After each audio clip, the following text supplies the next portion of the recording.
basically one factor. So having a cheaper craft can be beneficial, but if it lacks firepower, it will not be beneficial. So it depends, but it's gonna be interesting to see. Now I'm a little bit confused what types of armaments we have here. We have a little 30mm cannon in front here. Here we got some missiles. Wow, that's a lot of components, man. Very cool. Looks very versatile. Active radar seeker going on there. And these are probably magnets. Okay, so we got some small bombs here too. Very useful, and we have some pretty cool VTOL looking parts there to make it hover. And this one actually has a little cockpit here, so we can sit inside of it there and enjoy the view. Interesting to use this as part of the design here. This is probably for balloons, yeah, so if we need to start from the water. Right, moving on, we go to Scoovimation's first submission, having some flags and stuff. Is this cram cannons? Well, in any case, this is the Trival, and I'm not sure what Val means, but it has some cool guns going on there, some cool detection. Do we have an EMP insulated thing? Well, we got some nice guns there, and this missile looks absolutely beautiful. Active radar seekers, explosive frag. Wow, looking nice. We have a lot of 30mm on this thing. Wow, looking very airshipy. And in the front here we got APS. This is indeed APS, and this fires. Oh, so here we have the shells. This one is an armor-piercing frag with pen depth fuse, high explosive. Wow, okay, high explosive. Why do we have solid warhead bodies in the back? Is it so that LAM should not take it out? I'm not sure actually. And then we have grenade launcher. That's pretty cool. So we have a shaped charge grenade launcher. That's very interesting. Where do we have the grenade launchers? I'm not sure. Oh, it's probably this thing, right? That's really cool. So we have a little grenade launcher going on here. Wow, will be very interesting to see this one in combat too. The 3-1. So let's move on to Scoovimation's second submission. This is the Pigeon. Oh no. So here we can see it has a very cool boat looking design. Airship boat looking design, and I really dig the aesthetics of this. I think it would be really cool to walk around on this thing while it's performing its duties. This looks like it would fit on the Gimli even. Very cool. And by the way, you can submit ships to battle the Gimli. Check that episode if you want to be a part of that challenge, because as said, we don't take submissions for this challenge anymore, of course, because the deadline was a long time ago. So, but the Gimli is open submission, so that you can submit whenever you're watching this video, probably. I don't promise forever, but there is an open submission for the Gimli battles. Well, the 30mm cannons on this build looks really cool, and this is a cram bomber, if you couldn't guess that, having an airship and stuff like that. Oh, we even have an EMP insulated AI. That's super useful. So what do we have here? Crams. We can even turn off the hood here so we can see 13mm. That's interesting. And it's pretty fast reload time. And we got some in the back too here. So this particular one is a Hardener high explosive. And in the back, let's see if it's the same. No, it's a frag one too. So they penetrate and deal some frag damage. And they are bomb shoots, so they won't be firing fast. But if you didn't know that, the speed of cram shells does not affect the penetrative capabilities. So basically having a bomb shoot shell does the same penetration as something else. From the depth is weird like that. Anyways, we should be moving on. Here we have the Cringe's first submission. And this is actually a little bit over the cost. It's 68 materials over allowed cost, but that's under 100, so I'm just going to pretend that it's not over, and it will not receive minus points for being so littly over, because I'm pretty sure that's just a mistake. Anyways, as we can see here, we got a beautiful little cockpit going on here, looking absolutely Amazing there. And the engines look so decorative too, as you can see. Very decorative engines. And alongside of that, I have no idea what types of armaments we have here. Like, oh, here we have missile systems. Okay, we got missiles. Do we have some bomb bays that will open in a magical way? Well, oh no, here they are, right? Do they shoot downwards? No? Well, I guess we'll see later when it's dealing with enemies. They are in any ways riding with laser designated explosive missiles here. So we have fins, 1 turn. So these are guided bombs. So they're not missiles. A lot of people used missiles instead, and that's absolutely okay. But these are actually guided bombs. So that will be very interesting to see how that works. This also features a pretty fast fire gun. Let's see how fast fire. 500 RPM. Wow, that's cool. I'm gonna see what type of shell we're packing here. We have a high explosive spammer. Well, small caliber high explosive spammer will be really cool to see, and I just love this little dome here. Really World War II canopy type of turret. Looking very cool, logos and all. So we're gonna see how that turns out. Next on, we have another one of these beautiful tail designs, and it's the Cringe's second submission. And here we have a well, a little lower cost vehicle, not a lot cheap like that, but we have a lot of missiles on this. As you can see here, we have active radar seekers with turning thrusters, and these are missiles basically. And down here we got some shaped charges, so we can penetrate deeply with variable thrusters and stuff like that. Laser beam riders too, to not get tricked by decoys, right? Well, very cool indeed. Will be interesting to see how it deals in how it's working in combat. I just love this type of plane with a propeller in the back here. I thought myself to make a couple of planes like this, so it will be really fun to see how this plane deals with it. That's actually made for the army of GMODIST. A very cool design. Oh, we have a little spammer in top of here too. This is an armor piercing high explosive micro spammer. So this is, yeah, 300 RPM, pretty quick there too. And here we have Captain Y, the Army of GMODIST Captain Y.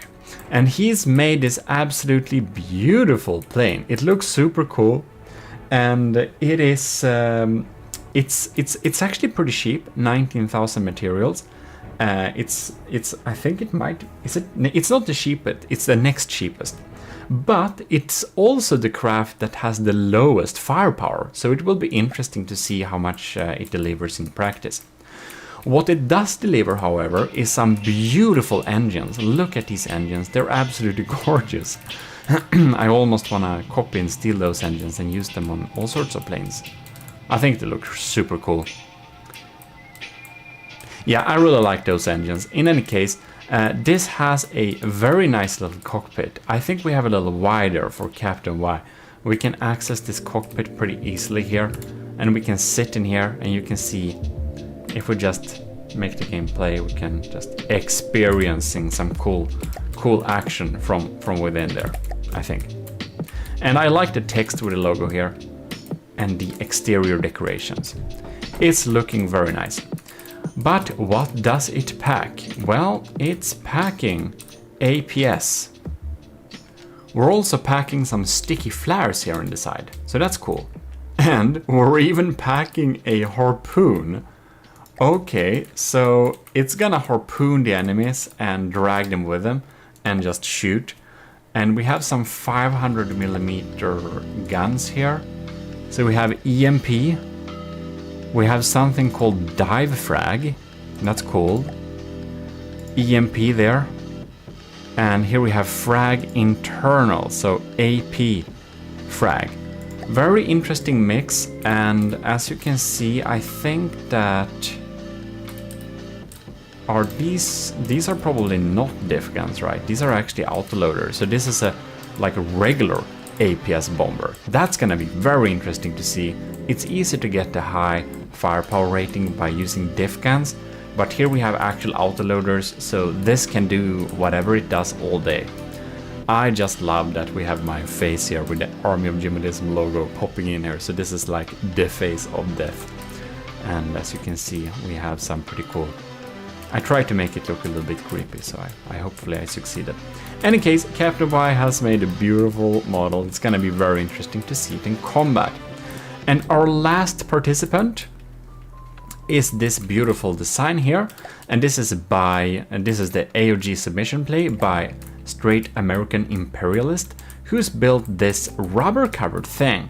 So I suppose this will make it less susceptible to bumping into things, so that it doesn't get just crumpled by having contact with stuff.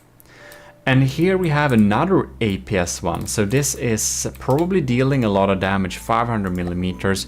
What type of guns do we have in here?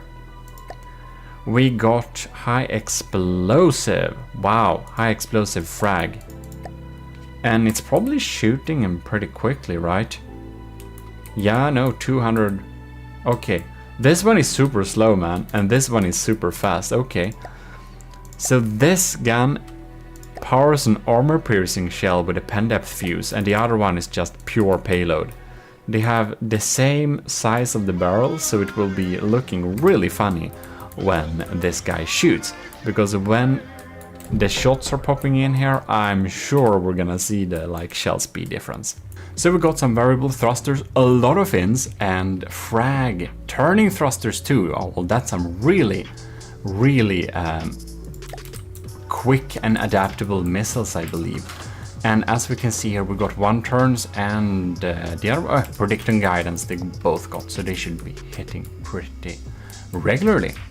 Well, we got some notes here. Actually, we have like not a few notes, but a lot of notes. This is, by the way, the thing that this was based on, so this is a little cheaper thing. Submission's ancestor, okay plane, but doesn't have the cost that it required for this particular challenge, and it's doesn't perform all the tasks. So this plane is unnamed at the moment. Well, that's fine. It's supposed as an Alpha Strike supporting arm, or a small craft smasher thing bomber. It has 2 5mm diff guns. Okay, diff guns. One shooting a simple high explosive frag log, hurts your soul. Yeah. The other shooting an armor piercing high explosive to kill targets and lighter armor. Also has 4 medium missiles for sustained damage. Additionally, it has 1 torpedo for light anti-submarine sustained damage. Ooh, I think I missed that. Although diffs are entirely capable of anti-submarine, just inaccurate. Sure, due to detection, that makes sense. Additionally, the plane mostly runs on 2 small cruise custom jet engines that consume low resources and move the plane at about 45 meters per second. It additionally has a large interjector custom jet engine that activates only in combat, which uses a stupid amount of fuel, but brings the plane to about 115 meters per second. I also, in my genius, added a speed bar at the front of the plane to hold a large pitch controller. Okay. And protect the plane from collisions. I ended up adding detection to this bar, and it gives some armor. Okay, interesting. Speed bar. That's cool. So that's some smart setup going on here, and I'm sure a lot of people do have really smart setups on their builds, and we of course are gonna detect and check them out when we're actually testing the crafts in different scenarios. Then they will be apparent. But for the ones of you who has submitted texts for me to read, I thought it was good manners to actually read the text aloud for the video, since you've written it for me, so that's really appreciated. Give some backstory and stuff. So basically, there we have this ship. Let's see where we can have... Oh, there is the torpedo. Very cool. These are all the bombers lined up for the first iteration of the Army of GMODISM trials. And by the end of this, we will find the superior build in terms of design and efficiency, and they will be promoted in the Army of GMODISM, because you know that anyone can join the Army of GMODISM. You'll just need to join the Discord and self-assign yourself to the Matros 3rd class role. And that's the easiest way to become a member of the Army of GMODISM. Another way is, of course, to become a commissioned officer directly, and that's Patreon. So huge thanks to our commissioned officers again. You're just making my content creation life a lot easier. In any case, I'll see you next time. This is your host GMODISM, and we will be checking out these different bombers in the trials episodes coming up, where we will be testing different parts of the ships and different situations. And there we are in the planning room. So, huge thanks again to you guys, and thanks to all of you who are watching this. Hope you liked this video, and remember to leave a like and be sure to check out the coming episodes in this little series. I'm gonna give you a playlist for that too. In any case, thanks a lot for watching. This is the Lord High Admiral in the Army of GMODISM, officially signing out. AOG Invictus.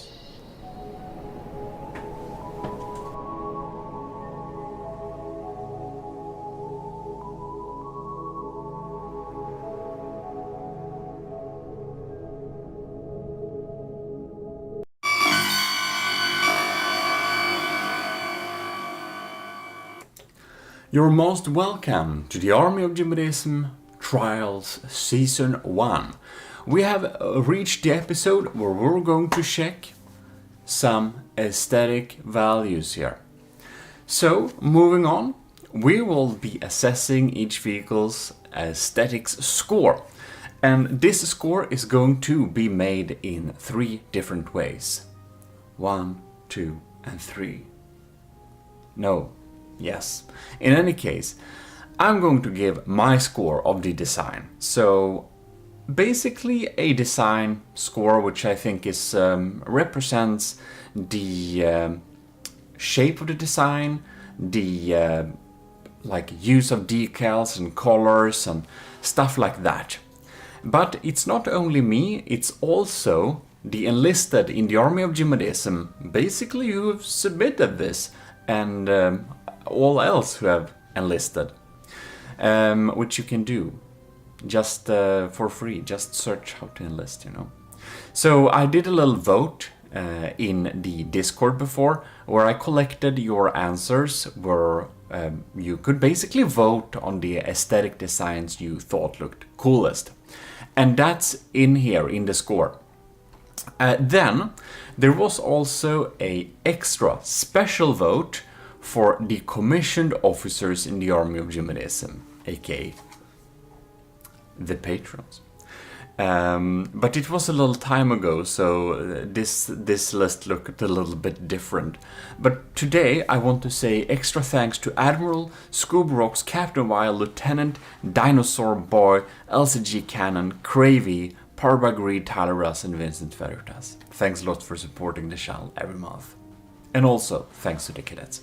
In any case, basically, the commissioned officers in the Army of GMODISM had the opportunity to vote an extra time. They could vote in both sections, because why not? So they could throw in some extra points there on the design they liked best as well. So I'm going to go through and just show you all the vehicles a little bit quickly there, and explain a little bit more on how we're going to do this.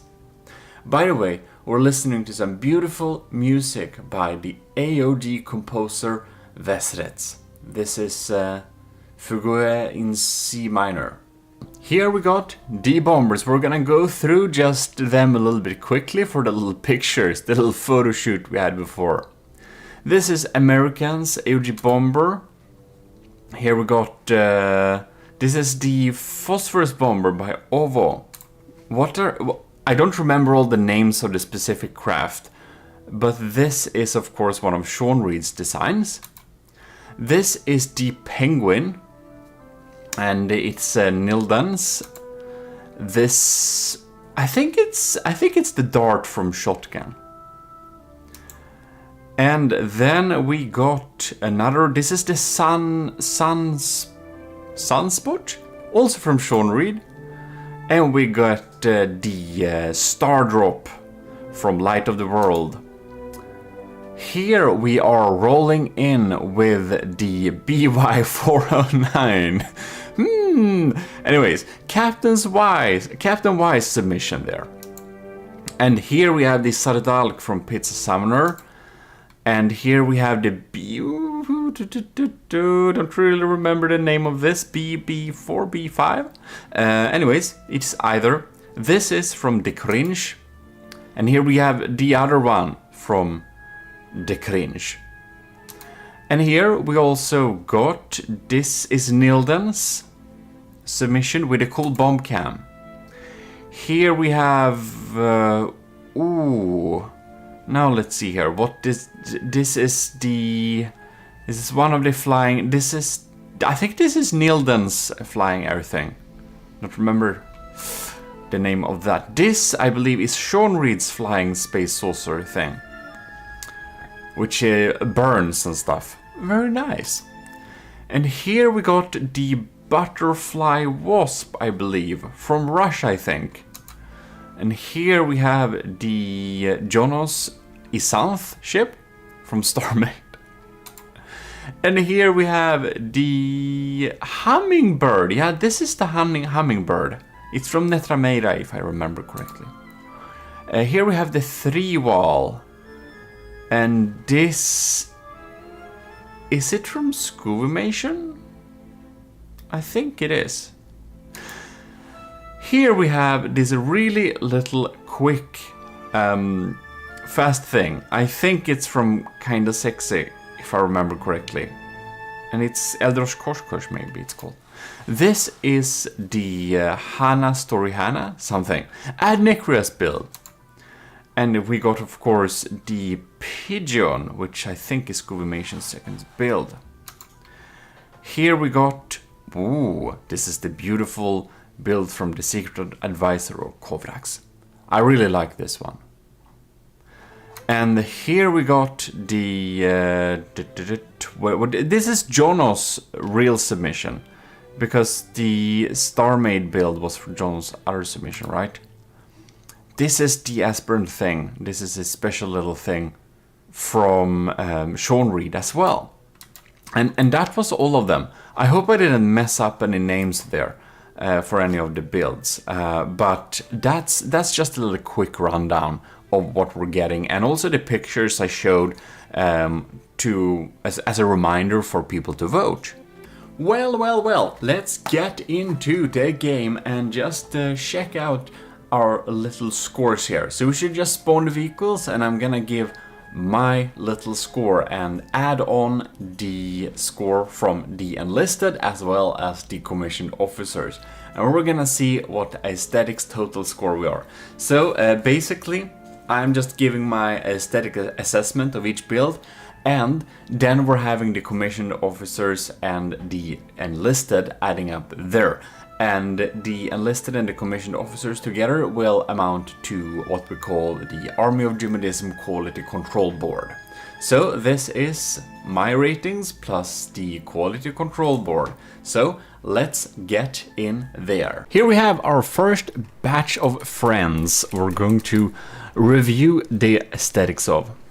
We're just having this, we're having them move in real time to kind of assess that, but not in real time. We're having them move, but we're having them move in slow motion. I will grade each craft's aesthetic performance in a grade scale of 10.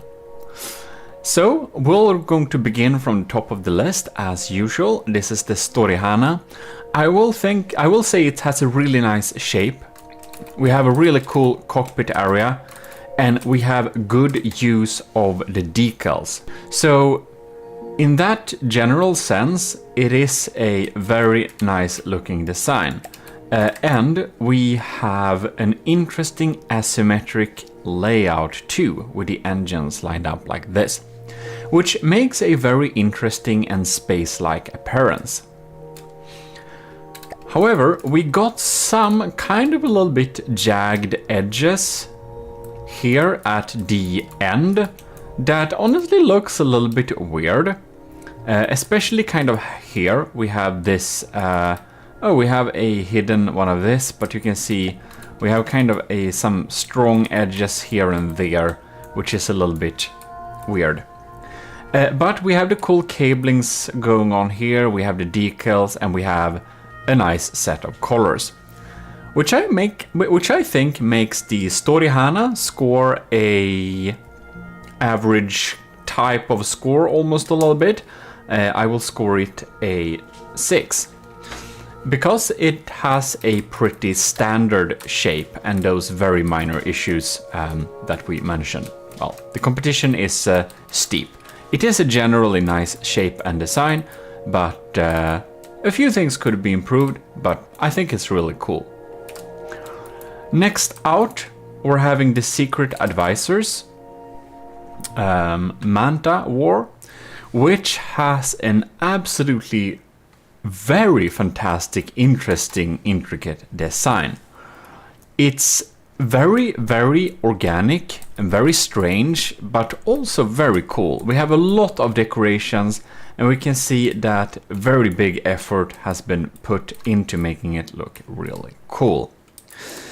We have some, like the decals scaling is wrong here, and it's also reversed, which isn't great.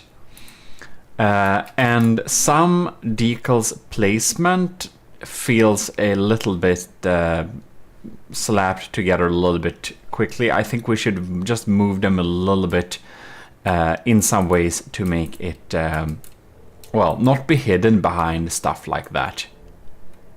But all in all, it's the most unique design that is on the board. This is like, I never seen something like this, and I think it looks absolutely amazing.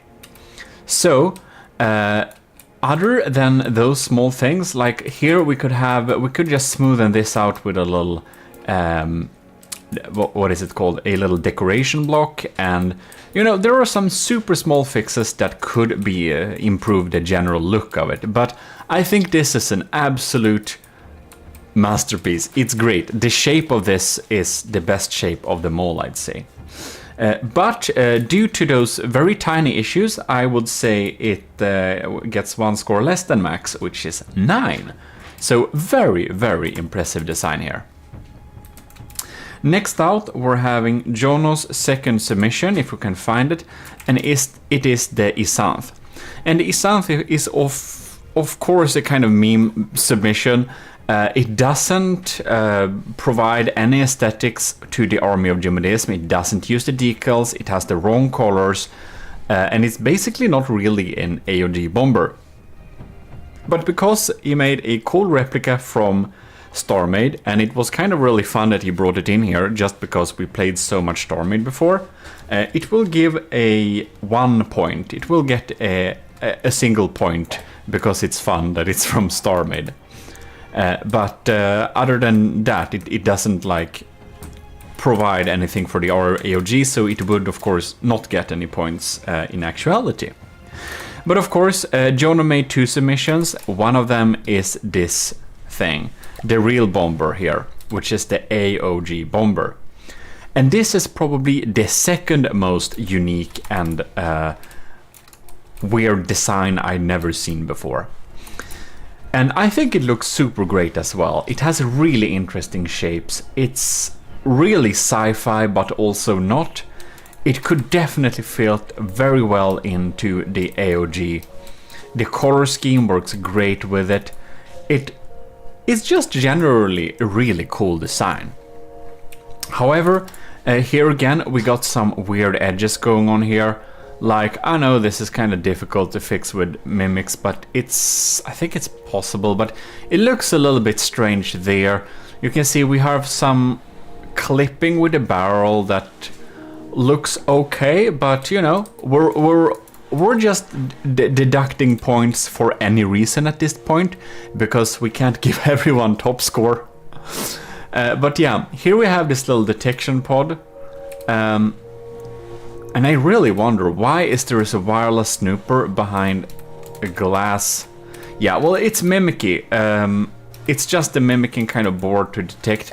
But I must say that these particular like radar detection aim point turret things, I think they kind of look weird. It's not obvious to me what they will do.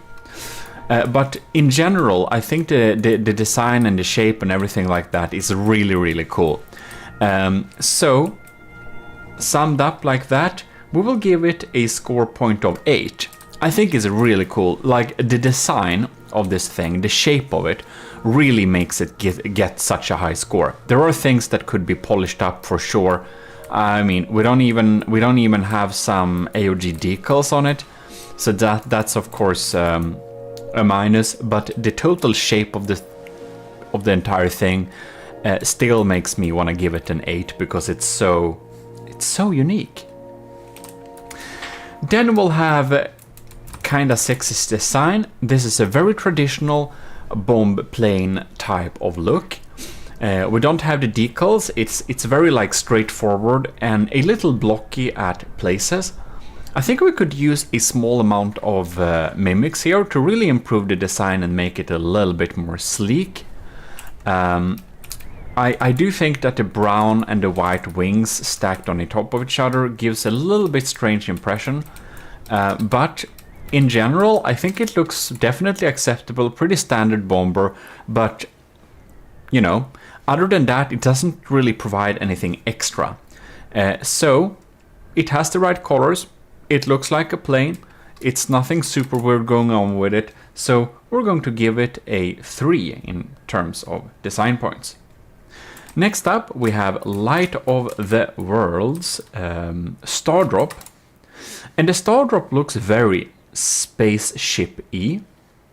It has a very sleek and fast design, and it does look pretty space planey. It, however, suffers also a little bit from the jagged edges that can easily appear on things, and we have this kind of deep water guard style of build here. Now, what I would do to hide this up or something is probably to just add decoys to kind of make it a smooth shape and leave the wings in the middle. So in any case, we have some jagged edges there. We could use some mimics to smooth things out. Other than that, we're having a pretty standard space plane design. Here we also see the wings on top of the build. They look a little bit jagged here. And if we want to have ion thrusters here, we should probably have gone with a flush variant at the top, or smash some mimic or something beneath it to remove some of that blocky appearance. But in general, I think it looks cool. It's definitely a decent looking design, but due to those things that we could improve, and also that it's pretty, it's a little bit blocky in a way. I think it could be a little bit more designed, had some more details, have some AOG decals, something like that. So due to that, we're giving it a score point of 4 in terms of design. There we have the next little batch of designs. Here we have Netrameira's hummingbird. I think it looks absolutely fantastic. The idea of having a hummingbird is such a cool idea.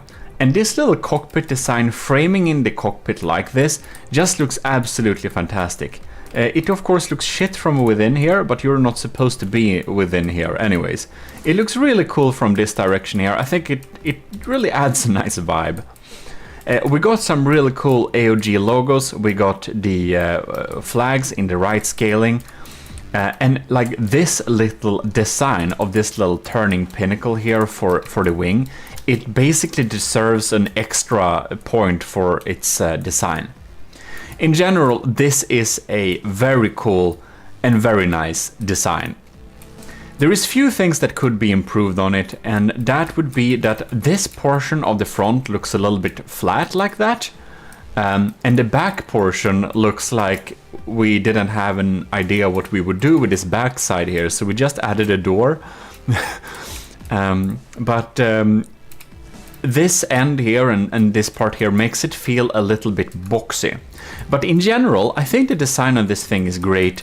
Like the details with the recoil absorbers here, using the era pads for texturing, the logo, design, the vibe, and everything like that makes it a really top tier design.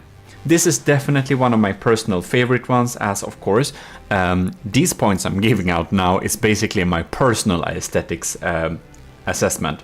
So make it what you will. Other points will be added on for what the commissioned officers thought about them, their favorites, as well as the open enlisted Army of GMODISM enlisted vote. But this is my personal assessment, and I think that Netrameda's Hummingbird is really amazing. So I will give it a 9 and not max due to those two things that I think could be improved. So next up we have Nilden's second submission. And that is, I think it is, yes, this is the Invader indeed. And the Invader has a really cool look to it. But it's very, like the top portions here where we try to smooth out the top here, it doesn't really fly. This is a opportunity, or you need to go into, where is it, the hellscape of trying to find the right matching block. And it takes a long time to kind of find them, but they are there somewhere. You'll just need to search for them long enough, and you'll find the things that will even this out. Like this should be a 2 to 3, for example, 2 to 3. Other, you can see we could smoothen that out a little bit there. If we have used that, it would have looked much better. However, I really love the designs from Nilden to put the cog here and put a cog design behind it and kind of make the logo into this 3D type of design. That definitely adds plus points. And the additions with some small gears and stuff like that, I think it looks really cool. But the general blockiness of the other parts around it really draws the score down. So I will put this thing at a 4. So here we have the Penguin, and it's Nilden's third submission indeed. And I think this is just so hilariously funny. It looks like a penguin. We have the logos here. We even have the cutout paint here to just make the logo sit right there. The jet engines look really sleek. It's a very traditional design. I will say that. So we've kind of seen this type of design before, but having a penguin like this is just so hilarious that it really draws up the score for me, because it looks like a penguin, but it also looks like a proper bomber. Like it doesn't look like a joke, but it looks funny. And it works like pretty well, especially when it skips up and down like this, which is, you know, its movement pattern is also part of the aesthetic. It's like when the Manta War dives and bombs, the entire thing starts burning, and it's just so amazing. That's really cool. Anyways, the Penguin, I will assess this to be a 7 out of this score here. So next we are moving on to Nilden's first submission, so we need to go back a little bit here. And here we have Nilden's first submission, and it's really funny. We have the bomber cam in here, and the bomber cam, that's a cool feature. That's of course part of the aesthetics. I will say that the cool bombing cam that actually provides visuals on the bombs, that's really cool. It definitely gives us an extra point here. Other than that, I think the general plane shape, like the fuselage of the plane, it looks pretty decent, but it's also nothing super special. We've seen it before, but it works really well.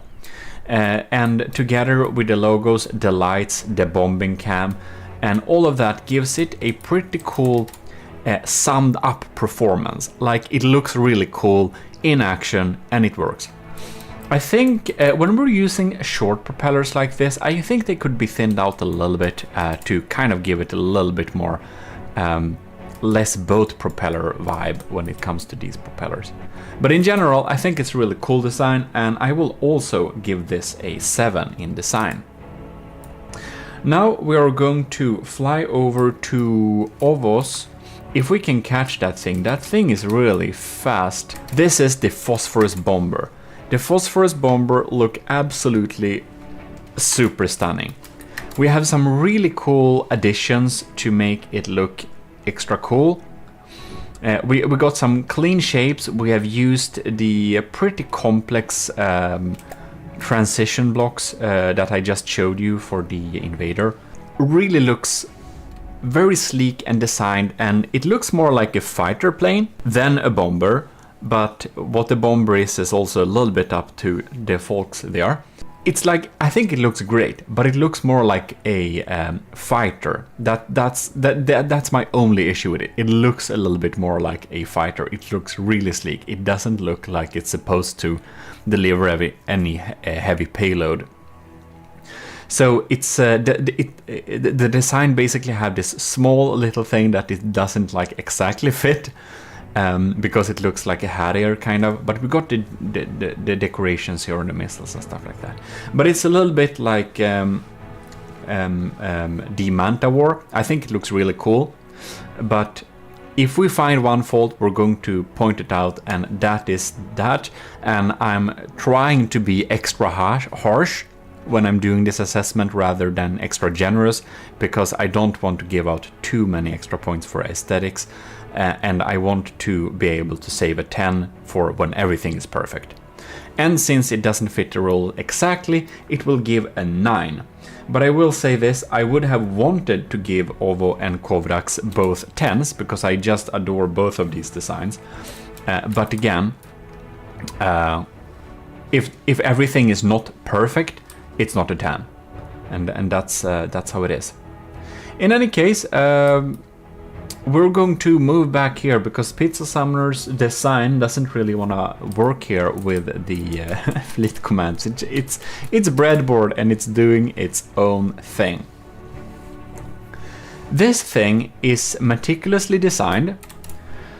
You can see we are having very good looks here. It is a slab, it is a block, but it ends up not looking blocky anyways. We're having this little golden trim surfaces around parts.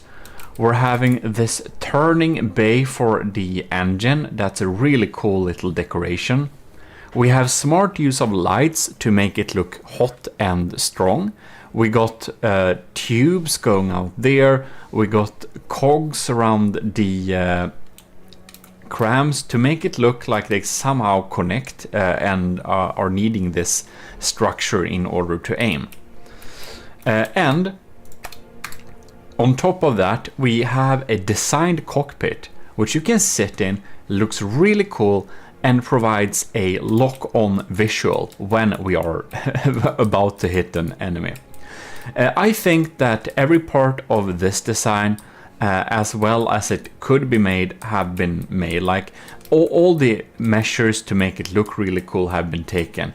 We're having the AOG logo somewhere too. We don't have any excessive use. It just looks sleek and cool and very, very, very nice for what it's doing.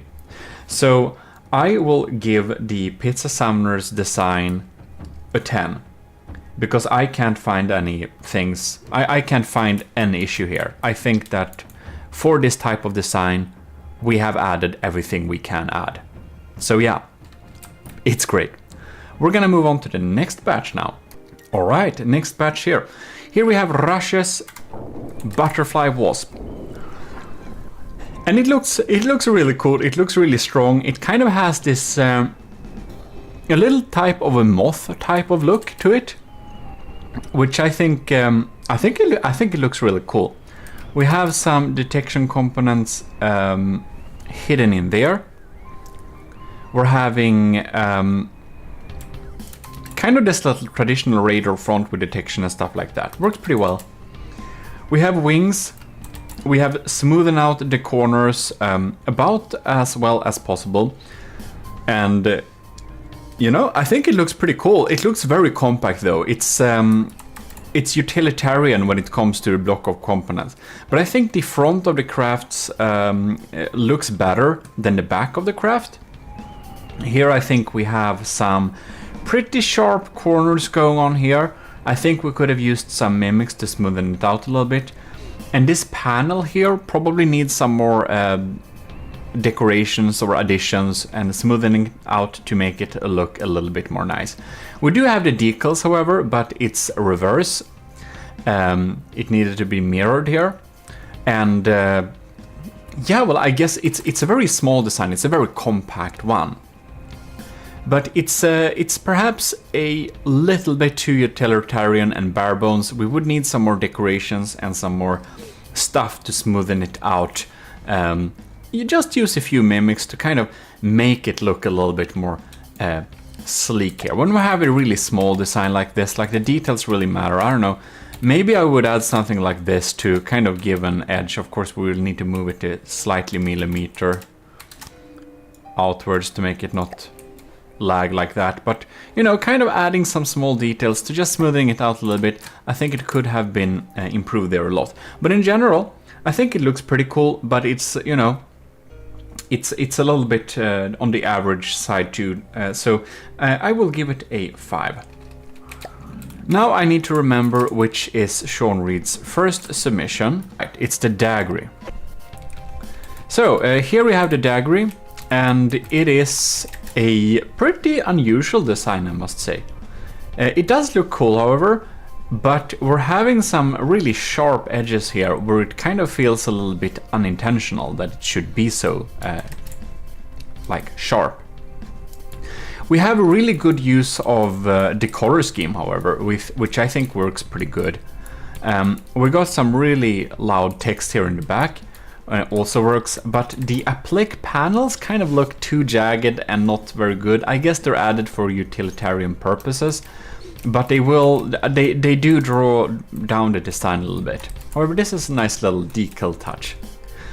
So yeah, I suppose that we're just having a little bit too much jagged, harsh corners, especially with the applique all around the place. So I think there are some things that could be, like all of those things could be improved here. It would also be nice to have a little logo somewhere there. So in all, I will give this a 3. Now we're gonna move on to Sean Reed's 4th submission, which happens to be the Sunspot, which is about to crash into the waves. I think it's really cool with this type of biplane design. It really adds a nice vibe to From the Depth. So I do like it having this, and we have a nice use of a logo there. Now, it also has the retractable landing gears, which definitely adds to a better score, because I thought that was a really cool and awesome little detail, which definitely like that it doesn't work super reliably. That's another thing, but it looks really cool that we have it, and that's because the blades are kind of going down further than the landing pad. That's the issue. But it looks really cool, and the biplane design is nice, but it again has the issue with too harsh applique panel corners, which doesn't make it look super cool and kind of draws it down a bit there again. But I think it's much cooler than the previous, the first submission. I think it looks interesting with the biplane, but we would probably want a little bit more mimics around the cockpit and stuff like that. In any case, it is better, and it will land at a 5. Next, we're gonna move on to Sean Reed's 2nd submission, which sits in the water somehow. I think we need to give a little command to make them stop shilling in here. This design, we have not stayed with the jagged corners, but we have tried to incorporate them jagged corners using paint and putting them together to make an interesting type of shape. And then we also made it burn to make it look much cooler. So in general, I think this design flies a lot better than the previous ones. Flies. But yeah, we have the decals here. We have good use of the colors. We have created an interesting shape. Like, we can create the smooth sorcerer. So what we can do instead is like this, work with the shapes and paint them in a way that looks interesting. So in general, I think it looks pretty nice. And I would say that this has a design score of 7. I think it's pretty nice. The Aspirant helicopter has some really cool uses of shapes to make it look very droney. It looked kind of angled in like this, and I think it's pretty cool. We have again nice use of the logo and stuff like that. We have some jagged edges here that I think feels a little bit unintentional. It's a little bit sharp there, which does draw down the final looks a little bit there. In general though, I think it looks pretty cool. These little carrying things for the materials, and especially these well-designed missiles that add extra decoration do draw the score up a bit there. So when we're landing, all in all, I think we're getting to a score of 6. The shotgun dart. And here we have an interesting sharp looking design, like a really quick looking design. However, due to the, let's see here, we have used paint 10 and we have not used the AOG golden paint here.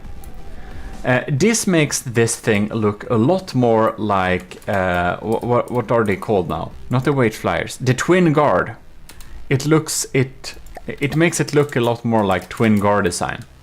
However, despite the colors being a little bit off there, I think these propeller blades going on there, I think this is a really cool look to it. Like, I never seen decoys added to propellers like this. I didn't even know you could do that. Anyways, it looks super cool. That propeller looks super cool. We don't have any Army of GMODISM decals or anything.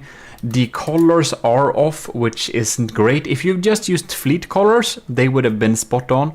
Or if you added the colors for the designs yourself, it would have been working good too also.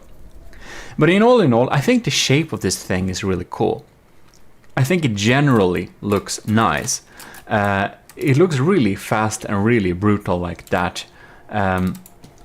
And really even having small protection slash hatches for, or not hatches, like boxes or, yeah, things for the missiles there.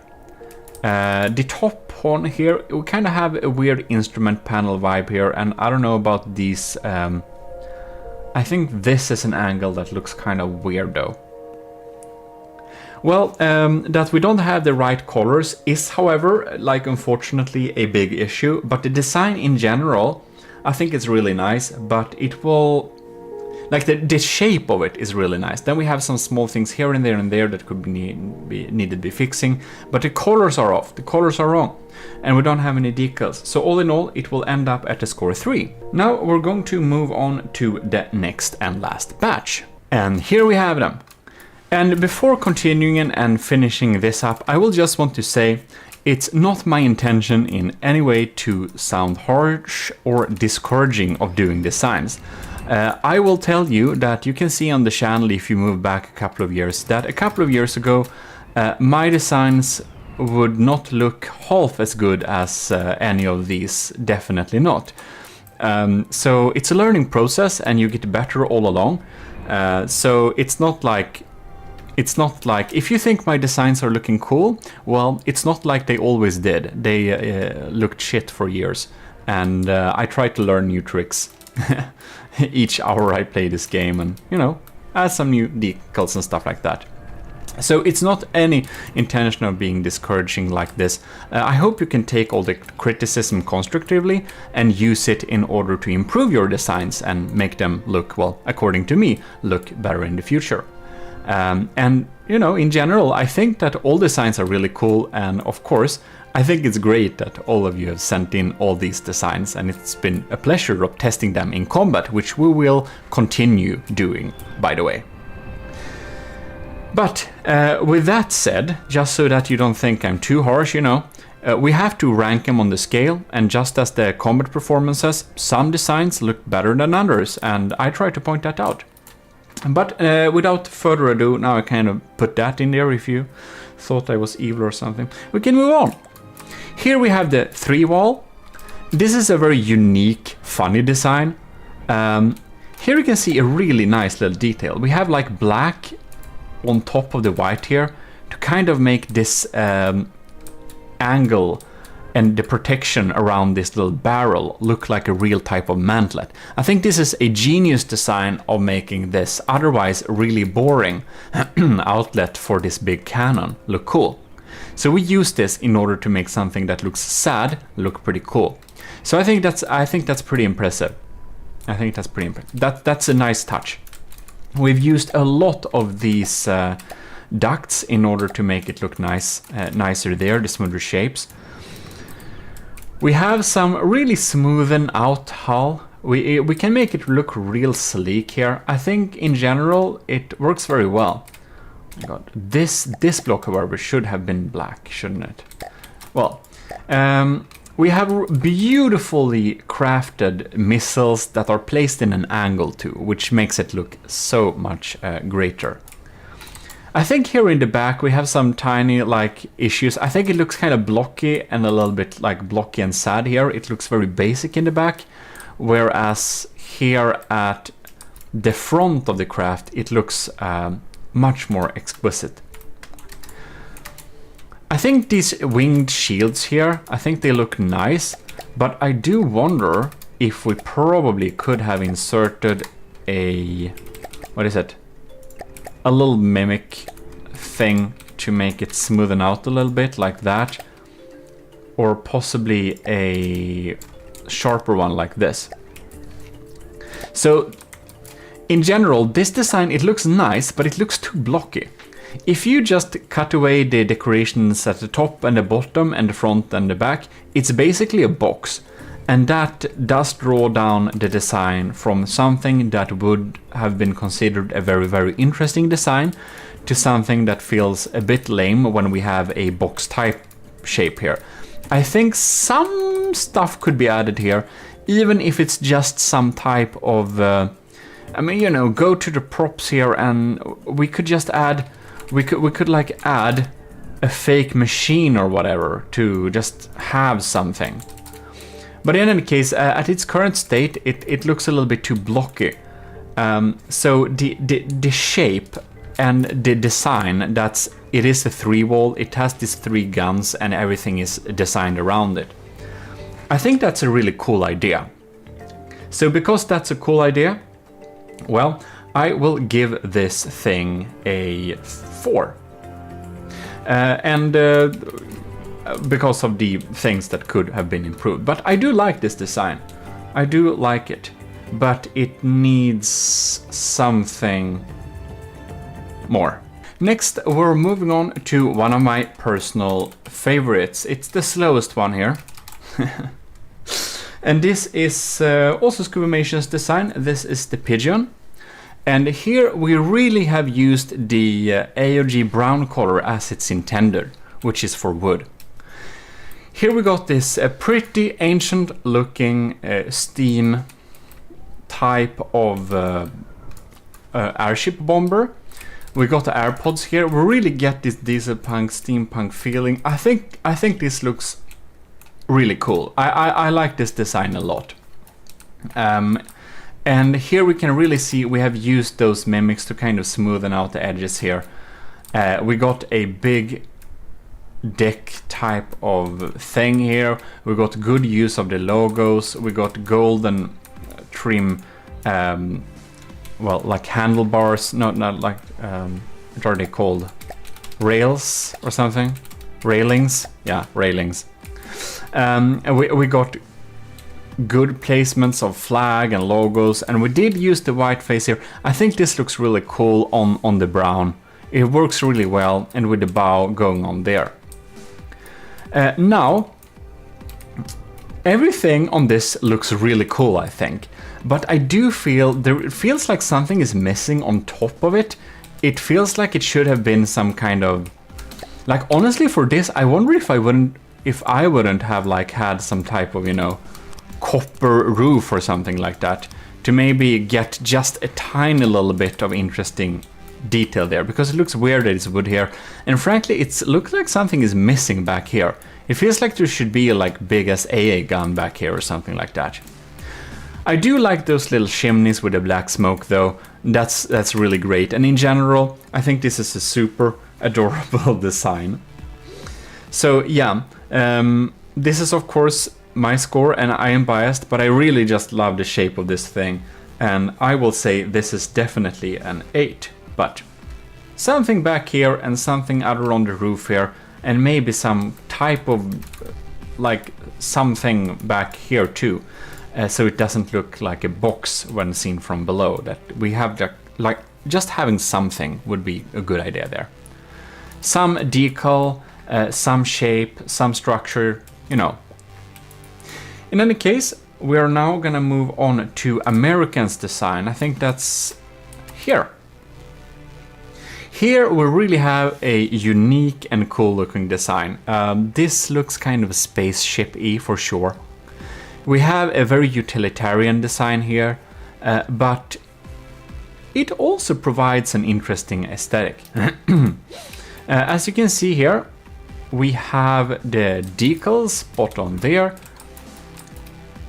We have also this kind of flush little design within the wings here.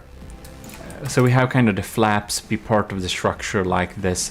I believe it's mimics on top of wings to make it have this effect. Like custom control surfaces on top of... no, blocks on top of custom control surfaces. Anyways, it works really well. However, we have this front panel here, which is trying to correct altitude, and that just looks super weird. I kind of think that this should probably not have been seen if it needed to be there, because it clips through the barrels here, and the back portion here seems to be a little bit too plain. I think that like this section of the craft looked really cool, but then the front and the back just doesn't really add up to that. If those issues would have been fixed, we would have gotten a lot better, but right now I think we will set this at a 3.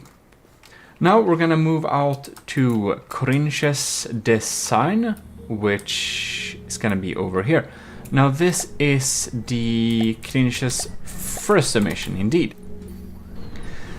I think that this thing has a very stunning design. We got the shapes on top of the cockpit. We even have a little bit of decoration inside the cockpit there. We got a radar looking up there.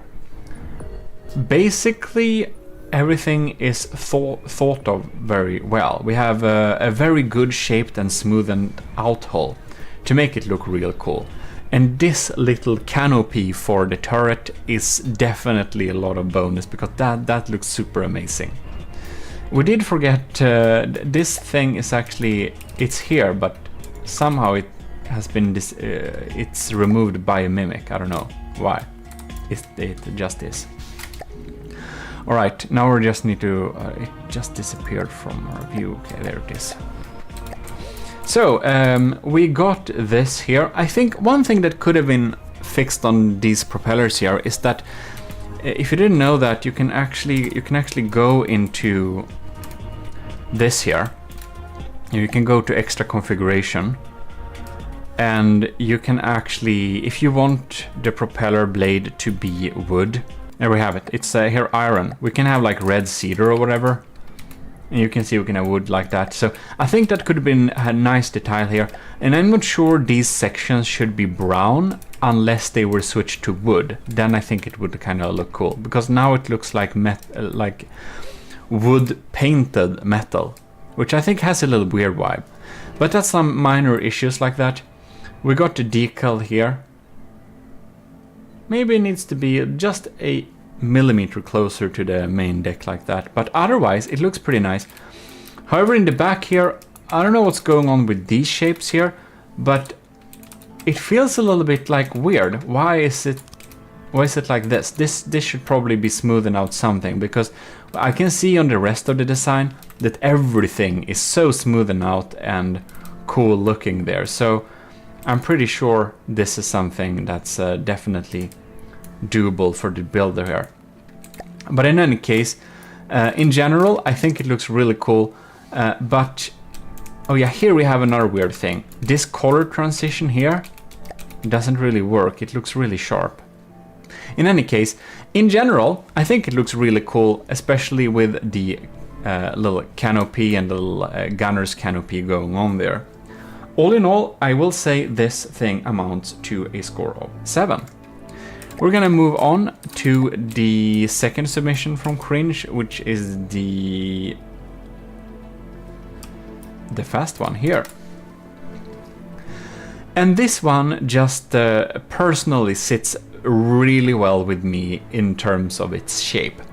I think the shape of this design is absolutely fantastic. We're having the reverse propeller look here. Again, I think it could probably be in a wooden propeller, and we have the same with the wood painted metal. A lot of ships have that, but this uses it so much it's noticeable in a big way. However, this little like connection wire going on there is a really nice added detail, and the shaping of this hull is just fantastic. We have some things that look, I don't know if this, no, I think that looks pretty good, but the colors could probably be switched around a little bit for a better effect. And if we had the canopy design that the MB4 had on this, it would be very nice too. But all in all, I'm definitely in love with the shape of this thing. I think the general shape is so good, despite the things that could be fixed with the colors moving around, adding those details that the other one had and stuff like that. I still think it's an 8, because I just really like this design. Lastly, we have Captain Wise Bomber BY409. And here we can see exquisite work of details. Everything is meticulously smoothened out to perfection. We have this trim added here. We have the applique mimics to add as a type of, to look as a type of control surface. We're having texts on the side, vibing with the logo here. We have like ladder pieces going up there, and we have that the targets will see the face of death swishing over them. This looks absolutely fantastic. There is nothing I can see we can improve on this by like that easily. You can see the engines are exquisitely designed. They look so nice. I kind of want to copy them and use them on some other craft or something like that. Well, I kind of never copy people's engines, but I wanna kind of steal the design and make my own engine that looks similar to this and use it. Yeah, this looks absolutely amazing. It really does. Having one piece be of alloy and the bottom part being of metal actually works really good here too. Yeah, it's hard to say if there is anything that could be improved. Actually, it looks really nice. For this type of, like, everything is so detailed that we have a flat surface like this kind of works too. It doesn't, you know, disturb anything. And the cockpit is looking really great too here. Simple but effective. We have some controls there. Yeah, this thing looks very great. The only thing I can see that could be improved is that those barrels, you know, for the APS don't look really good because they're not hollow like this.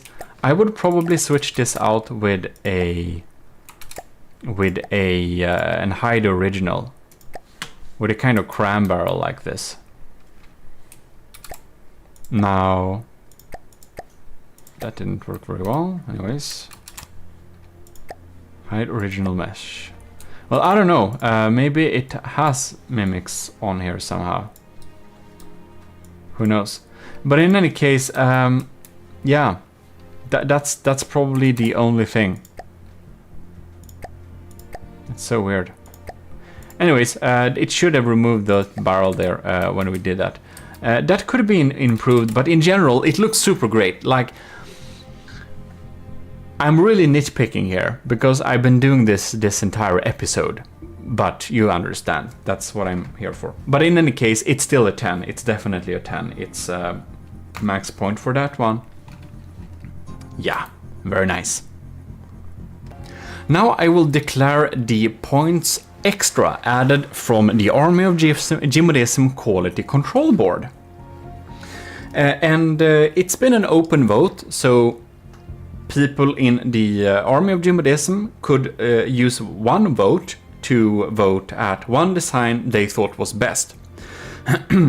So a lot of the designs didn't get a vote, but many did, and I will declare those points. And then there is also the extra points added from the commissioned officers in the Army of GMODISM, who is a separate vote, and they could participate in both votes, of course, because that's how democratic that is. In any case, the first craft that will be getting some points is Kovrak's design. And it will give, it actually has, it's the Manta War, of course. So how the scoring system works is that the enlisted in the Army of GMODISM had one vote and could vote on their favorite design. And the commissioned officers could give out one 1-point, one 2-pointer, and one 3-pointer to, well, the same list of designs. Not a lot of the commissioned officers participated in this vote. It was in Discord. If you're not in the Discord, that's why you missed that one. But that's the results in any case. So the Manta War gets the highest amount of points from, well, basically everyone here.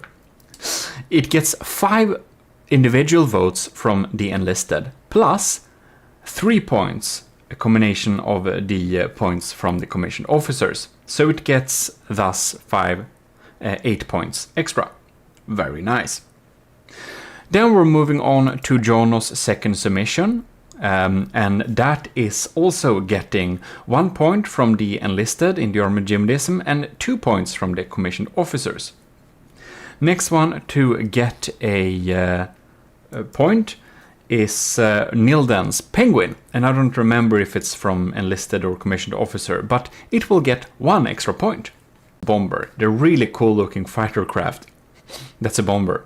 It gets 3 points from both the commissioned officers and the enlisted, so 6 points extra in total. Next one to get the point is Pizza Summoner, who I don't remember which gave that extra point, if it was the enlisted or the commissioned officers, but 1 point extra for Pizza Summoner. Then the next thing to get votes is Scuvimation. See here where we are having that one. Scuvimation's second submission gets 1 extra point. And it's possible I've mixed up which is the commissioned officers and which is the enlisted. So I don't know which this is either, but it gets 1 point extra. Then we'll have the Cringe's first design, the MB4, gets 2 extra points. And the Cringe's second design, which has, you know, the amazing shape, gets 2 points from the enlisted and 3 points from the commissioned officers extra. So it gets 5 points extra. Nice shape. The Captain's YAG Bomber gets 1 point from the enlisted and 3 points, or the reverse way around. And anyways, a 4-point bonus, which is very understandable. So there we have the total score of that. Well, there we basically have the scores. So the scores I have mentioned and gone through in this video, plus the extra scores added from the Army of GMODISM Quality Control Board, will be added to the total score in the scoreboard.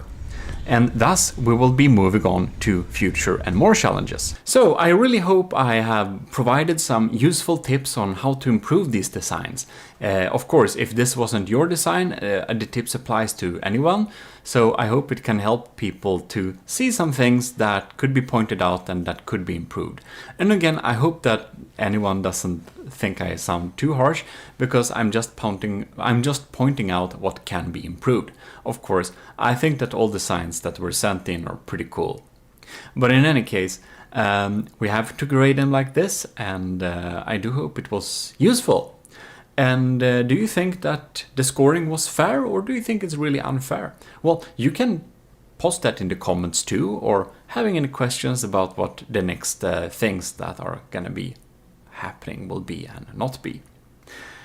We're gonna have, I think it's 3 more sub-challenges, and something like that. And of course, they'll probably need to be divided up into several videos because they're pretty long. But I do really hope you enjoyed this little video, and if you did, you should definitely leave a like and stay tuned to catch future videos. This is your Lord High Admiral from the army of GMODIST, and I've been watching all these designs now, and hopefully you've been getting some good building tips here too. But in any case, this is your host and Lord High Admiral, and you are dismissed.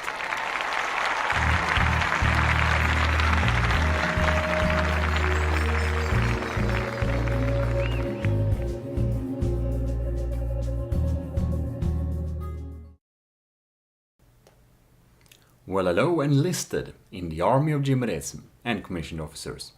You're welcome back to our Bomber Challenge, The Trials, Season 1.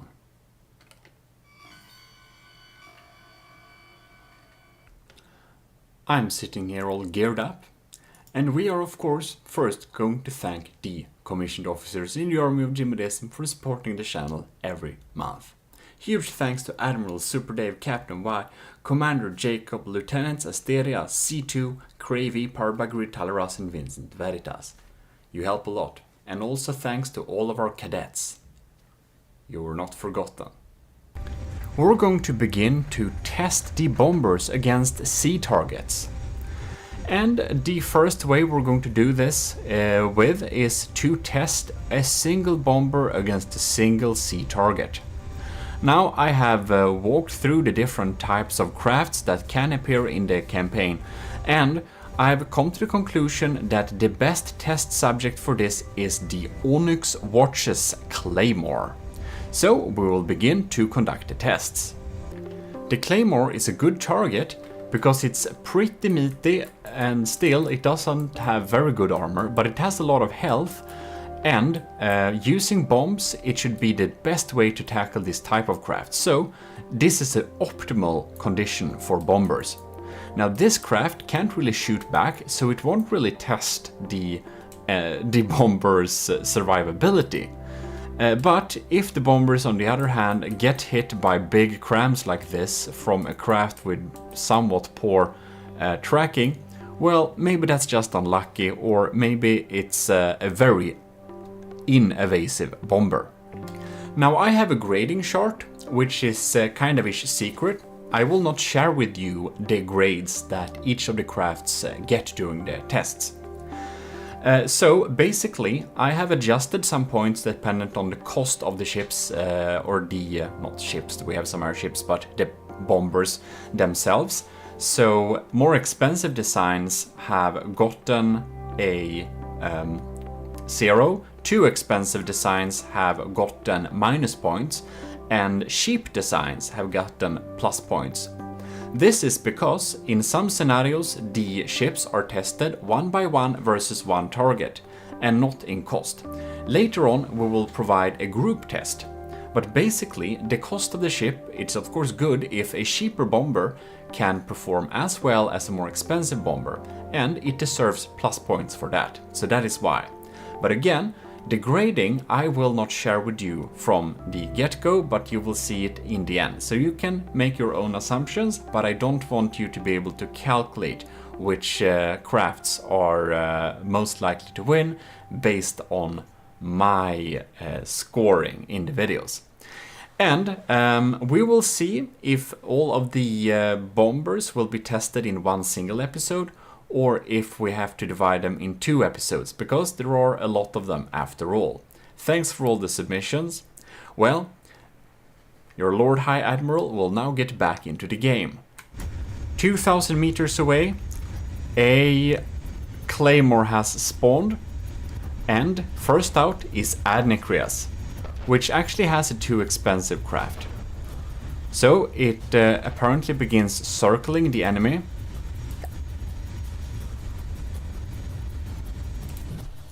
And what is going on here? Oh, wow. That's something. That's unexpected. We'll conduct the tests again. That was a little bit too quick. We didn't see what even happened there. We're gonna lock on to the Claymore instead. And we have some very penetrating capabilities. I think it had a lucky shot and took out, or it kills the target using EMP. So can be smart to wield some EMP. Oh yes, there we go. That's some easy kills right there. Very good performance from Adnekrias submission. And this is the order we will go through. We have Adnekrias, the secret advisor / Kovrax. We have Jonos first, second, kinda sexy. And then we have Light of the World, Netrameira, Nildens 3, Ovo. We have Pizza Summoner. We have Rush. We got Sean Reed's 4, Shotguns 1, Scuvimations 2, Straight American Imperialists 1, The Cringes 2, and Captain, AOG Captain Wise, bomber plane last year. So this is the order we will follow all of these challenges with, which means that next up is the highly anticipated Manta War from the Secret Advisor / Kovrax. It has a beautiful standby mood, so with no target, it is tucked away in storage right now. So if an enemy would stealthily appear 2,000 meters away, we'll see how it reacts. I kinda didn't notice, but it actually has an ish cockpit here too. That's pretty cool. In any case, let us start. Right, it rises. Locks on the diffs.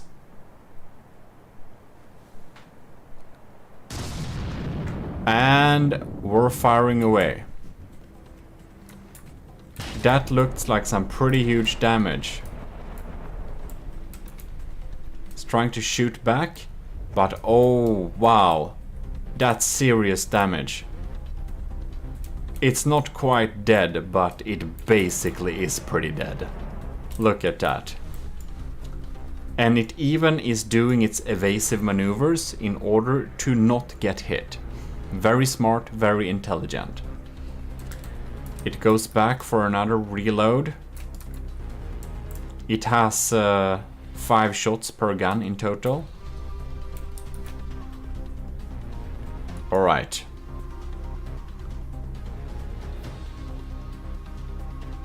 And it's getting close. Wow, it's just moving so organically. That's so cool. We're gonna slow down time right here.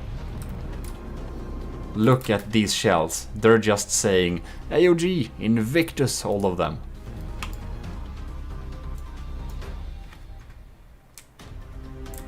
Slow down again. Okay. It's a small target. Bam. That is some serious damage. I believe it... I'm surprised if it's still alive. It kinda is. Interesting.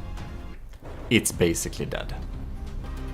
It comes in for another swoop. Look at it go! Looking pretty amazing. And we're for another volley. Oh, wow. Completely annihilated. Alright. Let's try that again. Alright, we look at it go again. We're gonna sit in here. It's starting to burn with anger. And it fires 2 volleys right there. Alright, that's some big damage. It really takes out huge chunks of health there.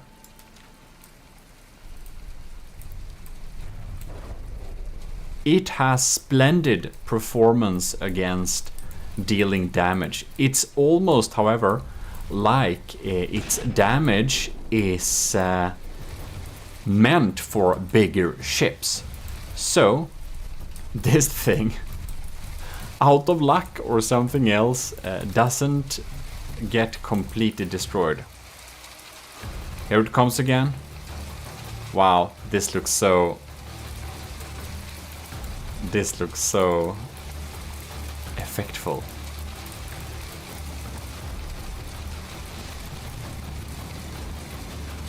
That's pretty cool.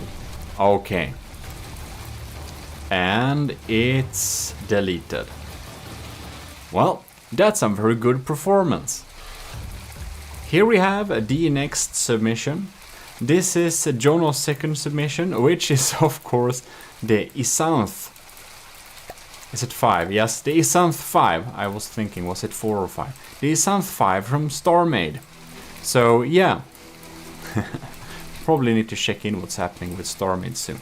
But it stands here and casually hovers, so let's spawn an enemy for it. And there we go. It's the Claymore. It fired a volley and missed.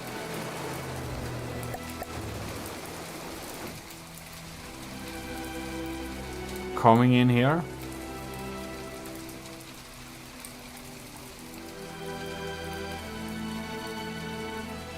Just hovering in the sky. Does it have a rail?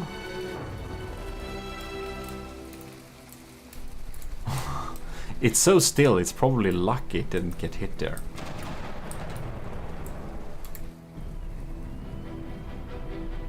Alright. Can we get some...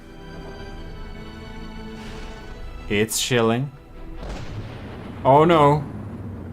Ooh, that was just pure luck, I think. It's not shooting very often, is it? Like, sooner or later, these crams are bound to hit if it doesn't have... Maybe it has some type of... Yes? It's moving from side to side, isn't it? I think it has evasion. Well, that's good at least. Well, it comes with another volley there. Not dealing a lot of damage, is it? Coming another little volley. Well, now it got some damage dealt, it felt like. Most... Well, since we're not really measuring the survivability, we're repairing it with the bot right now, it seems like, but... Okay. I don't know if it has evasion or if it just goes from side to side. But that's the cockpit. Wow, okay. Trying to fire another volley. How much health is it? Is it 90%? Oh, it just lacks firepower. It lacks firepower. Yeah. Let's try again here and see if we can get some better hits from the start. It seems it misses its first volley. It seems to be some... Was that armor piercing and high explosive? Alright. The Claymore is lining up here. I was very surprised with Adnekria's bomber's ability to just kill the AI super quickly and efficient, which is a valid tactic against many targets indeed. So it's that was some really good setup. Now we could see it got hit again. It's so still it gets hit by crams, which isn't great. can see here, it fires another volley, but I don't think the Isanth 5 will be able to take out the target in a reasonable amount of time. So we will probably move on to the next target, Jono's real submission, because I do believe we've seen enough of its performance in this particular setting. Now it should be said that the Isanth 5 as a submission was mostly submitted because it's funny, because it's from StarMade, and it's kind of blocky, and it's kind of a meme ship. But nevertheless, let's move on. This is Jono's real submission, the AOG Bomber. And it's sitting here and being stored, not burning many materials at all. So, what then happens if the Claymore does appear 2,000 meters away? We shall see. From within the cockpit. Maybe not. Alright. It's coming above here. It's closing in. It's doing a bomber dive. And bam! There we got a good cram here. That's a good cram hit, man. Wow. The Claymore can't maneuver anymore. Well, that's great. That's some good damage. And the turret is still facing towards the enemy, so it can still deal damage. Can deliver those cram bombs pretty reliably. It's trying to shoot back with crams. Ooh. That was pretty close.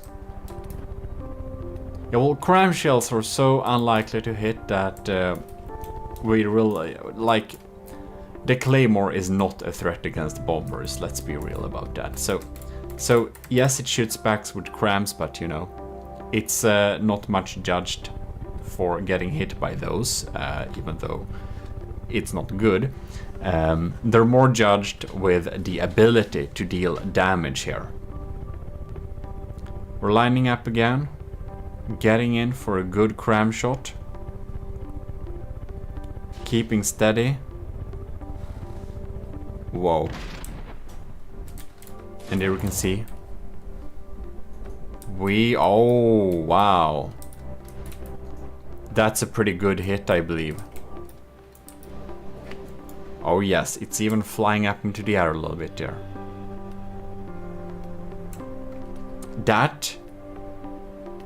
Was that AI parts? No? It was parts of AI parts. But it wasn't the AI parts itself.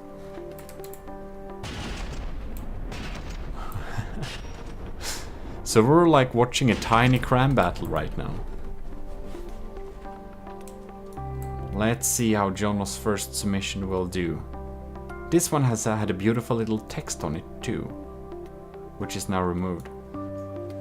I do believe it accidentally got hit by a cram there. Does it fall down? No, it's still online.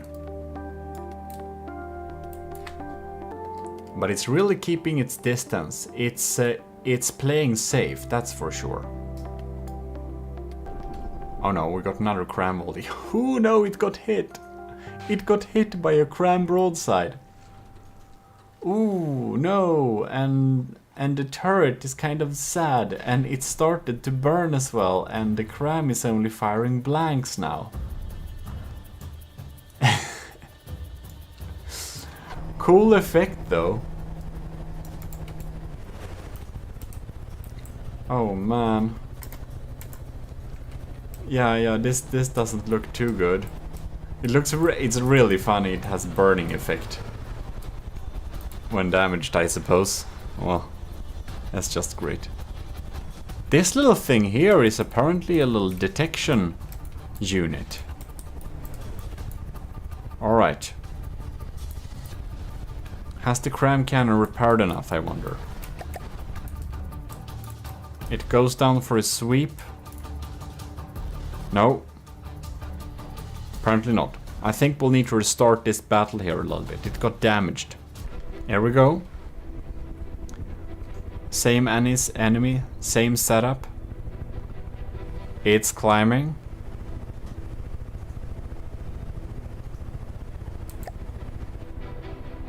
Do we have high speeds? 70 meters per second. Not particularly fast, not particularly slow. Going down and bam. Deal some pretty decent damage with the cram here.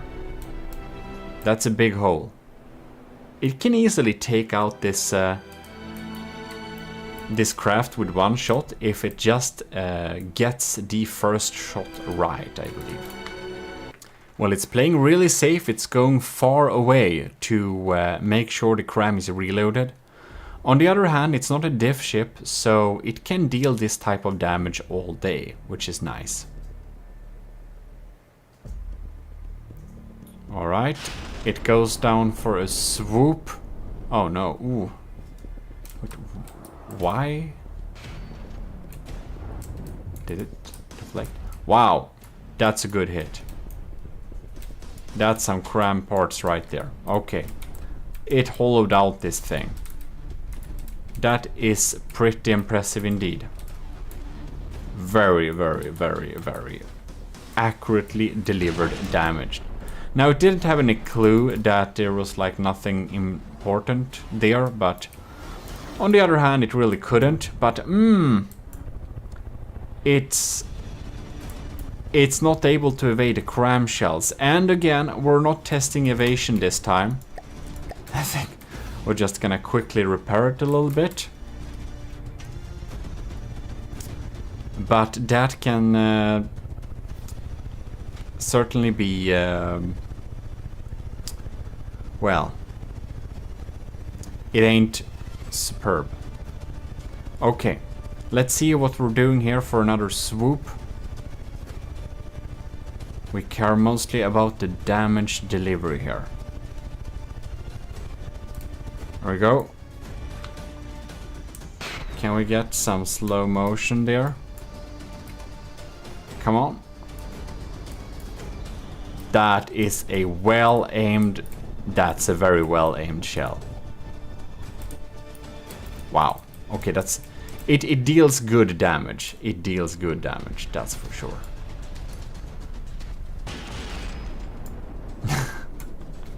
And now this thing tries to shoot back, as always. It's like playing very safe. It goes very far away to deliver another round. And when we test it against the lighter anti-air weapons, I do think it's going to benefit a lot from that. So that will be interesting to see. Now let's see. Oh, damn. Oh no. Oh no. Oh wow, okay. Yes. It has a bit of a weakness against crams. That's something we have to take into account. But its cram is dealing good damage, it really is. I think it's mostly, like you can see, it penetrates very deeply. So it's mostly luck that decides it doesn't crit the enemy at once. Now I believe this is at 73%, so it still gets pretty damage. That's for sure. It's just that it flies so stably that the crams have a little bit of a too easy day. I wonder why it flies in this angle too. That's something that is a mystery to me. It has anti-missile missiles, but it seems to not utilize them when the crams are incoming. Maybe they're only set up to target other missiles, that's possible too. Alright. There we go. Well, it took out a big chunk of this target too. Again. I'm thinking on what grading I should give this and its combat performance, because it's dealing good damage. It's dealing efficient damage, but it's doing it a little bit too slow. So yeah. But I think I'll know what to put on this, the next blast. I think it will take this one out. We're popping in here again. See if the last blast really should take it out by the last blast here. Going down and bam. Dealing some damage. 60%. Is that AI parts? Probably not. Little slow. Anyways, let's move on. Next up, we have this beautiful thing from Kinda Sexy. Or Eldosh Koshkosh. And this thing is a beautiful little plane snoozing around here waiting for a target, which we should give it. Which is, of course, the Claymore. Now, I don't remember... No, it doesn't. It's only an AI craft. I just checked if it had some kind of cockpit-y thing or not. Alright. This thing gotta be pretty quick, right? No. Top speed is 55 meters per second. That is surprising. Cram shells incoming. Very hard to hit something so small with crams. Oh! There we go. Popping in bombs there. Bam! They fire all at once. Well, that's more of them. They are indeed laser targeters. Whoa. Wrong thing to lock on. It locks me on the wrong things all the time. Well. Another volley of these missiles popping in here. Bam. That's some damage. Interesting indeed. Did that look like clusters? I don't think you'll hit... Oh, are you kidding me? Are you a little bit more accurate than I anticipated? Okay, we'll need to emergency repair this friend here. Okay. Are you regaining your senses here?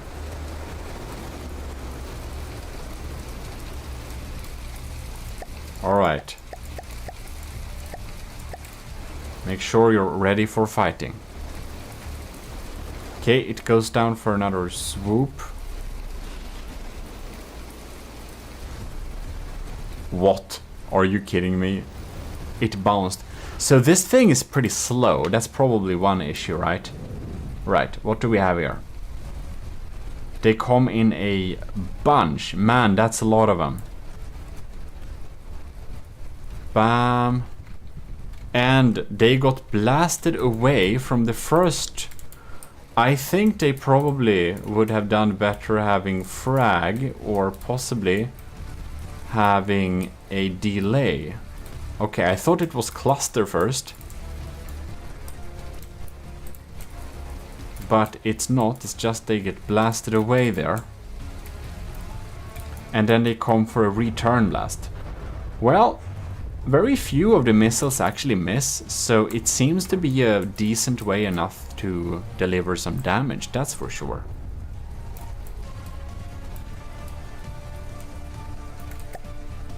%. Well, it seems it's dealing some pretty damage, but it's just not... And these are circling around here. They're just missing the mark there.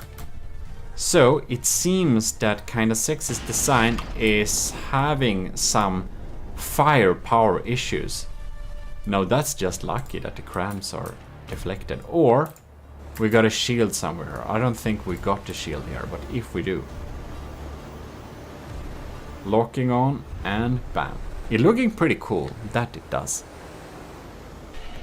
Kinda Sexy's design does deliver damage, but the blast makes them go away and they come from different angles.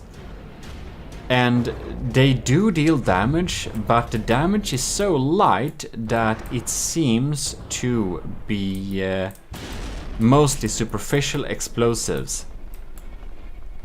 I think that the damage dealing capabilities of this plane is a little bit on the lower side, right? Right, we spawned them again just to make a recheck here. But as said in the request for bombers, one of the most important metrics are to efficiently deal damage. And I do believe we are having some issues on this department here. As we can see, it has secondary props, that's good. But I would expect that this type of damage would work better against something like the deep water guard. You can see it's kind of superficial. Well, it does deliver the damage, and that's something.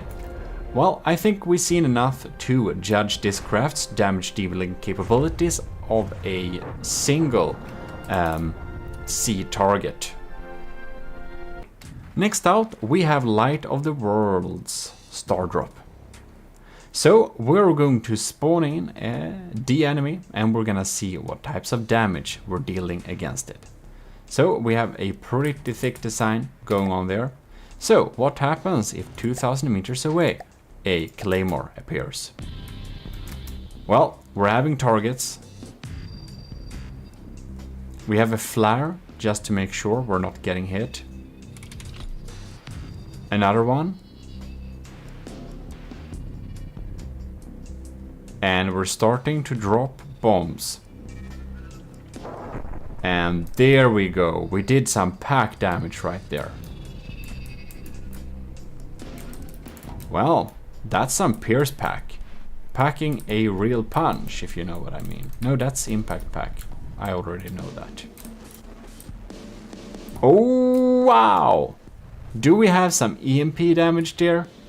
That got deleted. Wow, what a performance.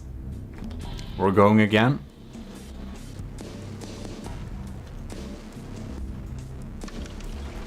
Using flares.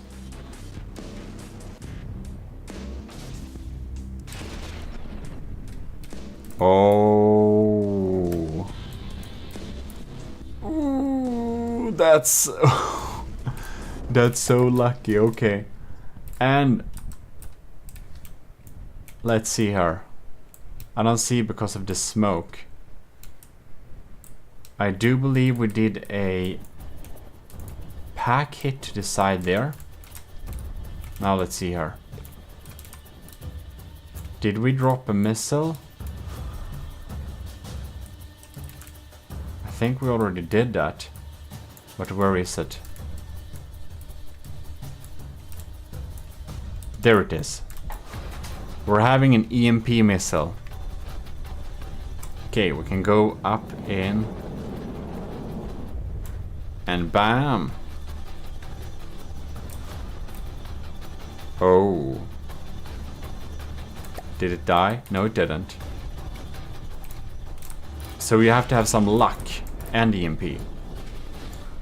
The crams are popping in there, but no hit. It's having a somewhat irregular fly pattern too.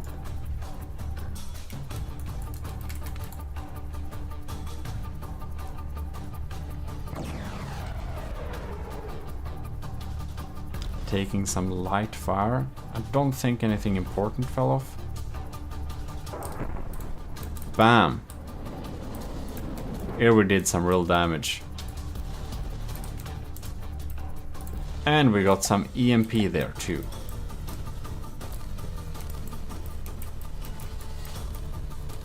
Interesting. Oh, where is it? It's going in for another attack. Facing upwards. Okay. And there we go. Wow. And with some EMP too. No, not dead yet. I think the first time around was some really lucky blasts. Alright, now it's coming here again. We're gonna slow down time. You wanna see this. Bam! That is some impact pack. That's a really cool way of crushing sea targets, I must say. It really is.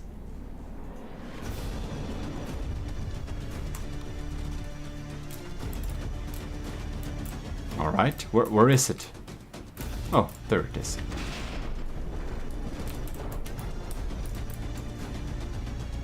It's diving low and coming for another attack run. Alright. Bam! That is pretty cool. It's a pretty cool with a pack bomber like this, I think. I never seen one before.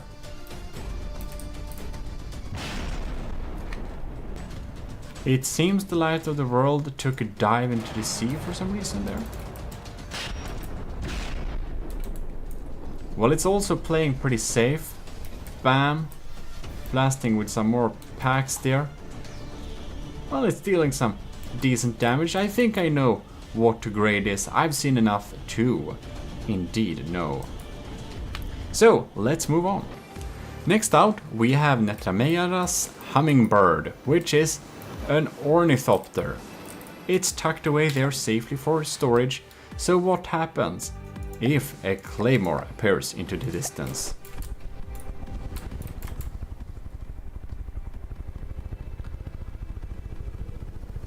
Alright.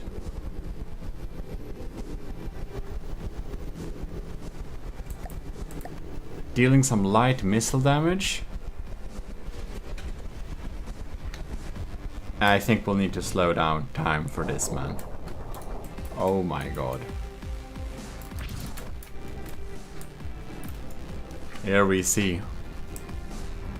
The damage is coming in. Whoa, that's some diff rods. Oh, darn. Yeah, that's some hash. That's some hash for you. Damn. That's some EMP damage too. If it's lucky, it can... Oh yes, it was indeed. Wow, that's super performance. Let's check that again.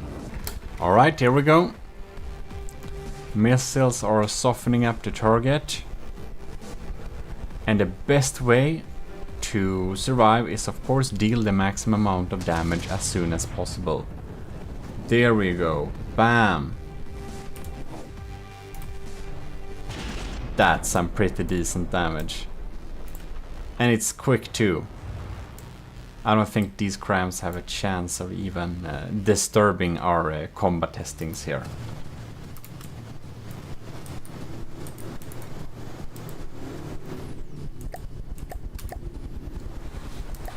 Top speed is almost 100.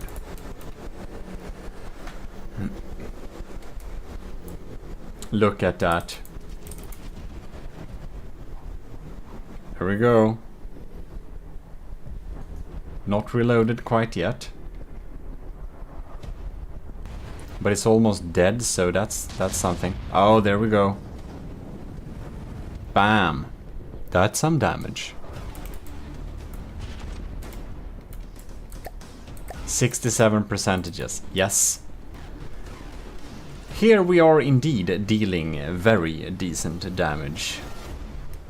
Look at it fly too. Doesn't it look absolutely stunning?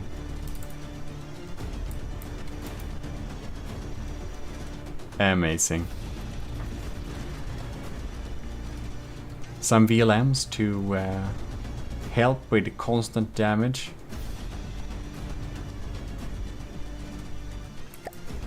Is it this? No. I think it's just chilling for another round. It's popping in for another run. Look at that. Does look pretty stunning. VLMs did their part, and I think we're here to finish the job. Oh yes. There we go. Very impressive performance. That was really something. Awesome to see the first bombers in action. I believe, however, that we will not have time to try more of the bombers today. So there is a lot of them, and I had hoped that maybe I would have been happy if, like, ish 5 people would have submitted bombers to the challenge. But the total amount of submission with several multi-submission is like 24, something like that. 24 it is, I believe. So that is very cool. That's very great. But it also means we have more episodes. I'll need to part up them into different episodes because I just can't record all of 25 of them at the same time. I thought I would be able to, but I'm also a little bit of a time optimist. So that doesn't happen, It's just too much. I think if I go through all of the bombers through this test in one single go, I think that the video will be around 2 hours, maybe 3 hours, something like that. So this is your Admiral GMODIST, the army of GMODIST, who you're of course submitting your bombers to.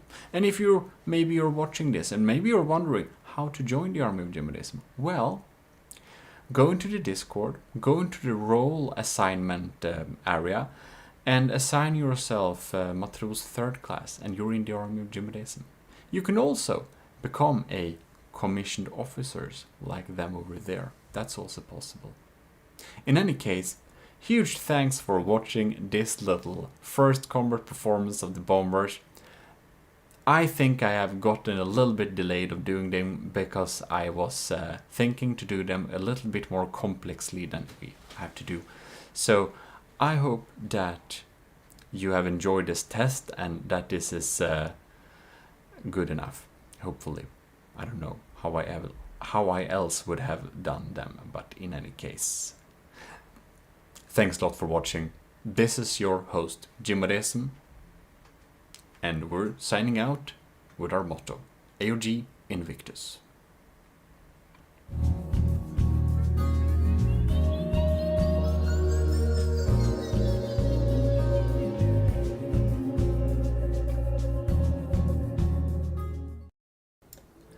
Well, hello and welcome to GMODIST. This is your Lord High Admiral, and we shall continue with the bomber trials. Enlisted and commissioned officers in the army of GMODIST and other personnel. Let's give some huge thanks to our continuing supporters: Admiral Superdave, Captain Y, Commander Jacob, Lieutenant Asteria, C2, Cravey, Powered by Greed, Taylor Ross, and Vincent Veritas for supporting us every month as a commissioned officer. We will now continue with the bomber trials with naval targets, because of course we have 24 submissions and we couldn't get through all of them in one simple episode testing them against the Onyx Watch Claymore. We are listening to Towards the Battle by Vesrets, which is our Army of GMODIST composer, as you probably already know. Beautiful song. Well, shall we get into battle? I think so.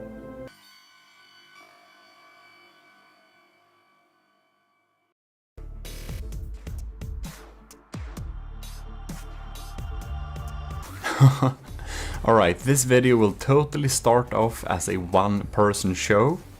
So Matros Neil then sent in 3 submissions, which will be going and testing the first in this particular little battle thing. This is the second submission, which is first out, and it's of course called the Invader. So let's get a Claymore in here. Alright, let's go. It has the cool 3D logo too. Alright. What will it do? This thing is actually a pack craft. Oh lords. I think we need to do a quick repair. Alright. It tries to stay above it. It has shields too.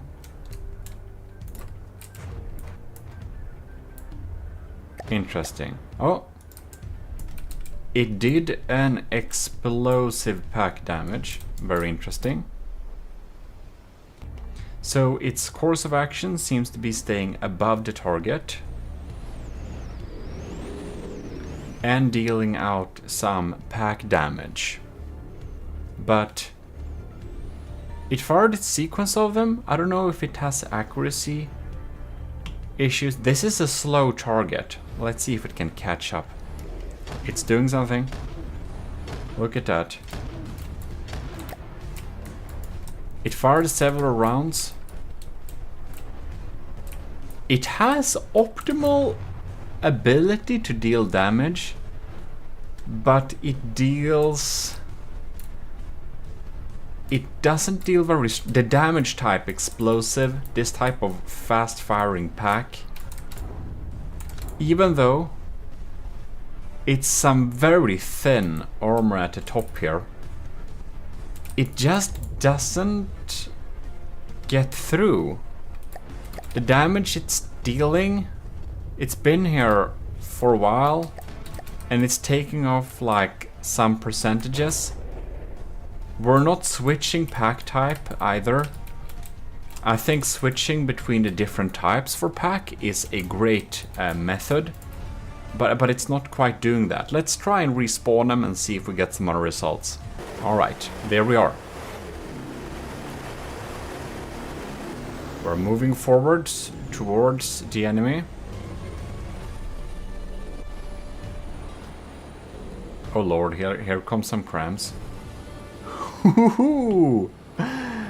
Lucky! Alright. We're closing in and we can stay above target. Alright. And now what? Alright, yes. In a real scenario with AA guns and stuff like that, I believe it's quite vulnerable just staying on top like this.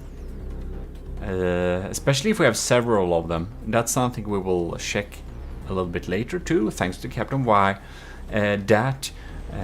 We need to check so that they won't collide with each other, but that will be very apparent in the group testing and it will be a point of metric. So I do wonder how these will survive during that type of metric. Well, we can already see that it has trouble reaching the target and the damage it deals is kind of limited to an armored target like this. So we have seen enough from the invader. I think a slower Pierce pack, by the way, would have been so much more effective against most type of targets. Next out, we have Nilden's third submission. This is the Penguin. So let's check out the Penguin. It has a cockpit, by the way, which is kind of cool. Did I mention it looks like a penguin? There we go. Claymore has entered the scene. Penguin is popping in. And it drops bombs. Alright. I do believe they have magnets. Look at that cute little thing. They look like tiny nukes. And there are many of them. They're popping in there. Yes, we're having some proper bomber action here. They come from all over the place. Magnetizing and damn. Yes. My ladies and gentlemen, this is indeed a bomber. Got a little unlucky cram hit there, but again, we are not judging the taking of damage in this particular challenge, in this particular sub part. Dies pretty low and spits out a couple of bombs there. Well, it's a true carpet bomber. It feels like a true carpet bomber, and I do believe it has some pretty cool results. And the bombs look pretty cool too. There are some custom parts. Look at that. Look at that. And they pop in here.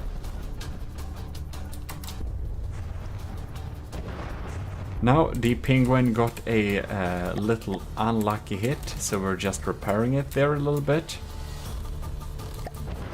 We can see the claymore is already down to 80%. I think this can be quite effective against a larger wooden target, say the crossbones or something. It's almost like it knew which direction the claymore is traveling, because it bombed kind of in front of it before it turned. Look at that. Next batch popping in there. I think it probably can do this all day, just spitting out these explosive bombs and providing a lot of damage. Look at that beautiful carpet.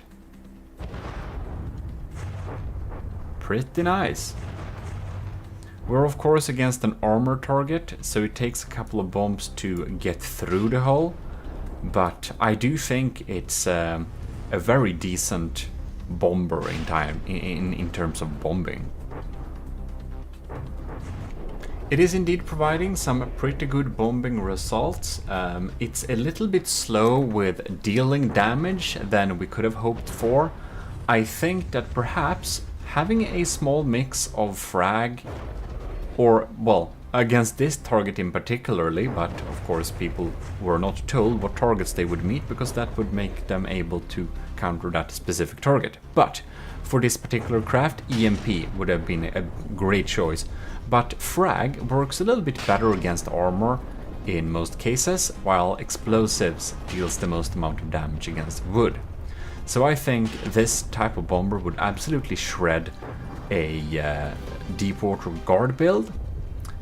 But against an armor target like this, a mix of frag in those bombs would probably have been beneficial. But I think we are going to spawn it again, check again how it goes. Ooh, it has some... Look at that. It has some balloons to make it not fall into the water. That's good. In any case, we're gonna restart this and see the results a little bit more. Penguin, here we go. I bet this thing is not the easiest to hit.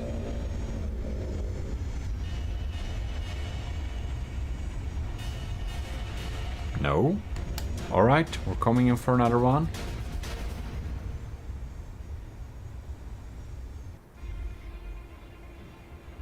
No? I restarted it.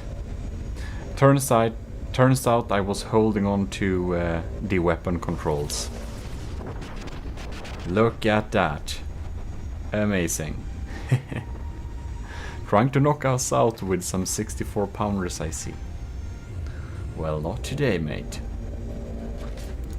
And we're pretty darn quick at reloading too. I like this. Yeah, this is a good way of dealing bomber damage. Having them small like this can make them load quick, and that will also cost less ammunition. So that's one good thing with having proper bombs and not bomb missiles. That is, you can provide a lot more payload, maybe 2 or 3 times as much as you could have with missiles, just because you are only delivering payload and you're not having anything to do with fuel, fins, thrusters and all that. Well, I think I've seen enough to know how to grade a penguin, so I'm gonna write up the score.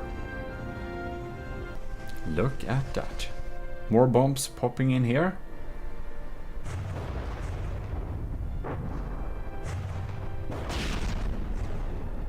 Nice.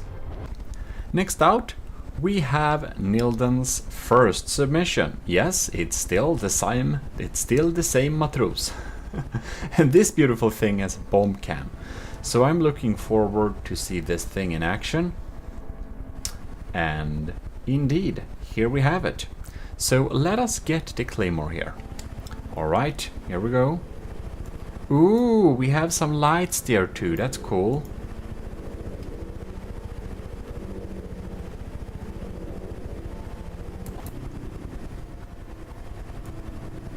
I just have to check this out. Look at that. Look at that. Oh! That was just so cool, seeing that on the display instead. Alright. Alright, that's cool. Look at these bombs here. They look so nice. They look so cool. So here we have missiles instead. It can be a more reliable way to deal the damage towards the targets. Let's see if it's more effective than the Penguin, because I do believe in this case we have slower dealing of damage due to we have parts. But it depends also what type of damage it is. It looks like it's able to put the damage where it's most needed. So I do believe we can check out this thing a little bit here. We have explosive again. So I believe some APN guidance helps with dealing more damage. I see, and there we have the bomber cam on a spin block. Let's see if we can see some more bomb cam action here. I think maybe we're a little bit too close for that. Or no? Look at that. It's pretty likely to actually show the action indeed. The bomb cam works pretty well. Well, Matros Nilden is really giving a show here with this particular bomber. They're diving down. And since we're getting so close, I do believe these missiles don't need to get very near to deal a lot of damage. So that's very interesting indeed. You can see that this ship is again heavily damaged. It has the same kind of issue like the Penguin, that when we're dealing against armor targets, the damage type explosive will deal a little less damage, but in this case they were coming from on top. So I think that perhaps the payload itself might be slightly less, just better delivered. And there we see the Claymore got absolutely taken out. Very nice. We have spawned the target again,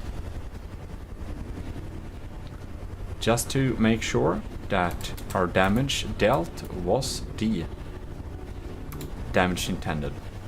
Alright, I think the Claymore is coming in here. Yeah, there we go. And haha, so cool. So cool with the bomber cam there. Yep, there we go.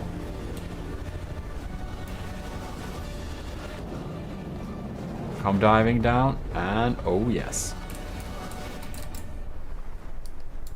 Very nice indeed. A couple of bombing rounds more. It basically circles above here, which is good to keep out of the way of those crams. And it constantly provides some bomber action feed. And shredding some blocks down there. I've seen enough to know how to grade this accurately. So, Nilden, I hope you enjoyed your one-person show for a while, but now we will be moving on to Ovo's design. Here we have the White Phosphorus Bomber by Ovo. And this is a design that looks absolutely amazing, and a lot of you have graded it as one of the best looking ones in this tournament. With some really sleek modern fightery designs without being too much decorations. It's still very sleek. The main design of the ship itself does give it the super cool shape, and we have some help with some, I believe there are some small wings on spin blocks with a tiny bit of spin clipping, which was allowed by me for this, absolutely. Spin clipping is generally not something that we do allow, but when it is for aesthetical reasons on small designs, oh, that's another story.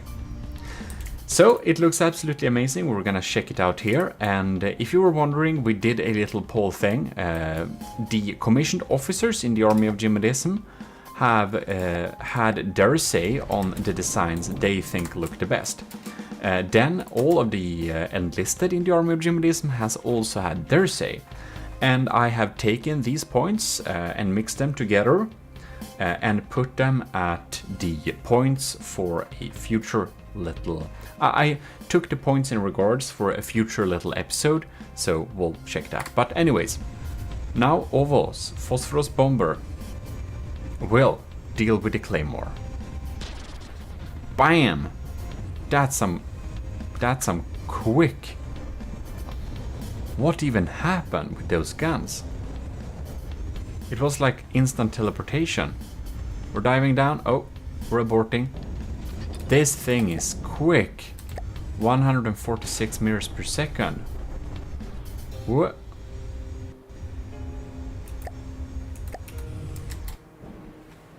And here we have... Oh, those bombs missed.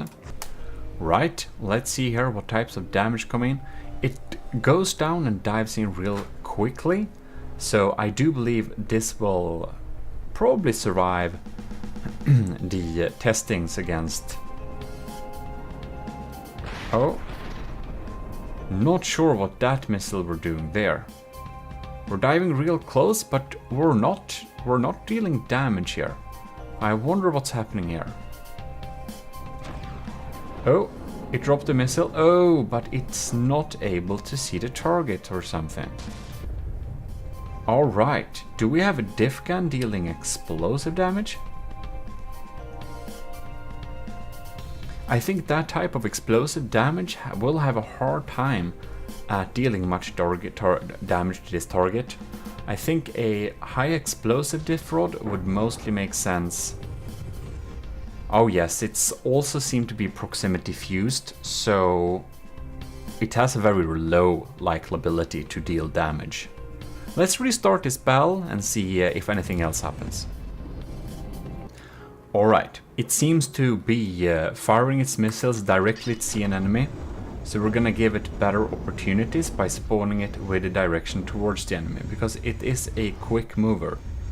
It moves in circles, okay. Let's see what these missiles, which are looking pretty cool by the way. They seem to not be able to see the target. I do start to think that these are unguided dumb missiles.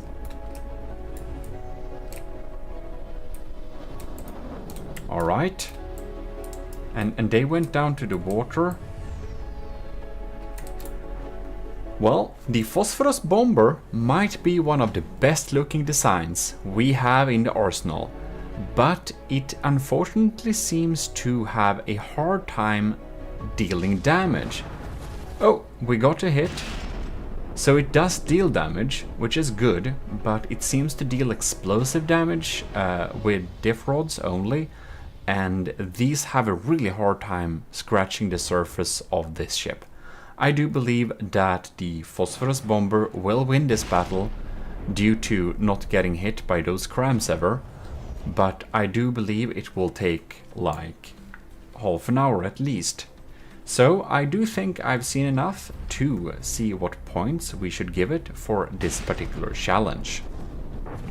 Next up, we will have Pizza Summoners Sardalk AS Sardalk, which has some awesome rotating gear things going on here for the engine parts. It's looking very advanced, and it's equipped with crams. We also have one of the absolutely uber cool cockpits here. So we're gonna see this in action right now. Alright, here we go. The Claymore is spawned.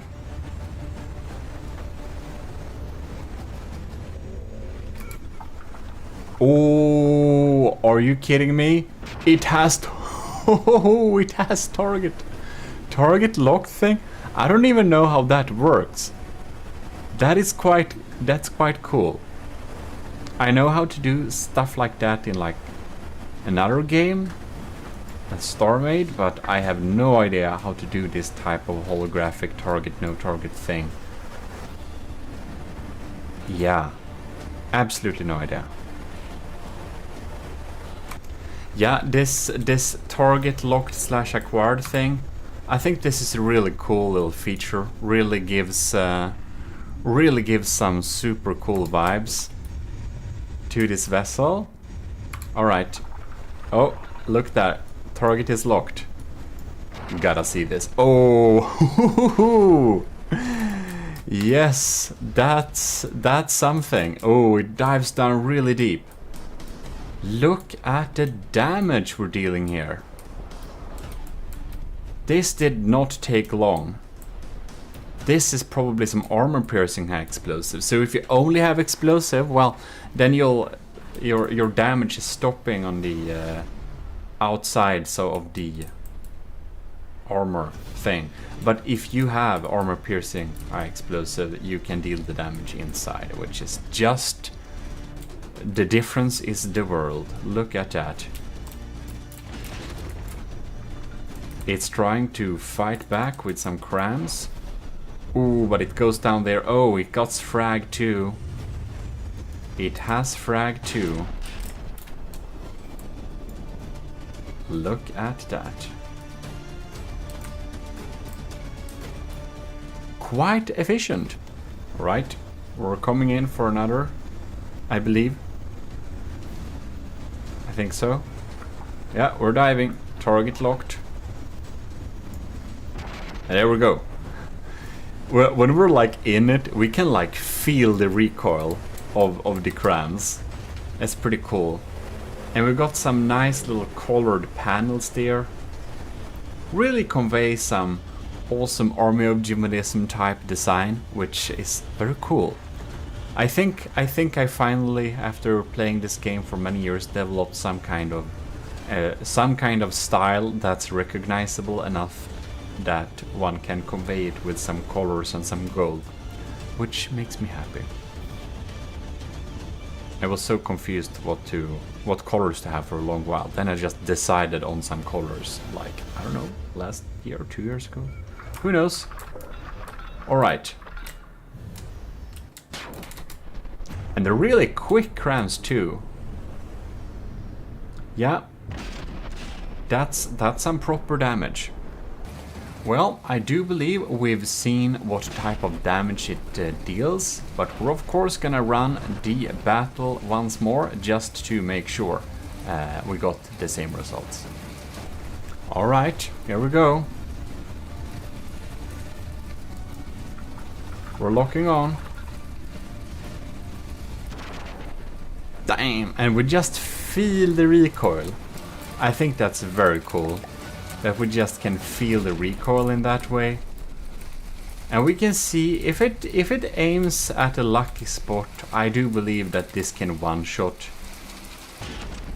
Yeah, it's a very strong bomber using crams, but not in the way I expected.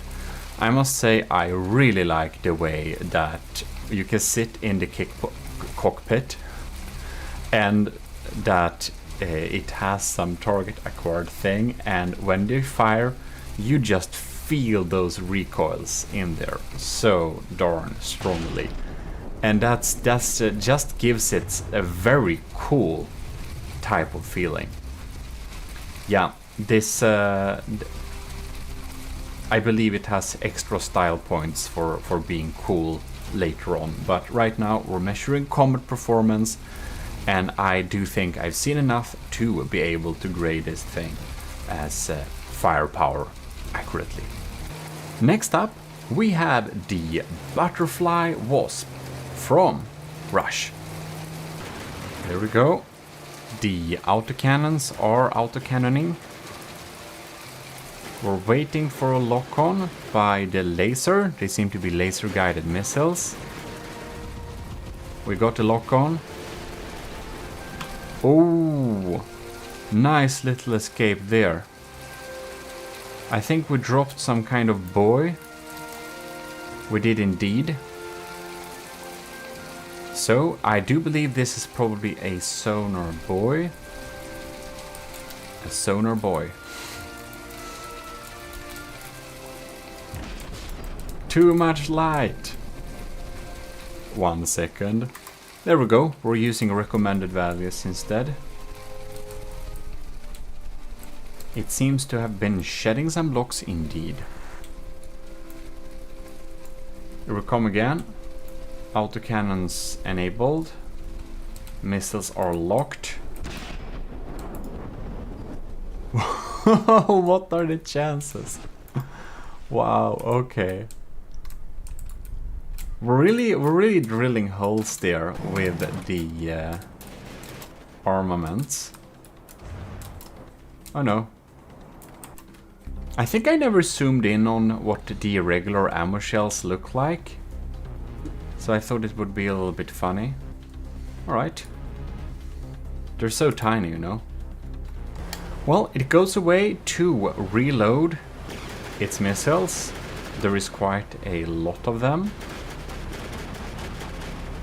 And until there is target, and then they immediately launch from close range towards the target and it goes away.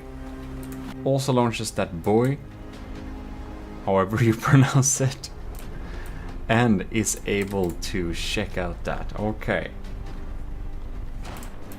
Very interesting indeed. Looks like a pretty strong attack diver bomber with some missiles popping in there. And I think we're dealing some good damage. We got some frags and some explosives mixed in there. Seems to be quite efficient. I think I know what type of damage it deals now, but we're going to run it again, just because that's what we do. Here we go. It climbs a little bit to get at the altitude it wants to get at.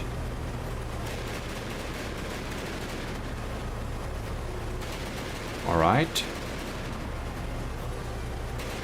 We're locking on, missiles incoming, going straight for the front there, and running away. Look at that, some pretty nice holes there. Here we come again. Not a good day for a particular claymore, I believe, but I don't think any of our test days. Any of their meetings, or what should we say, any of the encounters with the army of GMODIST is not a good day for any other faction, naturally. That is not an ally. So, yes, I do believe exactly where I will grade this in relation to the other ones, so I'll write it up and we're gonna move on. Next up, we have Sean Reed's first submission. And Sean Reed submitted 4 submissions. In any case, this is the Daggery first submission. We're gonna unpause it and it sits there and chills when not in action. Did I accidentally...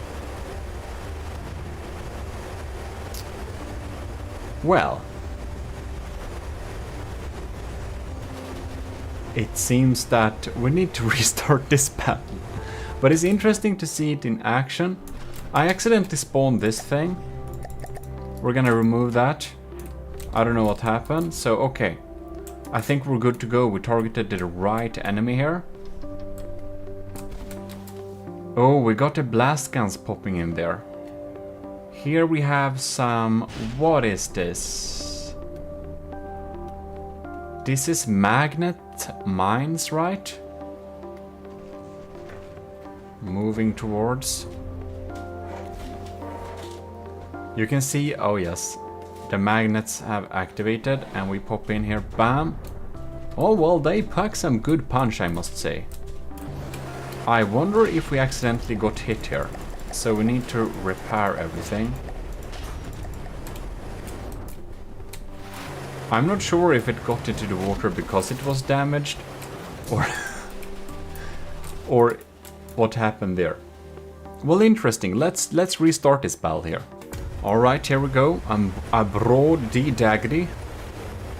We have some diff guns, right? Yeah, we fired something there. Dropping the bombs.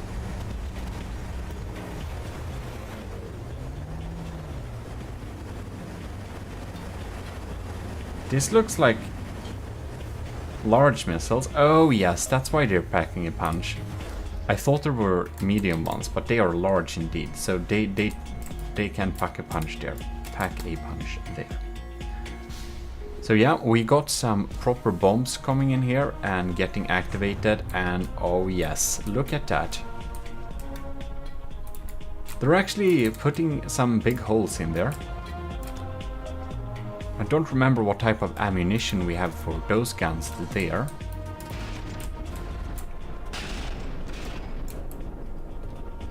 We're gonna keep an eye on it so it doesn't get damaged.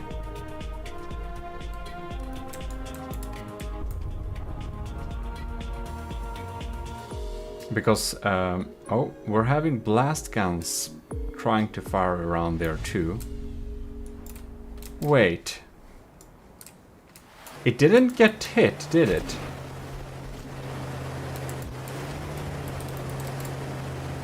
I start to wonder if the revolving blast guns damage this target itself.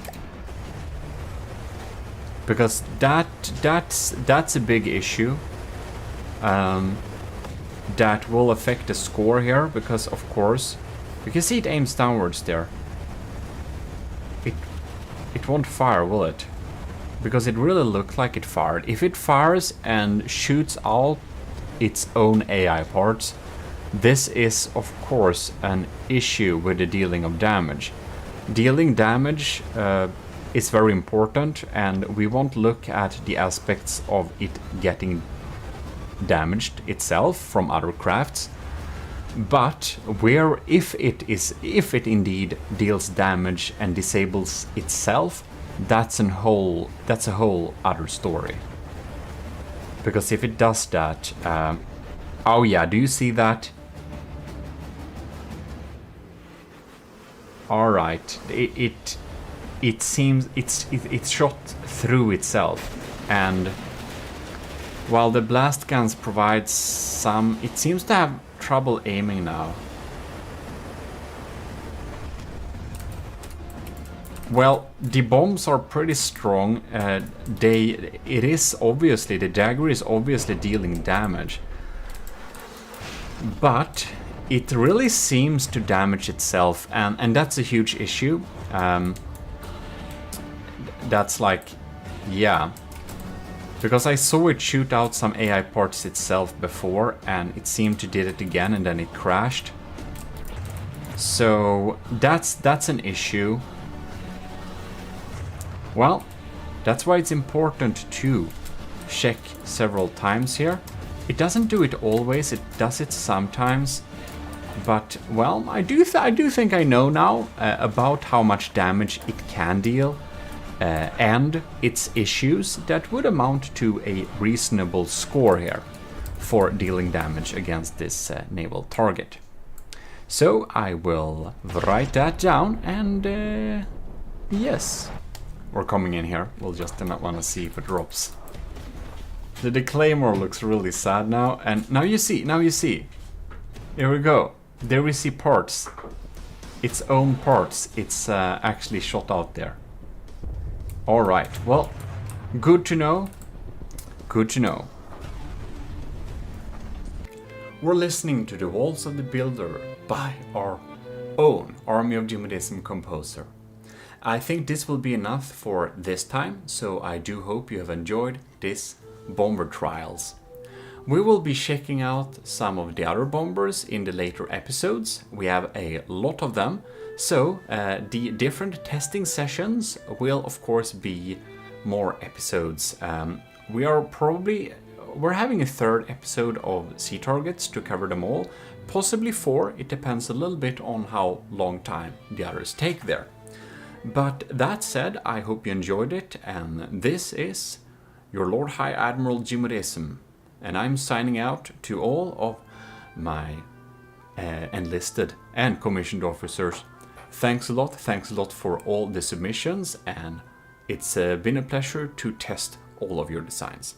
In any case, this is your host signing out, if you're not enlisted yet. If you want to do that, you should probably search on how to get into the Army of GMODISM. It's very easy. any case, see you next time.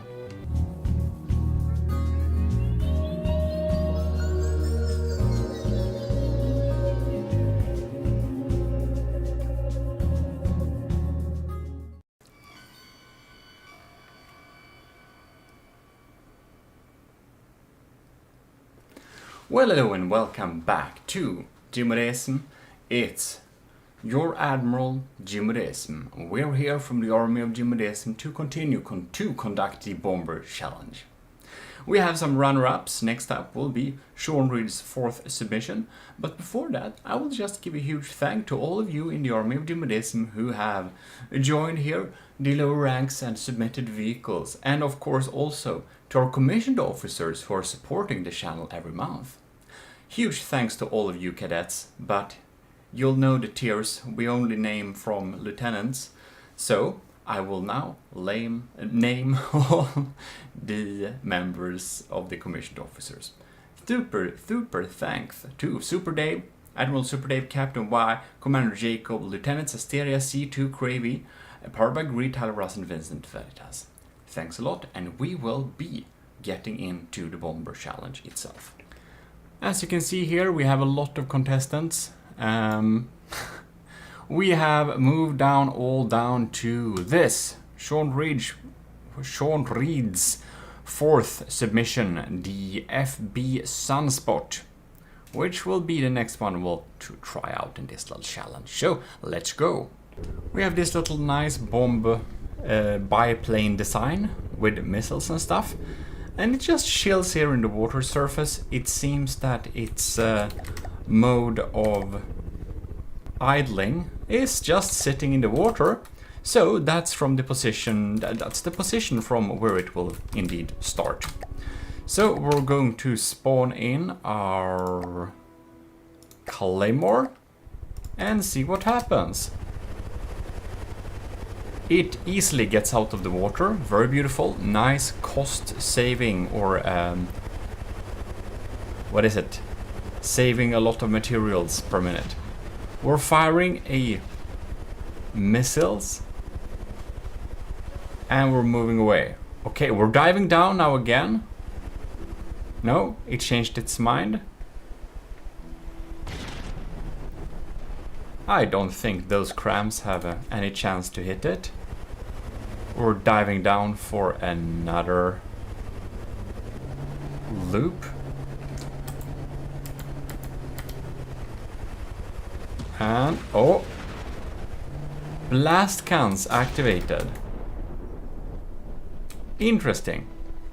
Don't know if that did much damage or not, but we seem to have scratched the surface of the Claymore indeed. While we are mostly judging the ability to take out the target in this little challenge here, we can clearly see that it's very evasive against those crabs. I do not think it's very likely to get hit, no. It's very maneuverable, has some really nice moves in the air here. It seems to have very good air handling. Oh, oh, that was an unlucky. Alright. I guess we're just doing like this. There we go. There you go, buddy.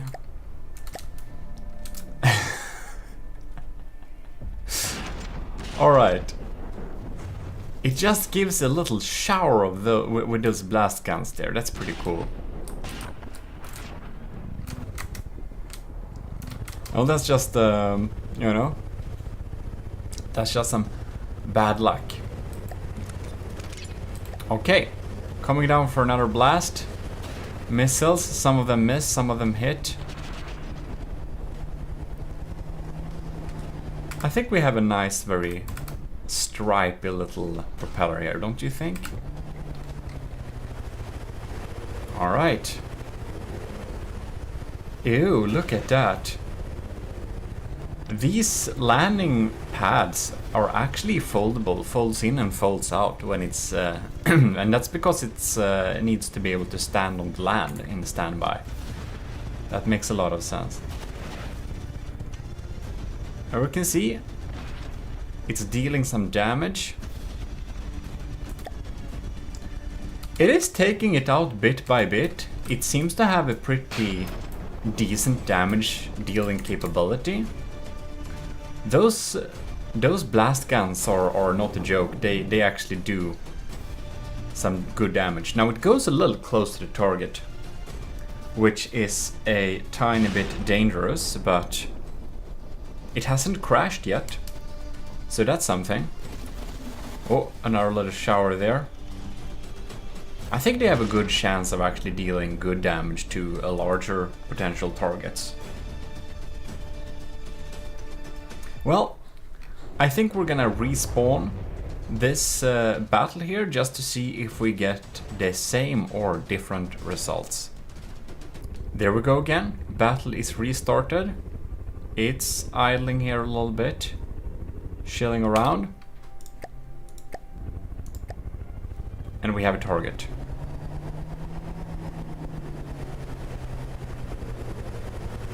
Alright, flying straight towards the Claymore.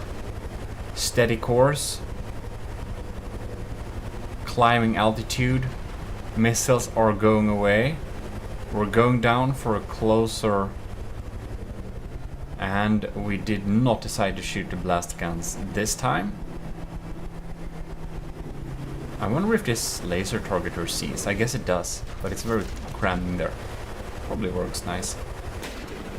There we go, blast guns going on there. Actually, we can probably see here too. Tracking. Yeah, it can see through here. But some of the time it doesn't see through very well. Just wanna see here if it actually gets it into view when targeting. I think it has other detection too, of course it has, because this is only a laser targeter. Seems that this laser targeter a lot of the time does not see, and I do suspect that's because the propeller blade is right in front of it too. So it has very rare chances when it actually has visibility. There we go. Aerodynamic missile heads there. There we go. Whoa. It goes real close, and I think that can be a great strategy a lot of the time. This time, when we are facing an equally sized target, it seems to be a little bit difficult to deal a lot of the damage, since some of the missiles hit and some miss, and the blast guns do work better at an area. But all in all, I think it seems to be providing some decent damage here. So I think I'll know how to grade this thing. So pretty cool. We shall now be moving on to the next battle, or the next bomber that you have submitted, which is W, because it's triple U, because it's you in terms of it's you, Sean Reeds. It's your second submission that's popping in next, and it's also the second submission, I said. So yeah, let's get and see that. Popping in here, we have the Jin. It's called Jin, right? And it is a type of bomber thing. It's definitely another of the sorcerers. It also has a beautiful little fire plume going on here. So we're just gonna see where it goes. Oh, it's going high up in the air. Not a chance this thing is getting hit by anything, right? We're going pretty high. What's our altitude? I'm not sure if we see that. 650. All right.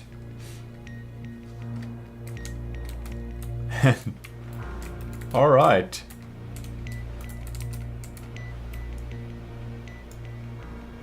And there it is. Oh. There we can see missiles popping down here. They have magnets. Alright. With... Do they have thumper heads or do they have... I'm not sure actually. Or if it's heat heads. Very interesting. I don't see any heat damage, but I guess we're gonna slow down time for the next blast. It's literally just sitting up there and shooting down them. Seems to be dealing some pretty efficient damage. Okay.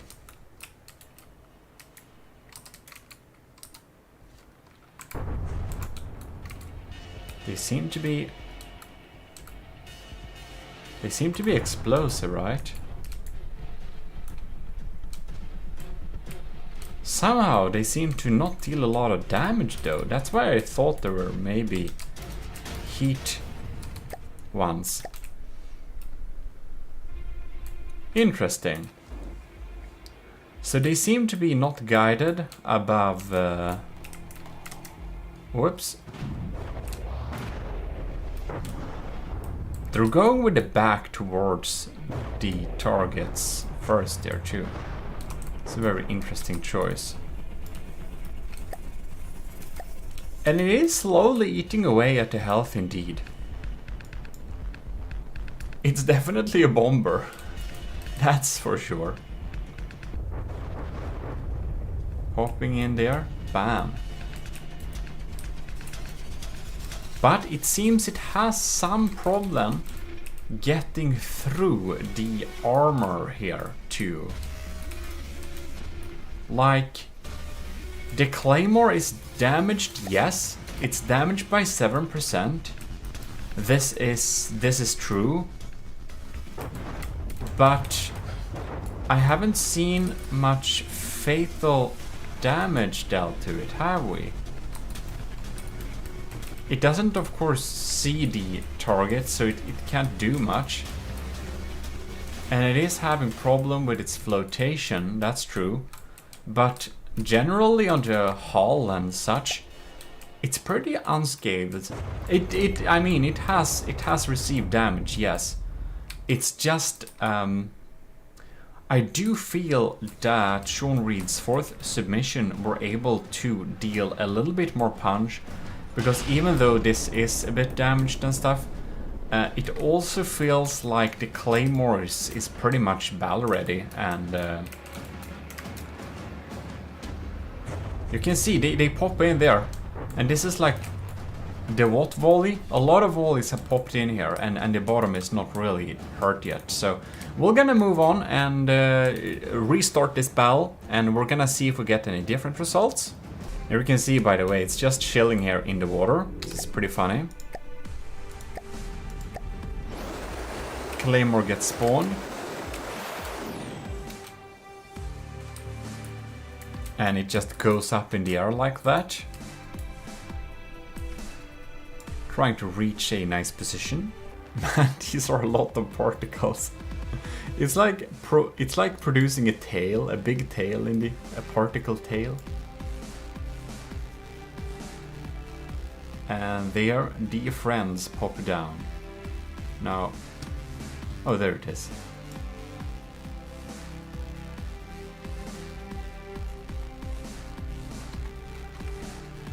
I wonder if they were a little bit too far away to reach. Yeah, they were.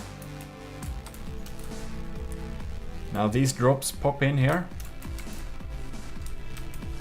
Whoa, magnets. Ooh. Some pretty good hits there, I believe. No? Well, I do think it seems that it is its weaponry capabilities, and this is the way it deals damage, and I think I have enough material to assess where on the scale this will be. I do like that a lot of the shells come in underneath, but I do suspect that perhaps having the magnet in the front so that they would face the front and having them be shaped charges could have possibly dealt more damage. In any case, we are going to move on to the next submission, which is Sean Reed's last submission, the third one. And it's the Aspirant Helicopter, this beautiful little drone thing. Army of GMODISM helicopter going on right there. It even has shields and it sits here in standby.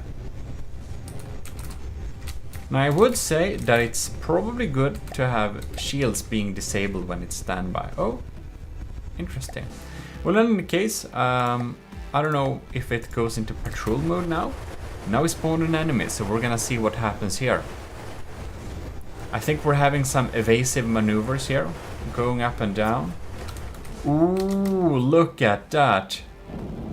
Oh, delayed. Oh, this bomb is so beautiful. Look at that. Bam. That dealt some damage. That's some proper damage. I do think this helicopter has very beautiful bombs going on for it. Or missiles, I mean. Laser guided ones.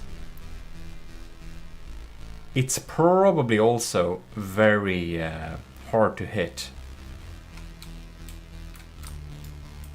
Now this missile just went off into the distance. And this one hits.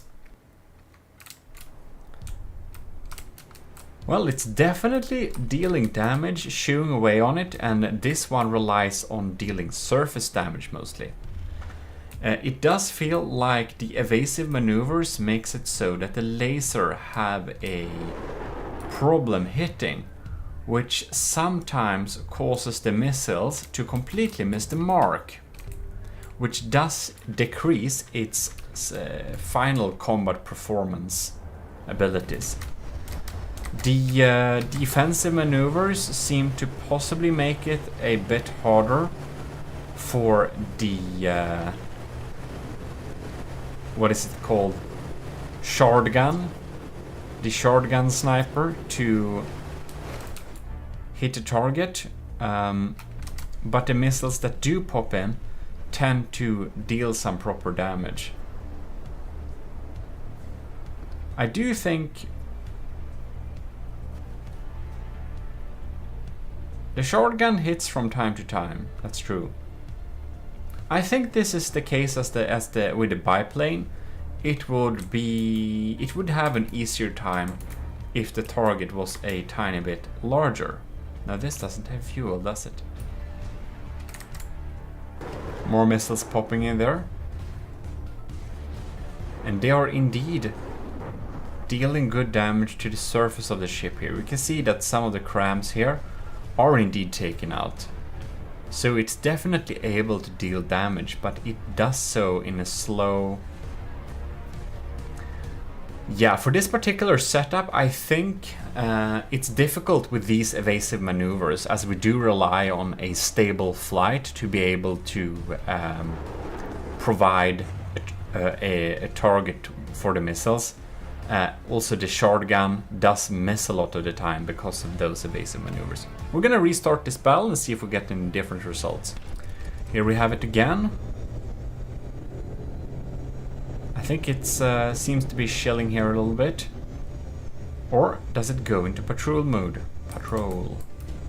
I think it just shells. No, it decided to go into patrol mode. It seems to be floating a little bit here, like up and down, not spending too much resources. If you didn't know that, it's easier to fly at lower levels with the propellers in from the depth, just like real life. And it's easier to gain lift too with the wings, I believe. Something with the air thickness is calculated, I believe. Okay.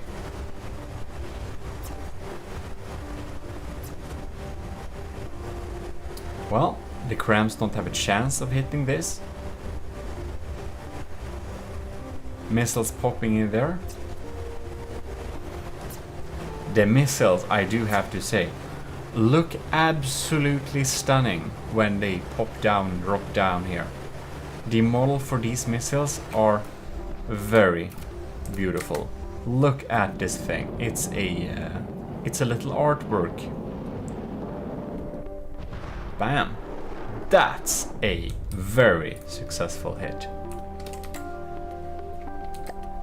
Well, we can see it's definitely shooing up the Claymore. We do know that it will be able to take it out, dealing some damage. I do think I do know how fast and how good it deals the damage, so I have enough to write down the points for the Aspirant. Very nice indeed. We will now be moving on to the next ship. I mean, not ship. It's a bomber. And if you don't know how to join the army of GMODISM, go to our Discord, go into bot interaction channel, search, find a bot assignment, self-role assignment thing, and assign yourself the role Matros 3rd class, and then you'll get enlisted in the army of GMODISM. Isn't that quite nice?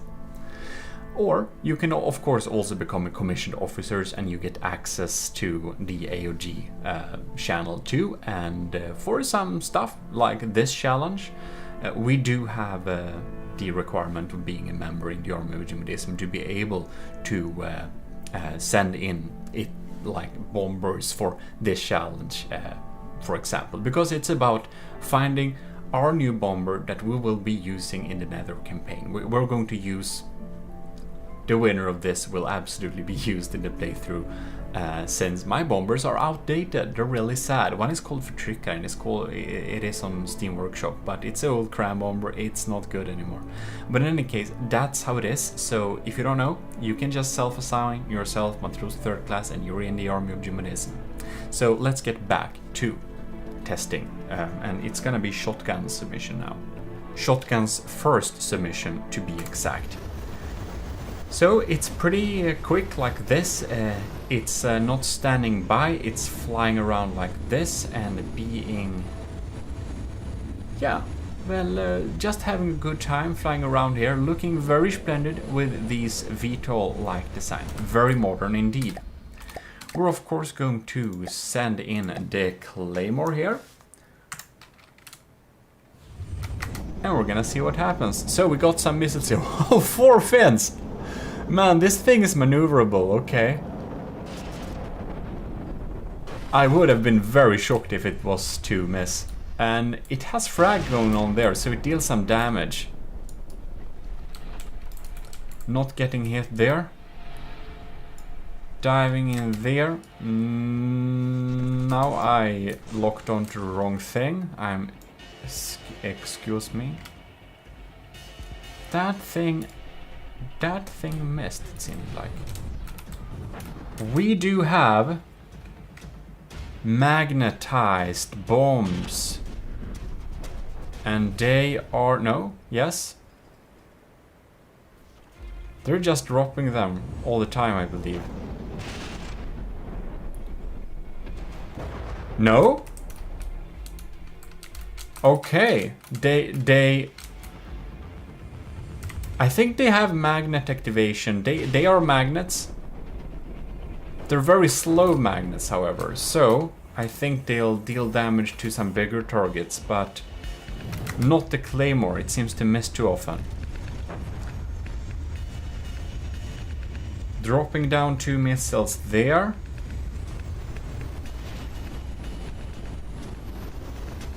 Oh, it received some damage here. I don't know if it inflicted it itself. We're going to assume it got damaged, so we're going to just repair that a little bit quickly. Here we can see on the sides.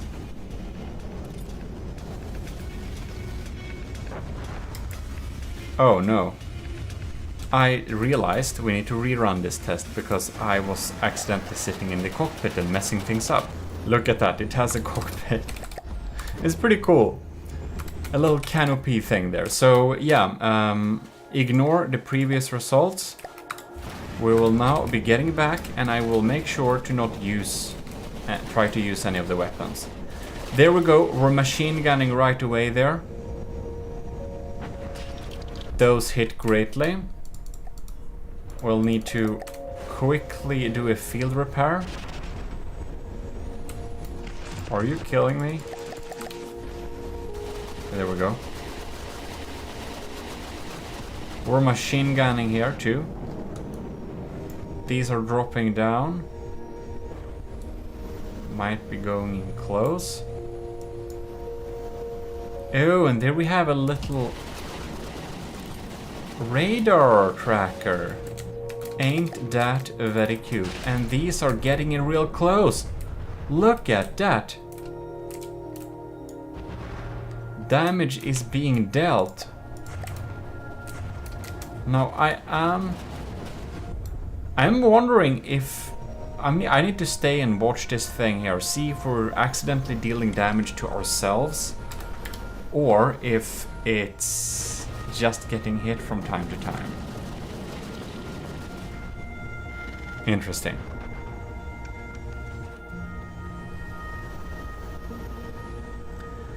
We're of course not really measuring if it is damaged by the enemy, but if it damages itself, we'll need to take note of that. And that's the reason why we haven't turned on God mode for them, because I want to see if they shoot themselves.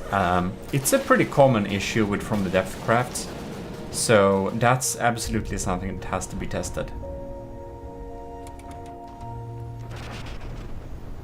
Very sleek maneuvers here. This thing is pretty quick. 129 meters per second. It's very cool. And I do think we're providing some decent damage. The Claymore is dropped down by 10%.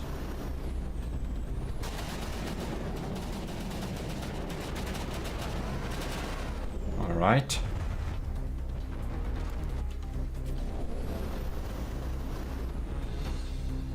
We have a lot of heavy armor on the base here too, it seems.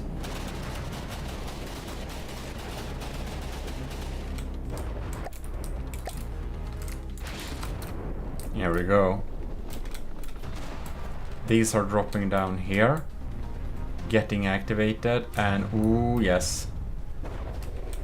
That's dealing some pretty nice damage. Again, I do think we have a design that would deal better results against the larger, softer target. But thanks to the frag, we're still able to deal pretty decent damage against the hull of this thing here.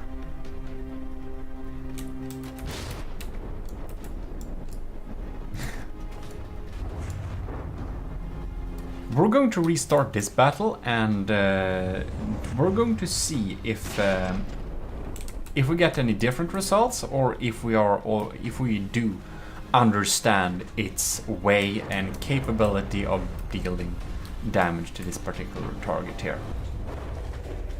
Before I confuse anyone, I just realized that shotgun has this is shotgun's only submission.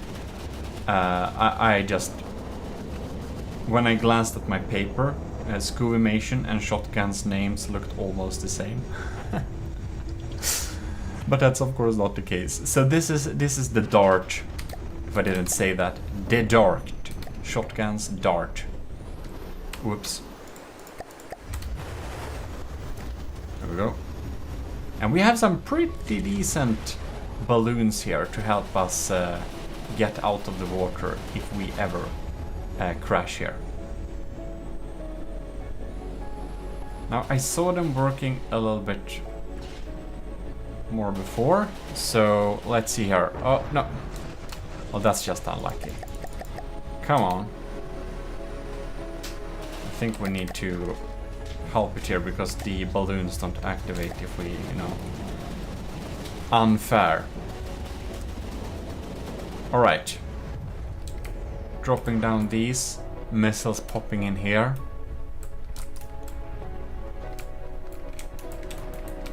Alright. Well, I do think I've collected enough materials to know how much the dart is able to deal damage. So that's really nice. We are definitely dealing damage towards the target. We have multiple ways of dealing damage, and we don't miss a lot of the time. So really nice. We're now going to move on to not shotgun, but Scuvimation's first submission. This is the Trival. That's not the Narval, but the Trival, because it has 3 horns. And I do believe it's a diff gunner. Looks very... We got some EMP protected parts there, that's really nice. Some really beautifully designed missiles. And well, I do believe that we're gonna deal some damage here. So let's spawn the Claymore and check our results. Look at those beautiful missiles fly. These are definitely one of our lineup's most beautiful missiles. Look at those. And the damage they dealt was really lackluster. Maybe it was it perhaps shaped charges? Because the damage they dealt to the surface was laughable at best. Okay, we're gonna catch that again. Oh my god, was that a crab? Wow, what is the Trival packing, I wonder?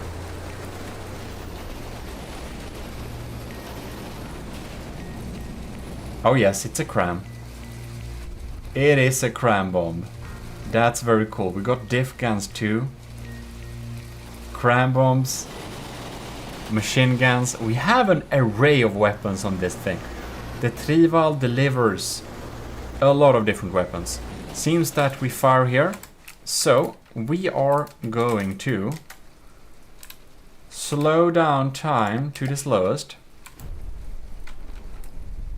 And just see what happens here.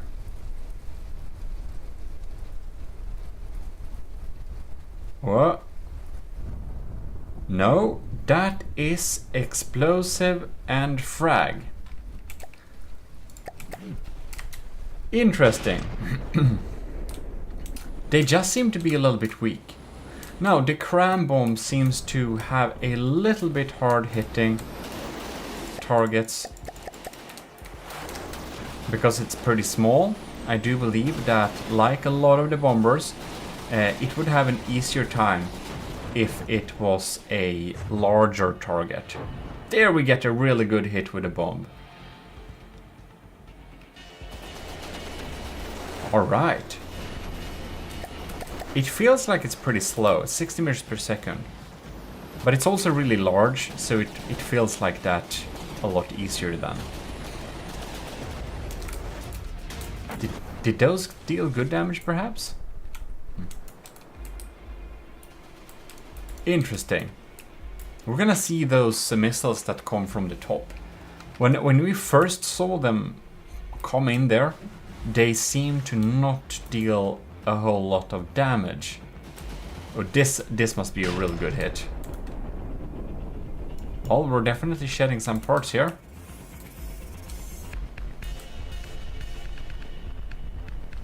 Well, it keeps coming in and harassing the target. Yes, indeed. I do believe that the Claymore is down to 73%. So it's definitely eating away here.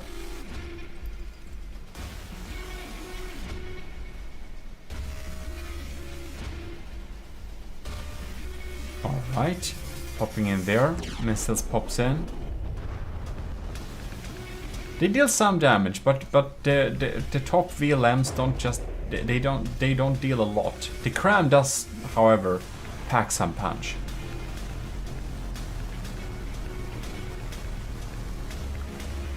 I think we are going to restart this battle and see if we get any different results, just so we can gauge it properly.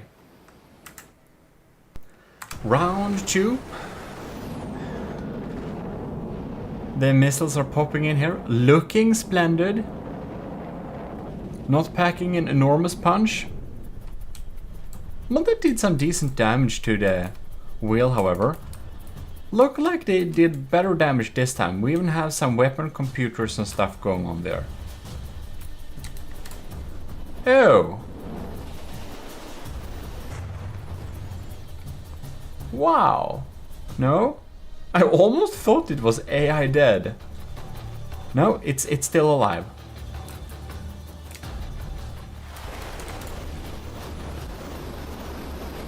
Those guns seems to be doing some good damage too. Cram bomb is missing. The machine gun's providing some steady damage at least. Goes in for another attack.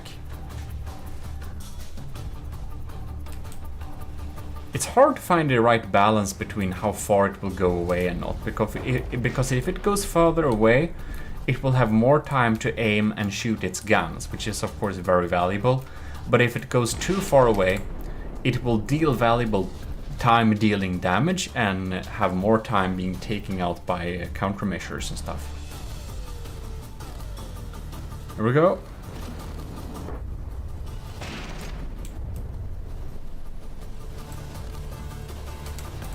Well, it does deal decent damage.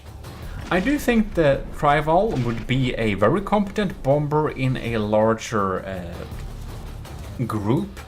I think a group of them will deal very good multiple type damage, providing they don't collide.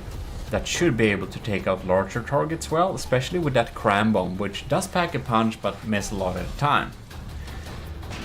So with that said, I do think that we are able to judge the Trival's combat performance here. We're gonna write that down here. And that will be all for this particular episode, I believe. It was really cool seeing some more of the bombers in action against our enemies, the Onyx Watch Claymore. To see it gotten some torn up a little bit there, so we do understand what type of bombers we have in our arsenal to be able to see which one will be dealing the best type of damage to multiple targets. This is of course only sea targets. We are going to test out many different types of targets, submarine, land targets, and we're gonna check some other metrics like efficiency and stuff like that. In any case, this is your Lord High Admiral GMODIST in the army of GMODIST. I do hope you have enjoyed watching this testing session for the bomber submissions. Next episode, we will try the last batch of your submissions that are up for consideration to get permanently written in the second chapter Frontier Fleet that we will conquer the Nether with. As you obviously can hear, I cannot speak today, so with that said, I will only say dismissed. See you next time.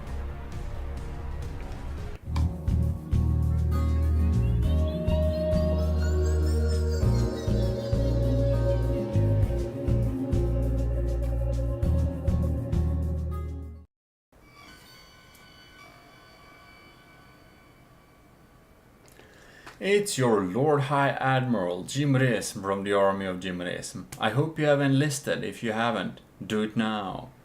Also, you can join the commissioned officer if you wanna support the channel each month. Huge thanks to all of you cadets, and special thanks to Admiral Super Dave, Captain Y, Commander Jacob, Lieutenants Asteria, C2, Cravey, Parbag, Retaileras, and Vincent Veritas. Your monthly help helps me out a lot. In any case, we will now be moving back to the bomber challenges. We're gonna test the last batch of the bombers against the Onyx Watch Claymore that absolutely needs to be destroyed for us to be able to conquer the Nether. We obviously need a competent bomber, which is the entire reason behind this challenge. So let's go. We are here at one of my personal aesthetical favorites. This is Scoovimation's second submission, the Pigeon. Look at the beauty, it's very aesthetic. We can walk around in the hull. There is nowhere to sit, but there are cool pillars for the superstructure. I don't know how much punch it packs, but it's definitely a like this I just love the aesthetics of this thing. It feels like I could have designed this myself. If I'm going to be so bold. I'm not sure it would look this nice and in this way, but it's super cool and it's inspiring. I just like it. It's barely a bomber since it's more of an airship, but an airship can be a bomber too, of course. And we're gonna put it to the test. We're here again with the bomber challenge. It's sitting here at some kind of standby. We have a targeting turret and all that stuff. Very cool. So we're gonna get and jump in with an Onyx Watch thing. There we go. The Onyx Watch Claymore is popping in air. I almost expected these pods to turn forwards. If they did, it would go a lot faster. Is it just me, or is this thing gonna get absolutely annihilated by the crams? No? We're unscathed? That is quite amazing. I kind of just want to stand on this thing while we have some action. Oh, look at that. That is some damage. That is a bit scary. We're going in for another round. The crams reliably miss it. I did not expect that. Look at that. If you want to know, by the way, how I control my camera, you should definitely take a look at my camera control video. This thing needs to be repaired. Thank you. I have a little tutorial about camera control, so that you can do nice screenshots, move around your camera, not get lost, lock onto targets and all that stuff. Alright, so the crams tend to miss here. I think the target might be a little bit small. We might have once again an area where the pigeon also would probably deal a little bit better against larger targets. But of course we need to test bomber precision. If we're gonna send out a single bomber to deal with the threats of the army of GMODIST, we of course need to check them if they can take out that single target or if they're helpless. It doesn't seem the bombs pack a huge punch actually. It looks really cool. It really does, but there are 4 bombs, right? And they are just not dealing a lot of damage, and the machine guns aren't shooting very often either. That's a good hit though. That's a good hit. But the damage it does kinda surprises me a little bit. And tell me, I don't control anything, right? You can see here.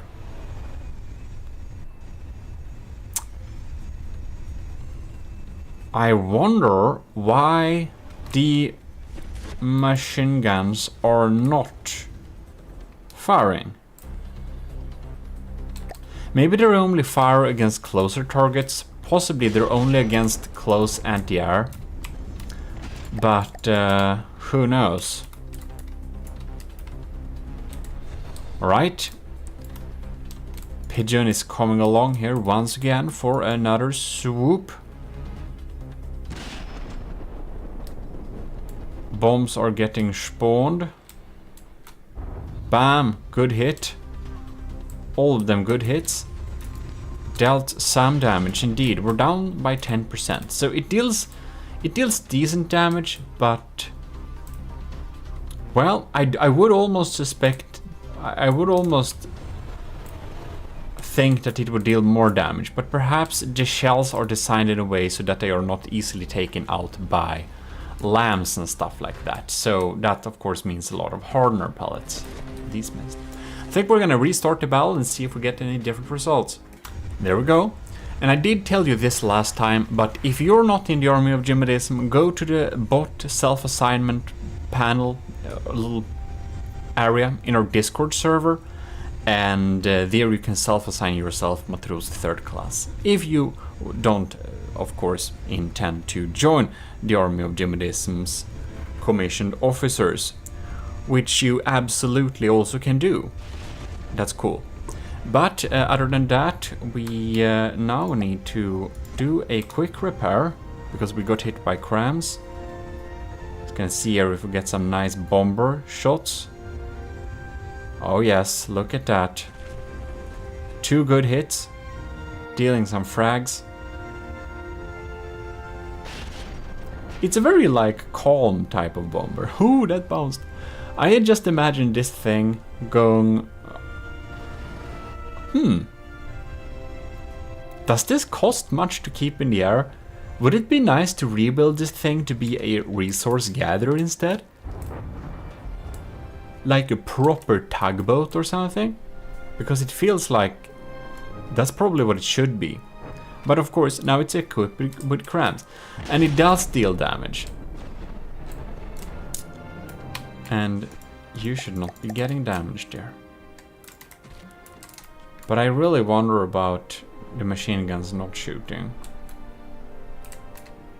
One thing I do want to check. Wow, we got some bombs here. Oh, that's a really good hit. That is if these are real. Oh no. Here we have munition Oh! They're not anti-munition. They could have been. Why do we have munition detectors on, or is this? That's probably laser, right? No, I don't remember how the new model. Laser warners, yeah, that's the laser warner. The new munition detectors look a lot different. Coming in for another round. The Claymore has some health left, but not a lot. It has a lot of health left. I do think we know how much damage it deals in relation to the other contestants. So I do think it seems to be a pretty capable bomber, but it misses some of the time. We're not measuring for that. It's an easy target, of course, but that's not what this is about. You can see the amount of damage it deals. So I think I'll know where to grade this on the scale. So we will be moving on to the next submission, and this time it's by Straight American Imperialist. And the Straight American Imperialist has the name AOG Bomber Plane, so we really know what this plane is gonna do. We got a bumper, we got some diff guns. This is gonna be very interesting to see what types of damage we're dealing. Oh man, at instant spawn, we're getting some real long missiles here. We have some real evasive maneuvers too. Oh, we're diving down. Oh yeah, this thing is pretty quick, right? Didn't fire? Okay. See here. 108 meters per second. Oh. Oh! Alright, we have found a way to deal some proper EMP damage. Alright, next round. We got the missiles incoming here. I do think that these missiles have the capability of single-handedly taking out the Claymore due to its not perfect EMP protection. And this has a pretty strong EMP. That is an instant kill once again. Well, I didn't want to tell you beforehand if targets could be weak against EMP or not, because the truth is, some are. Everyone doesn't use EMP, so it is a trade-off if you want to use EMP or not. And a lot of smaller crafts are not, does not have the capability of being protected against EMP. So it's a metric. You can use it. It might prove to not be good at other challenges, but at this particular challenge, it proves very nice. We can even spawn. Let's spawn 3 claymores. Just like we already know. I can write down the points already. We know where to grade it on this challenge, of course. It's nothing difficult with that. It's just, I potentially just wanted to see the diff guns.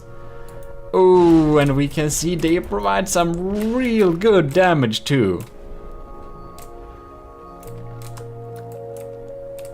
This one, is it offline? I'm gonna see this thing. I just wanna see it a little bit in action. I think you can guess too around where on the scale this thing is graded from these results at this particular challenge. It's damaged. We're not testing that. We're gonna repair it. Did it shoot down its own block there?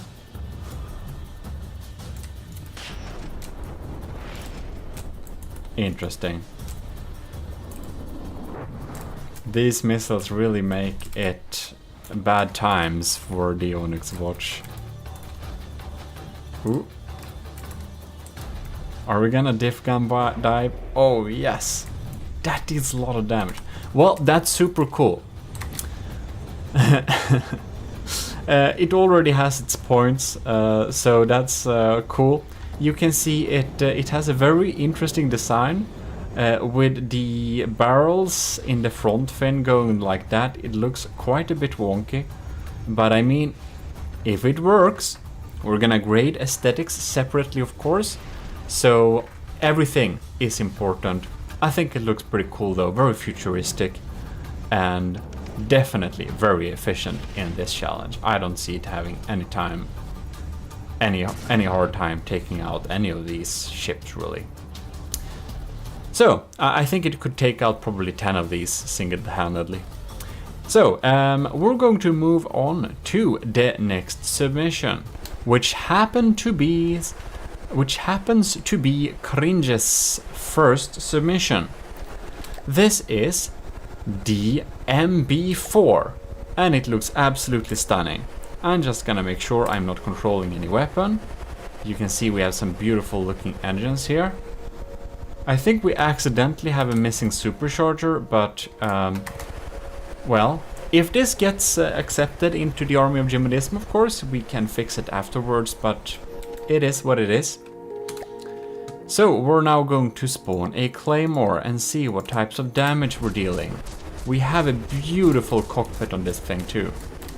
Look at that. I think these are explosive shells, so I do suspect they're dealing very little damage.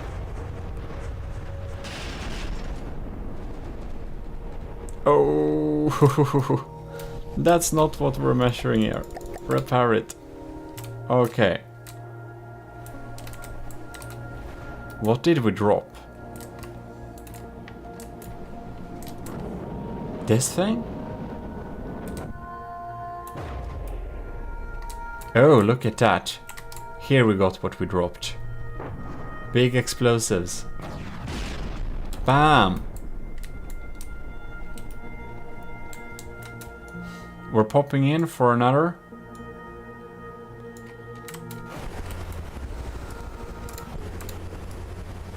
Whoops. Here we go.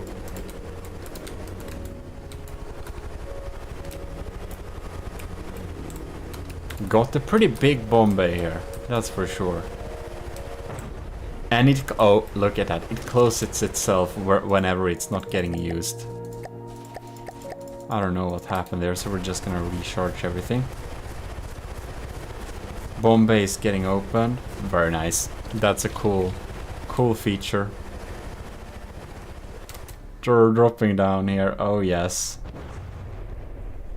Magnets are getting activated. I would, yeah, there we go. Bam. And they have a lot of explosive parts in them. So these bombs do pack a proper punch.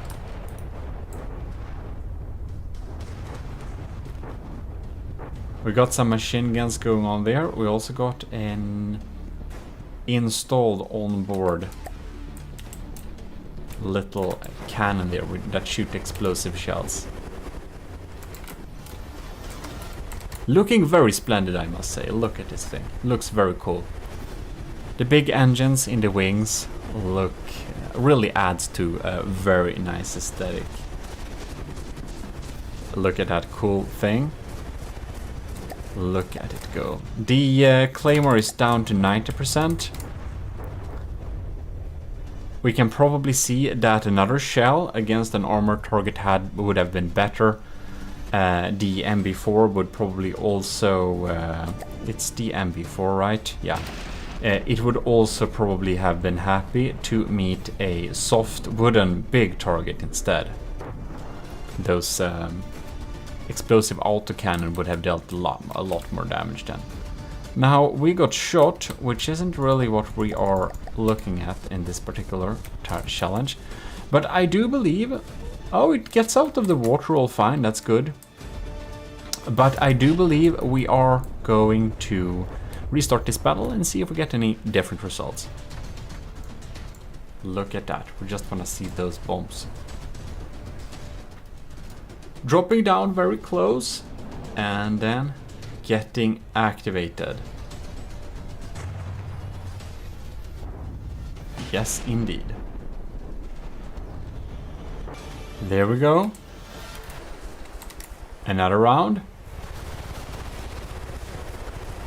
So we have the little canopy thing with the turret and the top. 2. And this is a burst gun autocannon, is it not? Dodge those bullets. Bombs are being dropped. Close to the Claymore. Now that will of course not be measured.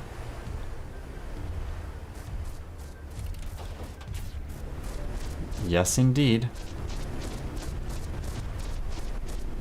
A nice burst gun.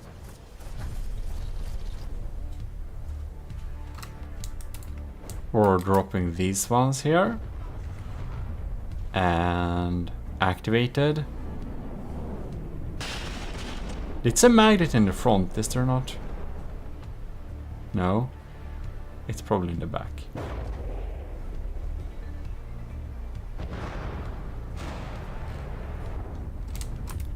Well, I do think we have collected enough materials to be able to judge the MB4 in a good way.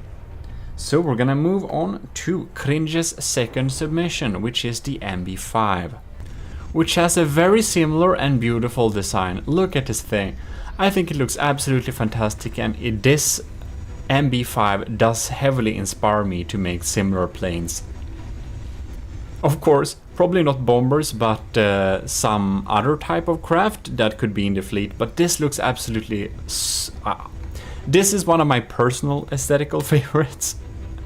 But for grading the aesthetics of it, I will take help of the... I have actually collected results, but you will participate. The Army of GMODISM has participated, and the commissioned officers have also participated in judging the aesthetics. This has a lot of missiles going on there, so it's really gonna be really interesting. Let's get into the Claymore here. We have it spawned. Missiles have been spawned.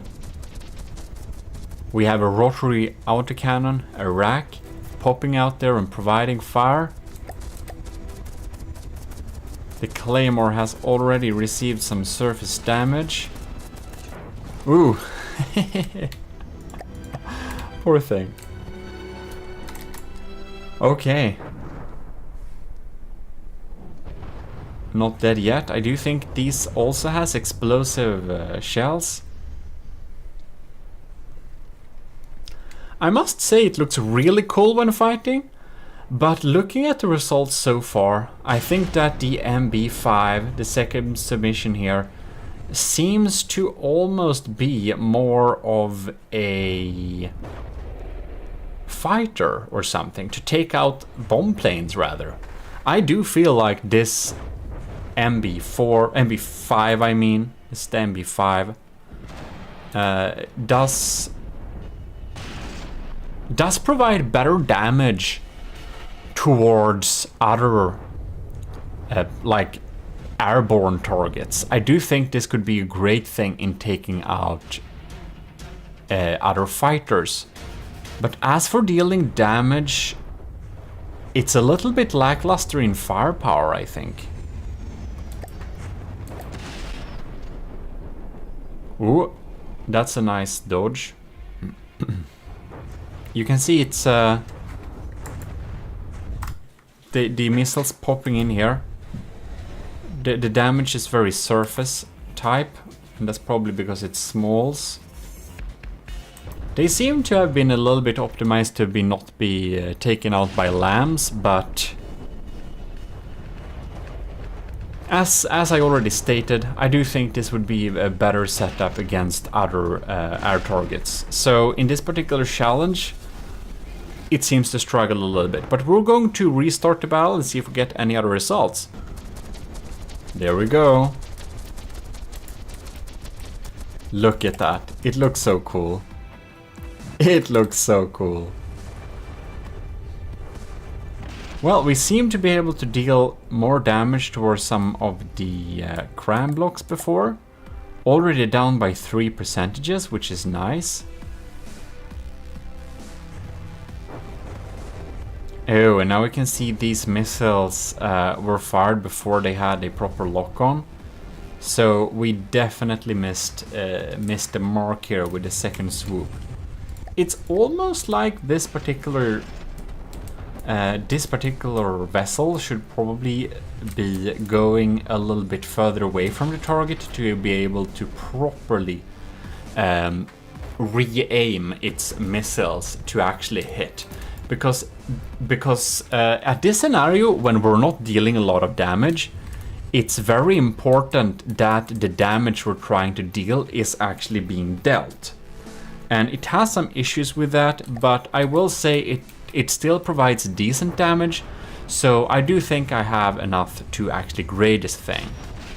Next out, we will be testing Captain Y's design. So, Captain Y is of course a captain because he's a captain in the army of GMODIST, which is helping us a lot.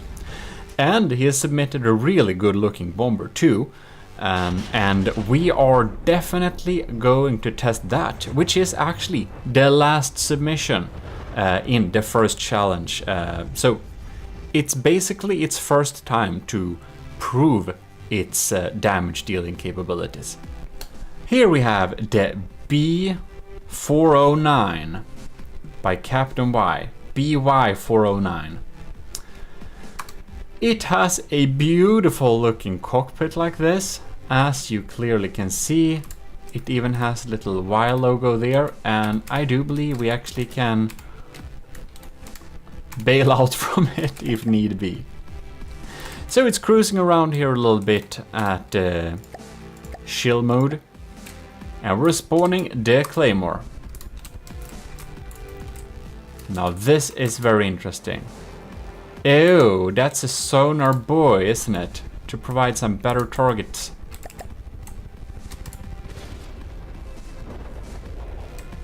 A little unlucky strike there for the tail.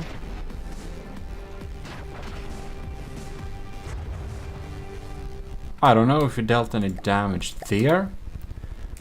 I wonder, since it has a rope, if it will even harpoon the enemy or not.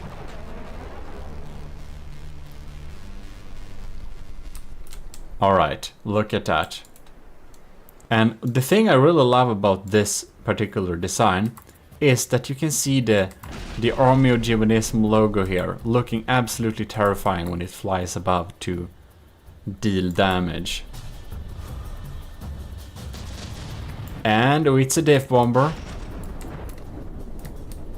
Those hit. But the damage they dealt was not that large. Okay, we're gonna repair you.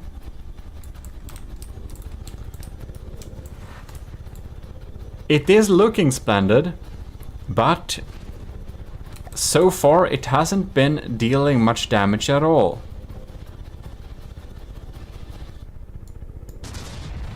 Diff guns fired. Ooh! Look at that! Oh, that's some AI parts. Ooh. Alright. So first time it's misses, but the second time around it seemed to have been able to deal some pretty nasty damage.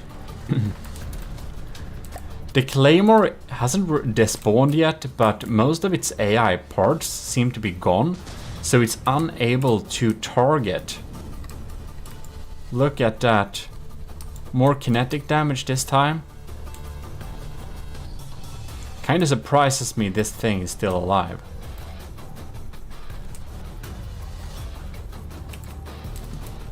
Where is the bomber? There it is. BY-409. Going down for another swoop.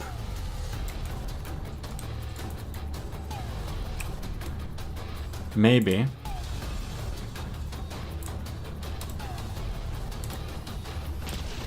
Oh yes. No. Is that a complete miss? It dealt some damage. More parts popping out there. Well, it doesn't have a chance fighting back. I do think that the Claymore's detection is already offline. Its AI is still there though.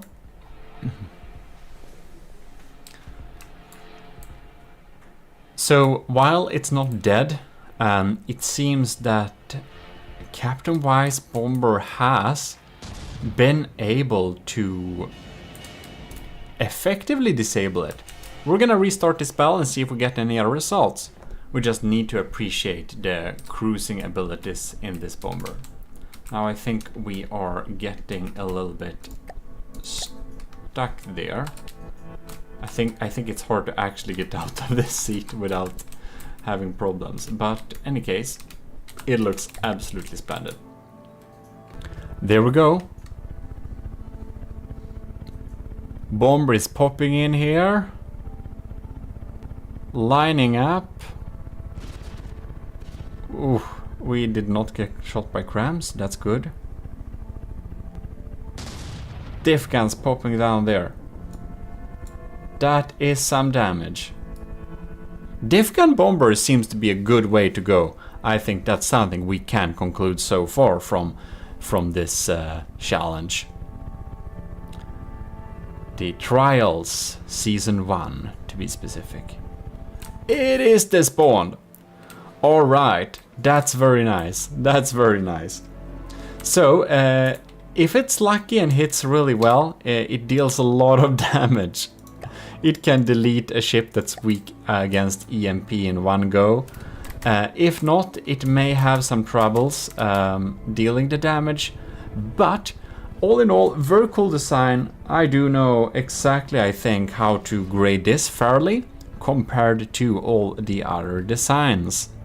Very nice. You can see here, we just want to see. So you can see if we're hitting real lucky, we will kill the target directly. If we hit at another spot, we can almost effectively disable the Claymore's detection, which will keep us from not getting hit in future goes. Well, well, well. That is super cool. Now we have basically gone through all of the bombers to go against the first challenge, the Onyx Watch Claymore.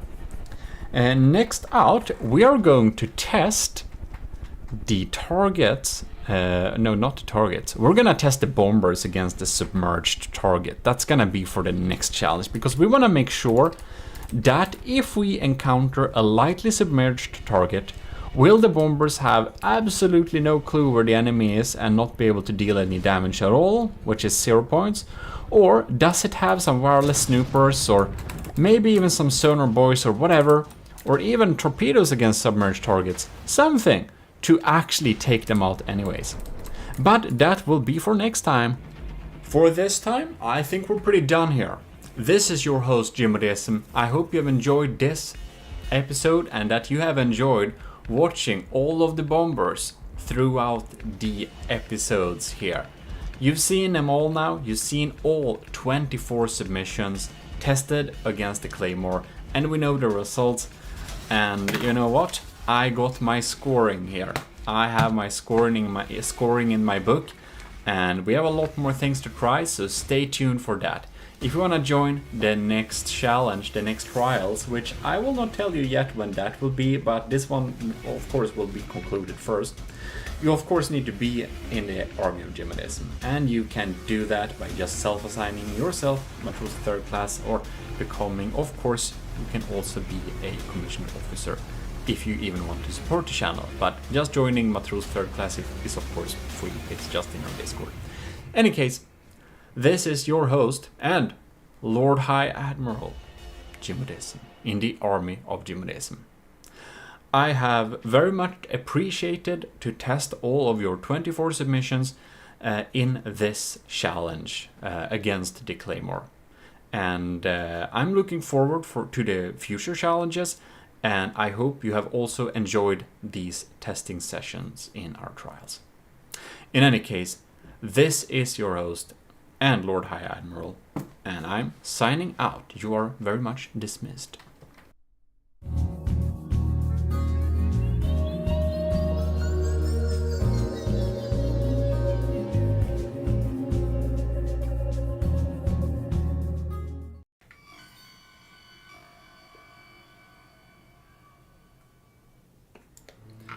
Commissioned officers in the army of GMODIST and enlisted. We're here for another bomber challenge, and this episode we will be going through the next stage, which is the submarine. So I have asked you to provide bombers that can deal with a slightly submerged target.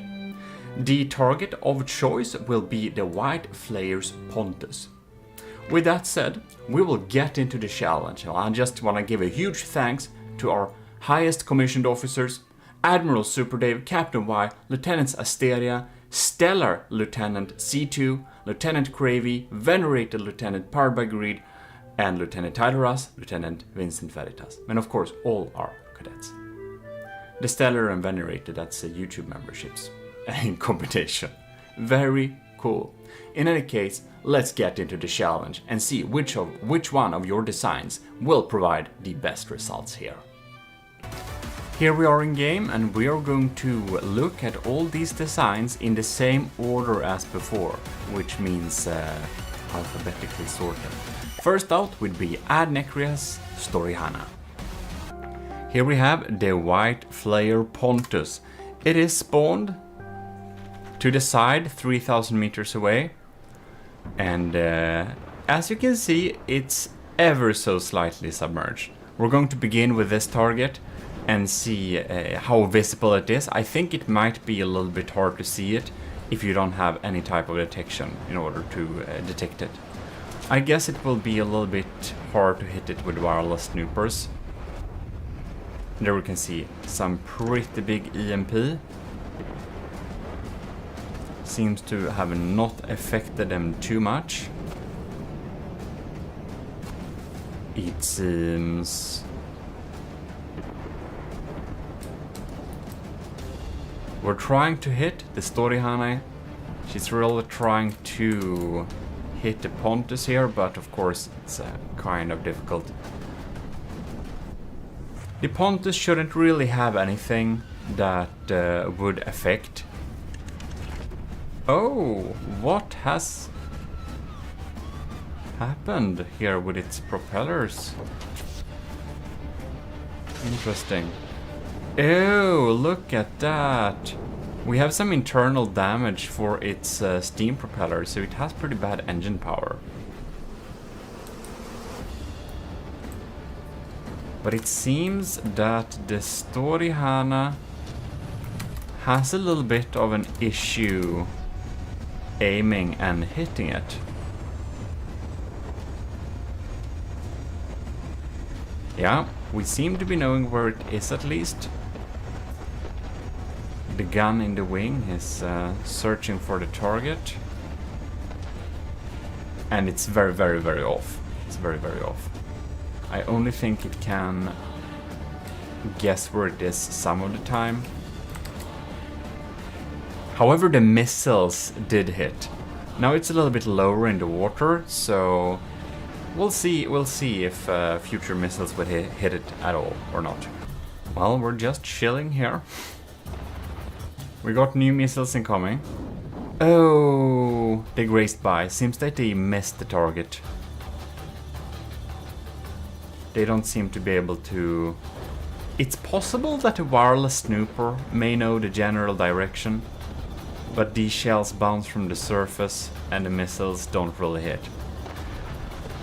Well, it seems that the Pontus will be able to swim around here all day and deal all sorts of damage to other naval ships that would not be able to take it out. We can see we did get a hit there, so the Storihana hits sometimes, but, you know, it barely sees it and it doesn't seem to be able to deal with it with a reasonable amount of time. So I think I know I got enough information to write down the points for the Storihana. So we will be moving on to the next vehicle, which is a fan favorite. Korvax, or the Secret Advisors, B-57 Army of GMODIST Manta War, which also happens to be rather large. The Pontus has been spawned. The Manta War is activating. And now we should see here. It's dipping. No. I think it will do a submarine mode. Wow, it looks so cool in this bad weather here.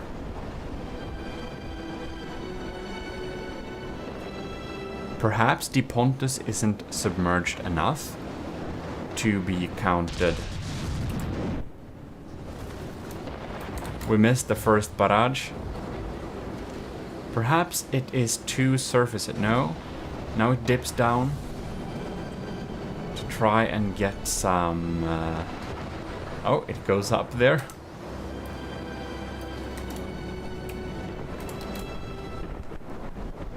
The Manta War is flying organically. It's so darn cool. And it is using its little sonar on a stick. Let's see if we'll get... Right, now we should have good bearing towards the enemy. And okay, it's trying to search it. Did we lose it? Pontus is there. Okay. It seems that the Manta War has lost track of the target, perhaps. I guess it has in its script to... Oh, yo. It might actually know where it is. Let's see if it waits for the sonar to get accurate. There it goes. No. Let's see here. It comes around. No, it turns away. We're now turning around again and going towards the Pontus. And oh, why did we shoot at that direction? That was a hard miss. Not really using its sonar there at all. It seems to only use the sonar when it's escaping the enemy or something. And then it's going up again. And now we're diving to do an attack, but then we're going away. Seems that the Manta War has real troubles maneuvering this. Since it seemed to have been in an unlucky loop, we've spawned the Pontus a long way further off. And we're gonna see if it gets the optimal chances, if it can target and hit a Manta War using its sonar on the stick. The first volley is completely off. It fires before. It fires before, okay. And now it runs away again. So it seems that it might put itself in a pretty unlucky loop. Pretty unexpected and lackluster. The Manta War is expected to exceed in a lot of compartments. So this is definitely an area where a lot of you other contestants that you have submitted, where you have a lot of chance to gather in some extra points here. Because as so far, the Manta War has actually been unable to deal any damage towards the Pontus. The Manta War looks very amazing and it's very cool, and this sonar on a stick was a cool idea, but it's syncing for checking where the enemy is, and the targeting and the timing for shooting the shells. They're not like timed up enough, so it seems that it hasn't gathered good enough detection before it fires the shots, which means it misses every time. So perhaps the Manta War can only deal with large submarines, but for this particular challenge, the score isn't very high at all. Next up, we'll have Jonos Isanth 5 from StarMade, if you already didn't know that, which is more of a meme submission. And if I don't remember incorrectly, I think this was said to not be able to deal a lot with where the Pontus may be located. So we shall see. I don't know if it knows where the target is at all. It seems to. And ooh, that volley wasn't that far off actually. It's getting pretty much chased down by a submarine that won't be able to deal it damage. And it seems to have perhaps a wireless snooper, but nothing really to get a good bearing of the Pontus. So we'll see if luck will work in the Isanth 5's favor. Seems that the Pontus is actually quicker. And it has a small missile too, so it can deal some damage. The Isanth 5 has really hard time even shooting at the Pontus at this angle. I think we can conclude that the Isanth 5 is unable to deal with the Pontus here. It's very unlikely it will give any shots to it. So we'll get the same points as the previous contestant. But we'll be moving on to Jonos' first submission instead, which is his little more serious submission. The Isanth 5 is more fun, because it's StarMade. Here we have the amazing looking AOG bomber with drill missiles. And a big cram. So the Pontus is hiding somewhere in the water. Oh, it seems that we got a bearing of it. Very interesting. We seem to have somewhat knowledge of where it might be. Oh, hoo, hoo, hoo, hoo. That was a good hit. Bam.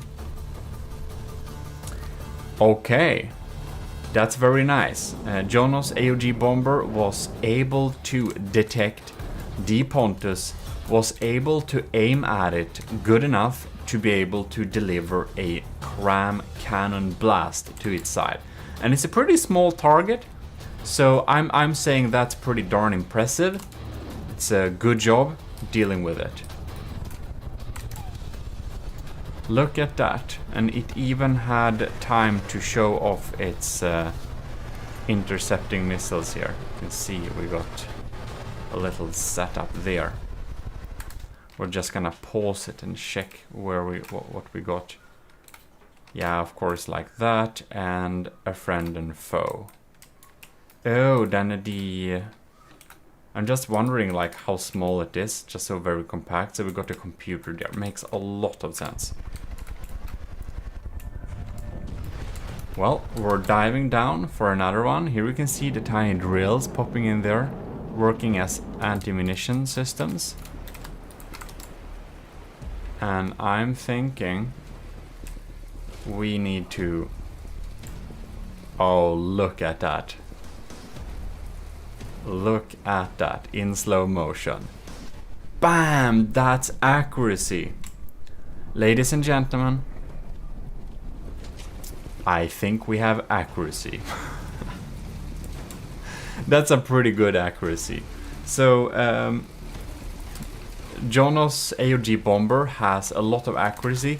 The cram bomb in particular, I think it's more penetrative than strong, so it works probably better against some targets than others.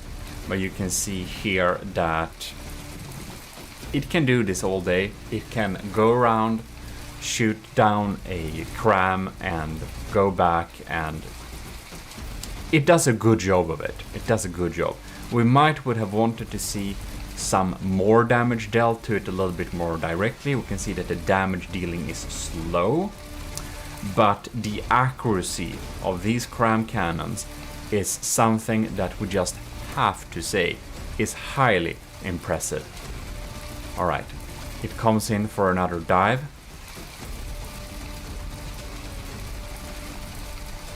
Bam! There we go. It killed it. It killed it. That's good. That's good. Very impressive. Very impressive. But now we shall be moving on to the next submission. This one is... We'll be getting some good scores, I believe. Here we have kind of sexy Eldrosh Kosh. The plane is in the air. The Pontus is hiding somewhere in the waters. Will it be able to deal with it? It seemed to have detected the approximate whereabouts of the Pontus. Pontus is launching a missile.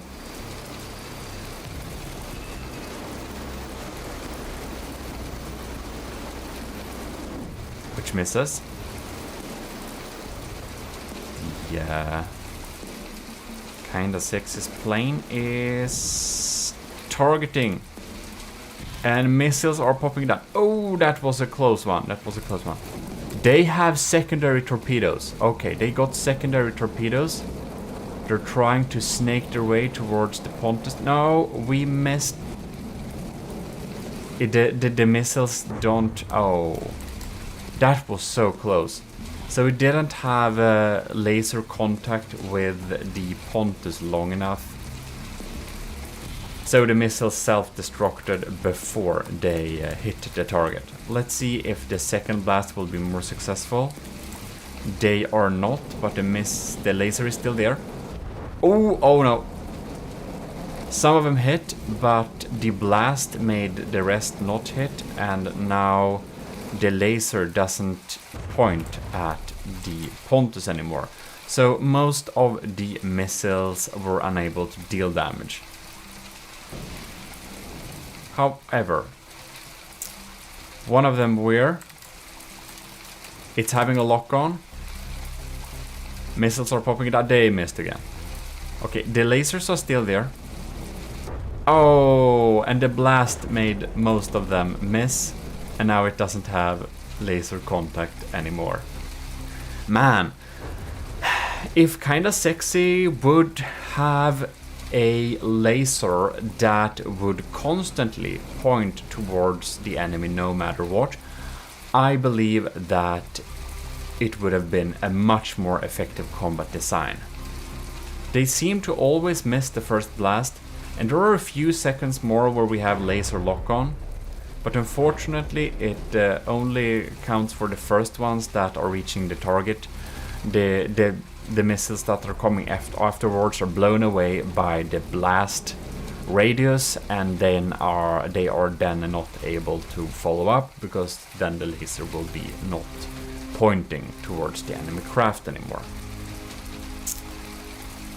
So it does deal, look at that, come on, get in there, fast, fast, fast, oh. And you can see it's like that. So they are able to deal damage to the submarine. They are able to detect it, which is great.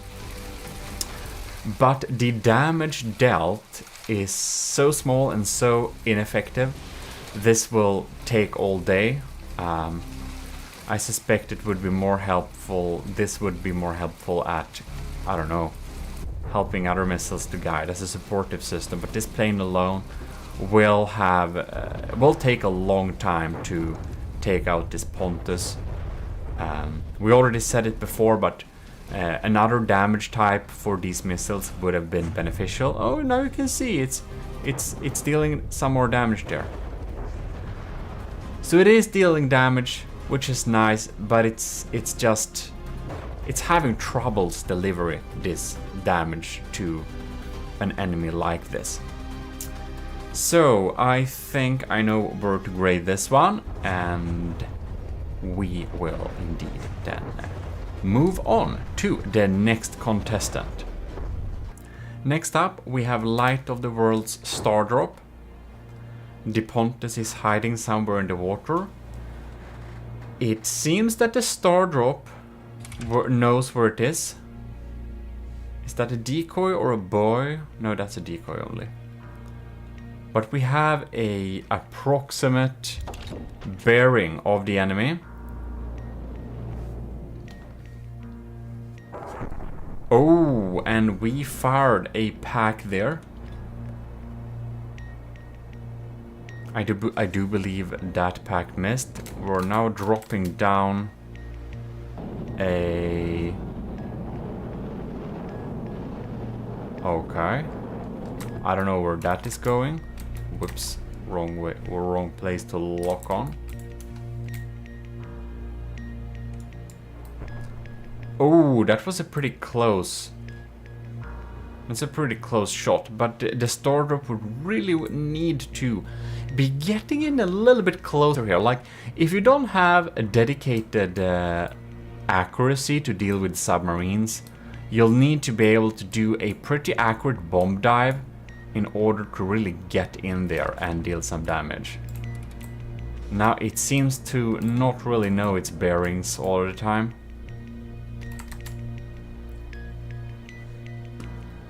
The Pontus isn't like super quick, but it's like 30 meters per second, which is pretty decent. Oh, it's really off. It has no idea where the Pontus is right now. Let's see if this missile, this torpedo will drop down. Here we got the torpedo. And oh, look, look, look. We got an EMP surge in there. So yeah, it kinda ish knows where the target is. It tries to deal damage. We're gonna stay here a little bit longer and see if it's actually able to substantially deal with it. I guess that if this was a really EMP susceptible submarine, I suppose that torpedo would have been much more effective. But this one has good enough protection, it seems like. Alright. The Star Drop is popping up here again. It's getting pretty close here. It's really close. It should be able to... Oh yeah. It should really be able to... Yes. Yes. Yes. Yes. It was able to deal some pack damage there. Look at it. I wonder if our Pontus friend is AI dead. It is indeed. It is indeed. It might have been a really well delivered EMP surge. Takes a really long time for it to dive down and really find the Pontus. But when it is able to get in close, after waiting a long time, we can see that the Star Drop does deliver some decent damage. What are we doing now? In any case, Were able to deal some decent damage. Took a long time, that torpedo, and you know, not amazing, but definitely in there, so that's nice. It's able to get up from underwater, that's pretty good. Well, in any case, I think I know where to grade this, so we shall be moving on. Next up is Netrameira's AOG Hummingbird, the beautiful ornithopter. So let's get in the Pontus away there, and we're gonna see what's happening. Alright. We seem to have bearing of where the Pontus is located. It knows approximately where indeed we're firing some VLMs. I don't know if they will be able to reach the target. And oh, diff rods popping down. All of them missed. As for the missiles, let's see if they know where to go. They do not know where to go, and they explode in the water.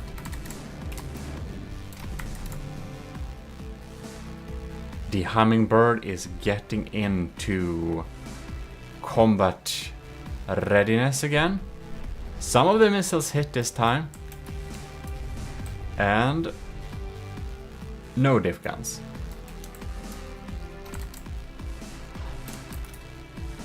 Well, it's moving into position. We fire one. They were a little bit too off to score a hit. We're staying really high here. Well, wonder if these VLMs will be able to hit. We got more diff rods. It seems that diff designs, this one, and of course the Manta War, but the Hummingbird 2 has some issues dealing with submarines because the diff guns fire before they are accurate enough. I don't know what we got for targeting here, but now it's almost looking like we lost the target. Well, the Pontus is shelling over here. I think the Hummingbird may have lost it, I don't know. Or it's just recharging its diff guns. So sometimes the missile hit, so it's not completely unable to deal damage, but it's really bad at dealing damage so far. I'm gonna see if the diff rods pop down there and deliver a little bit. Whoa. Wow! Alright. Took some time for it to get an accurate bearing, but the Hummingbird finally were able to deliver an accurate strike. Just like the Light of the World, took some time before it was able to line up correctly and deliver a blast. So, just like the Stardrop, the Hummingbird delivers in a similar manner. Well, it can deal with submarines, not the most effective, but definitely decent enough. We shall be moving on, I believe. Next out, we have Nilden's second submission, the Invader. The Pontus has been spawned, and this is the last submission that we'll deal with in this little challenge, or in this little section. There is going to be 3 sections where we're gonna have 8 each. So it seems that the Invader has located where the Pontus is approximately. And we're getting hit by a tiny missile. And the Invader, oh, it's dealing some explosive damage. It's gonna stay on top of the Pontus like this. It actually seems to know where it is. No? It did know where it was. Alright. It kinda know where it is, but it's a really fast firing pack. I don't know if I would make my packs fire that fast, but we'll see if it proves effective. So in any case, we had Adnekrias, Korvax, Jonos, second, Jonas first, kinda sexy light of the world, Netrameiras. And now, Nilden's second submission. Next time, we'll have Nilden's third, first, Ovo, Pizza Summoner Rush, Sean Reed, and somewhere in the middle of the Sean Reeds, we're going to move on to Shotgun Screamations, American, the Cringe 1, 2, and Captain Y. But that will be coming up in the future episodes. It seems that the invader is still struggling with finding where the Pontus actually is. I wonder if it maybe is relying on... yeah. Like the Diffrod boys, I think that Nilden's second submission, the invader, would have had a much easier time if this target was really large. It hits some of the time.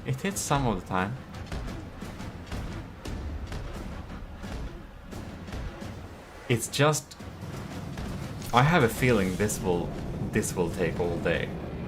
Well, it's not a 0 in terms of points, because it is able to see the target and it is able to deliver damage. It's just so small that it's like it's gonna take a very long time.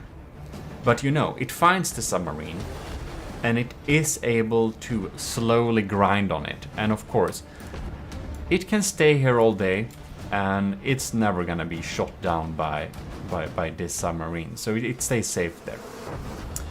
But I think I know what to grade this thing as well as the other ones. So we'll be moving back with more tests, but not completely right now. Because this Lord High Admiral needs a coffee break.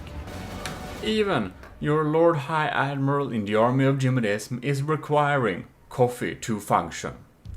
It is true, and it is canon. Coffee is a requirement to function, and is of course always given out to all of our officers and enlisted in the army of GMODIST. Because how else are they supposed to function? There are alternatives like tea.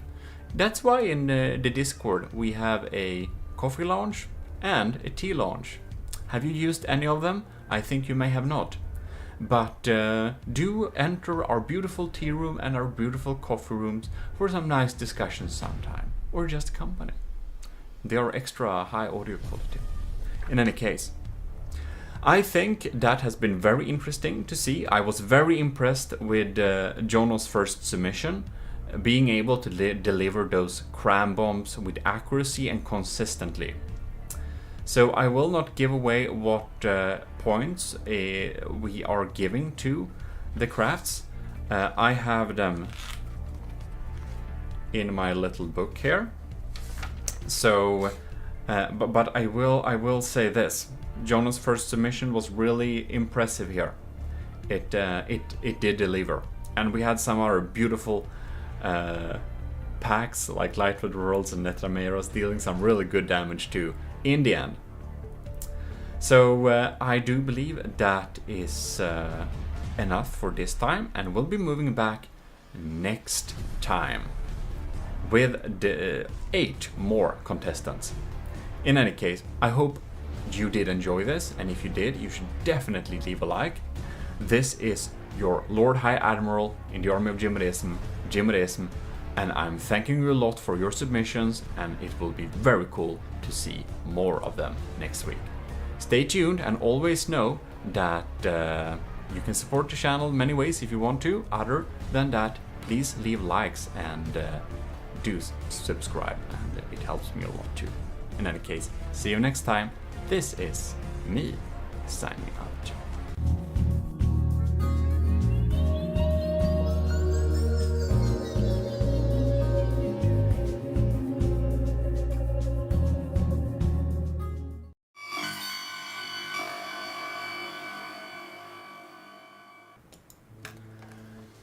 Well, hello. You didn't see me there. We're here in the planning room. in the army of GMODISM's many headquarters. We have several, of course.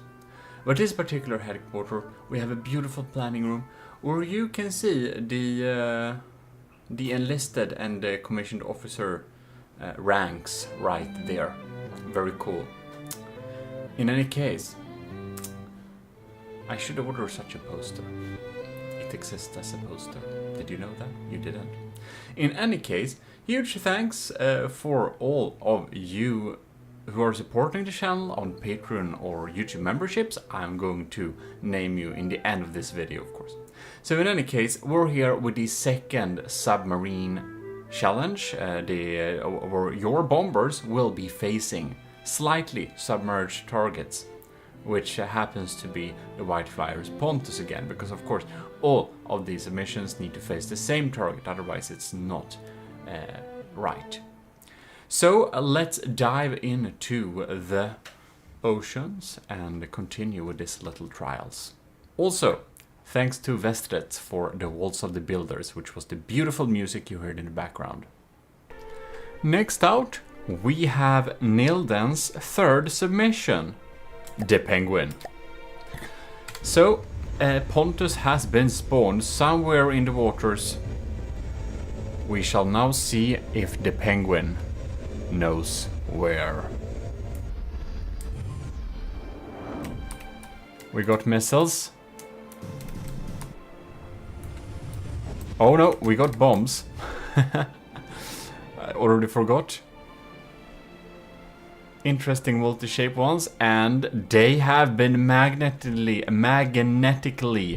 found the Pontus here. And there are more in the water too. Look at that. The bombs don't deal a lot of damage, but on the other hand, there are a lot of them. Wow, that's nice. I'm sure the Penguin is going to make minced meat of this Pontus. The Pontus may think he's a meat grinder, but not today. It actually requires a lot of these bombs. No, not that many. Look at that. We have breached the hull, it seemed like. No? I saw a lot of parts dropping. Oh, yes. Here we got another barrage incoming like that. We are consistently and effectively dealing damage to this submarine target. The Penguin knows where he is, and he's just gonna continue to deliver damage until he's dead, which he is already. Alright. Look at that. It's sinking. Is it dead? It's about to die. Look at that. And we still seem to know approximately where it is. We're dropping the bombs. Oh no, now it's actually gone. That's some very impressive results. Nilden's third submission, the Penguin, was really able to deliver here. That's amazing to see. Also, look at him. Isn't he adorable? Well, we are not over with the Nilden action yet. We'll be moving on to Nilden's first submission, which happens to be the B8 bomber. A Pontus is hidden somewhere in the waters. The B8 bomber is approaching. Oh yes, we seem to be knowing where the enemy is. We're flying at the right direction.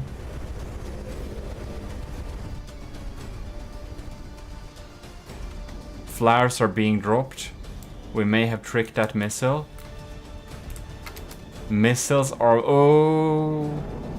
they have no idea where to go. They have no idea where to go. Oh.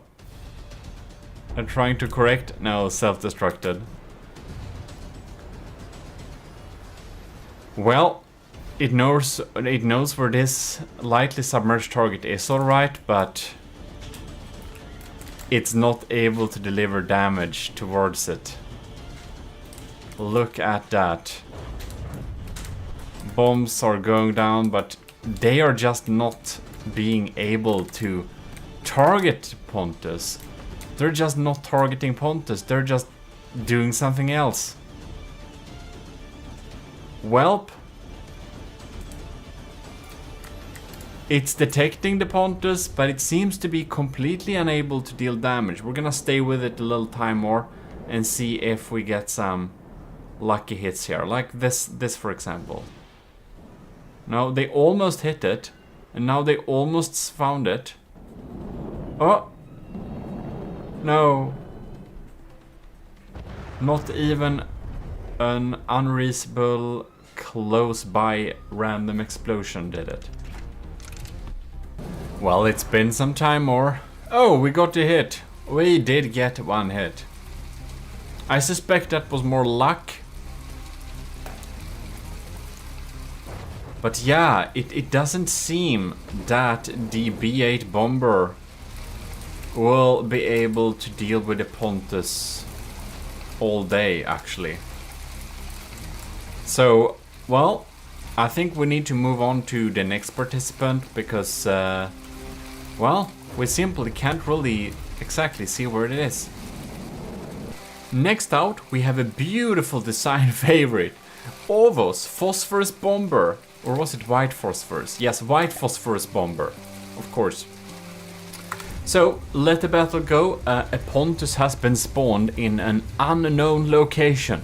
3,000 meters away. Not that unknown.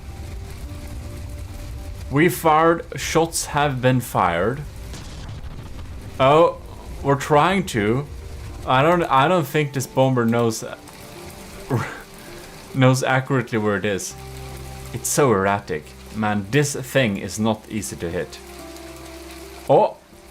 It was going very close. It actually seems to have some kind of bearing of the Pontus. No. Okay. Dives down. Okay, okay, no. It's like so erratic. Okay, diving down. Oh, no. Oh. Close but no cigar. Or did we do some damage internally here? No. That was just some random steam smoke. Oh! That was pretty close. Diving down? No. It's so erratic. It's like insane. It's like really hard to keep track of this. Look at it. Oh! No. It's like close, but it just dives so closely. You would expect it if the shots were timed better. Oh! Oh, bam! Okay. Never mind. It takes some time. But it absolutely has the capabilities of taking out the submarine like this. It knows where it is. It's just that the shots are a little bit badly timed. So it takes some time for it to deliver that damage. Well, that was very different from the sea targets. For the sea target, it was unable to deal damage like at all very well. Okay, well, that's very interesting. Well, the White Phosphorus Bomber was very cool. But now we are moving on to Pizza Summoners. Sardalk. So, a Pontus will appear at an unknown location. You didn't see anything. 3,000 meters away. And we're going to see how this beast will deal with it. Alright, it's closing in. It seems to know its general direction. Cram cannons are locked on. Bam! That was a grazing hit. I think that would have been a critical damage hit with some more luck. But, well, we'll see what happens when the Sardalk goes for the second bombing run. It's coming in here. We're going low. It doesn't usually go that low, I think. Is it damaged, perhaps? Is it that's why it's going so low? Whoa. We need to slow down time. Bam! Those were pretty darn close. Ooh! Are you kidding me? How? Was that a lucky frag? Or what happened? I'm just curious. I'm just curious. That's amazing. That's amazing. Alright, we have target locked. Are you kidding me? Ooh. Not too. It's like sometimes it's accurate. I think it's a lot up to luck, but it's accurate enough to always deal damage. We're gonna see if it crit. I just wanna see if it crits it again on the second run. Popping in there. Pontus is not on the surface, but... Oh! Wow. Was that... Did that just look like an explosion inside? It was like here. That's some pretty good damage, though. That's some pretty good damage.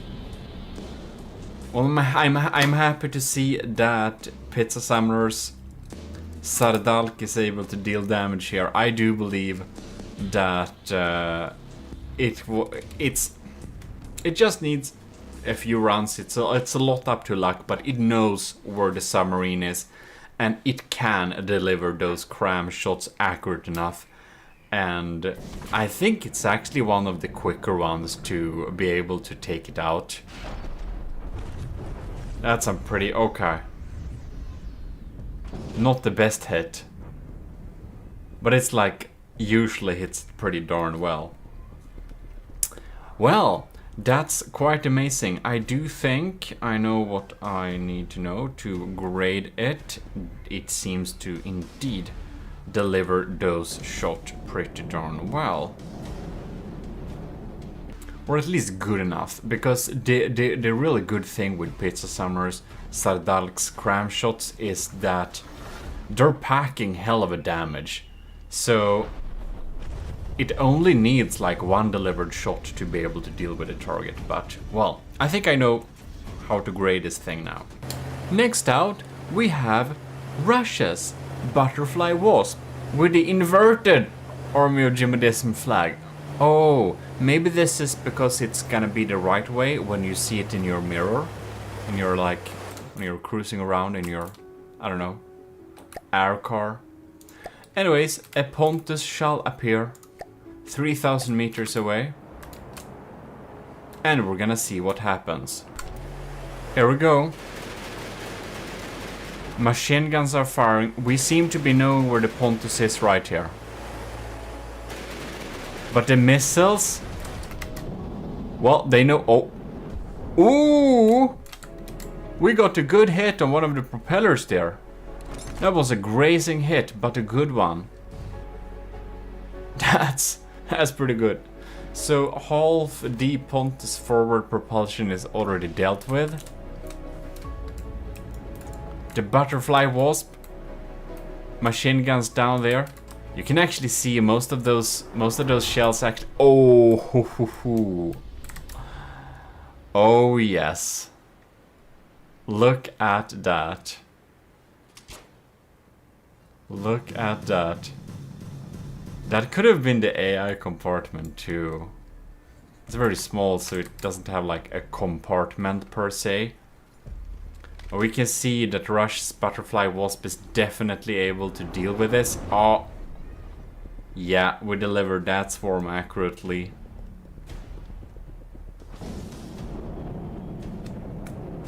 Very nice. Very nice.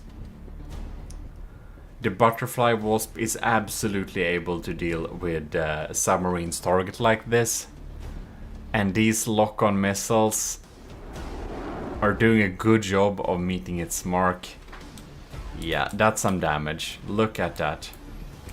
It's like dead. It's like dead. Just for the fun of it. We just wanna see so it wasn't a lucky strike. You can see these machine guns, they're definitely shooting in the general direction of the submarine. And a lot of these shells are hitting. Just having a simple 60mm like this could probably have helped a lot of the contestants dealing more reliable damage. Now we can see, oh, that's a grazing hit again. So sometimes the lasers has a little bit trouble locking on.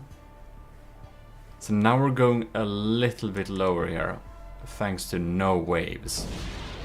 It's gonna be, I just want to see if it affects the performance or not. No, we're still able to lock on well enough. Yep, that's some nice damage. Well, Russia's Butterfly Wasp is definitely delivering here. Delivering some good and consistent damage towards the White Flyer's Pontus. It is a joy to fly with these missiles and see how much damage they deal. When they hit. They don't hit all of the time, but they hit like you saw last time. They're just amazing hit. Anyways, we're gonna be moving on, and it's gonna be Sean Reed. Here we have Sean Reed's Daggery. We're getting out of the water. Let's see if it can locate the Pontus. It seems to be able to locate the Pontus. Daggery is Sean Reed's first submission. No. Yes, maybe. Oh yeah, we have some depth charges dropping down here. We could see some blast guns going off there too.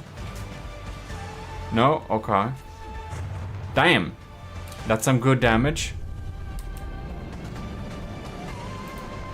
And this one, it tries to keep up with it. Can it? Oh! Yeah. The back portion of the poor Pontus is long gone. Let's see here. Blasting a little bit of blast guns. It seems to have damaged itself again. And it's been dropping down. And the blast guns are trying to finish the job off. Okay. Well, that's a slight mishap. I think we're trying to be... Oh, we got up in the air somehow. That's amazing. Oh, are we gonna... Yes, we did not die there. Okay. There we go. That's a well-delivered blast there. It did actually shot something off there. That's pretty cool. And we got the depth charges popping down there. Damn, that's some good damage. Yeah, the dagger definitely has some problems, but you can see that we can deal some darn good damage to the submarine target thanks to that system. So I know where to grade this thing. Beautiful little design there, and we're gonna move on to Sean Reed's fourth submission, which is the Sunspot. Alright.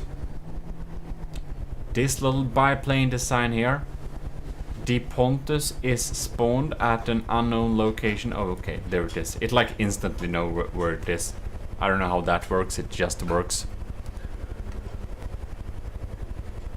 We're adjusting. And we are... Oh, it did a little blast gun blast.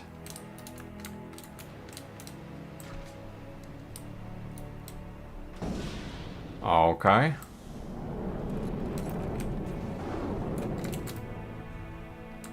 these missiles, if they don't hit immediately, they'll just miss. So we'll see how the Sunspot will be able to deal with this challenge. Oh, what do we have there? Oh, just missiles that missed. Oh! That's a pretty nice blast gun blast there. It did shoot off its own part, probably too, maybe? No, that was the... Okay, good. Not sure that the blast guns are able to deal enough damage. Like, if we just went a tiny bit closer, they would have dealt so much more damage.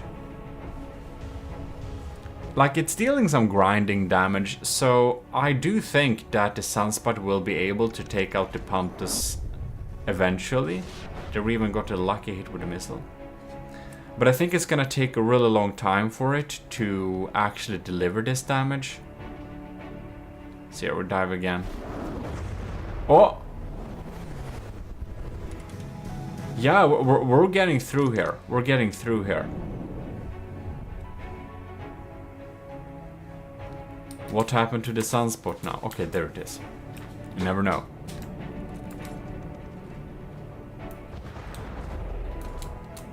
Off target. Coming in again here. Ah, too early. Well, it's slowly grinding away on it. But effectively would be an overstatement. You can see we actually have gotten some exposed steam parts there, but, well, no killed steam parts. Okay.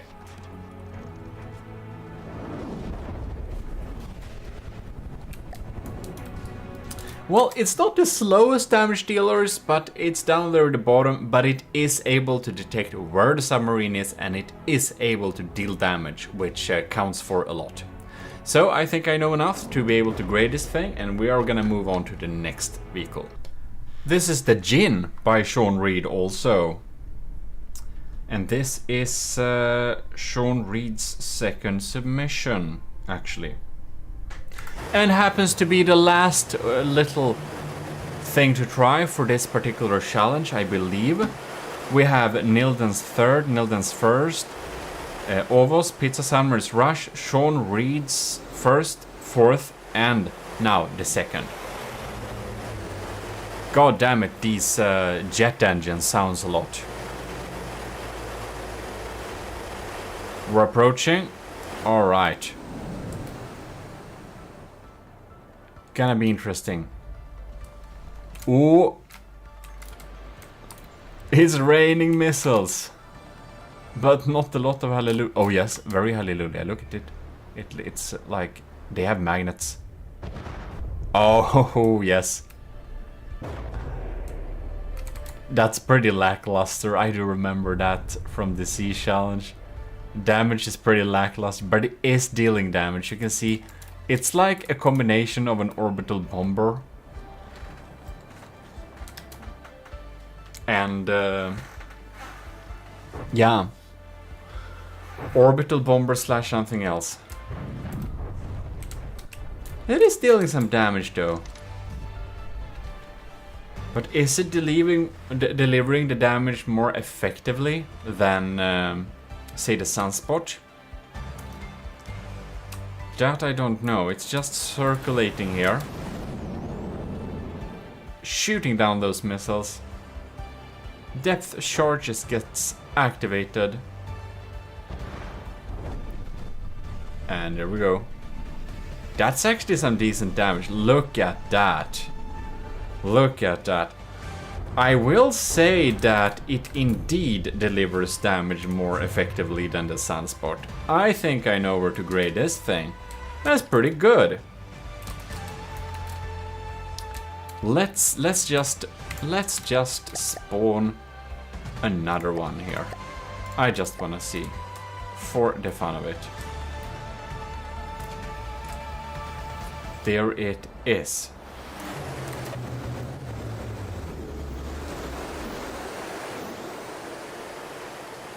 will just be in the water and we see they just drop down and you can see them waking up. Terrifying indeed. And they'll just pop in here.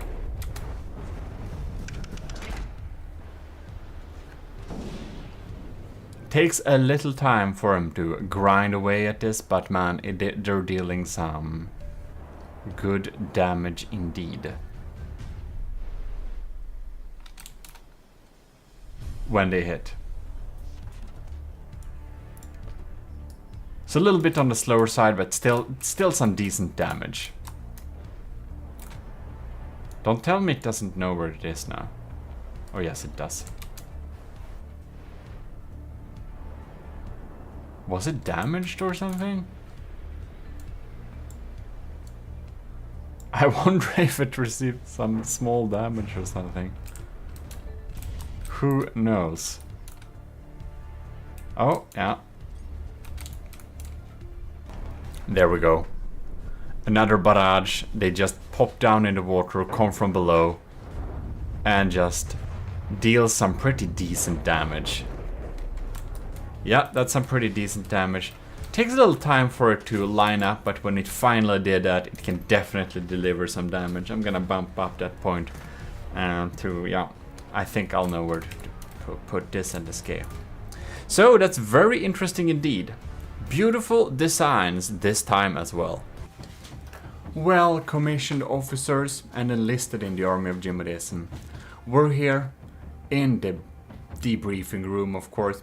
And well, thanks a lot for the submission in this little batch. We're gonna have the last batch next week for these submarine targets, and we're gonna be able to see how the last 8 designs are doing in the next one. But in any case, thanks a lot for watching, and extra thanks to Admiral Super Dave, Captain Y, Lieutenants Asteria, C2, Cravey, Parbagri, Talaras, Vincent Veritas, and all our cadets. And also C2 and Parbagri for supporting me at YouTube memberships too. If you do that, you'll get nice badges if you care about that, by the way. But in any case, thanks a lot for tuning in this time. This is your host and Lord High Admiral GMODIST, and we're gonna be back next week. So see you then. Bye bye.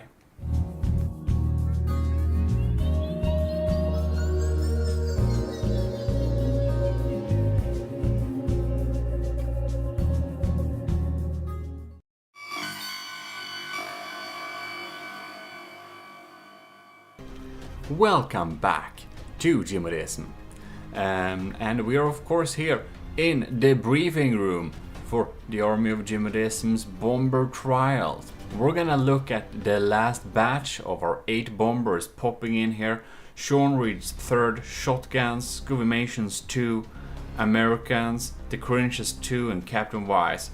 And we're gonna test them all against the, well, same target as before. So hopefully we're gonna see some great damage dealing, so with that we can deal out some really high points. Before that, I will just want to give a huge thanks to all the commissioned officers in the Army of GMODIST supporting on a Patreon every month. Admiral Super Dave, Captain Y, Lieutenants Asteria, C2, Cravey, Parbagir, Talaras, and Vincent Veritas, and all our cadets. That was a little bit too quick. But in any case, we are going to get into the game and test the last 8. And we're gonna see what types of damage we'll get. Here we have the Aspirant helicopter, Sean Reed's 3rd. Alright, a Pontus has been spawned somewhere hidden on this map. The Aspirant seems to have no idea where it is. But this missile seems to know where it is. No, it just fired at the general direction of fire. The Aspirant tries to get closer. The laser is all over the place. It seems to have no idea where the Pontus is located.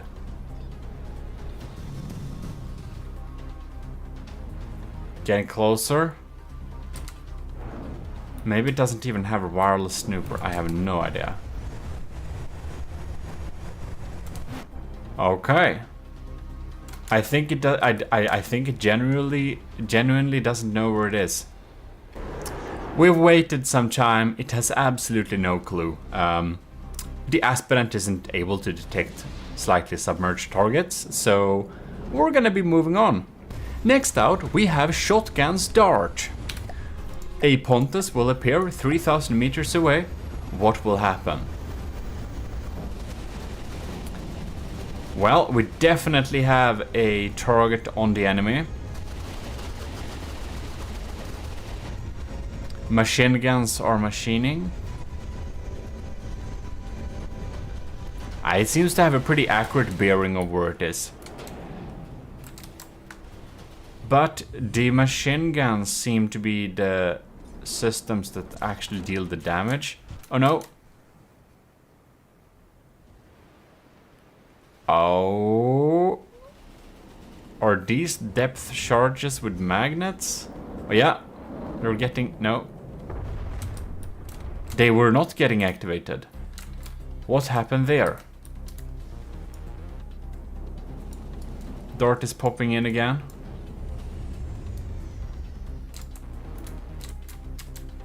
These are dropping down here. Oh yeah, they're getting activated now. Okay. They seem to have range. There we go. Oh. Damn. That didn't do a lot.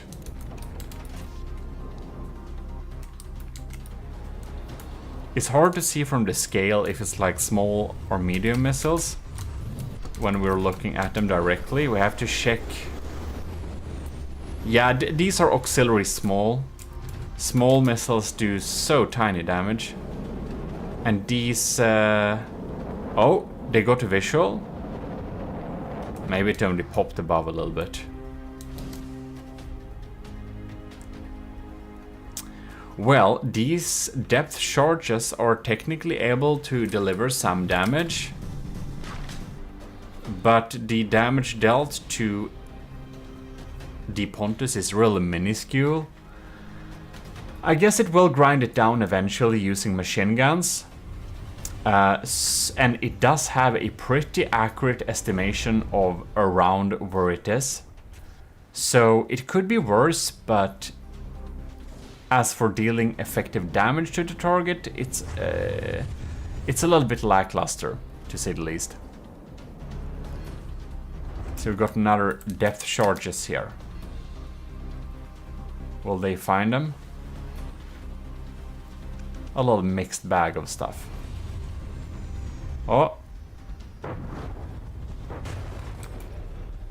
Well, at least they do deal damage. They will eventually be able to grind it down, but man, it's not what we would call effective now. So we shall be moving on, and the next one will be Scuvimation's first submission, which is the Narval X3. That means 3-wal. Okay.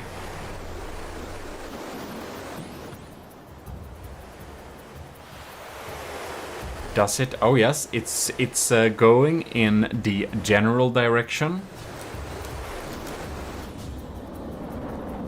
These beautifully designed ones are probably not hitting the target. It's trying to machine gun, but I don't think we have a good visual of the target. Oh yeah, now we do. Now we seem to have a decent visual, so the machine guns are trying. We got cram bombs. Oh, that's some pretty decent damage. The diff guns, I believe.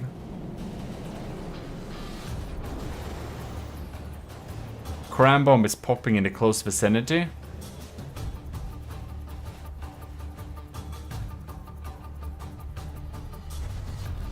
The missiles, they fire, but they have no chance of hitting. Seems honestly that the machine gun is doing some heavy lifting. No, the diff guns are actually providing some substantial damage there. very close grazing of that. You can see this cannon is actually offline. No, this propeller. It somehow got damaged. The machine gun is actually accurate here. Ooh, and we get some good auxiliary damage with the diff guns too. That cram bomb was so close. Coming in for another round. Bam. Yeah, it's pretty accurate. We know where we are here. The 3-Val is able to indeed deliver some damage.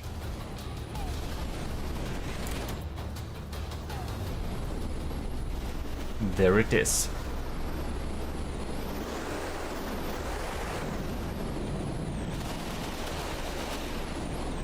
Oh yes. It's definitely grinding it down block by block. Or blocks by blocks. Look at that. Yes, we got a lucky hit to kill the vessel as well. Very good indeed. The 3-Val has been delivering some good stuff here. I do know where to grade this one, and we're gonna be moving on to Scuvimation's second submission, which happens to be some of my one of my design favorites, the Pigeon. Doesn't it look super cute? Let's see if it knows where the submarine is. It seemed to be able to gauge its general location. I think it's gonna rely a lot about if the machine guns are delivering here. And the machine guns are not... Oh, they started to... Oh, they are anti-missile ones. I see. Well, they did take out that one. It seems to be having a pretty accurate bearing of it indeed. Cram bombs popping in there, and they unfortunately missed. But it could have hit. Well, I guess we need to do some waiting before the Pigeon comes back with another attack. It's actually pretty effective at taking out those missiles. Or, I mean, ish decent. Oh! Ah! Another round. Oh, completely off. And we're coming in for another one. And... Ah, completely off. And another one.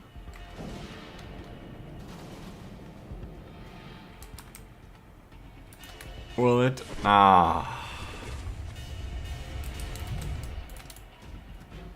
I think we're coming in for another one here. And we missed. You know what? I think we know that the Pigeon is just not going to hit the submarine. And if it does, it's extremely lucky. We've been waiting for it to do a hit. We let it have a lot of bombing runs. Because I wanted to see if it was able to hit. And it just reliably misses all the time. So I think we'll have to conclude that the Pigeon's favorite targets to deal with are not submarine targets. Good to know. We're gonna continue with the American's submission, which is this thing. What was it called? It's... Oh yeah, it's just AOG bomber plane. So, I think it has some armaments to be able to... Oh, bam! That was a pretty powerful strike. We seem to have been grazing the Pontus here. Gonna see what happens here. The missiles have no idea what they're doing. Oh no, it hit itself with a missile, did it? Do you have some torpedo capabilities? Nope. Alright. It's going down close but no cigar. It seems to have a general idea where the Pontus is, but it does not seem to have a general idea on exactly when and where to shoot.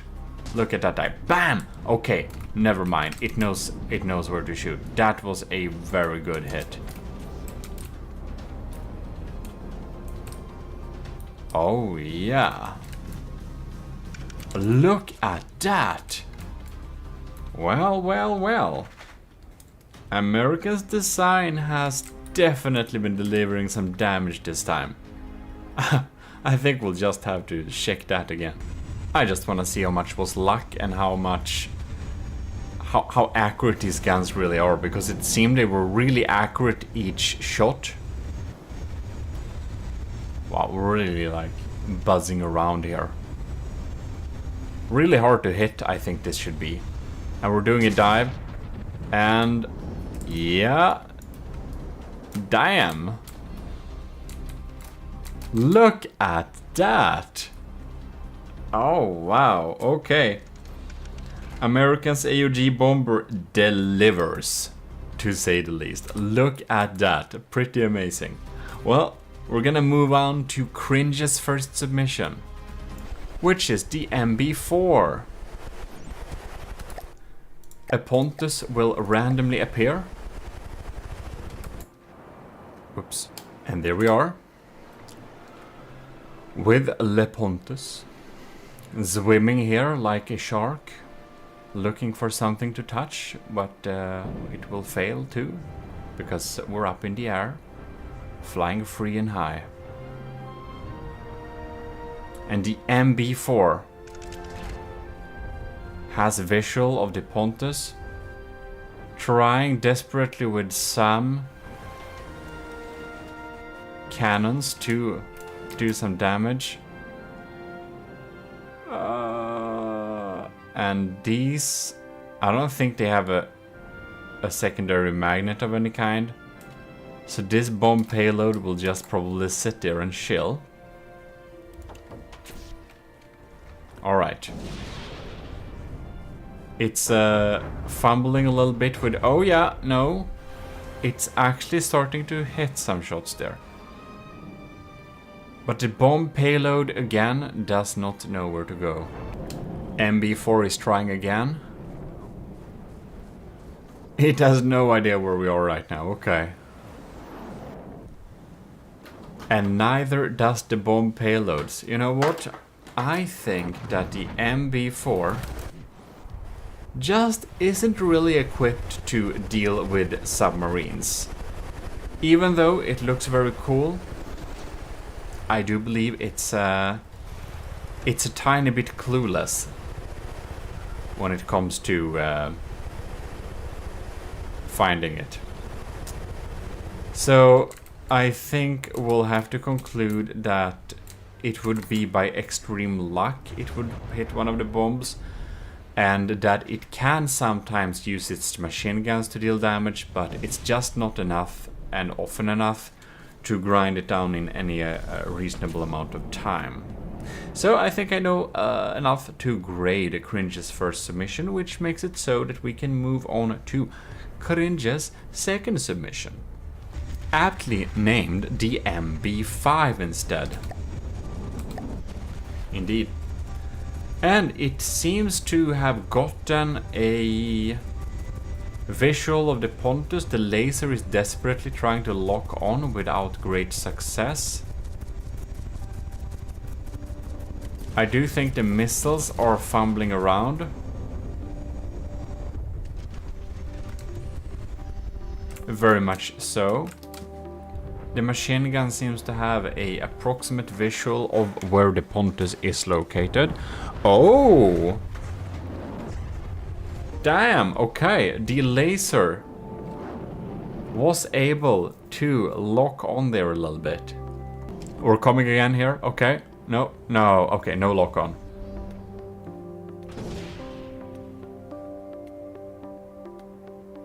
So it's definitely able to deal some damage, but not very reliably and not a lot of the time.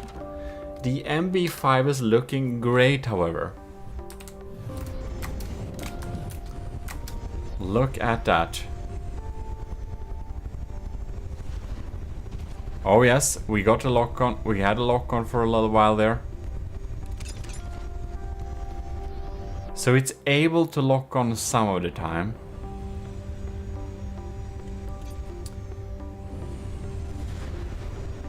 But it's like, it's almost like it's by chance or something. Running in for another run, but it seems like it's more luck than anything that makes it so that it actually deals damage towards the target. And we're firing some high explosive rounds and stuff, but it's very rarely, and they don't seem to be doing enough damage to actually cause any type of issue. Like, the Pontus is still very healthy. So yeah, I think I know enough to be able to grade Cringe's second submission. And we can thus move on to this little challenges, well, last submission for the submarine parts. Here we have the commissioned officer, Captain Wise, BY 409. Beautiful bomber. A Pontus will randomly appear, and we're gonna see how it's gonna deal with it. Engines have been speeding up, shields are activated. We have a sonar buoy.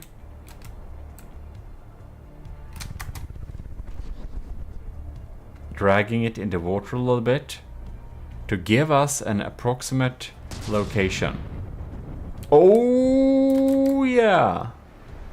Are you kidding me? Oh wow, that's very amazing. That's an instant AI kill. Damn. Well, that sonar buoy definitely paid off. Let's just spawn another Pontus just to see what happens. Now it's a diff guns, so we'll see if it will be able to deal with that. But that's what's really amazing. Really amazing indeed. Look at that. Wow, okay. That I think that was the fastest action so far. Look at it. And now it didn't shoot, but I think it... Oh. It needs to activate another sonar buoy. It kind of lost its track. And Captain Wise design actually has one of the... among the lowest in firepower. But we can definitely see that it is well delivered firepower for sure. I think it may be somewhere related to... I don't know, it didn't drop the sonar buoy again, so we just respawned it because I would think that it's might be a little bit unfair on how it's set up with the sonar buoy to spawn. I don't know really how it works, so we're gonna spawn it just once again here, fresh, and we can see that's some really accurate. How does it crit kill it 2 times in a... Okay.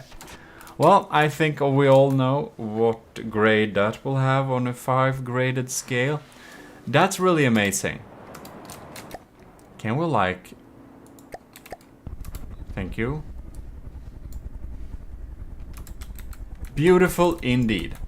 So, we have now checked all of the submissions versus a submarine target. So, next time we're going to be looking at efficiency, I believe. Well, in any case, I hope you enjoyed this little video, and if you did, you should definitely leave a like and subscribe. If you want to help the channel even more, well, you can support us on YouTube memberships, for example, like Venerated Powered by Greed or Stellar C2. Or become a commissioned officer in the army of GMODIST is also very nice. But until next time, we have flown back to the headquarters meeting room, and I will say like this planning room this is, I believe. In any case, I will say thanks a lot for tuning in this time too. This is your Lord High Admiral GMODIST, and you are dismissed. Anyways, see ya.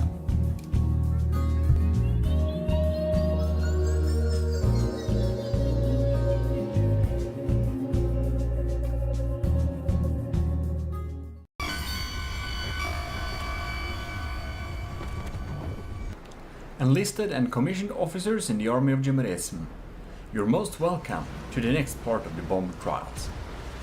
I don't know if you've seen this poster before, but it's an actual product now on 4th wall. So I made it into a real poster. So I'm strongly considering it to getting that poster IRL, but we'll see what I will order for my first order. They've given me like $40 or something in credit that I can order from, so that's pretty interesting. We're gonna see and compare the quality with the 4th wall stuff. In any case, they are having good reviews, but we're gonna get back into testing the bombers. And in this episode, we're going to test all of your bombers' efficiency. So, what we basically need to do is we're going to test some different metrics to know which of the bombers are more efficient than the other bombers. So, for example, does it have start standby modes? How much materials does it draw when out of combat? How much firepower per material plus material carried does it have? And stuff like that. So with that said, we are going to take the air dinghy out to the testing fields in the water and see some different stuff there, as well as taking them all over to the land testing area, and we're gonna measure some results. Let's go. So how will we check efficiency? Well, there are some different ways we're going to do that. We're going to use the V menu, and inside of here we find a total firepower. We're going to take the total firepower and divide it by the cost of the ship. And doing that, we're getting a little magical number that basically tells us how much firepower a unit has per materials you spend on investing in that vehicle. And that's gonna be one part of the efficiency metric. We basically wanna know how much firepower a ship is bringing per the cost of the ship, or, well, bomber plane instead. Now, there is another little thing we need to check here. And that's, of course, equally, if not more important. And that metric is efficiency in terms of how much does it burn when standing by. So we're just gonna click measure here, and we can see an updated bracket here. And it basically is 2.7, 2.8, or 2.7 per second. So then we have another metric that tells us how much material it burns just standing by per second, which is, well, 2.7 in this case. The last metric I want to check is actually the speed of the vehicle. So we activate top speed mode and make it move. And after that, we're trying to locate the vehicle by just building on it. And we're gonna see. We're now getting a speed of, let's see here, why are we turning? That doesn't make an, oh, okay. No? Interesting. This confuses me so much every time. When we set it into patrol mode and we go out to this map, we have to have it in auto mode because otherwise it doesn't move. I don't know. I must say, a lot of stuff in this game is a little bit clunky and weird. Anyways, we can see our speed is clocking in at 91 meters per second. Then we have the beautiful Manta War, and this one has super cool measures to not burn any materials when standing by. So you can see here we're checking it, and we are checking the firepower by the cost, and we have written up that number. And then we can see here it doesn't have any custom jet engine, so it's 0 per second. Power use is also 0 per second. So it's just chilling here. Like, it's burning no materials per second at all. So it actually clocks in at 0. Alright. So let us select this beast and set it to a movement command. so that we can check what speeds we're gaining. Alright, we are 38 meters per second. Let's see here what we got. Top speed. It has an even faster top speed, I believe. Airborne at your service. It does have an even quicker one there, but let's see here. Oh. But now we're at 38 meters per second. Interesting. Why does it read another value here? So here we have 69 meters per second, and this is not the case. This would be the values if it was in battle, I suppose. It's kind of weird. Alright, so I suppose we need to do like this. We're gonna get into this seat just so we can stand up here, select no weapons. We're gonna select top speed and patrol mode here. Let's see if we're gaining a quicker speed now. We're not really. So it seems that the like cruise mode for this, yeah, okay, and so 18 materials per second. Damn, that's really high. But it's when it's moving. I suppose if we spawn a enemy, I bet it's gonna be a lot faster. What the hell? Now we're pushing up the speeds here. Right, so interesting. 18, 12 materials per second. Is it more efficient now? This doesn't make any sense, but it's all cool. When standing by on a water area, it's using 0. So, and that's what we're measuring. That it might use a couple of materials when cruising and stuff like that, you know. That's no big deal. It's okay. Like, what we are actually interested in is if it's reaching any, like, if it's using materials just existing, and it doesn't. However, the top speed is listed to be 69. Nice. But if we don't have any enemies, it's gonna use less. So when we don't have any enemies around, it's like it goes into another power mode. So if we just set it like that, and we see it, it's just gonna maneuver to go at a slower speed, exactly 38. So the speed we are checking isn't combat max speed.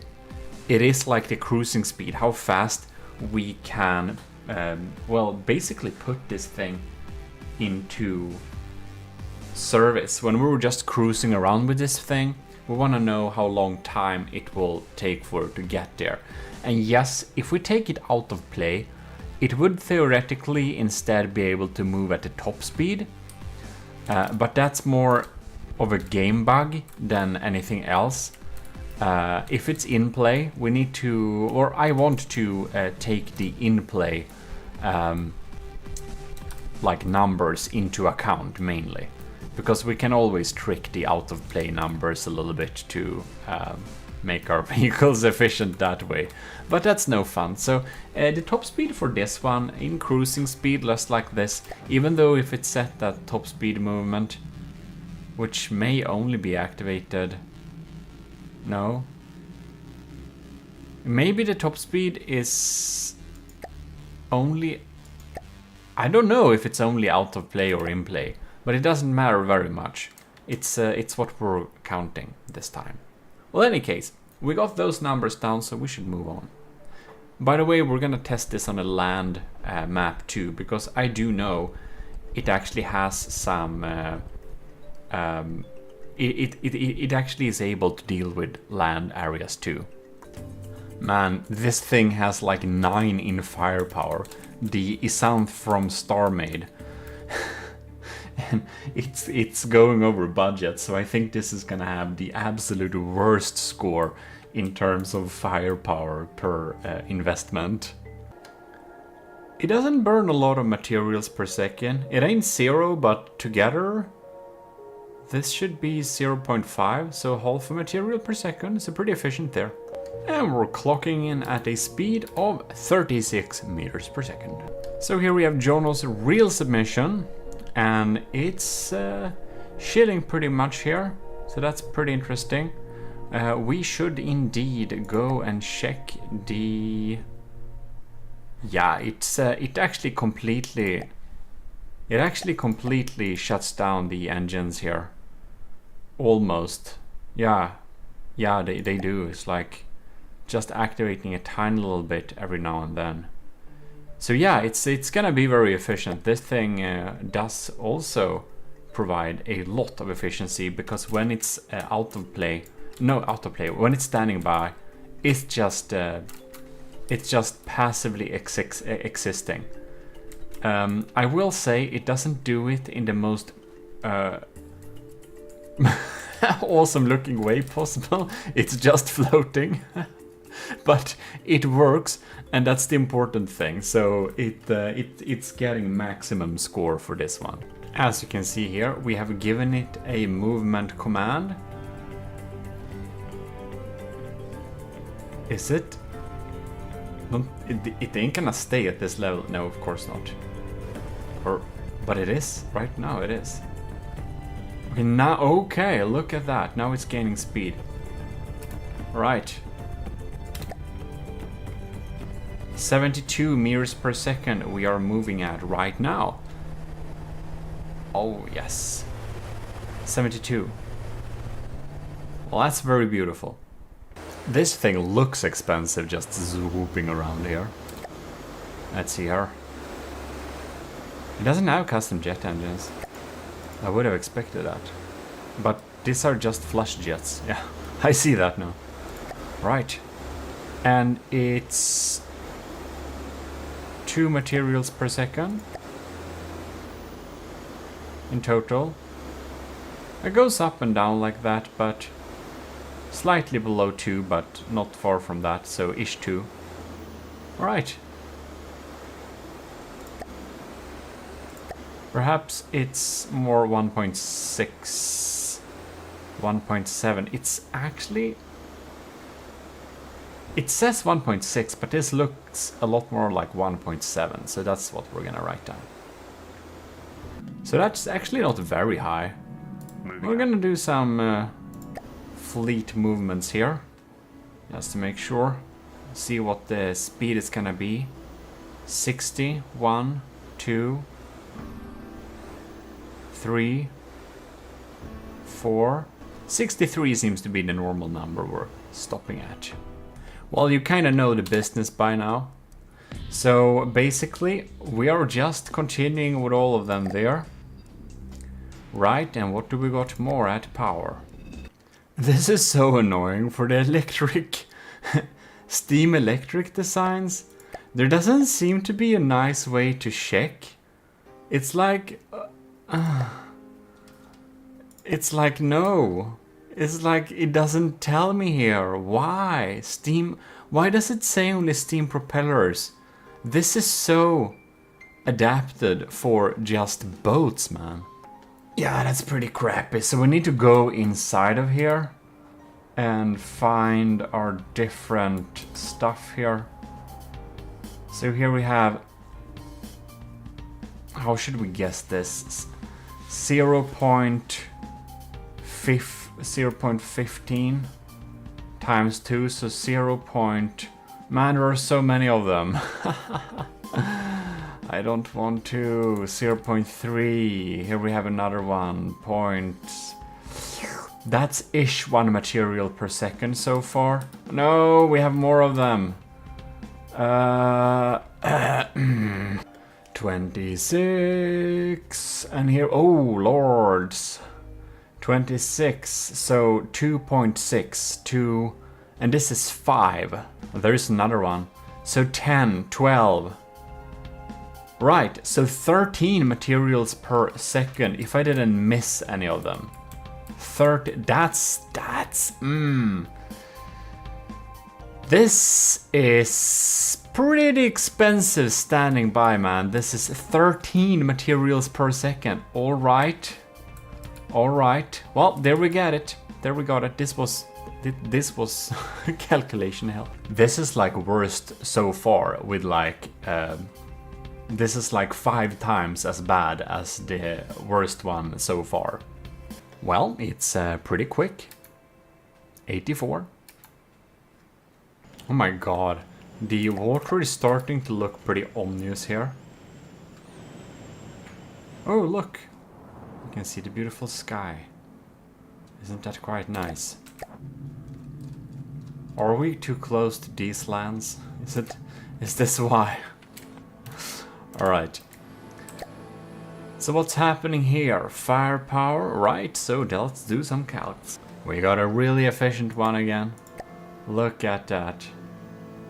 Completely turned off here. It'll just need to check that we don't have a lot of... What is creating this sound though? Doesn't really matter. We're absolutely clean. That's beautiful. So let us hop out of build mode and moving out. Send it moving away. Here we go. Let it gain some flapping speed. Doesn't this look very beautiful? This is like the perfect screensaver. 40 meters per second ain't bad either. Oh no, we have another funky one. And it's not like your fault for building this, I will say that. It's like I'm not blaming you, I'm blaming the game for making my life hard because the game hasn't put in proper measurements. So it's not you, it's the game who's done this. Right, so 3 materials per second. Yep. And now we're clocking some speed, which happens to be 62. And now for some of our favorites. The penguin, which happens to have pretty good firepower per materials. 8 materials per second is pretty high though. But it's clocking in at a pretty decent top speed of 100, or cruising speed at 135. So it will be quick to the battlefield, that has to be said. So even though it burns so much materials, I want to check though. It still only burns 8-ish. But in any case, it will get to the battlefield so fast that it won't run out of materials. So that's one good thing. Like, we're going to take a lot of stuff into account, and if you take this speed, so the previous build, it said it has a top speed of 62 when cruising, and since that kind of burns half the materials when just standing by too, it's, you know, this is necessarily not worse because it's so quick to the battlefield too. So we're trying to value and measure all the different aspects fairly so we can get a good estimation. Ah, this bomber cam is just beautiful. This is also Nilden's build, so we're gonna see the values. Well, we got some decent values there, and it's 4 materials per second just standing by. So how quick is it? We're clocking in at 82, so this is a pretty quick one. Definitely better balanced than the penguin. That it's more efficient.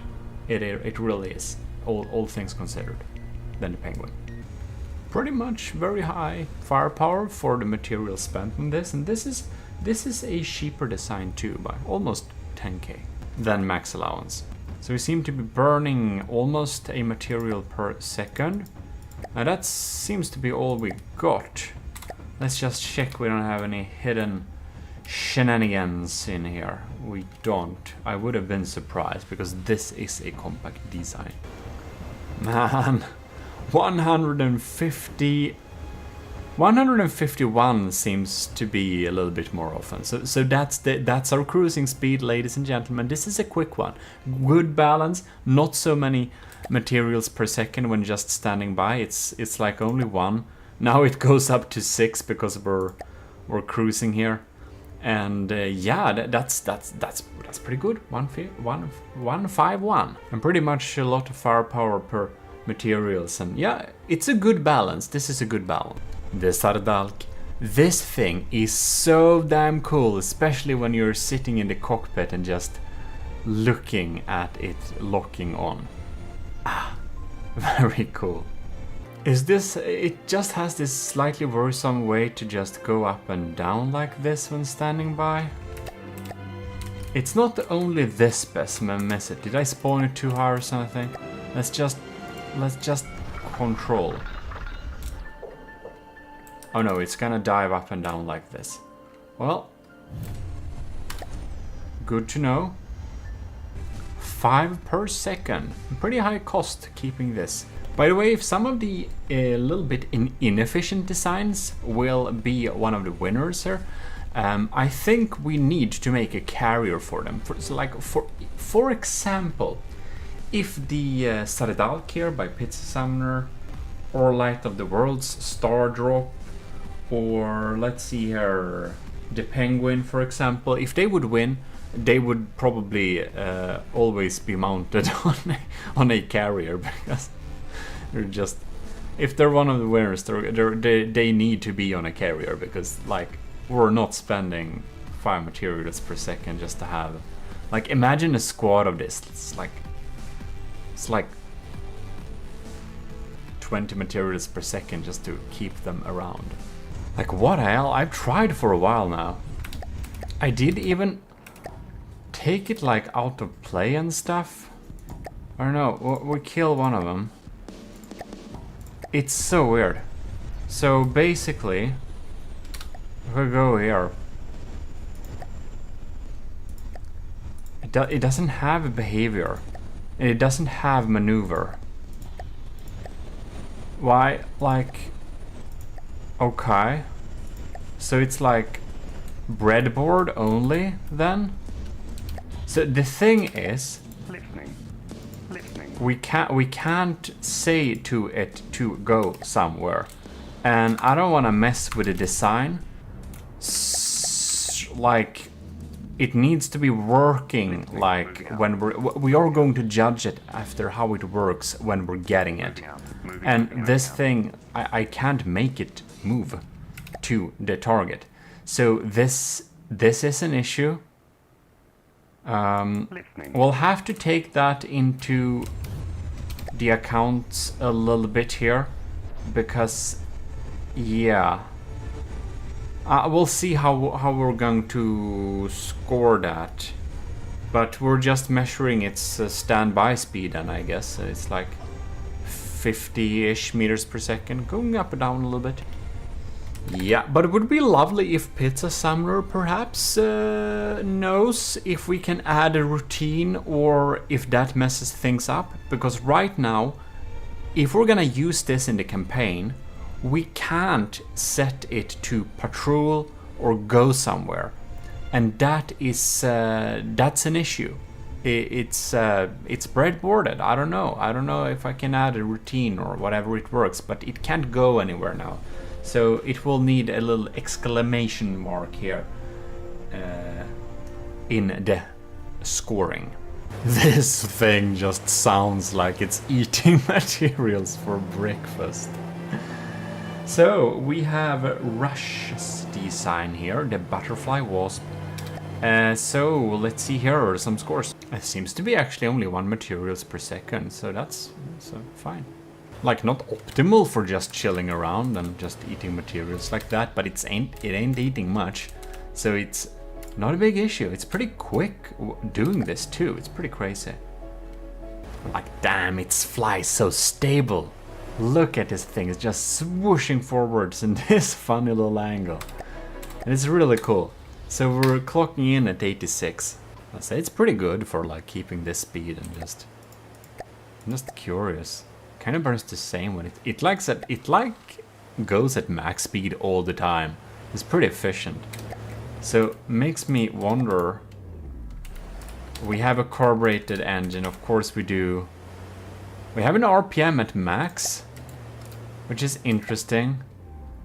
Oh, so if it doesn't go up to full, which it kind of does. Well, whatever, it works. It's like shilling here, but it sounds like everything is online. Well, I guess we just need to check it. Oh, look at that. Very low power use. See there. 0.36 per second. And oh my god, 6 point. I hear the sounds of the shields. This Daggery from Sean Reed needs a shield switch. It needs a switch turning off the shields when they're not in use. Because we are 6.4 plus 0.36. So 6.8. This thing eats... This thing has already eaten all the materials for breakfast. It is an easy fix, but we are not considering easy fixes. We are considering the actual submissions. So 6.8. Ooh, this is the third worst so far in terms of eating materials when standing by. Alright. Oh no. Right. We have given it a movement command, but it will get out of here eventually. Oh yes, it found its way. Let's go to the waypoint, it said. And we're zooming in at a neat 42, 43. 42 was a better number, come on, it's the answer to everything. But it is 43, so this is not the answer to everything then. Well, it isn't the answer to material efficiency, so that is indeed very true. So 43 it is. What may be the answer to everything, however, is Sean Reed's next submission, which is this beautiful little biplane, all in gold. It seems to have the same issue with not having a shield switch, because these shields just eat materials. Oh lord. 9 materials per second. This is... It's not the worst, it's the second worst. Yeah, I'm sorry, man. It's those shields, man. It's those shields. I'm so sorry you can't fix it before I set the scores. But if this wins, you will be able to, of course, fix it and submit it as like an improved version, of course, with just fixing all the issues that came up. But not until we set the final scores, and this is just eating materials very much. We're taking off for cruise flight any moment now, or soon. I don't know, man, it just won't get up of here. I don't understand. Does it not? Man, it just needs a balloon or something to get up here somehow. It's like, look, it's out of combat, so it seems to not be getting... Well, it will be a little bit difficult then, in case we need to transport them when they're out of combat. It's gonna be very, very weird. So the cruise, like, if it's out of combat, it just won't go. So the cruise speed is 3 meters per second. It really... Yeah, like, that's what we get when we set it to move somewhere. That kind of surprised me very much. I think it's probably set up in a way to only activate its engine at like full juice when there is an enemy around. And that will be a little bit difficult to use that kind of setup for a campaign setting. Well, 3 it is. I don't know how else we could set that, but... as you might imagine, that's the slowest cruise speed so far. But I bet it burns... If it wasn't for the shield, I bet it would burn so few materials per second doing this. It seems that this It's also Sean Reed's submission. It also seems to be having this issue with the shields being active all the time. Well, at least it's an easy fix, but it sets us at a nice 4 materials per second. Oh no, I think it has the same issue as the sunspot. Yep, it does. We're clocking in at 2 meters per second. And why is this like... I'm not just being a annoying person here. It has a reason, and that's we want to know the speeds of transporting these things in campaign mode when they're out of battle. So how long, when we're going to campaign, how long does it take to take over this thing and say go there and prepare for battle? And that's why this this matters. Because when they're like in play like this, they're gonna be sitting around and doing this, and that's why they need the very low score they get here, because this is gonna cause an issue in campaign. So that's why it's relevant, if that wasn't self-explanatory and obvious. This is one is having an ECM jammer, and by the way, for the ECM jammer you can also make a smart switch. I have that on all my designs that utilized it too. We're not sitting in the water, but we're having some issues. Ooh, the engines are like they're so low because it's trying to save materials, but it's using the materials due to the shields. Well,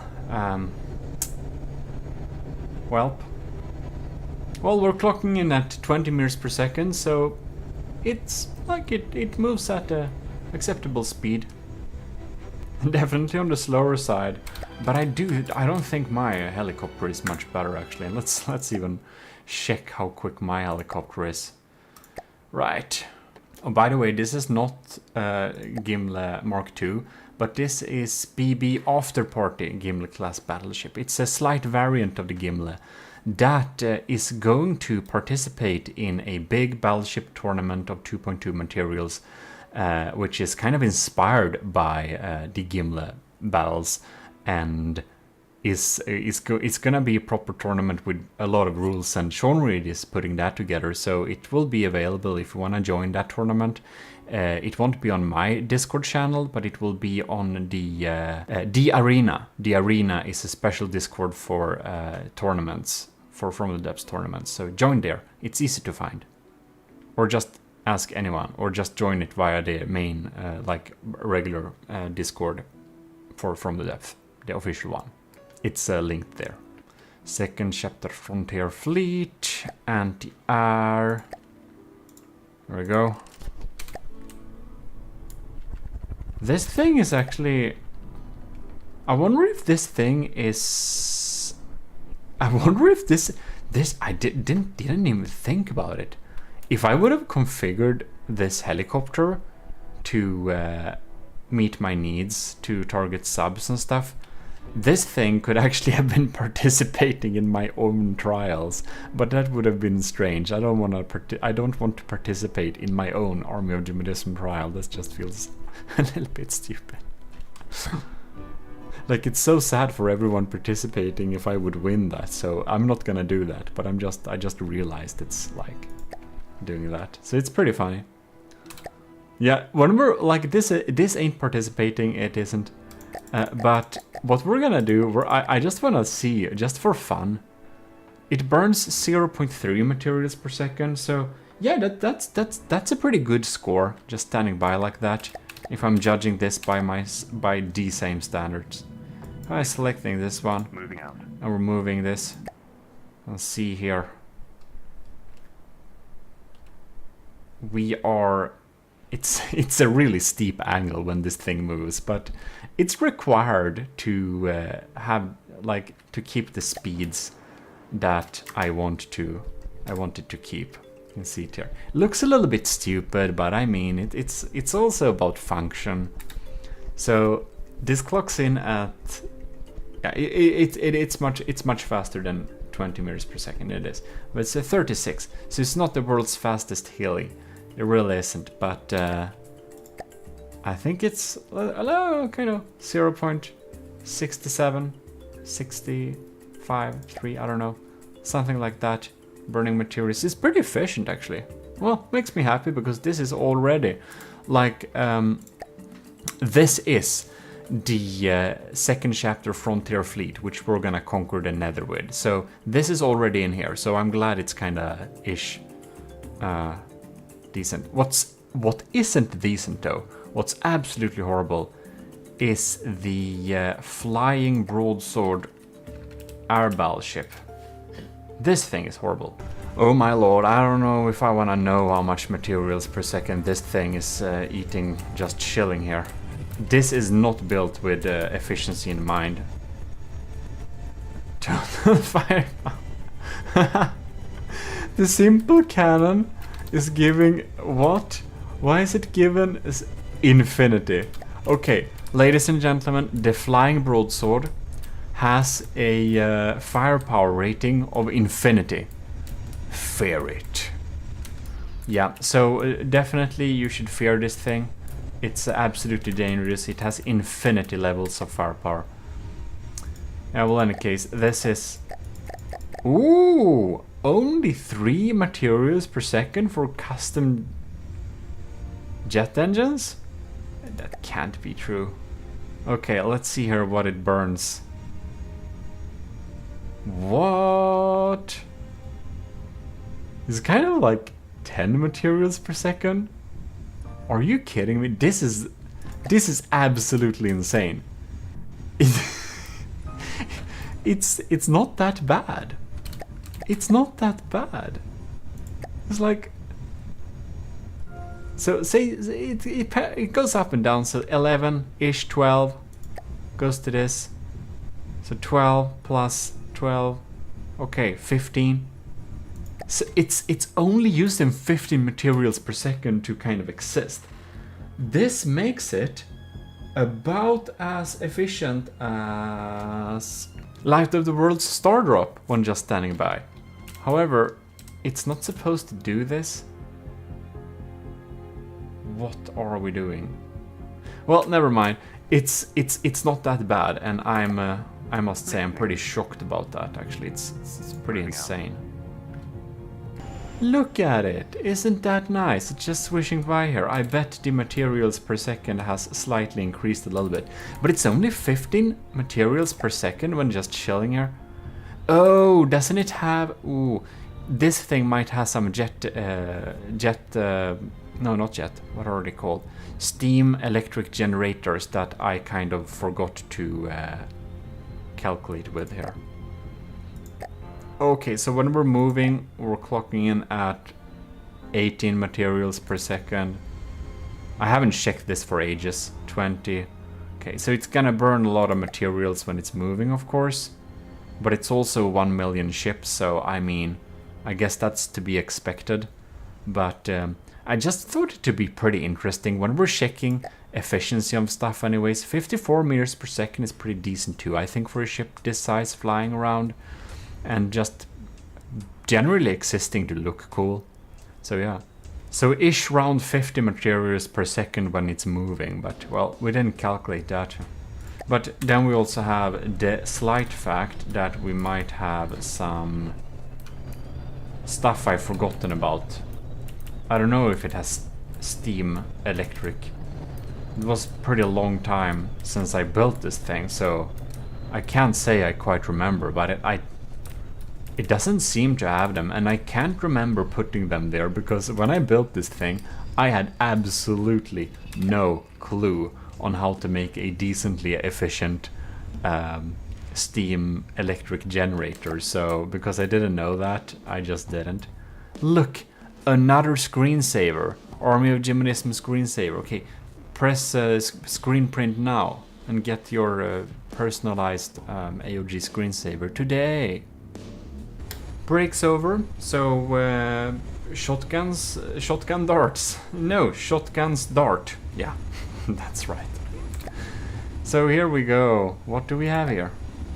Ooh, this one is pretty pricey too. So we have 5 from custom jet engines, and then we have fuel engines taking 4. Well, ladies and gentlemen, we have a new second worst in terms of passive pollution. Ooh, this one also need a shield switch. Look at that. It needs a shield switch. Look, it's using 1200 power all the time. Do we need an instant tutorial on how to do a shield switch?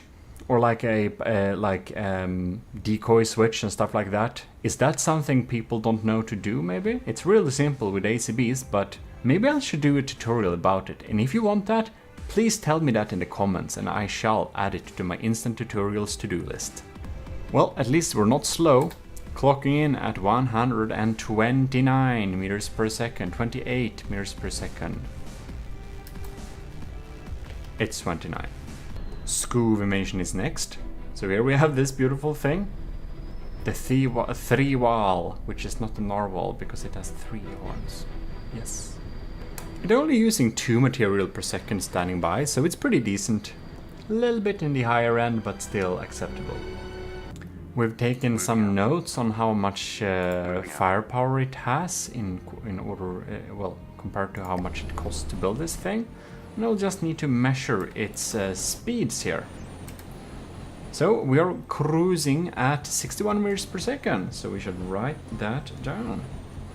Half the speed of the previous thing, but this is many times more efficient when it comes to using materials per second when just standing by. So that's one thing. You can see, just wanna see. Cool. 6 plus 7, 13, 1.3, no? Yes, that's 1.3 materials per second then. Together with this number.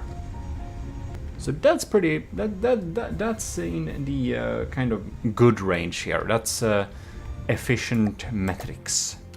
Very nice. We already got a number for firepower per materials spent. No, let's see here. Moving out here. And now we should measure how fast we are going towards the waypoint. We are smoking our way there at a nice 40 meters per second. Next up we have American's bomber plane, so let's check the values here.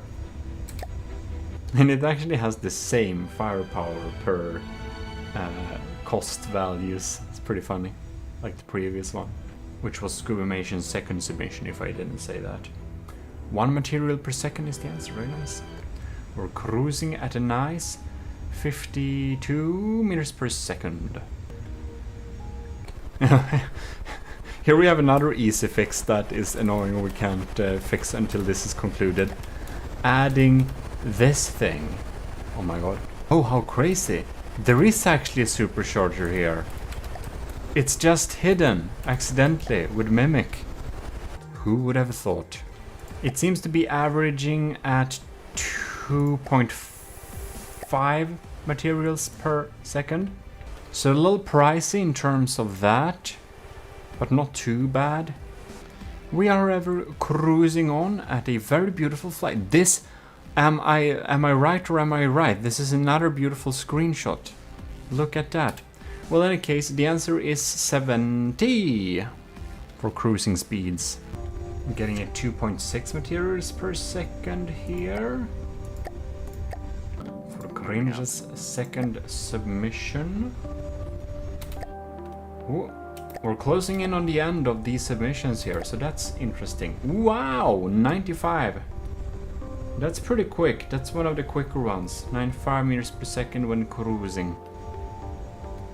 And you may think that I should measure the materials per second when cruising too, but I feel that's like the main reason I'm not doing that is because I'm lazy, and the other reason I'm not doing that is because it's more relevant what they spend when they're standing by, because realistically bomber planes will be spending more time on the ground slash just chilling about than they will spend time actually doing something. So that's the other reason, beyond laziness.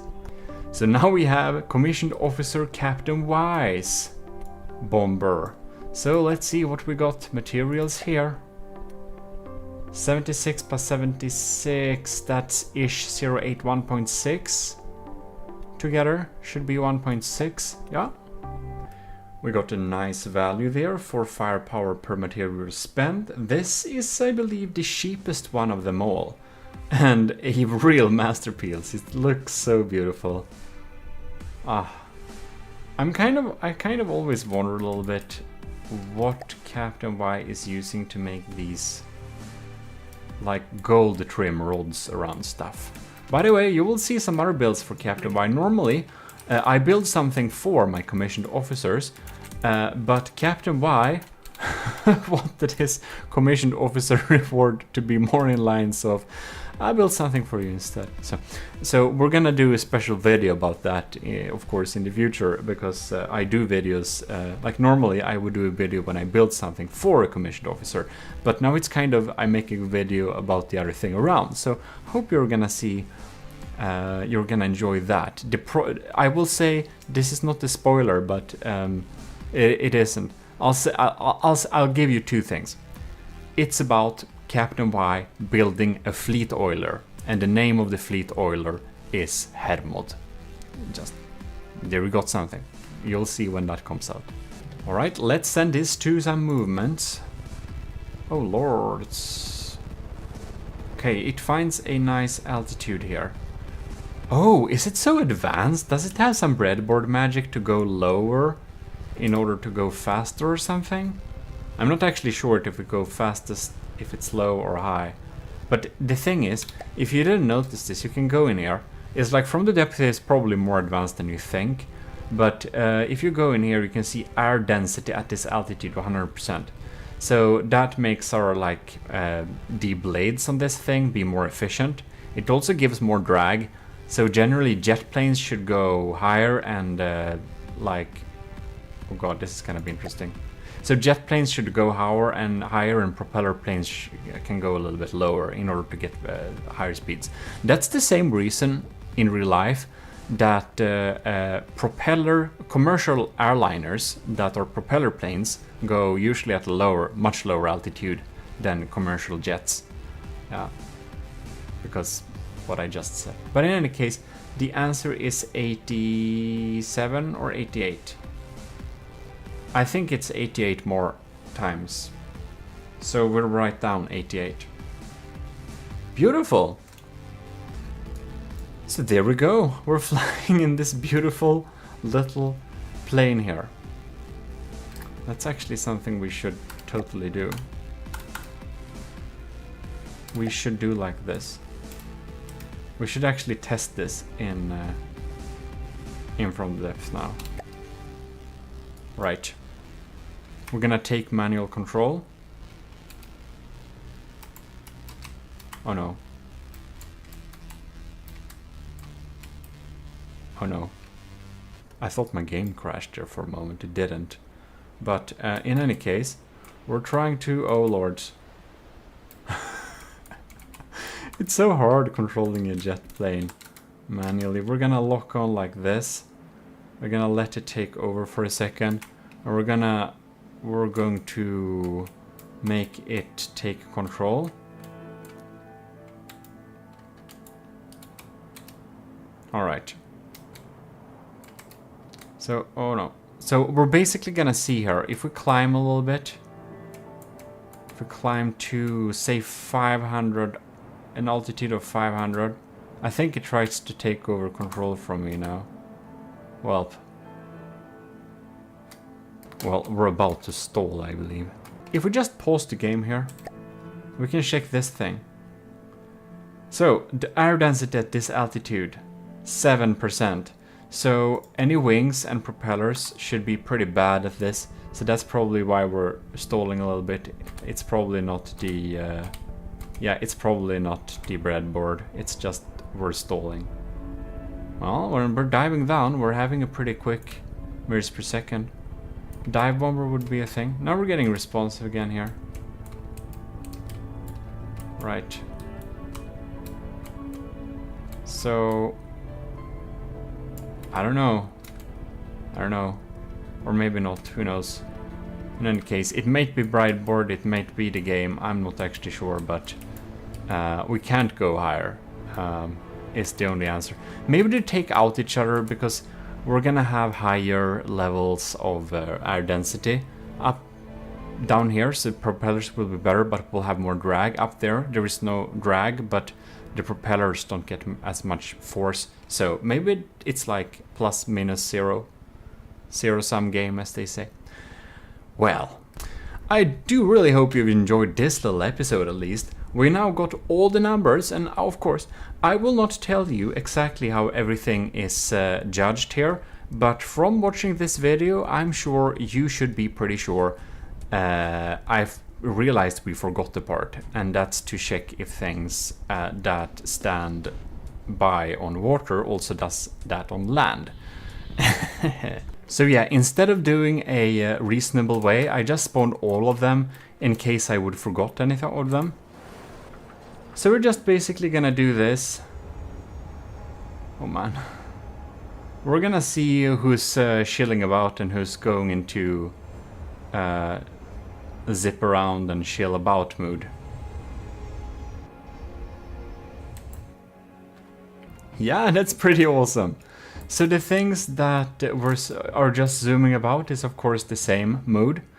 But we have like, here we can see Sean Reed's Aspirant. It's just standing here. It has some rubber things, so it seems to not damage itself by standing here, so it seems to be working pretty fine. Or does it? Yeah. I don't know where that rubber is, but it works. This one is chilling about here too, as well as the sunspot. I'm not really sure what this is trying to do, but it's trying to not scrape the ground all the time. Poor thing, I think they're gonna collide. So yeah. Chilling about.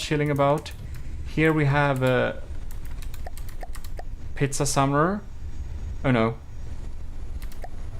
It actually lost some blocks. Ooh. We're having some issues here. We're having some issues there. I'll note that down. Oh my god, we got an explosion in the air. I'm not exactly sure what I'm gonna do to this, so I'll add a little 2 at the exclamation mark the Saladalk received for not taking orders. This is not your part, is it? Ew, you are repairing. Isn't that quite nice? This is another ship, okay. So this chills about as it should. Everything seems to be as it should, except perhaps this one. I'm not really sure. I think this might also warrant an exclamation mark, because it's damaging itself when zooming around like this. Yeah, that doesn't really work. Just can't do that. Oh. Ew, look at that. Your poor rubber legs didn't spawn right. But now you can sit about here. Okay, it's a little bit unfair you spawned in like that. So we'll take a what? Oh, it just didn't get up for some reason. I don't know. But yeah, the other one, the only thing that's different, that's this thing from. Oh my god. We have this beautiful thing from the Secret Advisor. It's going in like chill mode like this. So it's 50 materials or 24 materials per second. Now it's infinity. And here it's 0. I think I'll need to go inside and check a little bit here actually and see if we get something. This thing is a little bit hard to measure actually. It's like 7 periods per second and now it's 0. And we got some other ones like this one below here. It's like 3 and it's like 0. I'm not really. This is probably a little bit difficult to score. So I probably just have to make something approximate. So is it like half of the time?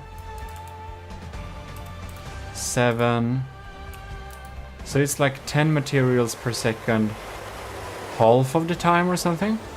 Well, since what we're gonna do, we're gonna use all these ships for, it's gonna be a little bit more important how stuff is dealing with water mode. Well, now somebody got and attacked him a little bit, but it's gonna be a little bit more important for what we're gonna do in water mode.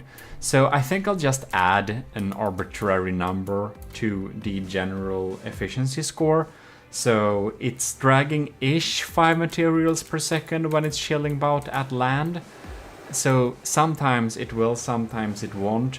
So I'm gonna put in a little number there at the efficiency value because it was 0. So it's gonna be like, I don't know, 1, 2, something like that. Probably 1 to make it even out the values a little bit. Now this... Why? Why did you do that? You've been chilling around here all the time. There was no reason for you to jump up like that. Why? Why did you do that? Well, it's not getting damaged. This thing is just chilling so extremely beautifully here. It almost warrants an extra point for being beautiful here, but that's not what we're judging this episode. Well, I almost want to give the hummingbird an extra point for looking so splendid just sitting around here. But I suppose we won't. But yeah, it's definitely providing exactly what it did before. And this one is actually a true 0 when it comes to standby material consumption. Well, thanks a lot once again for submitting all these beautiful designs to the Army of GMODISM trials. Look at them. So in any case, we are going to basically be back next time. And next time we're going to do... I think we're gonna go to the land and do some land battles. So that's gonna be all fun. But in any case, I'm gonna take the scores I got and I'm going to do a point system. So like I did before, I'm going to divide out points from a score to 0 to 5 to kind of give points for this. So each of the scores will be 0 to 5 and we're adding them up, and each of the challenges are about as equally important, but efficiency is a big deal.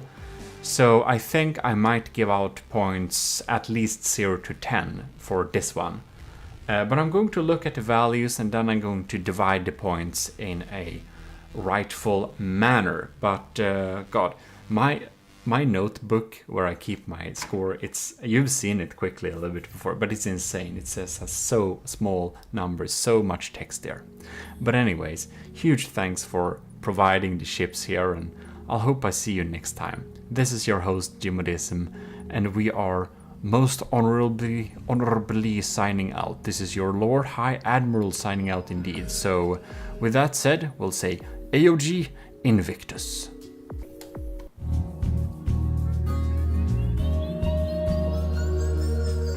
Like the video and subscribe very much.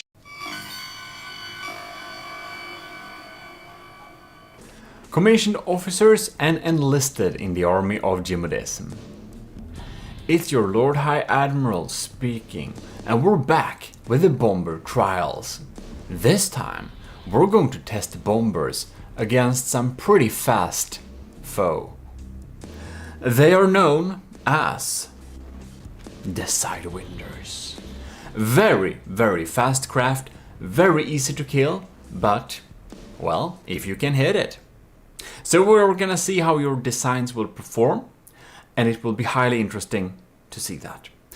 A special mention is that our former Captain Scoobrox has upgraded himself to the rank of Commodore, and then has climbed the ranks again due to his valor to Admiral. So we will be having a build project coming up in the near future. Anyways, let's get out there and check your bombers. The Deepwater Guard Sidewinder. Or no, it's something else. I haven't played Ashes yet. We'll get there. Anyways, this is the Sidewinder, as you can see here. we're gonna take a little quick look at it. You can see it's pretty darn fast. That's the reason why we chose this vehicle. It has a top speed of about 100 meters per second despite being bound by land. It offers some light anti-air guns and some, well, I guess that's more harpoon or something. Not really sure what's loaded in these missiles. It actually seems to be explosive. In any case, here you can see we are relying on a, is this a steam thruster setup? Anyways, it's a very beautiful, very cool design. We shouldn't admire it too much, however, because our goal is to destroy it. But this vehicle deserves some mention slash condolences, because there is a certain pufferfish inside of here who will hopefully meet a very violent end very fast, very soon. In any case, let's go and spawn the first bombers in the list. We're probably not gonna be able to fit everyone in one episode, by the way. We're going with the same order as before. So here we have Adnecreus coming up here. So let the game go. I forgot something. I had one hold spawn very close. So we're spawning 2 sidewinders here. And we're gonna see how the Storyhana will, well, first detect the foes and then deal with them. So we're having 2 different foes here, so we can see how it chooses to basically deal with a cloud of enemies. When we put in a bomber to deal with a situation like this, we obviously want the bomber to be able to deal with such small threats like this one. However, it also needs to be able to deal with them in a kind of group, so it doesn't get completely confused that it's 2 of them. Because as understood, the small bomb, like the small sidewinders, they're so easy to kill if you can hit them, but they can confuse some slower bombers like a lot. The reason why we need to be able to take out fast targets like this is that we actually need to be able to employ, you know, a nice little bomber against a target threat which is consisting of a couple of tiny land-going vehicles. If we don't have the time to put in land reinforcements, that's a perfect job for a couple of, well, bombers to deal with. And even though the sidewinders are really tiny, each of them costs 25,000 materials. I believe they are pretty inefficient designs, but in general, we want a bomber to be able to punch upwards. Why? I thought it was relevant to see how we're dealing with a tiny little crowd of them. If we can send out a bomber to reliably deal with a tiny threat like this. I do believe that the Storyhana will insta-kill them if it's able to hit, but it may not be. So far we haven't dealt too much damage. We are going to do reruns if we need to, if the craft is getting it damaged in a way so it kinda suffers some issues there. Okay, I think we need to do like this.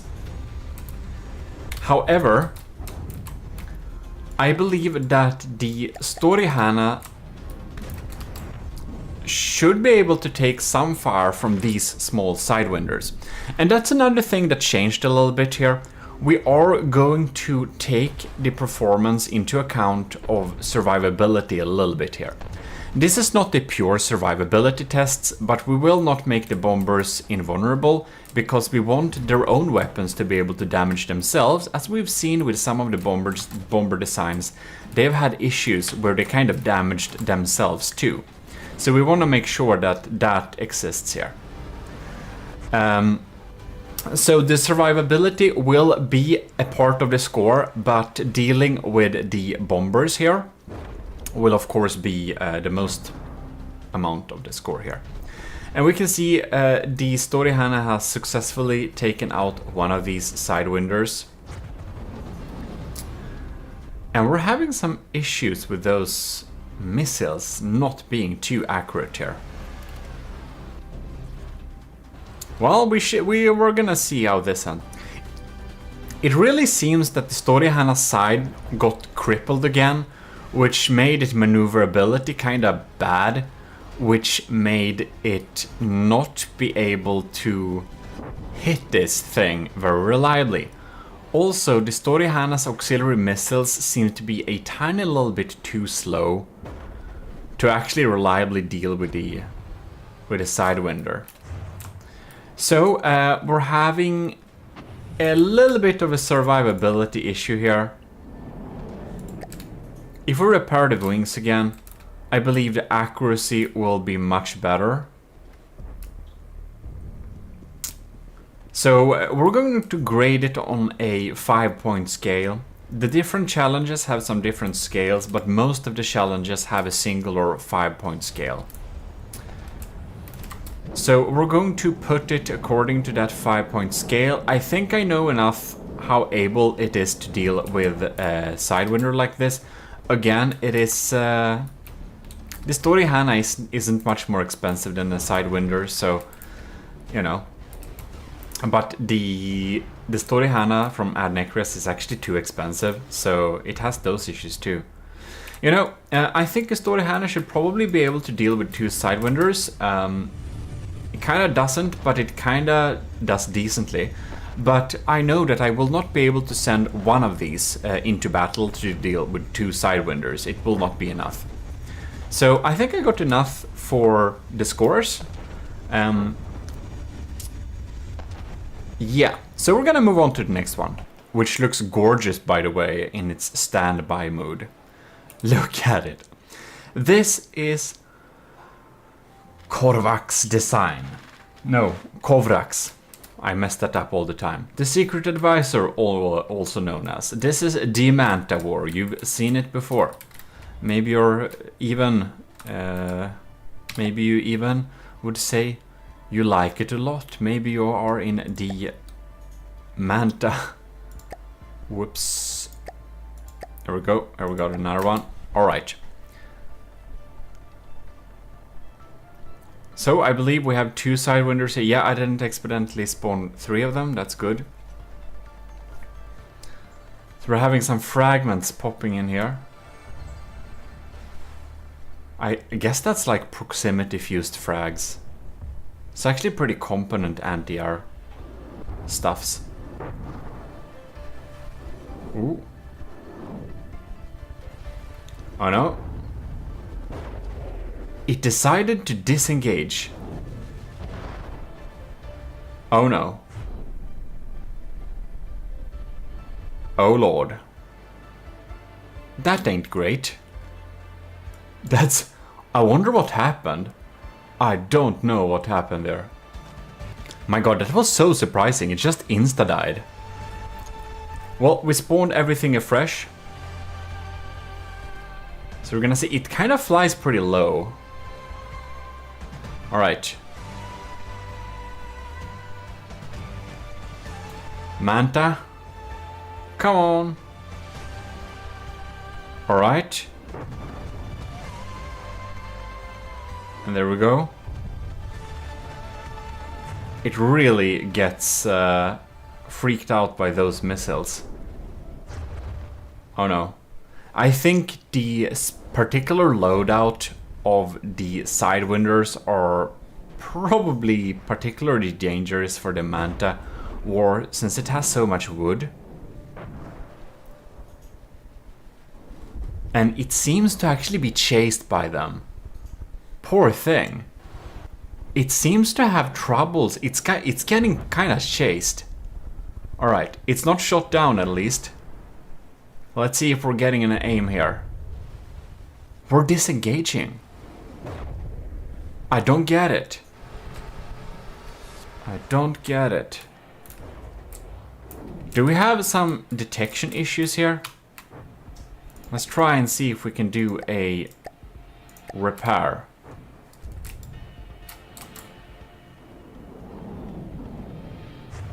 It's moving really smoothly to avoid those missiles, but we're again in the situations we're actually getting chased by these tiny crafts. Oh, bam! That's loud, man. It didn't hit, however. Alright. I think the Manta War is better designed to punch upwards. Now it's trying to use its tail to gauge the sonar detections a bit, which is not the right way, not the right area to do that. Or maybe it just looked like it. No, it's trying to dip down a bit. Oh man, I did expect the Manta War to just insta-kill one of them.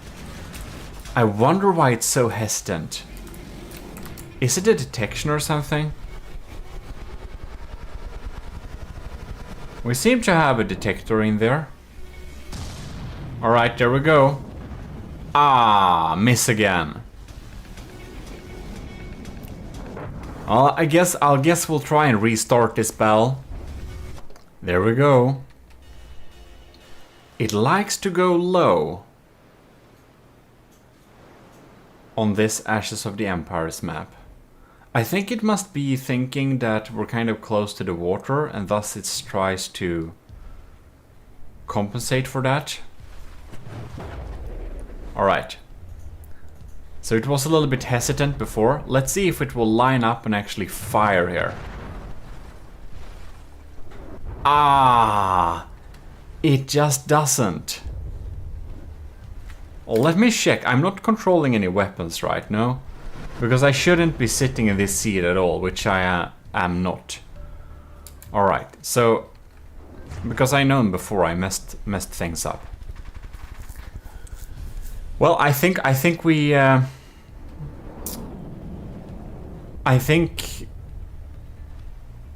well, I know the Manta War is very competent at punching upwards. I do know that, but well, for this particular challenge, it's not very good at dealing with the quick wheels, as we call them. It just hasn't enough time to line up and pick a shot. It just gets lost and gets damaged, and like not a lot of stuff is happening here. So I think we have to go to the next challenge actually. So in any case, well, that was a bummer. That was well, I think I'm as disappointed as you are, the secret advisor, because I really thought it would insta-crack him. But I understand it takes some time to line up these diff guns, and again, this is really a upwards punching craft, not cleaning up the small parts, small crafts. Well, next up we have Jono's second submission, the Isanth 5, which is more the meme build from StarMade, but whatever. I allowed multiple entries, so it shall be tested like the other ones.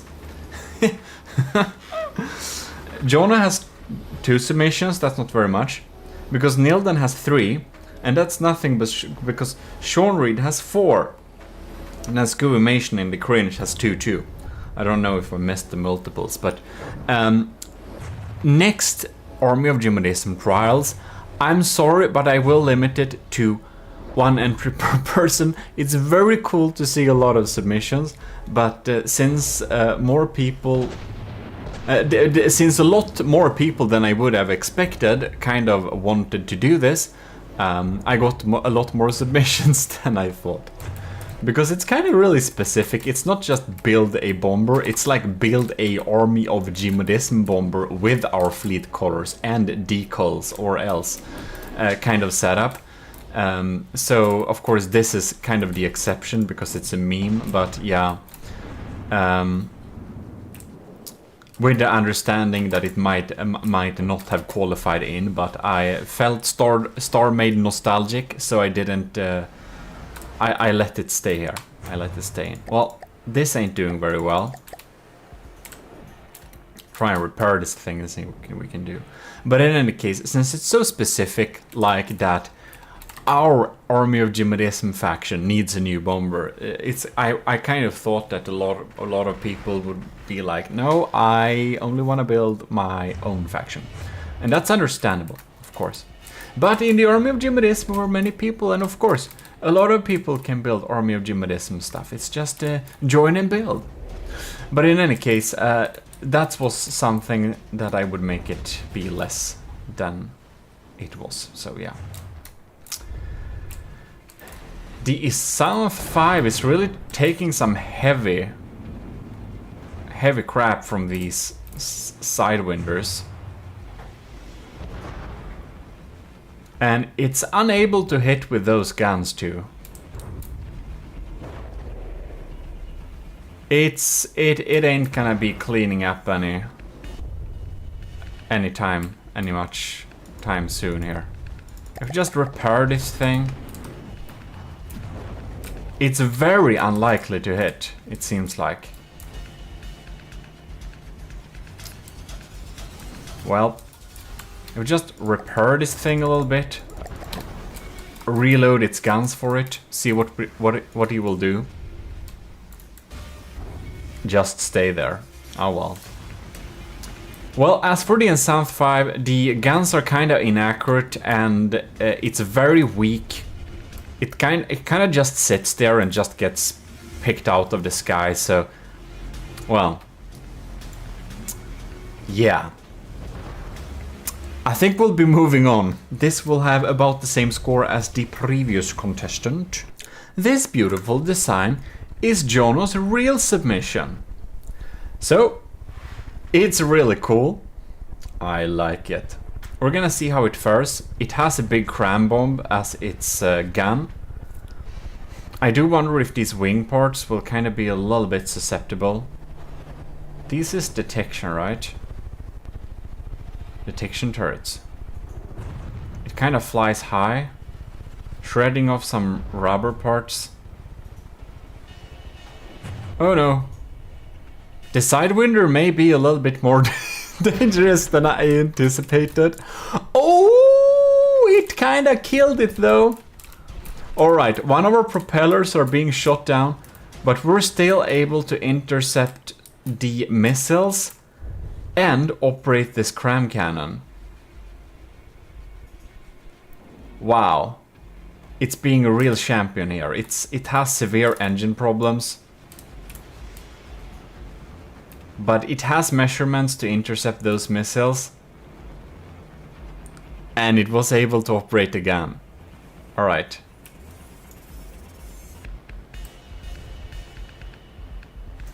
Oh, I think it can't find a good angle. Those anti-missile missiles are doing a great job of keeping it off our back. Oh, I do believe its repair bot was able to fix it up enough. That's super. It goes into safe distance. Very smart maneuvers here. Sadly, the anti-missile system can't really engage with missiles coming up from surface to air. So it has a limited range there. That's not the best.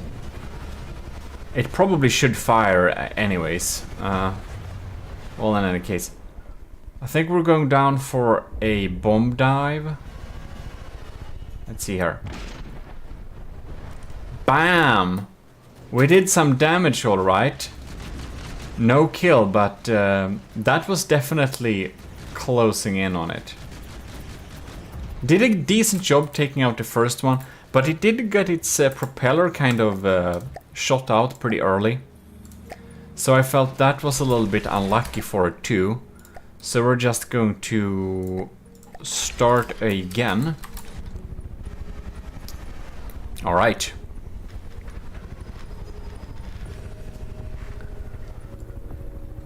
Let's see here. We're gauging in here. Fragmentations are flying in the air, testing and scratching our metal armor a bit.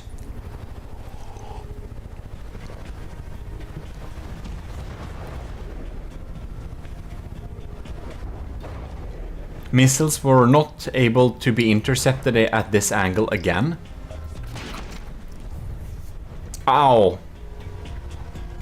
That was a good try, but didn't really hit home. It feels like this anti-missile turret is better to deal with air-to-air missiles than the ground-to-air, which we're facing here, due to its angular placement.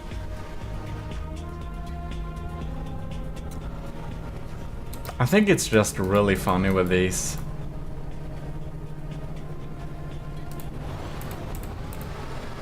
So we're having like a IR. We're just having some mimics wood in front of it. Yeah.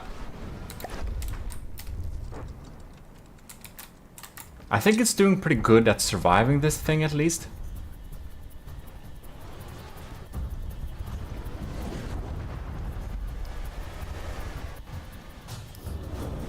It has some times when it feels like it's gonna get a little bit messed up by those missiles.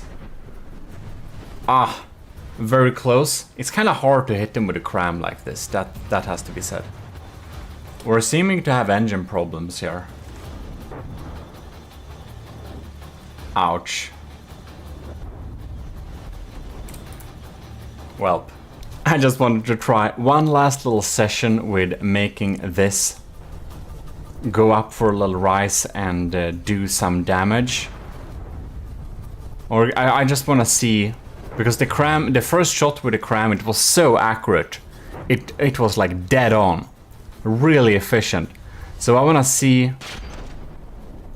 Oh, that was a good blast. That was a good blast.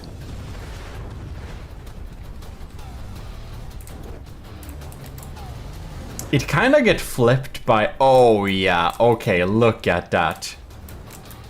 That's really good. Flipping him over is definitely a strategy. I wanted to see if that first cram super hit was pure luck or if it's like really accurate. But with these aiming turrets, it actually seems to be really accurate. I know enough now to gauge this design. It struggles a little bit in the survivability department when getting faced with these sidewinners like this. But so has the other designs too, so far. But it gives me a good gauge on how to grade it, and I think it's pretty decent. We could send this out against two sidewinners and it would probably eventually win. But if it got a secondary as a backup, we'll do group bomber testings in the future, by the way. There are many challenges planned. All of them are graded. Yeah. But in any case, if this had a little squad, I think they could achieve a lot. Well, we're gonna move on to the next one. Here we have it. Kinda sexy design. I bet this one will be able to pretty efficiently target them.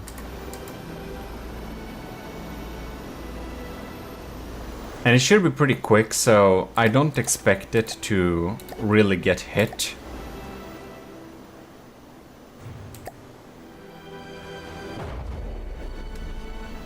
It actually isn't that quick.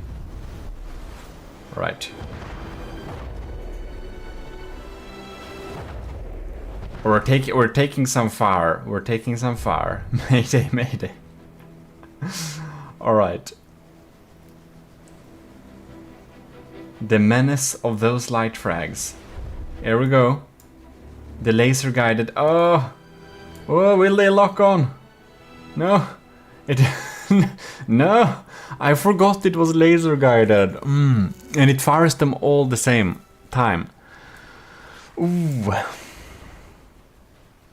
This has really good potential of being really great. But at its current state, I draw back my previous statement 1000%. I don't think it will be able to hit them at all because they're too fast and it has too small of a window to actually lock on that laser, and it's not gonna be able to hit them in time, is it? Like if we just spawn another one here, Let's just check how it fares.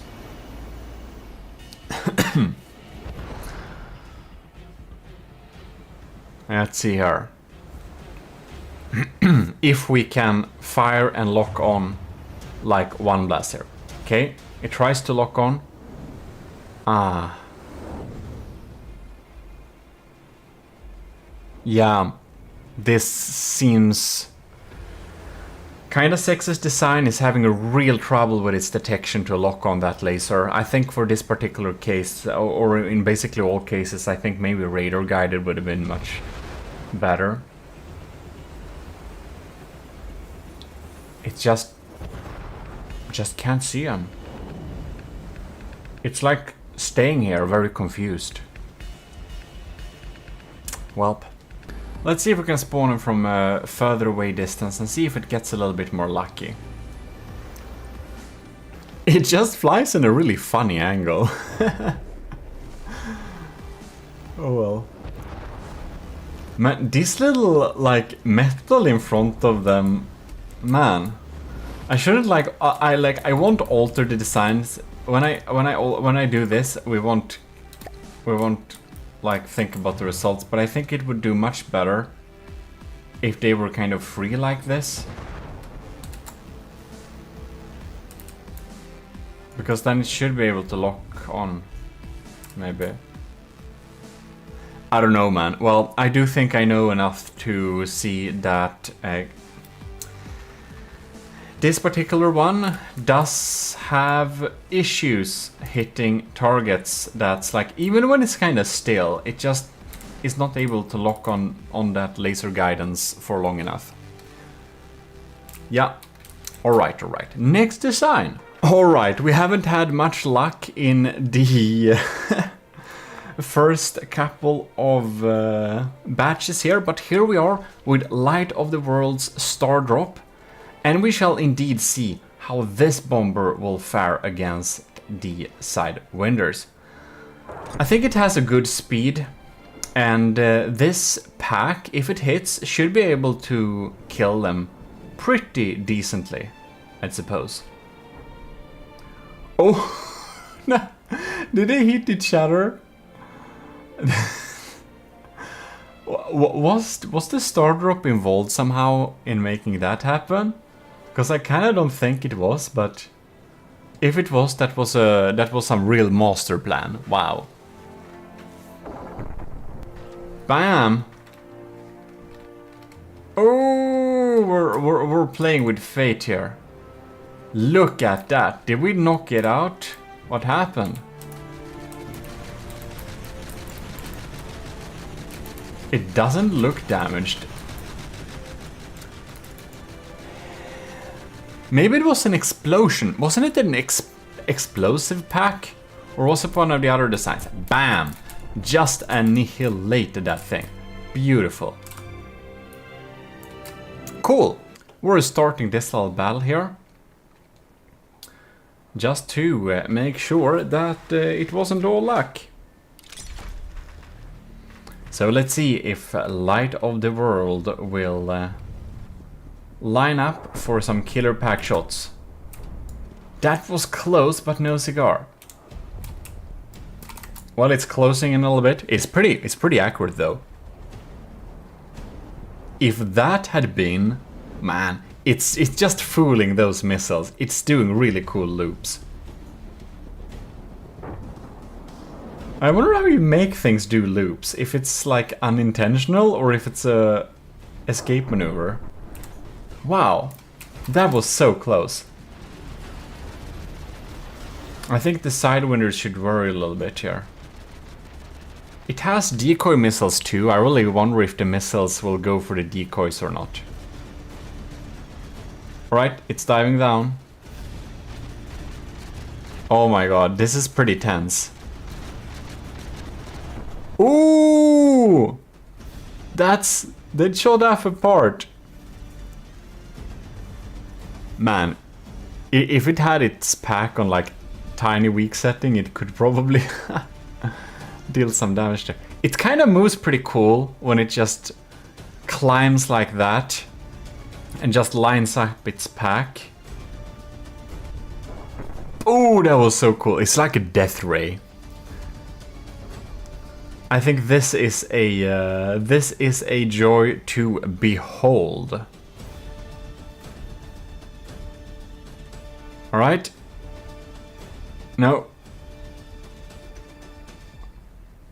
Come on. Whoa! There we go. Yeah, that's a nice kill. And it's staying pretty intact too. It's doing a pretty good job at staying healthy up here. So I think that's pretty impressive. Okay. Lining up, bam. It's pretty close, pretty close. It's a little bit too quick and too maneuvery. Those missiles and those... They will not be able to hit this design, the star drop, until like it repairs its... I guess it has a repair bot or something, because that's very okay. Good to have for some design vehicles. Bam! And there we go, yeah. Maybe it takes a tiny bit of time, but it's definitely best so far we've seen in the first batch here. And of course the first kind of batch kind of sets this scale, but a lot of yeah, okay, yeah. The first batch kind of doesn't have very high points, that must be admitted, but this one is getting a high score. Definitely by far the most efficient designs at dealing with these fast type of vehicles. So yeah, Light of the World, good job with that pack. It's insanely accurate. It can just... Okay, not like... Just because I said it missed. It's not insanely accurate, but it's accurate enough for doing the job done. And it's pretty evasive too, so it isn't getting damaged a lot either.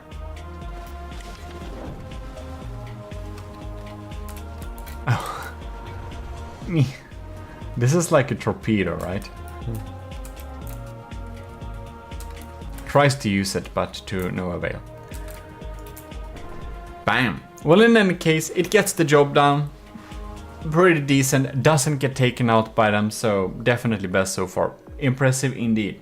We are going to continue with the next batch next week, so stay tuned in for that, of course. Well, in any case, this is your High Admiral, and we are signing out. Until next time.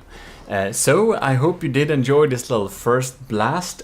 We got a lot of surprises here, I must say. I was surprised by almost each and every of the designs that popped in here. The ones I didn't think was going to like have the best results had the best results, and those that I did think would have the best results had the worst results. So that's really cool to be surprised like this when we put a curveball in the specifics like this. Like, these are very small crafts. We can't reliably deal with them with, probably maybe we could, but I would not like to deal with them theoretically using fighter aircrafts, because they are more adapted for anti-air use, and I kind of want something that targets land and sea. Thus, I want to be able to bring in the bombers to deal with stuff like this. So it's really cool to see which could perform what here. And we will indeed be signing out until next time, so I hope you enjoyed it, and special thanks to all the enlisted in the Army of GMODISM who are in our little channel there.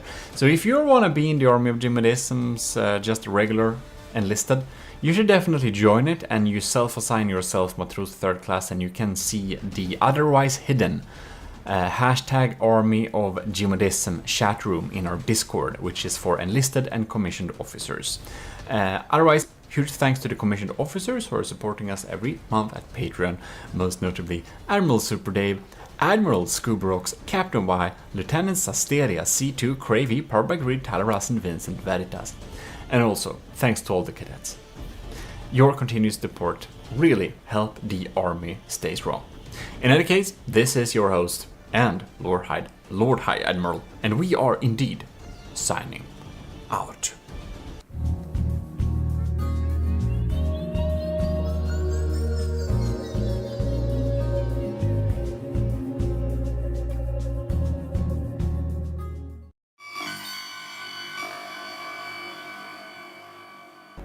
Welcome back, enlisted and officers in the army of GMODIST. We're getting back to testing your crafts against some quick wheels.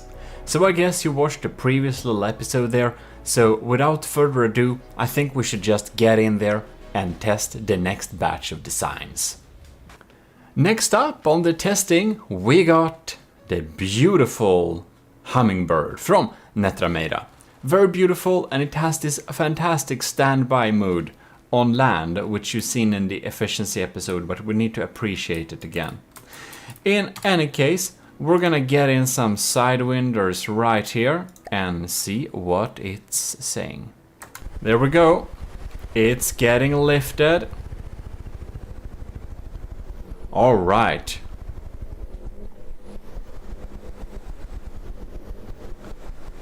Sidewinders are popping in there, spreading some flak.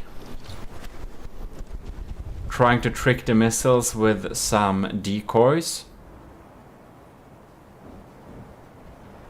Missiles goes toward the sidewinders too. The hummingbird is trying to chase him down. Well, it's not getting chased at least.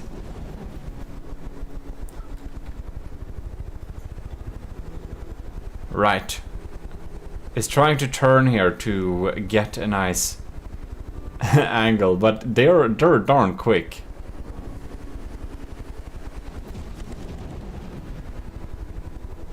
Well, it's gonna be interesting to see if they it feels like they need to line up properly in order to deal the damage. You can see it's kind of sitting at a pretty high altitude. Whoa. Well, that was really off.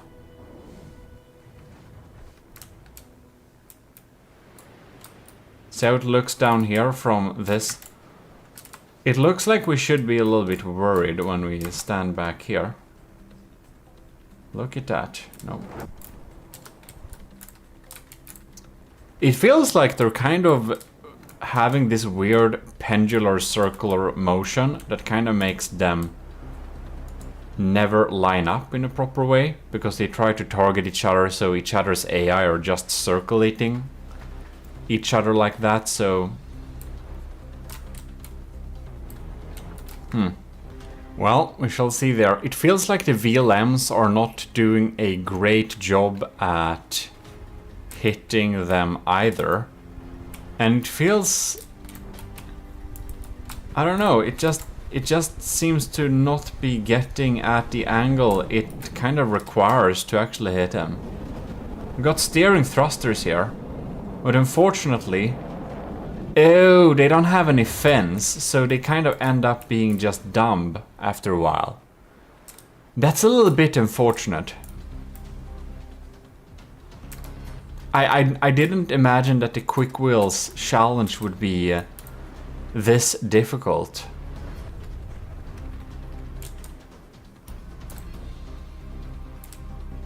Let's see here.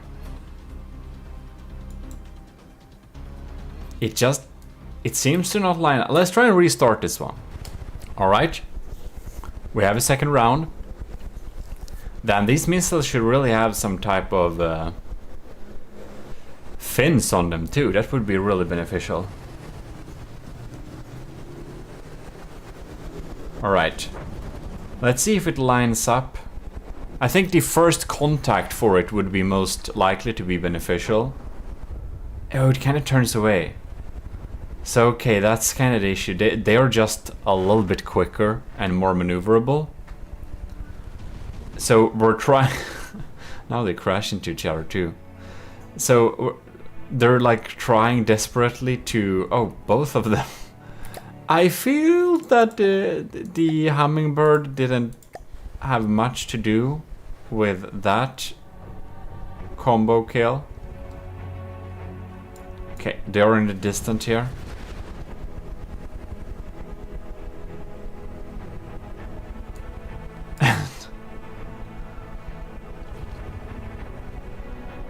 And the missile don't reach that far.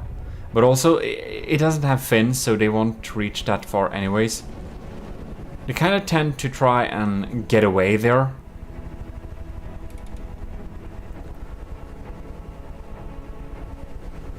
So yeah, we explained briefly in last batch what the reason is why we're doing this test. So do check that if you don't really remember it. Like, this actually looks like a pretty decent lineup. But they're like not cooperating.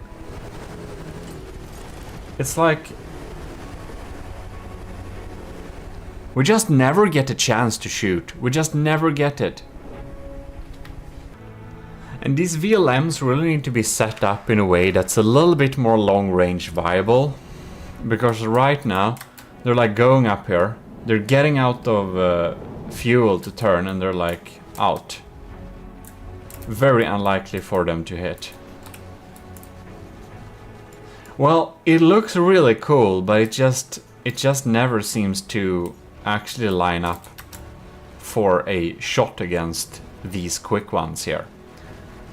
I suppose the Hummingbird is also on the team of hard hitters, but I will, however, say it's like been staying up here and taking fire for a really long time. So I must give it a point for survivability, even though that's not like what we're testing here, really. But we can stay here all day and they won't bother us. So they will get a little bit point for just being a very tough craft that two Sidewinders are not able to deal with at all. So even though it may eventually win this little battle, it's gonna be very, very rare that the APSs line up to actually fire. We've only seen it once during this time of testing. And I edited away some parts so you couldn't see. Just kind of pause the recording and wait and just see / remove. So yeah, we're gonna move on. Nothing more here is gonna happen. So yeah, next up will be Nilden's second submission, and there we have this beautiful design. It's the Invader, Nilden's Invader, the second submission. It has a shield down below there. That's smart. Alright. We're getting covered in a cloud of damage, but nothing to scratch it too much yet. Is really trying to get over them. Trying to go low like that, but man. It needs to line up this tiny pack. I can already tell this is gonna be hard. It's gonna have a hard time chasing them.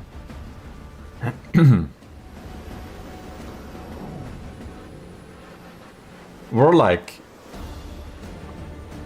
I don't know how fast we are. 66 meters per second, so they are a good bit faster actually.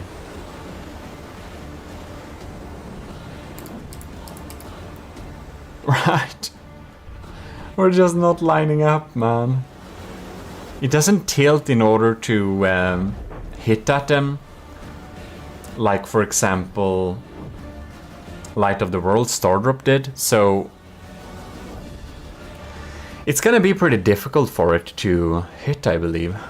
Huh. Man, this craft needs APN guidance. If it had APN guidance, same with the previous craft from Netrameira. If they both had APN guidance, I think they would have gotten over it and could line up a good shot. But, well, I don't know how to make APN guidance for crafts, but I think there is possible using the ramming. Maybe? I don't know. Maybe bombing runs should have APN guidance. Maybe they already have. I haven't checked the new AI update settings, which kind of came a while ago, but whatever. Kind of mostly dwelt with circle and broadside, so yeah. But that's because I've been building too large ship lately. Well, let's just check if we're getting a more lucky first contact, maybe this time. Well, we didn't get any lucky bit of first contact. I do, however, wonder what happened with the other sidewinder. I kind of, because we didn't shoot at it, so I suppose it just auto-exploded for this new setup. Who knows? Who knows? They're volatile crafts, but it indeed seems that the sidewinders are a little bit too quick for this design, so we're gonna move on, but it's in the same situation as the hummingbird. It can stay here all day, basically. It's gonna... It can take a lot of beating before it goes down. So, I mean, it's resilient, it just won't hit, and I don't know if it will ever take out the enemy, but it's like marginally better than getting, you know, shot out of the sky very easily and not dealing damage also. So, you know, somehow I need to grade this thing. Maybe I should have had a 10 scale, but we're continuing with the 5 scale, so yeah. Any case, and I won't have increments of 0.5, no. In any case, let us move on to the next one. Next up, we have the beautiful design of the penguin. The penguin is completely insane. And we've seen it provide some favorite action before. It's gonna be very interesting to see how it bombs are rolling down there. They are magnetic, so it's gonna be interesting to see how they would be able to drop down on the enemy here. If they're able to track him in any case. Because these magnets, they are of course attracted to the bombs, but... Or the magnets will, well, attract to the vehicles, but they're also so fast. I wonder if they will be able to kind of drop in a way that they actually deal damage. I don't know. Okay, now we're going in for a good bombing run. At least we're really quick, so we have a good chance of outrunning them, which is something we can't say for many designs in this particular challenge. Oh man. It seems to not be getting...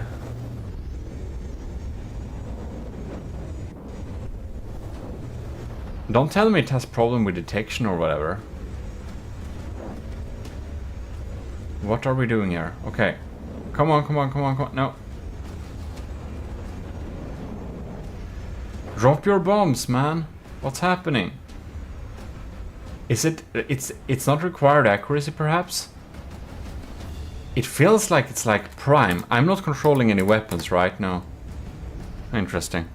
We're kind of chasing it. I don't understand why we are not getting those bombs down there. I think we might need to try and repair it. See if we had something damaged. It really looks like we should be able to target them. Man, just drop your bombs. That's... You didn't do this. Well, any case. We're trying for another run here. So we're gonna see if the bombs can target and drop a little bit better this time. Who knows? Taking some fire. No. Come on. Drop them bombs, man. What are you doing? Why are you not trying? This is weird. Well, who knows? We're like perfectly chasing it here. It's like... why? Anyways, the Penguin seems to not want to drop its bombs like ever. So, you know, it has one thing. It doesn't get killed. It can basically stay here-ish indefinitely. Just chilling around over these ones. Having really good opportunities to drop bombs but not doing it. But, you know, at least it's not getting shot out of the sky, you know. That's something. So, yeah, I think we should move on to the next submission, yes. And there we have it. The Nilden's first and primary submission. With this beautiful little bomb cam. So this is gonna be highly interesting. And I think this is gonna have the best chance of Nilden's 3 submissions here. The decoys probably do help a lot with tricking some missiles. Alright. No. Oh, we need to slow down time. I'm sorry. Look at that. Look at that. I want to see first action from the bomb cam. Oh, bam! That's a hit. Oh my lord, it's really good. That's what I'm talking about. This is a bomber. This is a bomber who really understood the task here. Look at it. Alright. Trying to regenerate a little bit here.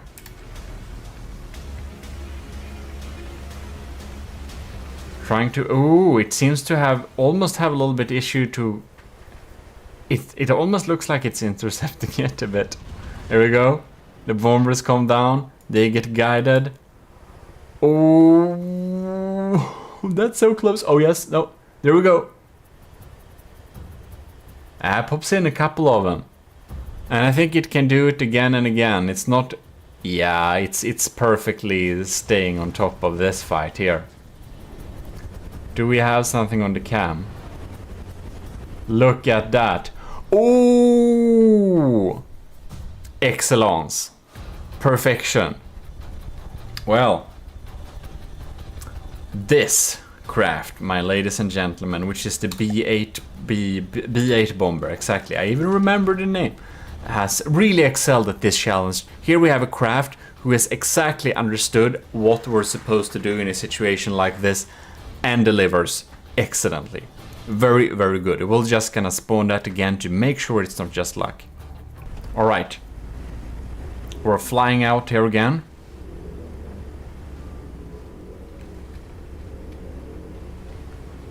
There we go.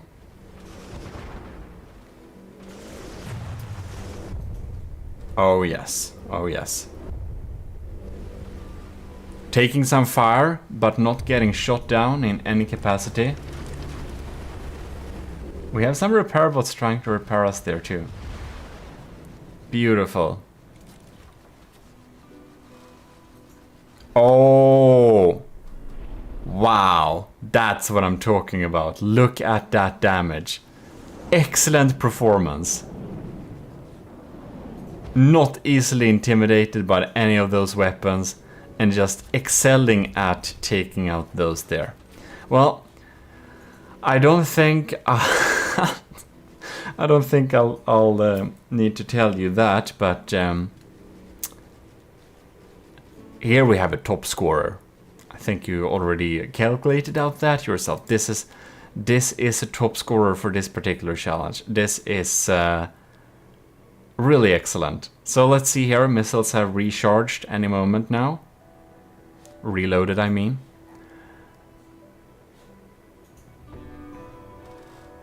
And it's... there we go. Fired a bunch. And there they come. Oh yes. That's what I'm talking about. Excellent. Very, very, very impressive. And this bomb cam is also hilarious. That's an hilarious touch. So very nice indeed. Very nice indeed. We shall now go to the next design. So I think we're gonna miss the B8 bomber very much. If we compare it to the previous results, I'm very impressed with this particular design being able to. The B8 bomber there really excels at this challenge. Here we have a design I kind of also think will do very well here. This is the white phosphorus bomber by Ovo, and it's like insane. It's like hard to even stay with this thing without getting... Yeah. I think we're getting a little bit crazy just looking... What are we shooting at? Well, we're gonna see... Oh, what the... What did we hit it with? I don't get it. Oh my god. Okay, let's see what we're gonna do here. We're shooting 2 big missiles, popping in there, going real close. Ah, no. Missiles popping in there. Oh, damn. That's so close. We're hitting the ground too. This thing is a little bit too exciting to ride on, man. Even the built-in stabilization of the camera lock isn't like enough. Those missiles kind of missed. Oh no.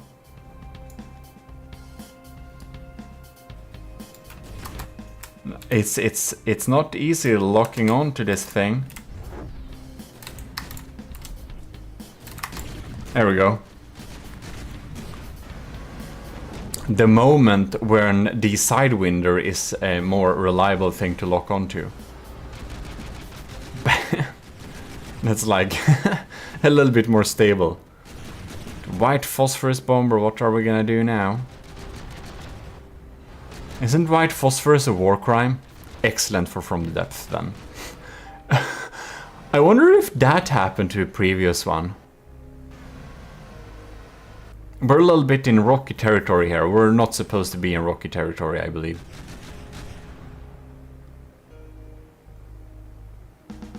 Welp.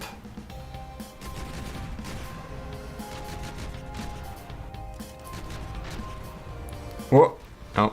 I think we need to go to a more flatter area. Most likely.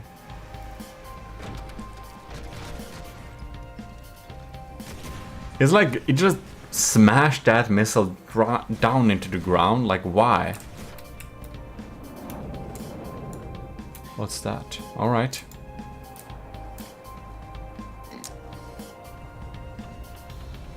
Well, we got another missile coming in there. It kind of like, it has like the same speed as the Sidewinder there. Man. Look at that. Come on. It's a little bit slower. If it had APN guidance or whatever, I think it could have dealt with the situation, but it's just a little bit too slow for this type of vehicle. We're gonna restart this one and see if the initial blast will be a little bit more lucky. Well, we're riding these things here.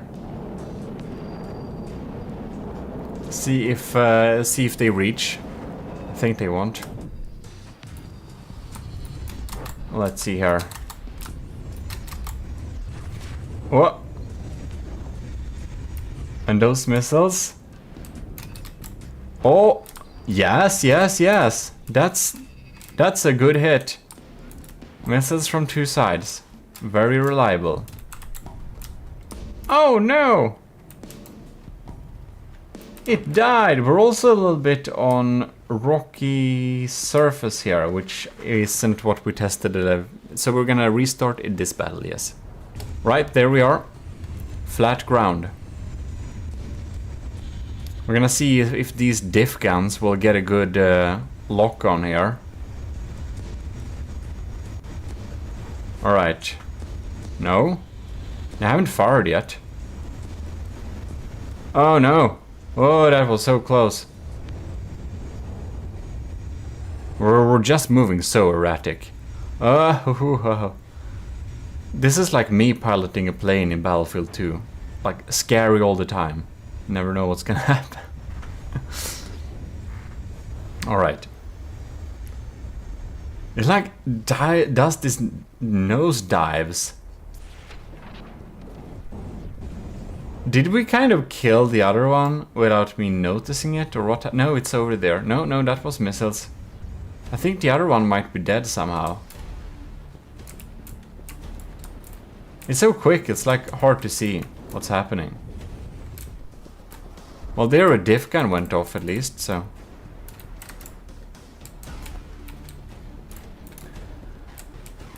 Well, it feels like it's more likely to kind of maneuver itself to death than it is to actually getting hit by something that its sidewinders can offer.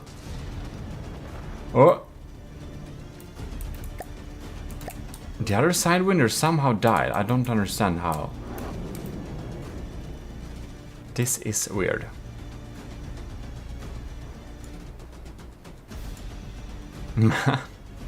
Well, it doesn't seem those diff guns reload very often.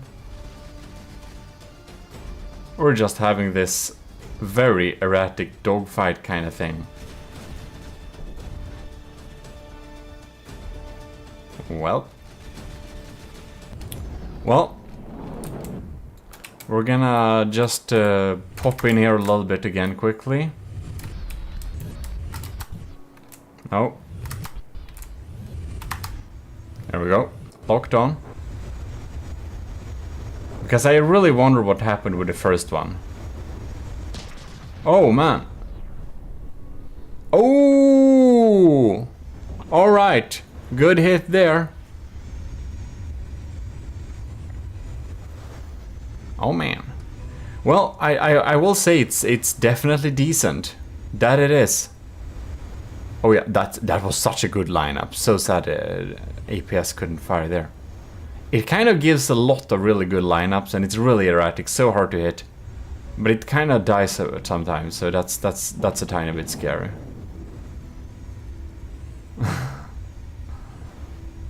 And what is it with these dark clouds? And those missiles, when they pop in there, they're doing great damage. Ooh. Man, we're so hard to hit. It's kind of smart it shoots them in any direction, because it makes sure that the missiles can come from any direction, which kind of increases the chances of hitting fast vehicles like this. Alright. Well, we know what it's capable of. It's just take some time for it to line up like that, but it's definitely a capable fighter that is not very likely to get taken out by the sidewinders themselves, and is much more likely to take them out eventually when the stars line up, so the diff guns have time to fire, and more commonly a beautiful explosion with the missile like that. Very nice, very nice.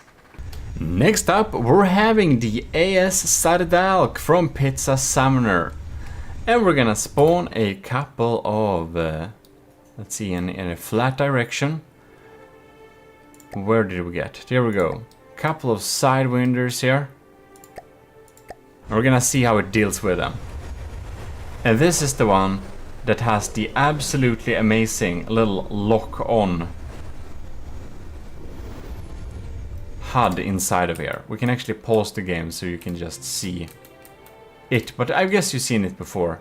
It's just this no target thing, and then it locks on, and then it's bam. Very, very, very impressive design. But I think it's really adapted for heavy hitters, heavy targets. It's gonna be interesting to see if it can deal with crazy fast things like this. It's going down, lining up. Oh, bam! That wasn't very close. Well, we need to escape to some safe space and do it all again. It's pretty good at evading getting shot at. Now it feels like we're getting chased.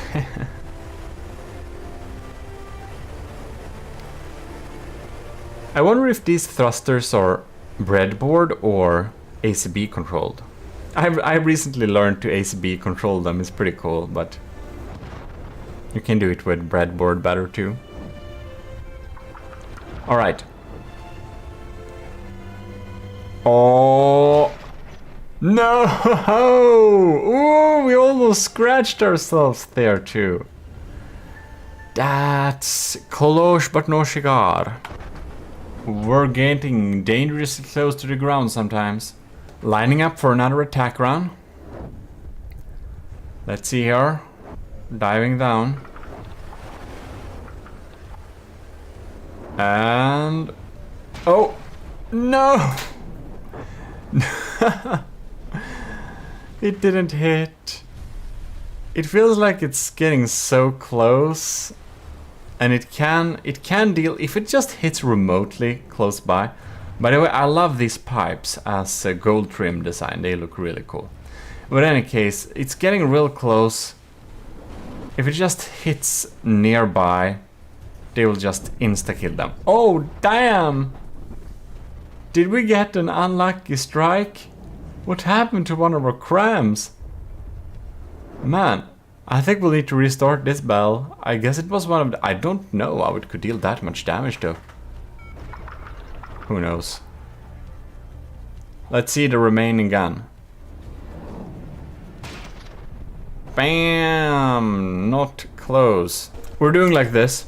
I make sure I don't have anything that I'm controlling. But I wanna see if it locks on and gets a target.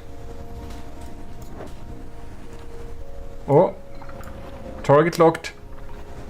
Come on, fire! Niet! Well, almost. It looks cool. It looks cool.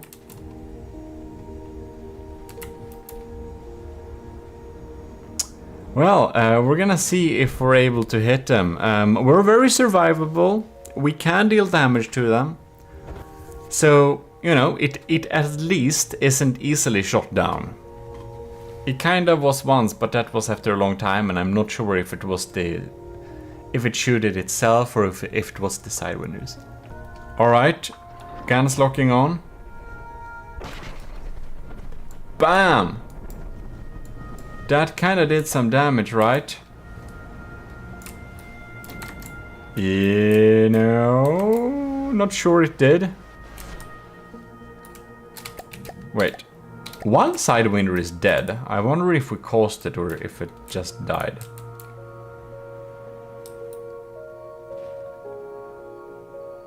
Who knows?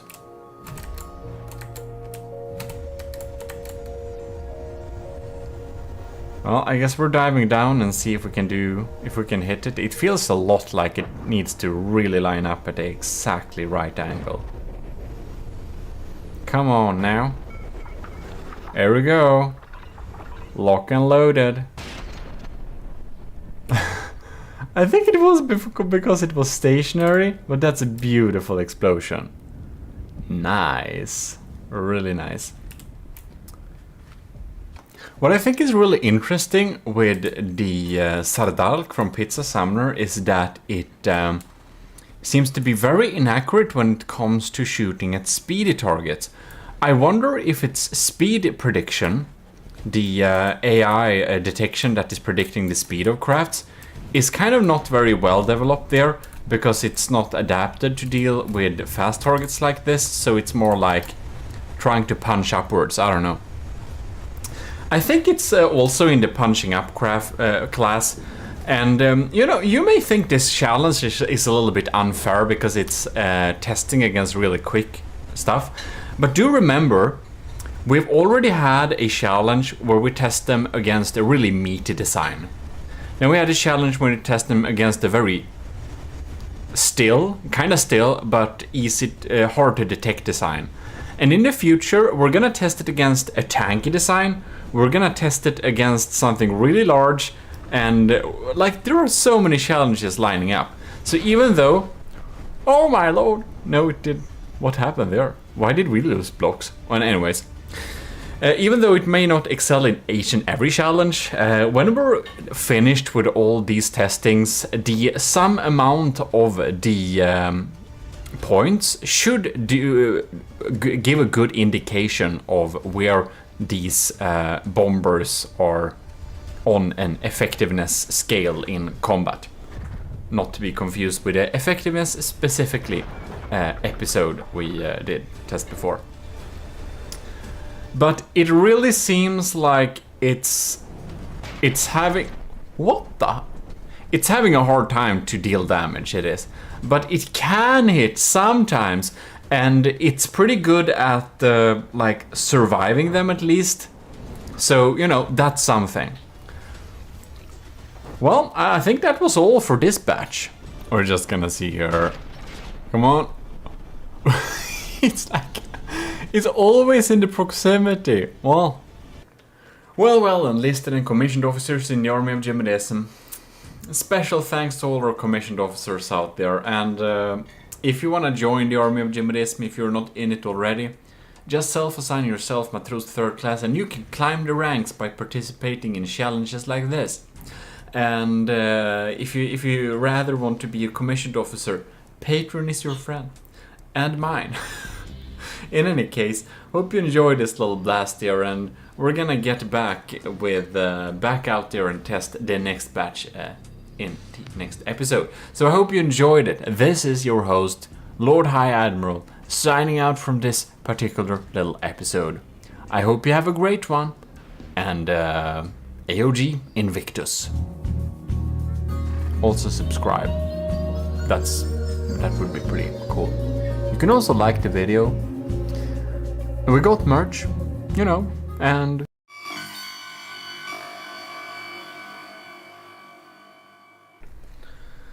It's a tactical Lord High Admiral GMODIST was just out on a camo mission, as you can see, in my very discreet merch today.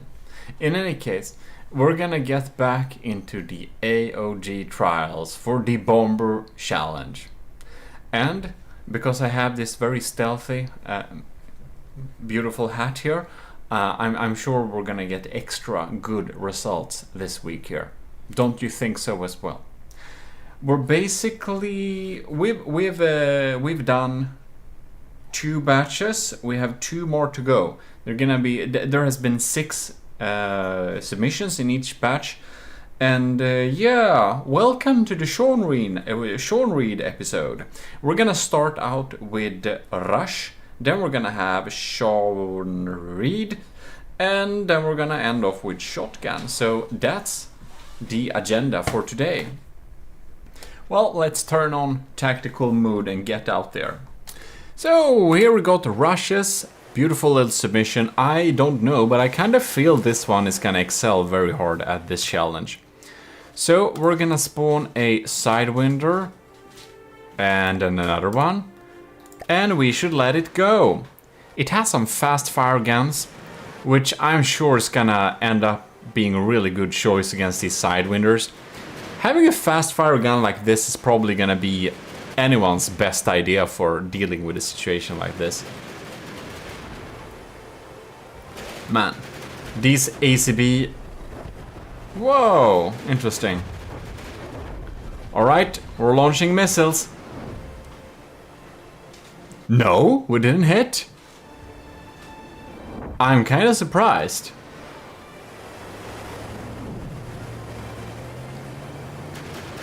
Alright.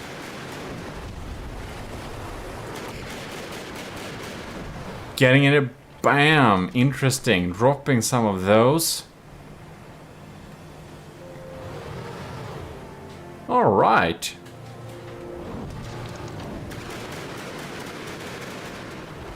Okay, what's happening there then? Wow, we're trying to lock on with the lasers. We're just not able to do that in a good way, it seems. One thing I never really noticed here is that, ooh, they are actually on spin blocks. I see. Interesting. Because you can make them control pitch and stuff, enjoy using ACBs, but I guess this is maybe some breadboard magic. I'm not the best setting up stuff using spin blocks. I have done that before, but it was some time ago. Well, anyways, let's let this go. All right. So our machine gun is trying to lock on there.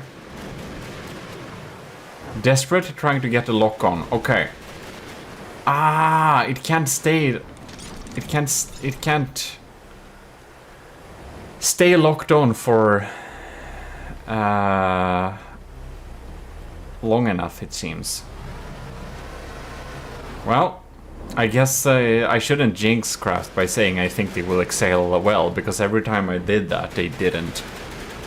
Right, okay, come on, lock on now. Ah! It ain't doing it.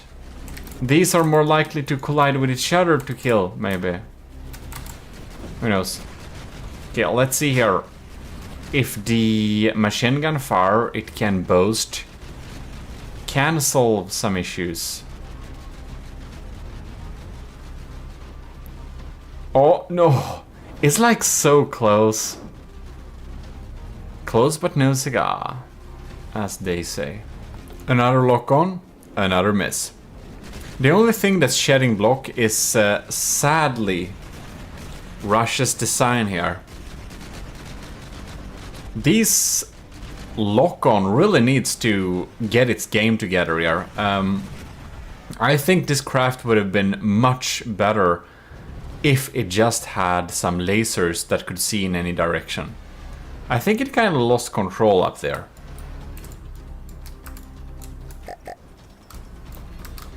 Not sure what we're doing. We're not having the best of days up here. Alright, here we go.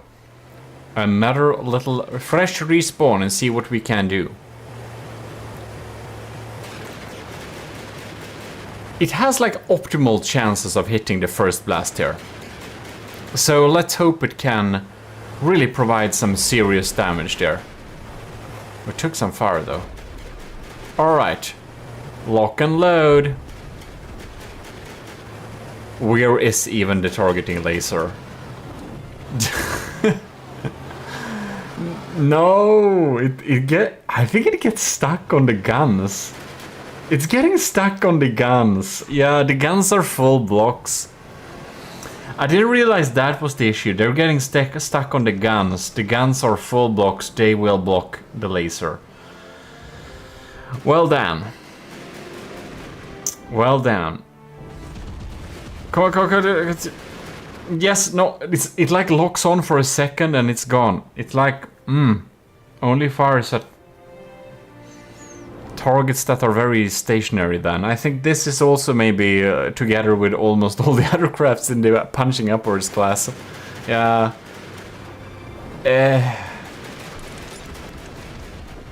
I kind of thought those machine guns would kind of, you know, deal enough damage to make it like eventually take him out, but it seems more that it's able to deal a pretty good job at just staying in the air and not get shot down, but it just seems to not be able to deal any damage towards them, except maybe sometime by extreme luck. Like, you could see it almost locked on and shot dead. But it's really, it's only that, almost. Well, it looks cool doing it, and it ain't getting shot down. That's something, but we're gonna move on. Right, so now we're in Sean Reed Land, and I just remembered that we are having some issues with the crafts when they're trying to start from ground here. So we're gonna see if we need to...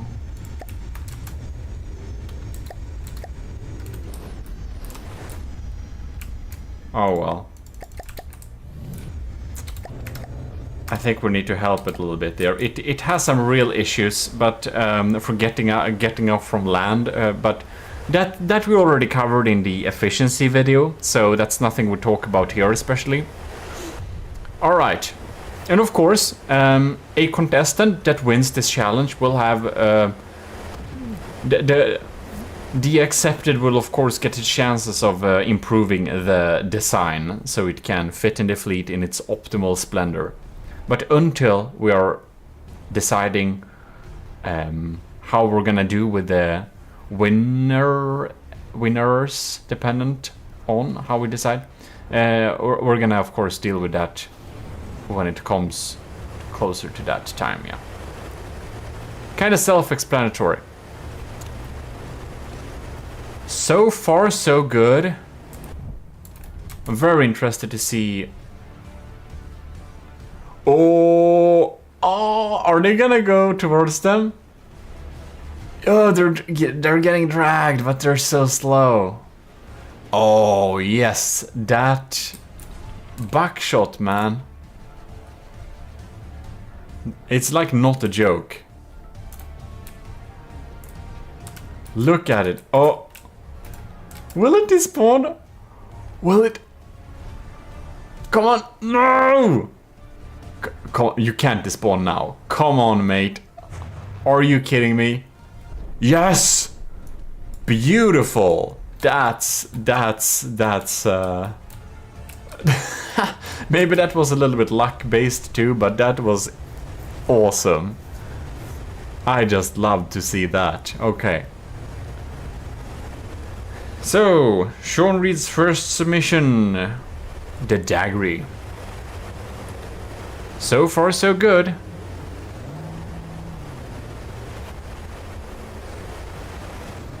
Alright. Yeah, we're actually hitting some shots there, I believe. Wouldn't it be pretty cool if we had some like COD hit markers in from the depth? So you could see from a distance if you hit. Like from your AC-130 you could just see the machine gun shooting or missing or whatever.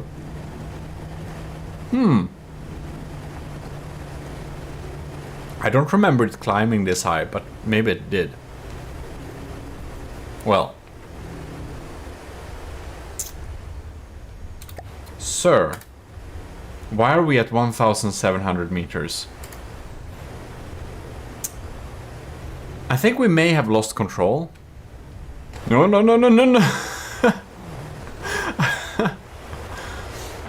It dropped down on the ground before it detected the enemy, so it just... Welp. Okay, we're doing this. Alright. Load vehicle. Sean Reed, Daggery. Get on there. There we go. Spawn from air. These mines are large too. Man, that's some serious damage. Alright. I don't think those mines are gonna... Ooh, they might hit the car afterwards. No. Well, oh! No! So close! Oh, damn. They live for a while though, so that's nice because they're large. Where are they? There is the menace, but they are too far away. Well, damn. I just love to see them ride on top. Oh! Nah. Man. That would have been beautiful to see. Right.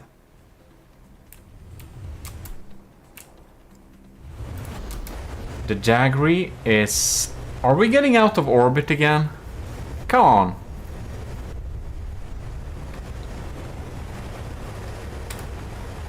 Are we losing control? Why is it doing this? That's the question. This is some proper deep water guard maneuvers here. We're completely lost control. But why? That's the question. But why?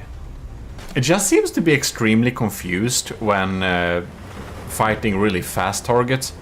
I just spawned another one because I don't think our friend up there will come down. Well, it's able to survive. That's for sure. Now we just need to check and take a decision if it's reliably able to deal damage to the targets or not. That one time with the mines, you know, I don't know if that's more luck or that's like Because... yeah, we're having some issues. We're having some issues here. We're not able to maneuver really at all at the land-based map. So unfortunately for the first submission for the Daggery, we're having some issues when faced against the Sidewinders. Moving on, Sean Reed has 3 more chances of the designs to excel. So, you know, many submissions.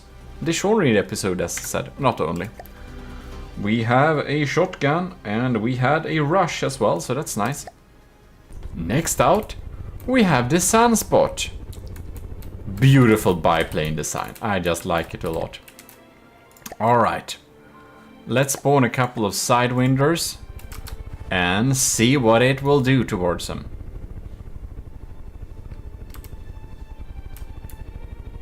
Wait, what? Hello. I think we may need to help it a little bit, not sure. Has it not detected the enemies? Okay, now we're detected enemies. Alright, there we go. Into battle! I just love the look of from the depth biplanes flying into battle. I know biplanes are like worse in every regard, but not in the aesthetic department. Ooh! Bam! Firing some of those revolting blast guns. Love to see that. Okay. Next sweep, popping in there. Come on. So if you're wondering why we're having 4, that's because I didn't limit submission, because we got more submissions than I expected, which is really cool. I'm very happy about that. But it will also mean that I will probably limit submission to 1 per person in future challenges, just so it doesn't get, you know, I kind of calculated we would have like, I don't know, 8 submissions or whatever. So I kind of thought that, yeah, so this series has become a little bit longer than, like, we have a little bit more episodes than I first anticipated due to the amount of submissions. But you know, that's on me, and we have been blessed with a lot of beautiful designs thanks to that too. So people who have been a little bit unsure of which of their designs they would choose chose both, and that made us really put to the test which one of the designs is going to be the best. And I'm sure that for those who have submitted several designs, they're just gonna learn so much from this little series, because they can clearly see their designs compared back to back in an amount of different challenges, and should really give a very much proof on the difference between their design choices. Now I'm very confused why the revolting blast guns ain't shooting, because they deal some serious damage when they do. Alright. Man, this is so cool when we're just diving down. Unfortunately, they're not very maneuverable, so those missiles tend to kind of just miss, but yeah. Alright. Bam. We only shot like 2 blasts, why? Why not just dump that mag on them? Alright then. Oh. Are we intercepting? Wow, that was a pretty smart move, except it didn't work. What is really cool with the Sunspot is that its landing gear are folding in and folding out, which is really cool. Alright.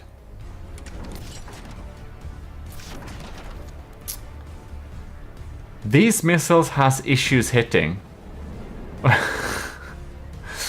And I'm very surprised that the revolving blast guns are not just killing these crafts, because I know they they should be able to do that pretty easily if they just fired. I'm not controlling any weapons, am I? No, because I'm not in any of the vehicles. I made sure to not be in any of the vehicles. Also, I should turn off my repair in case I was close to any of the vehicles. Anyways. Come on now. Oh.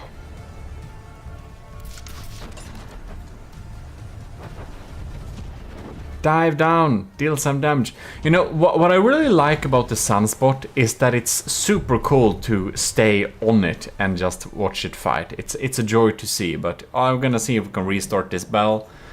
It has one thing, it's darn hard to kill. It just flies there in like close distance to them, and it just isn't getting hit enough to actually be killed. It's flying so close to the ground, and it's not taking damage.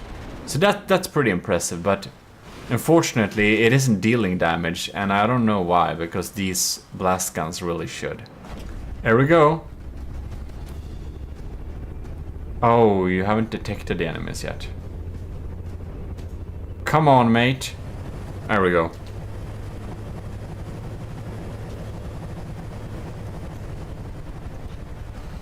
There we go. We're getting a frag flak cloud incoming there. Bam! That was a bad hit, wasn't it? No? Missiles, fire away! Blast guns. You know, we got a couple of shots in there, but I don't know if it tore any block off. Probably not. If so, a very surface level, not important one. Come on now. Blast gun them. Blast gun them. It's really behaving the exact same as last time. I think we kind of know how this will go, actually. It will not be able to deal damage to the targets. It seems to be so extremely unlikely. They are consequently being too slow. And now we got an unlucky hit too. But, you know, we looked at it for so long and it didn't die for like forever. So it seems to be pretty good at staying resilient, except, well, this unlucky time. But, you know, that's something, but it ain't dealing damage. Here we have the Jinn. Also Sean Reed. This is Sean Reed's second design. They're not in order. They're first, fourth, second, third. Because that's how they're saved. Alright. It's gonna be really interesting to see this UFO popping in there. It's staying really out of fire. That's nice.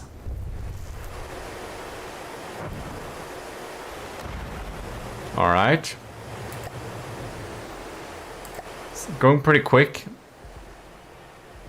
I don't remember if it drops bomb or if it's shoot down missiles. I kind of remember it shooting down missiles. Let's see there. If it will. We're getting like showered in tiny frags.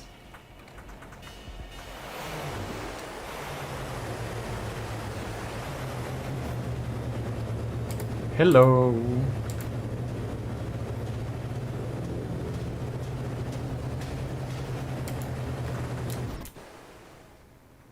Welp. I know I'm not on it. I was just making sure because I was a little bit scared at it. Huh. Well, I guess I'll just stay with it for a while and see if it deals damage ever. Oh. I spawned a friend too, just to see if we could get some faster results that. And one fired. One just fired. Alright. Unfortunately, what are we doing? Alright, they're magnets. Alright, oh my god. Is it gonna drive into this cloud? Oh. That was close, but really no issues there. Well, I mean, it fires, but it's also not dealing damage. It even got a friend to make it, to try and do the same test, but twice the speed. Because he dropped down here, and there was just, okay, well, I guess we're chilling here then. Well, now we're just sitting here, and oh, look, something came by. And then it went away. So my conclusion is, well, it won't get damaged. The gene, it won't take damage. That's nice, I guess, but it ain't dealing damage either. They're just too quick for this type of weapon system that we're wielding. So we're gonna move on to the next design, which is the Aspirant helicopter. And this nice design has some nice things like the sniper cannon there, which I do expect might be able to be pretty accurate. Alright, we're having targets.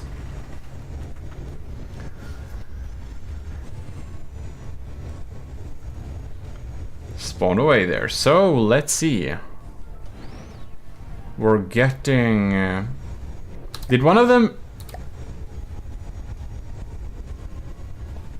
Why did he blow themselves up? And what are you doing now? Okay, so, right. The sidewinders just decided to self-explode. Let's try that again. We spawned 2 fresh sidewinders. And hopefully they won't insta-die this time. I do think our Aspirant helicopter, which is Sean Reed's 3rd submission, haven't seen them yet. Okay, we've seen them.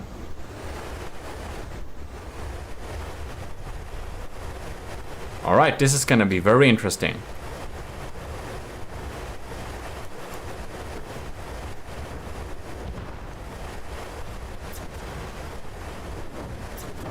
We're having a lock-on. We're having a lock-on.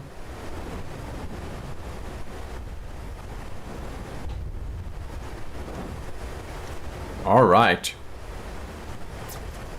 If those missiles are maneuverable enough, I think we can probably do it.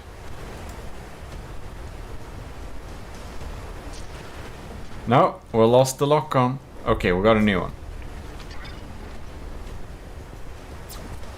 Alright.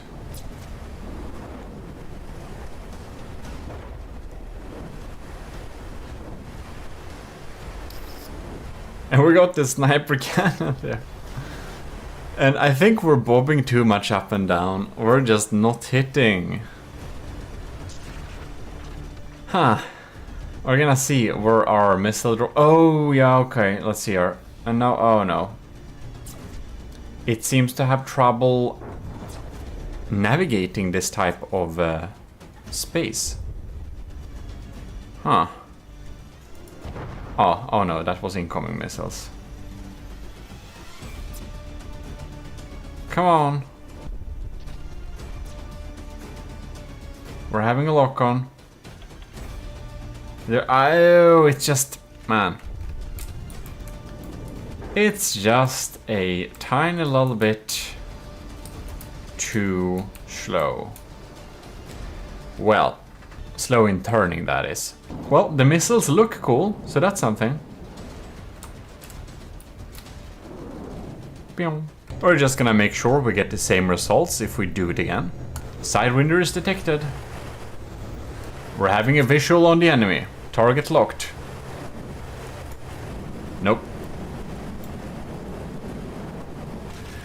Well, the Sidewinders seem to have a pretty good day.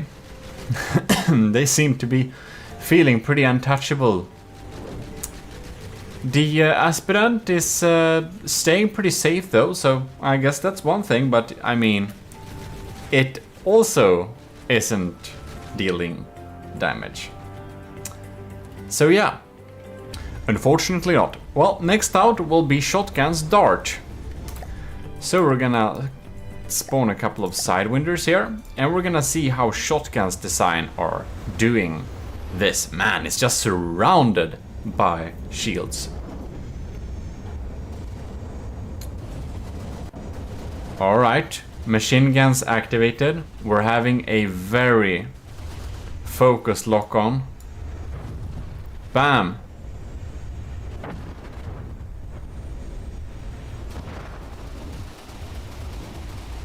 We're just machine gunning this thing. We have a...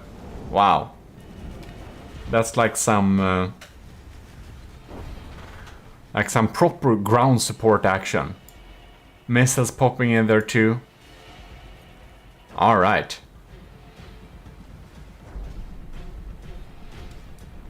Which one was that? Oh, one blew up. Or we're just putting so many missiles in the air there. That's nice. Alright. We're pretty maneuverable too. Bam! Nice. Nice. It seems completely untouchable. I'm just spawning 4 sidewinders for fun. Because I wanna see what happens.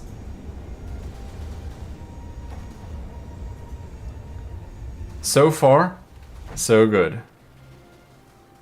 Alright.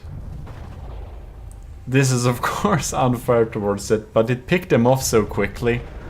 I just want to have more in the air at the same time to kind of see what it's doing. And these are like passive ones. Oh, look at that. Are they gonna drive over them? No.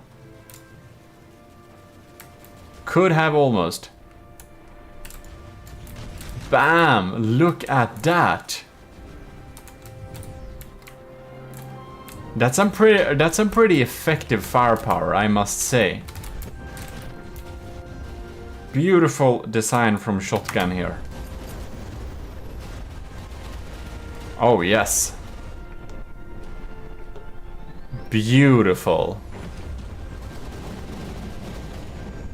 Yeah, it's really acing this. Come on.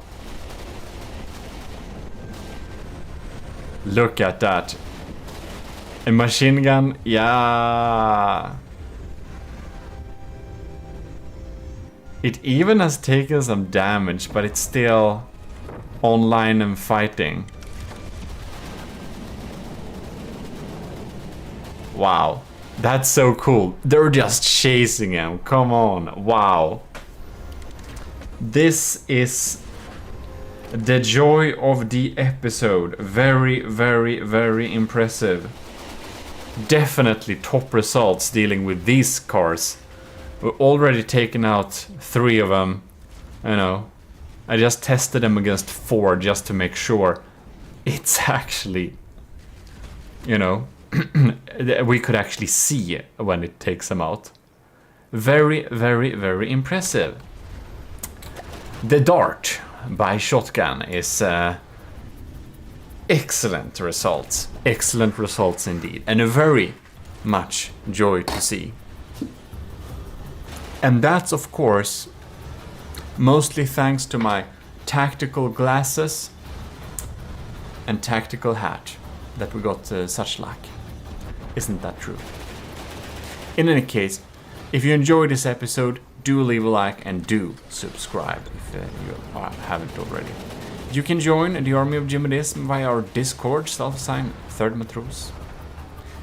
Matros 3rd class, yeah. Or join the commissioned officers at Patreon. You can also do if you want to be a commissioned officer instead and get some stuff for it. In any case, I hope you enjoyed and I'll see you next time. Thanks to all our current supporters, of course.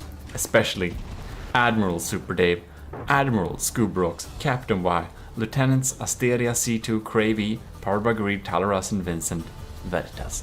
See you next time. This is your Lord High Admiral, officially signing out.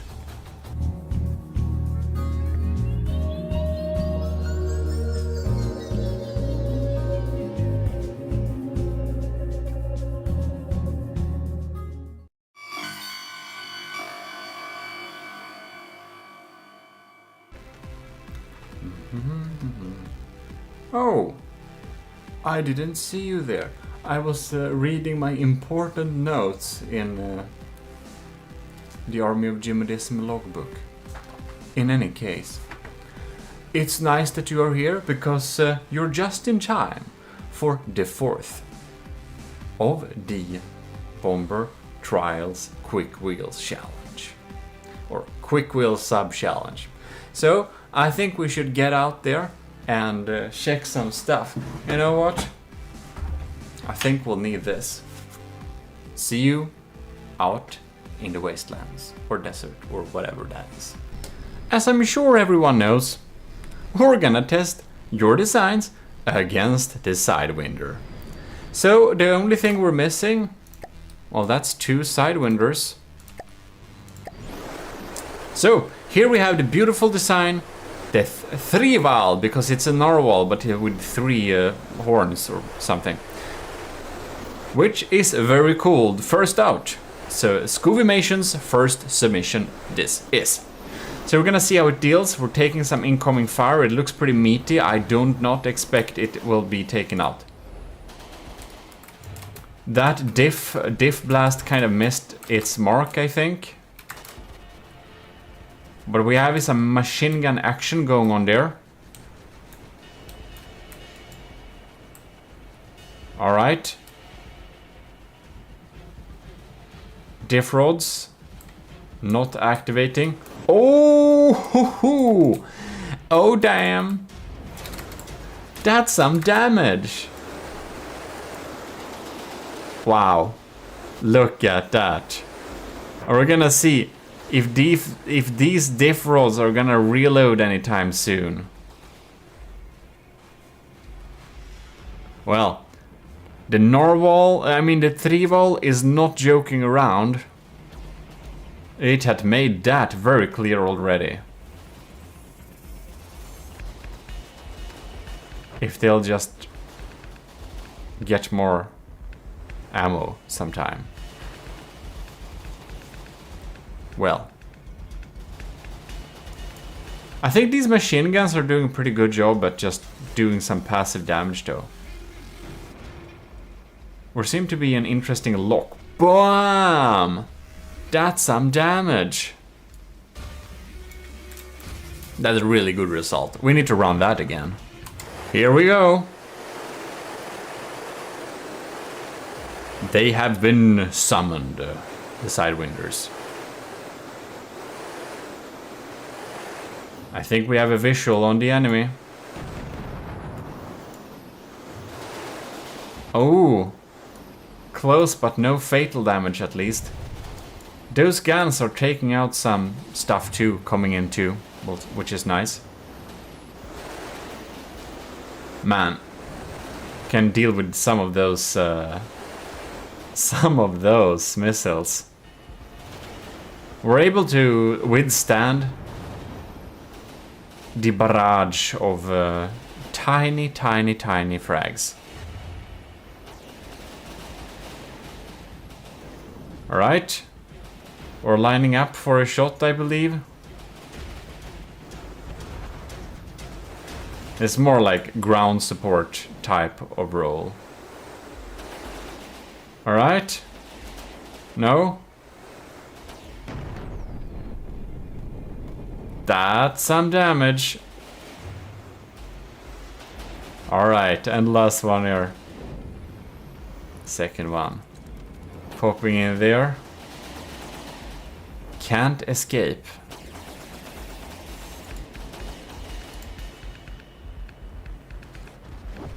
Look at that.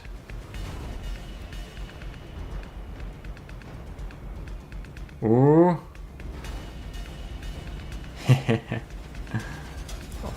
This is a joy to see, or what do you say? If we just get those... Is it diff guns? I think it is. I think I remember it's diff guns. Or it has outloaders. No, Captain Y has outloader. No, that was a secret.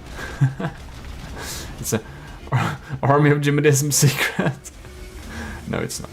Or maybe it is. What? Hey! Bam! What happened there? Damn! That was spectacular. That was just some beautiful action. I just wanted to see it from the perspective of one of these poor sidewinders. Ooh, and it has cram bombs too. I kind of forget about that because it doesn't get to line up to even use them. It's so versatile, the 3-valve. It's so versatile. Look at those poor sidewinders trying to run away. Or basically kill us, but, well, I think we have the upper hand using this craft. It's a very nice design from Scovimation there.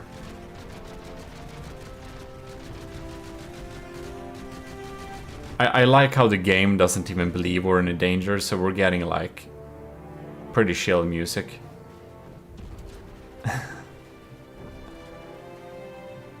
Yeah, that's a really versatile weapon setup. We're gonna move on to the next one. I just wanted to see if it could crit this thing lining up, because we have enough to know that this is a very competent design, and it definitely is dealing with this situation. Bam! Very beautiful. Next up we have Scuvimation's other submission, the Pigeon. So let us spawn a couple of Sidewinders then. There we go. And I think this is kind of heavily relying on its crams, so we're gonna see if it uses the machine guns at all to defend against incoming fire or not. Because I think they are mainly set up to deal with missiles and such. Well, we're slowly zooming in there. Oh yeah. We took that missile out. Oh yeah. Nice missile defense here. Now I think this Pigeon can stay here all day and doing this.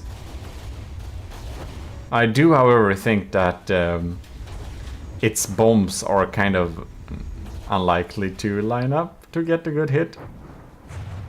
Most likely. Alright.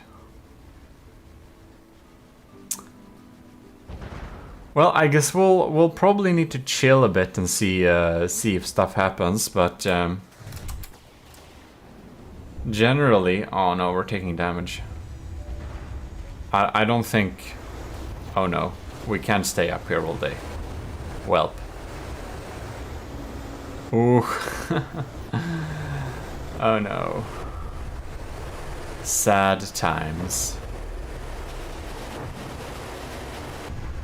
Well, we spawned him again, so we're gonna see if we're getting the same results this time. I really like the missile defense though. I have to say that. It's a really cool little smart mini defense for a cheap craft that's just makes it take so much less damage. But I can't say it's lining up to get a nice shot. I think it could have possibly been doing a lot better if those machine guns actually were targeting the Sidewinders instead of just trying to save us from missiles. Because right now we are going to let through a missile at some point, and at that point we're gonna have a bad time. We fired crams. Oh no. To no avail, I am afraid.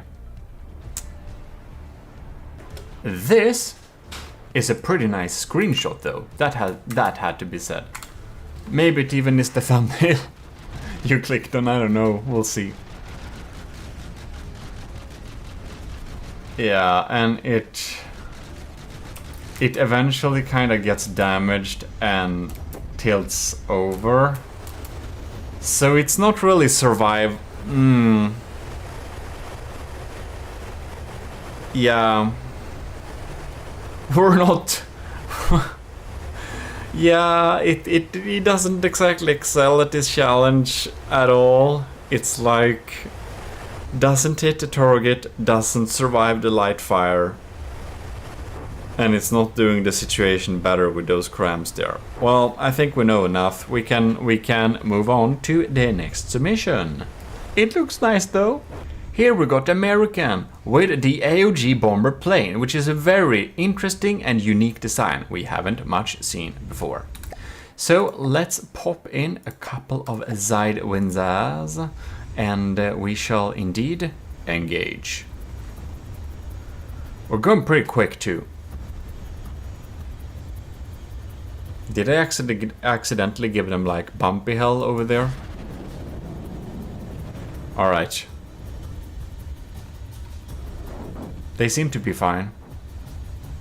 Hopefully not for long. Alright. Oh. Damn. Oh, is it gonna blow? It's gonna blow! Yeah, we EMP'd that sucker. Sidewinder 1 down. Alright, engage Sidewinder 2. Oh man, that's what I'm talking about. That's what I'm talking about. Nice. These are some real good results there. This American's AOG bomber is delivering. Let's try that again and see if it wasn't just luck. All right, there we go. Let the battle begin. So it's rolling in there, firing those beautifully pop-up missiles. Getting shot in the side. Oh well. Fluctuating those fat flaps. Bam! That was a real explosion, man. Oh, yes. Oh, wow. Well, America's build here is definitely a top performer. Look at that. It goes so close. I'm kind of surprised it doesn't kill itself doing this. Do you see this? It EMP killed it and it just detonated. Yeah. I think this might have like top results so far. I'm kind of sad I only can give it 5 as max because this is like another level. This is good. Alright. I'm very happy we had like already 2 really efficient designs in this little last batch here. It's amazing. Well, next up we'll have the Cringe's first submission, which is DMB4. 2 Sidewinders have been popping in there. Oh, I think this is a case where these was it explosive rounds?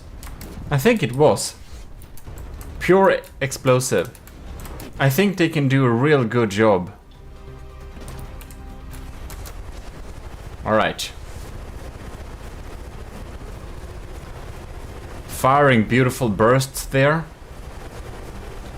Bombing bay opening up. Oh hoo hoo. Oh no. I don't think they will be coming up near. Man, what's dropping here though? Oh no, we're losing engine parts. Well. Oh no! We're kind of falling out of the sky. Did those engines only have like 1 connection point? Damn. That's kind of surprising.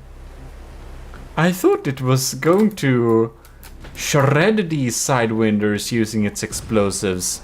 Welp, it didn't. For the first try at least, so let's give it a second try. The cockpit here is really cool though. I like that a lot. So we're having more burst high explosives popping in there. They should really be able to detonate some real volatile targets. Alright. You can see it, like, it hits pretty well. I'm kind of surprised they're not blowing up.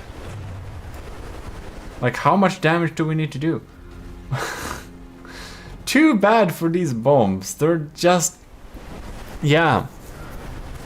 I think if you're gonna be able to hit a fast target like this, I think your bombs have to be dropped real close. Maybe it's not even possible actually. Oh no.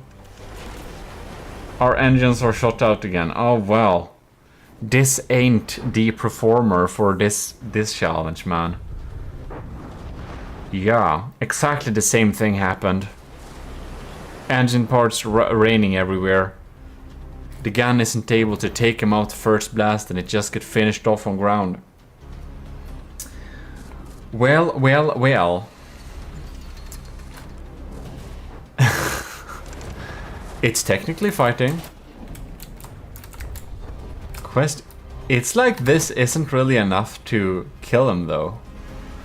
I think we'll need to go to the Cringe's next submission because I don't think we'll get different results out of this. Here we're having the MB5. And we're having another front-mounted, kind of spinal mount APS. I think this one is not explosive. I kind of want to check that now.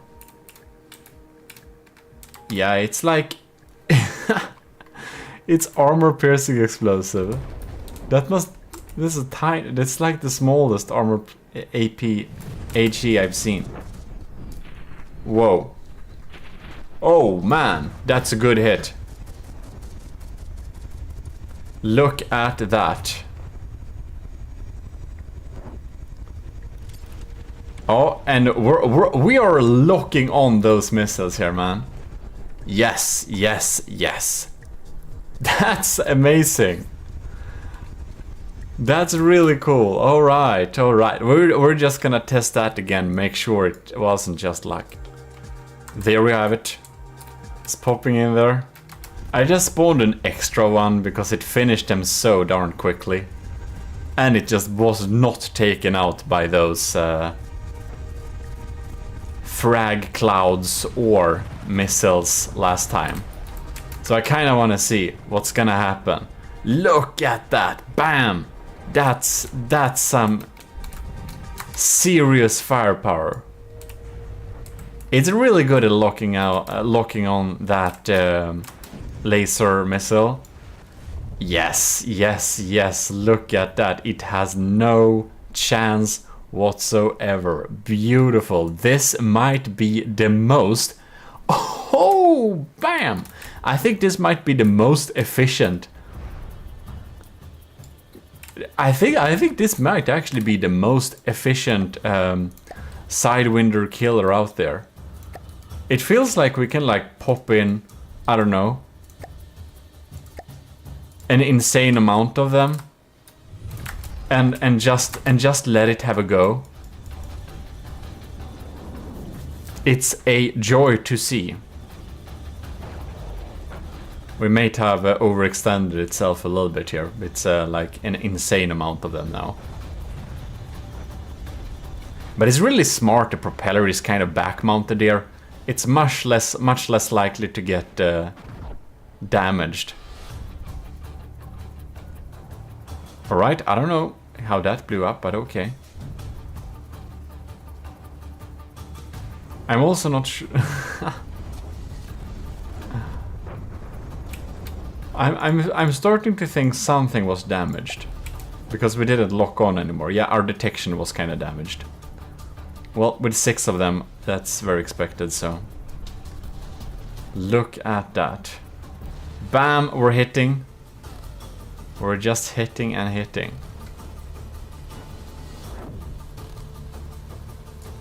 Very impressive indeed. Yeah, I already know what to give this in terms of points, so I will continue with saying very impressive with this last batch of bombers for the quick wheels challenge. I didn't expect, but like most of the strongest designs being in the last batch particularly. That's really amazing. Look at that. Bam.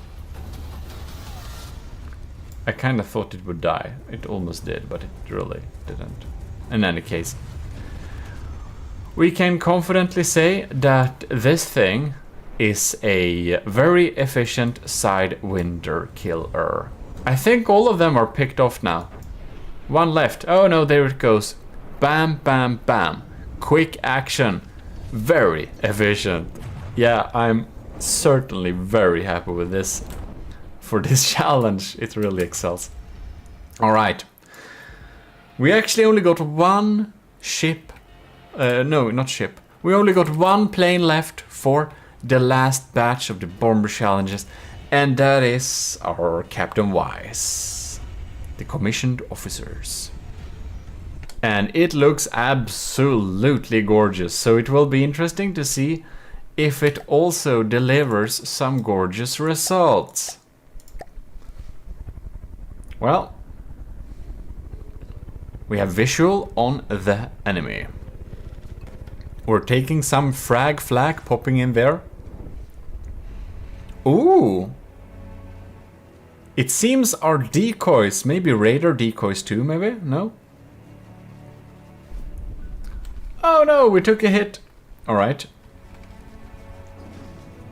And now the APS bombs. See if they will lock on. Alright, we're having a little bit problem here. BY409 seems to have some issues to be able to move quickly enough to get over them. I just wanted to check that I'm not... Oh, now he tries to use some sonar buoys. No! Did we get stuck? Did we? No! No! Did we kind of mess up and get stuck in the ground? What happened there? Interesting. Well, we'll just repairing it from the ground there and see what happens. I haven't fired those APS guns yet. Those diff guns. Mostly. But that's an army of GMODIST secret. Oh, look at that, look at that. We're closing in, we're closing in. No! Damn! We're so close of getting... It should have had 3-meter mantless, I can tell now. Then it would have a much larger window of actually aiming at a quick target. Well, well, well. That is not the case. I wonder if we harpooned ourselves to the ground again. I don't think so. Maybe we could do this, like having an actual harpoon into something and do that as a way to maneuver quicker around in a circle. I'm not sure that would work, but if it would work, that would be pretty cool. Well.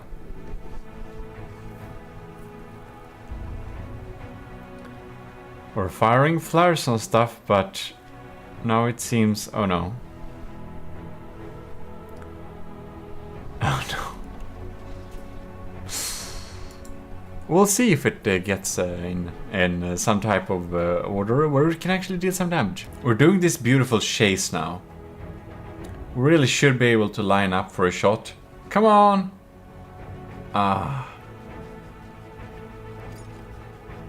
Will you not? Isn't this... No.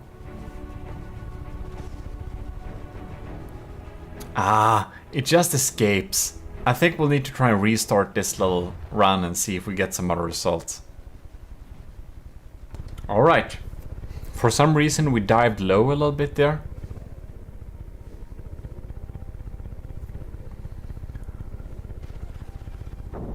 Taking some incoming flak.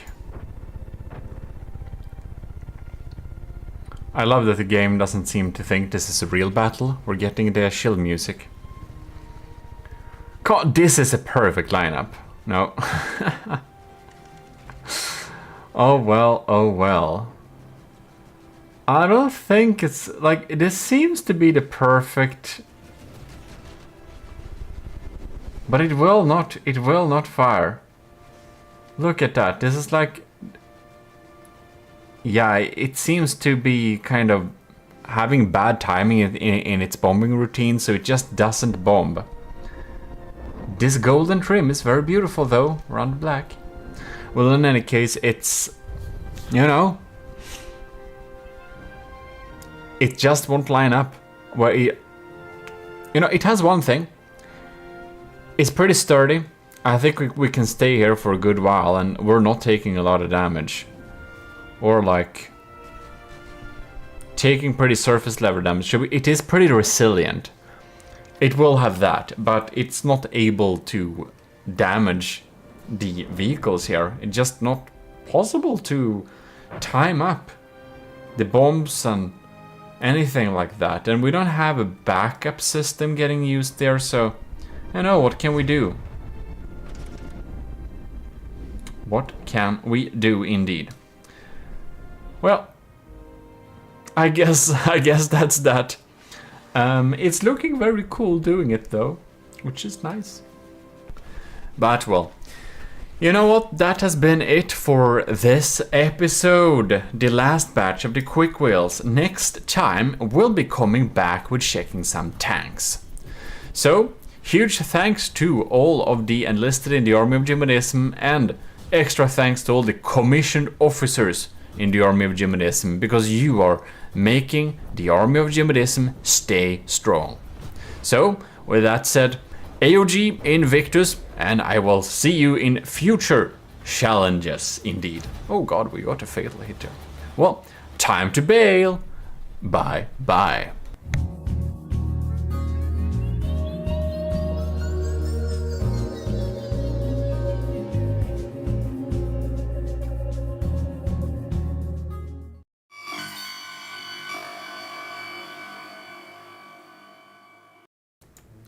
Well, hello, this is your Lord High Admiral in the Army of GMODISM. You're welcome back to some more trials, of course. In here, we are beautifully listening to the Waltz of the Builder by our own composer Vestrets. So it's absolutely fantastic, won't you say that? Well, anyways, this time we're going to have the next batch of, well, what should we say? Brave contestants. We're gonna battle the Onyx Watch Oxen. So we're gonna get into that, and here we got my beautiful scoreboard, which I just calculated how many scores I have written down here. When I'm finished with this scoreboard, I have written down 325 times some different scores here. So when I'm gonna calculate this together, I'm gonna sum up these 325 different scores into 25 summed up scores, and I will be able to give a result, basically. In any case, this is of course some really cool thing here, which we definitely need to, let's see here, sorry. We definitely need to thank the commissioned officers in the Army of GMODISM who are supporting the channel every month. Which is, most notably, Admiral Scooberox, Captain Wild, Lieutenant Dinosaur Boy, Lieutenant LCG Canyon, Cravey, Parbagreed, Talaras, and Vincent Veritas. Thanks a lot for supporting the channel. We're gonna get on with the next batch, starting with Netrameira's design. So, let's get in there. Let's get out of the planning room and get out to the testing range area. Netrameira's design is the beautiful humming bird, an ornithopter, which is very amazing. It seems to have some struggle with altitude, so it doesn't want to land. But anyways, we're gonna spawn an oxen, and we're gonna see what it will do to it. Hopefully it's gonna do a lot. I like this little door in the back. It feels a little bit, you know. So.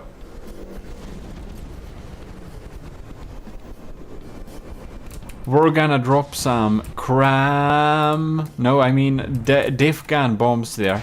And unfortunately, it seems they missed. It's gonna be interesting to see where those cran shots land. They didn't land anywhere, which is good. I wonder if our anti-missile missiles will be able to take out some stuff, though. I also kind of want to see these guns firing. Maybe they won't. they need some more time to reload. Well, next time. Somehow, we are seeming to have some time of trouble getting lined up to fire the diff guns, which is weird. Oh, now we're firing. Let's get here. Oh, damage. Yes. Oh no. Carnage. No. Oh no. That ain't too good. Well, they were just chilling for such a long time, not shooting at each other. Something is obviously very damaged here. We have our vertical launch missiles, but I think they only provide some superficial damage. So yeah. Oh, wait, what? It launched? The wings are not flapping. Did you know that it's not actually a ornithopter? It is actually a thruster craft disguised as an ornithopter. The horror. No, it's very cool. Of course you can't make... I don't think you... Can you make an ornithopter in from the depth? Huh. I might have to try sometime. Well, this battle obviously needs some respawning. Go, go, hummingbird! So we're gonna see here how Netameda will perform against the oxen here. The cram flax are not too dangerous. I think this has a potential to basically snipe the target. If it just gets a little bit lucky with these shots. Which should be coming out of here any second. No? No? Yes? Huh. Well then, I guess no action. It just has some issues getting these to fire. Oh my god. It actually fired. It fired shells. I was starting to think it would never fire shells. They've been circling each other for like 2 minutes straight, by the way. So that's why that's cut away. Alright, let's see here. Bam. Man, if this was... It hits this time this area again. I wonder why. I wonder why it doesn't hit like more further. Yeah, well, the VLMs are working very well. But they just won't penetrate deep enough. Alright. Oh! Bam! We have a hit! That's a lot of damage. A lot of cram parts. Well, it does have some nuking ability. It really does. But it also goes super close. And it's kind of easy to shot out of the sky with crams like this. Well, it does deal damage. That's one good thing. But it just doesn't survive. It just is too easy to hit with the crams. It can circle around for like 5 minutes without doing anything. So yeah, we're having some issues, is the short answer here. But it's not, I mean, it works. In any case, I think we're gonna move on to the next battle, or the next contestant. Here we have Nilden's Invader. And this little Invader spaceship type craft is going in for the kill. With its pack, let's see how it does. I guess they will be able to match it with speed. Look at that. And it's just gonna sit here.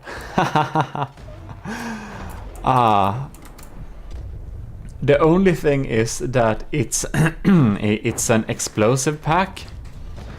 So while it can do this all day, it might take large portions of the day to kill this thing. But due to the crams being limited in firing arc, as almost all crams are, it's probably never gonna shoot back. Look at that. Isn't that cute? It's just does this forever.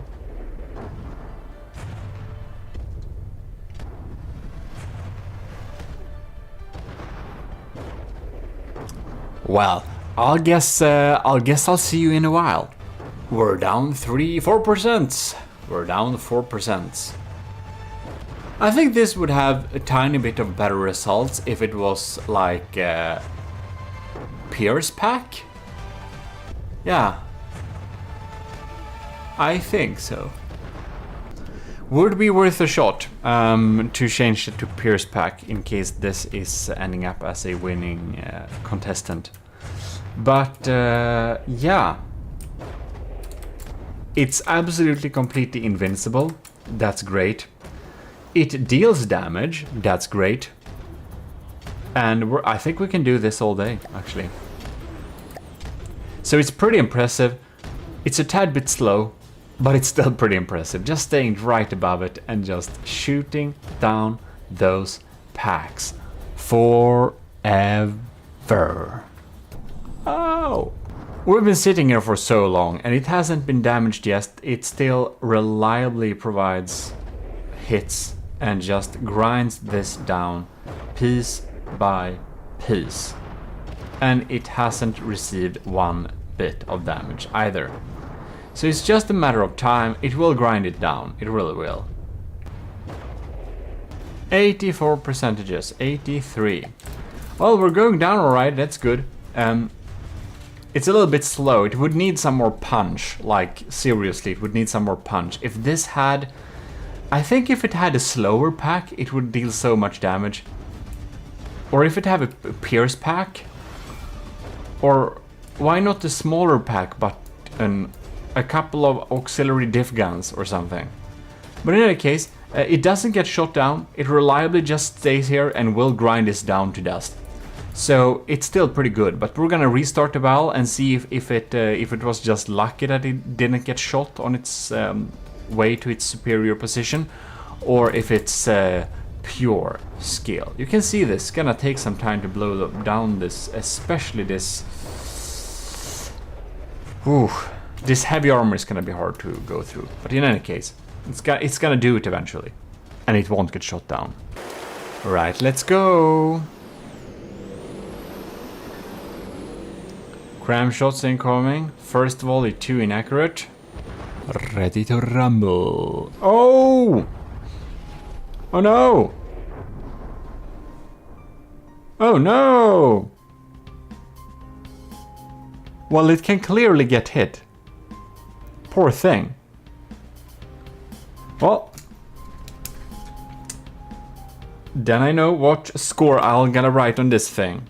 The first run went a little bit better, but if it doesn't get shut down, I think it will grind down any target that's it can stay above, that it won't get, you know.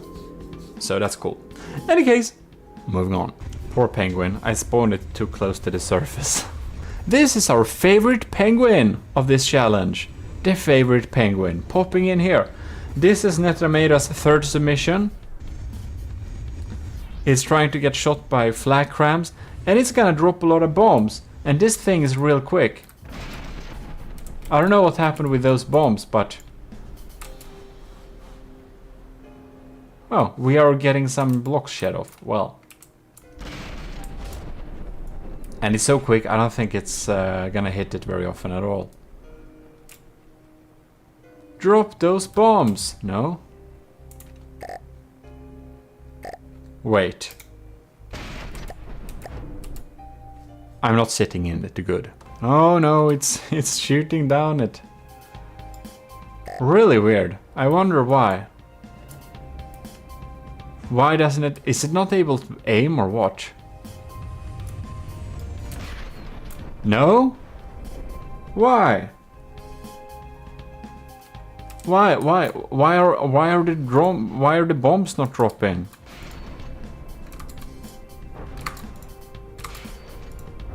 Huh.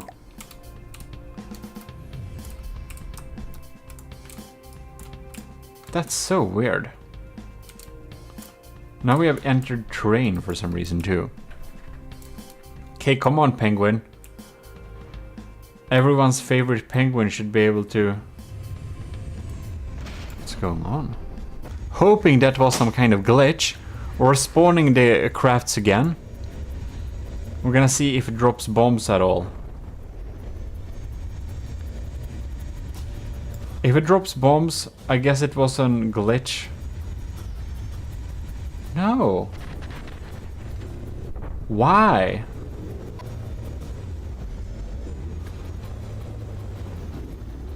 That's so weird.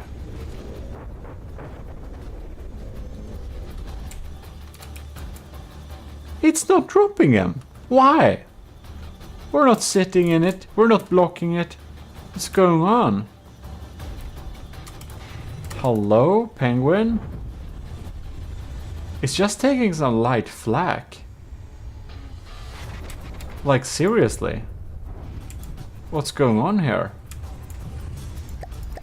If we repair this thing?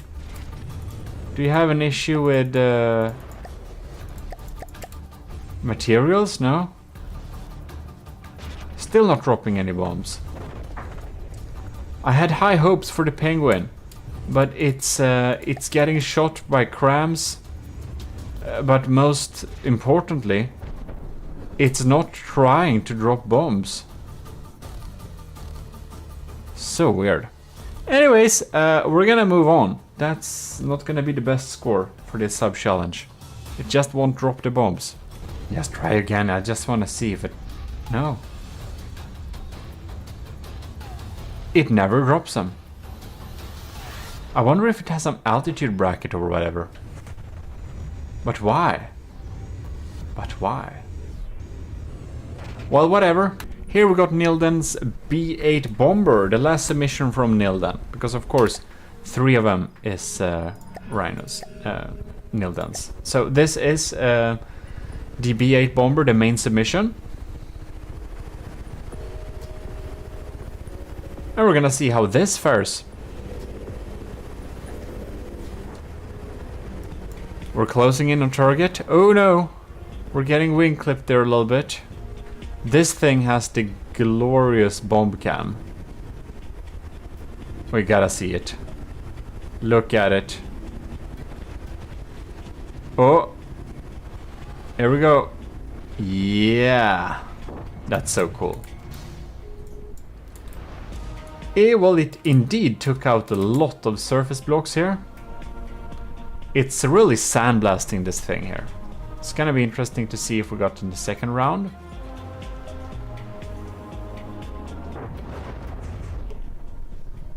There we go.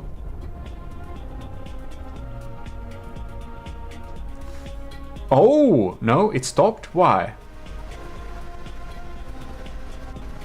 Oh, we're having trouble aiming those crams, have we?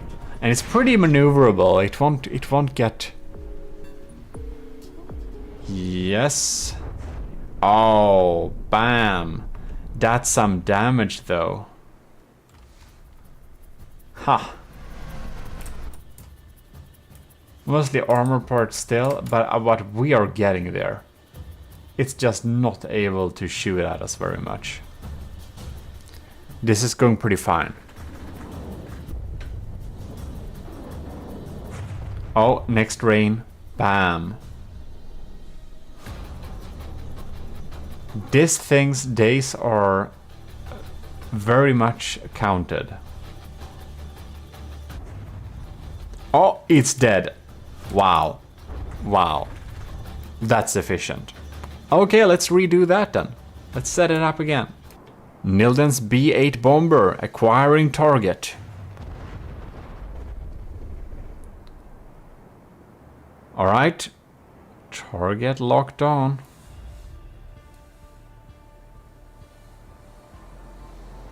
No. There we go. There we go. Bam. Pretty efficient damage. Yeah, it works great. It works great against a design like this one. And it's really staying out of the way. It's not getting hit at all. Just some flags close by, but nothing to really worry about. Bam.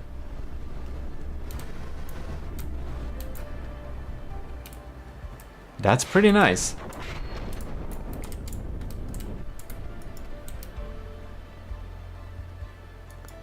We're getting another one. Bam! Oh, no. It just has no chance of winning this. I mean the oxen. Look at it. Bam. That's so good damage. Yeah, we're perfectly being able to tackle this challenge here. I just want to see when it fires. Look at that. Bam! Excellent. Excellent. We're just too quick. We're not staying in angles it can shoot at. We're just staying safe. Continuing with those bombing rounds there. Look at that. Wow.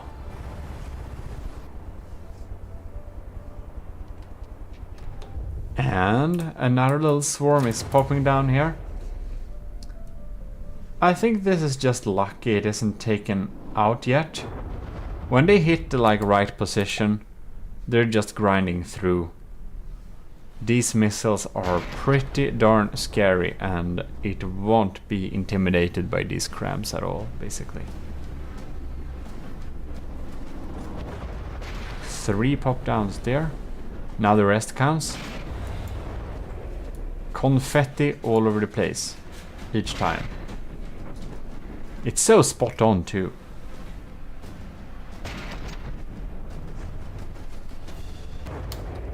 Another one. And it's graciously staying in the sky. Well, we know if it aims properly, if it aims at the right spot, not much is needed to take it out. And it just continues to stay safe like that. So, yeah, I think the B8 bomber here is doing a great job of just avoiding the crams and just delivering pretty decent damage to a tanky target like this. I don't think I would have expected that. You know, if it aims at the right spot, it gets through. These are not small missiles, they are doing some serious damage.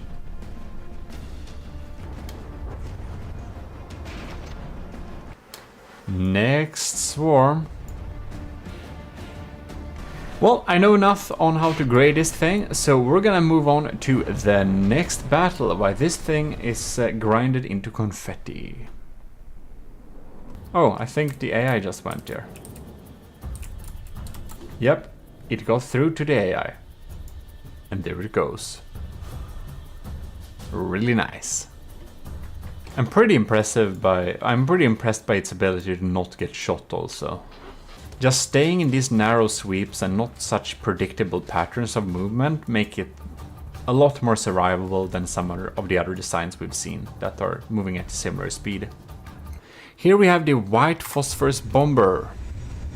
So that's Ovo's submission, and this thing I wouldn't expect hit very easily, but it may, I don't know. It's a surprising design, and it goes for these interesting dives, where it just goes really close and fires a really scary diff rod. And then it has some pretty decent missiles coming in from there. So due to the design of it, I kind of thought it would do pretty good against the very light target, and it didn't.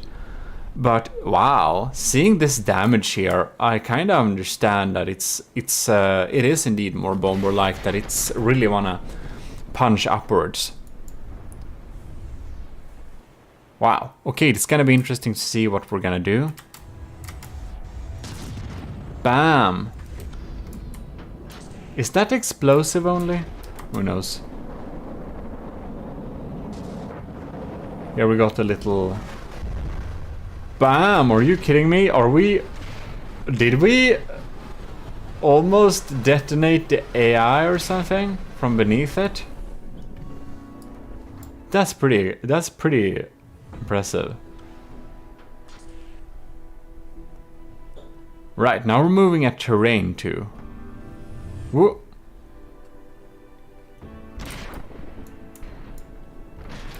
Bam! Bam! That's some blocks. It surely deals some damage. Ha! It's so quick, I don't think it will get shot by crams very much. Whoa. I think it's more likely it kind of accidentally breaks itself.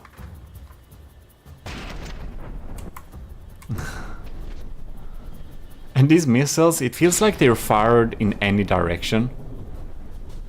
Whoa, whoa, whoa, whoa, whoa. Wow. Do you also see a thumbnail? I kind of do. Anyways. I'm kind of scared it will crash into it. Bam. It's like a proximity fused explosive round or something. But why? It's so inaccurate at times too. Well, these missiles are a good bit scary though.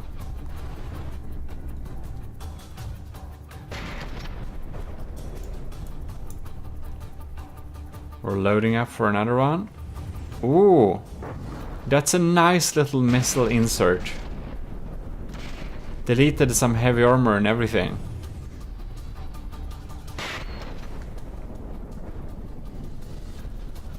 Yeah, I don't think it gets hit. It will get hit at least. We're perhaps being a bit slow. Not sure here. Because I do think we have diff guns, so I don't think we have any more shots coming in there. And this, the shot type is probably not optimal against something like this either. Well, it has missiles, and those dealt the most of the damage anyway. Oh. Did it actually? I think it got some flak damage, perhaps. Ooh. Missiles incoming.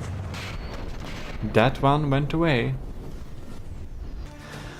Like, we dealt a lot of damage, but we are seeming to have some trouble with penetrating the armor here. We've just been chilling by and the missiles are just shooting off in random direction, and we're not getting any more shots in here. So I don't know really what's happening. I think we might need to restart this little iteration here. This little... to the second test and see if we get similar results or what's happening. There we have it. The oxen is spawned. I wonder if we're able to reach it. I think so, because it doesn't have lambs. Bam! Doing some pretty good explosions. We're diving in here, dropping 2 more. They kind of lost lock on. Those diff guns ain't firing. Guess they need better accuracy. No? Now then. No. Ooh, that was almost a collision. Well, I wonder if we have some issues with the diff gun.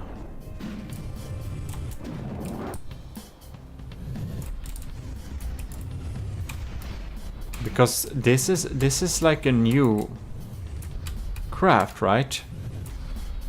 So it shouldn't have any like issues. Whoops. Can you like... Maybe it got damaged at some weird part. Like, most of the damage is done by the missiles anyways, but I'd still like them to work since they did in the first test. Oh, well damn. Well damn. It's going a little bit too close there. Too close to the sun. We almost had an incident like that in a previous little test. Or this previous test to be certain. Well, it's not great to drive into the target you are going to shoot at, but it was able to deal some pretty decent damage at first, so it ain't terrible. Well, in any case, we're gonna move on to Pizza Summoner's AS Sardalk, which is looking absolutely gorgeous. The oxen is spawned in the distance.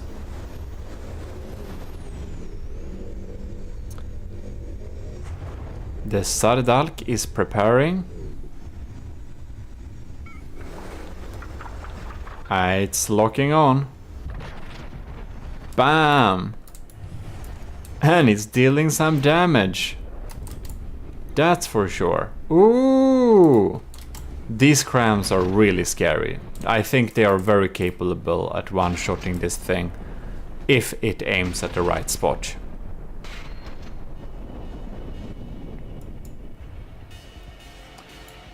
Alright. It is a tanky design. Alright. One thing we just have to do. Bam. Oh man. Oh wow. That's a lot of damage. That's a lot of damage. 85%. Man, it's so powerful. I think we just have to go and warp to this position. Make sure our repairs aren't online. Just so we can experience this lock-on.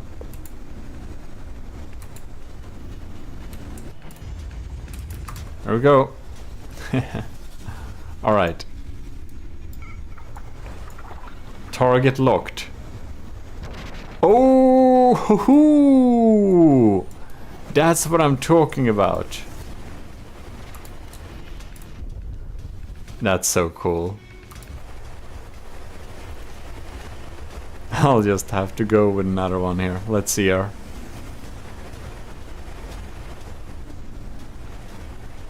I think it's so cool to sit in this. We're going down for another one. No, not yet. Now we're going on for a lock-on. Look at that. Amazing. Alright.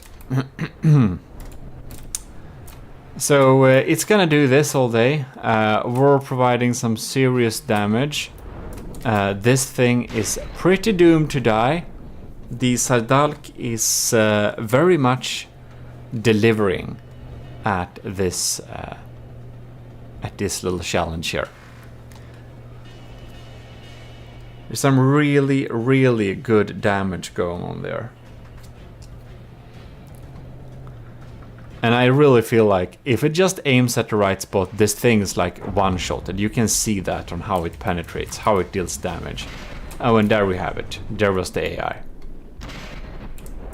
Somehow, not the entire AI. Wow. Alright. We're going in slow motion. Sardalk is in the air. And we're firing crams. Oh, bam! Here we have some damage, and it's gone. Well, we obviously need to try this again. Spawn an oxen. And I'm standing on the ground here. I wanna be in this. Look at that. We're locked on. Fire! No? No! Well, okay. Unlucky, I guess. Couldn't get enough accuracy. Are we getting shot at now? Holy moly, we are actually. That's cramparts. That feels like an unlucky.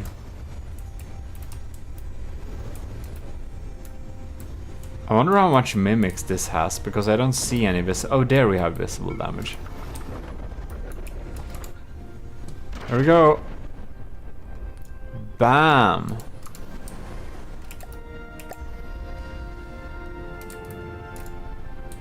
Oh, wow. Yeah, wow, okay, that's amazing. That's amazing. Yeah, I was right. It can just crit it on one shot if it just aims the right way. Very cool indeed. We have indeed tested the challengers for this run, so we'll be back next week with the next little batch. So I hope you enjoy that. Huge thanks to the commissioned officers right over there. You can join the ranks if you want to support the channel. If you just want to be in the army of GMODIST and support us in, like, I don't know, with your services to the AOG / commenting on the video to increase our algorithm score. Well, you can join the army of GMODIST by self-assigning yourself the Matros 3rd class in our Discord, and you are enlisted.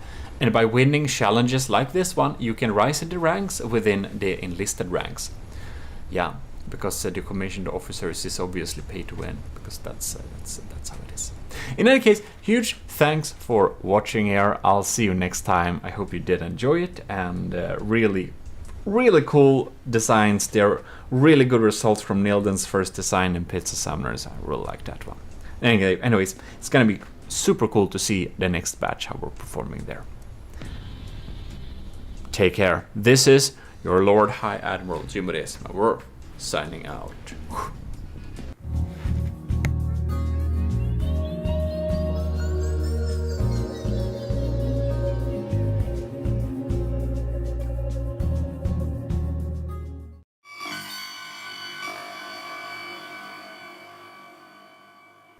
Welcome back to the Trials of the Army of GMODIST Season 1.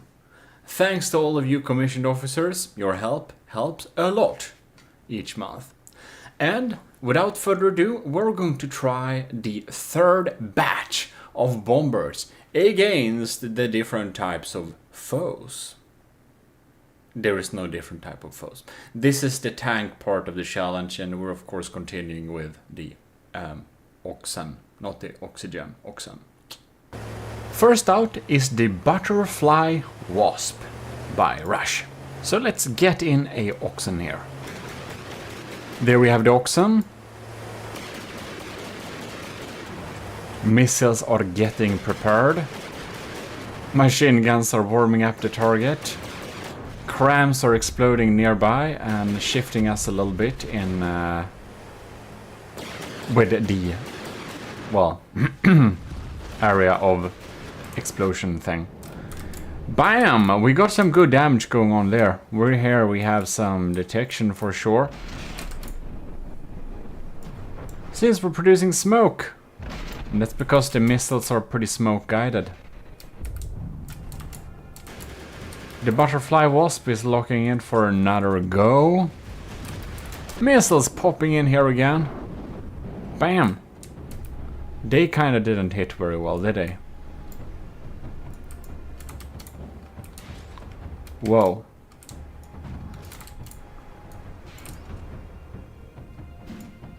Well, it's being quick enough to not really get hit. That's good.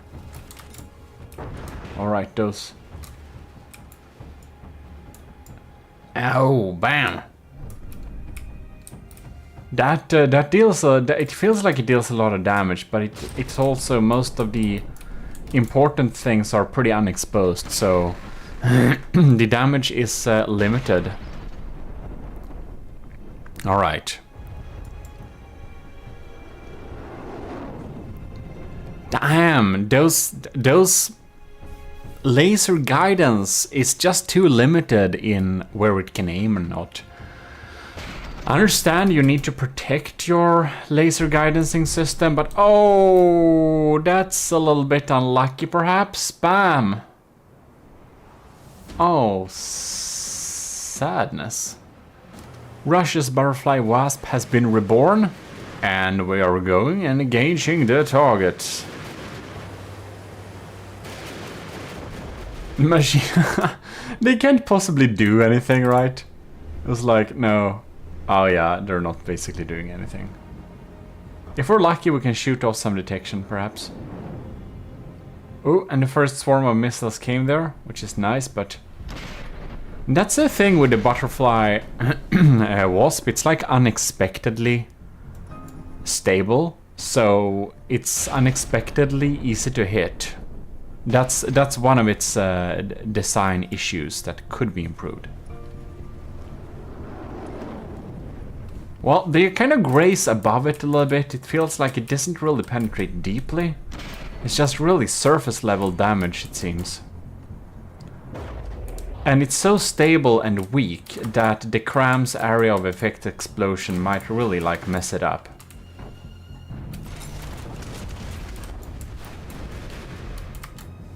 As you can see. Now it's really stable and it got like 3, 2, 1. Super good opportunity for the Crams to hit them. Oh, bam! Yeah, based on this first little results here, we can be pretty sure that the butterfly wasp will end up as confetti sooner or later every time. It just doesn't deal enough damage, and it's not evasive enough to avoid the Crams to be able to, like, not die. Not terrible at dealing damage though, so that's something. Welcome to the Sean Reed episode. The Dagger is out next. Sean Reed has 4 submissions, that's what I say that, because we just did Rush. Now we have Sean Reed 1, 4, 2, 3, and then we got Shotgun. So yeah, now we're gonna see how the Dagger deals with it.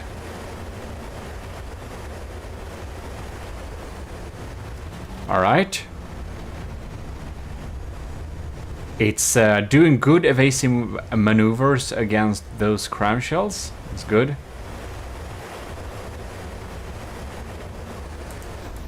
But why don't we shoot any of the real deal against this thing?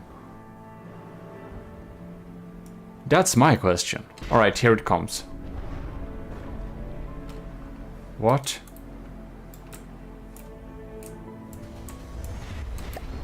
What's going on here? Can you like... How hard can it be? Thank you.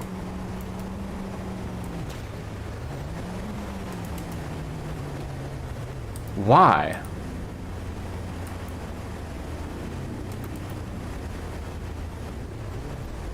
It's so weird. Okay, we have loaded. Oh, look at that. They are loaded now. What happened with them last time then?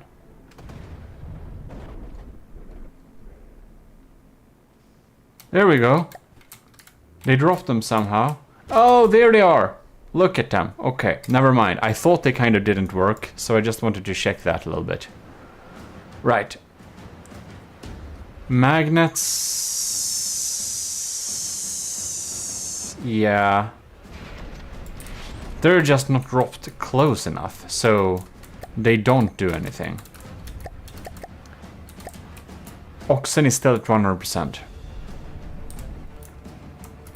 If we're lucky, it will drive onto them. Look at that. Oh! Magnets start to appear. There we go. Look at that. No, come on. They're gonna despawn in any second. Oh, they actually did damage before despawn. Beautiful. Oh. Ooh.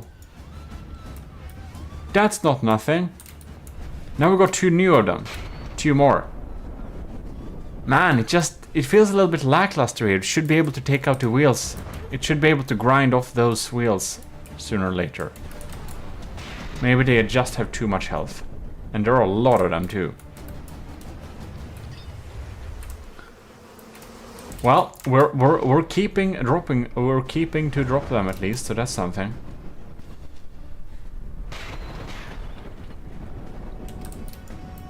Well, we're down 3% for the oxen, that's good, and it hasn't been hit yet. Oh, was that a blast gun? I hope it didn't shoot itself this time, then. The oxen is pretty cool. I think it looks pretty cool. Ooh! Nice. And where do we have the bombs drop there? Man, they're a little bit off. They should it should be a dive bomber, this thing. It feels like it's more or less lucky that this thing drives around in circles so that the bombs actually deal damage. So it's a lucky coincidence, but it feels like it should be dropping those bombs a little bit closer to the target. You can see those magnets are not really keeping up with our speed here. They're too far away. Oh no! We had a hit. Well, I think we'll need to restart this battle indeed. The dagger does kind of have this little issue where if you spawn it on the ground, it will have issues taking off at all.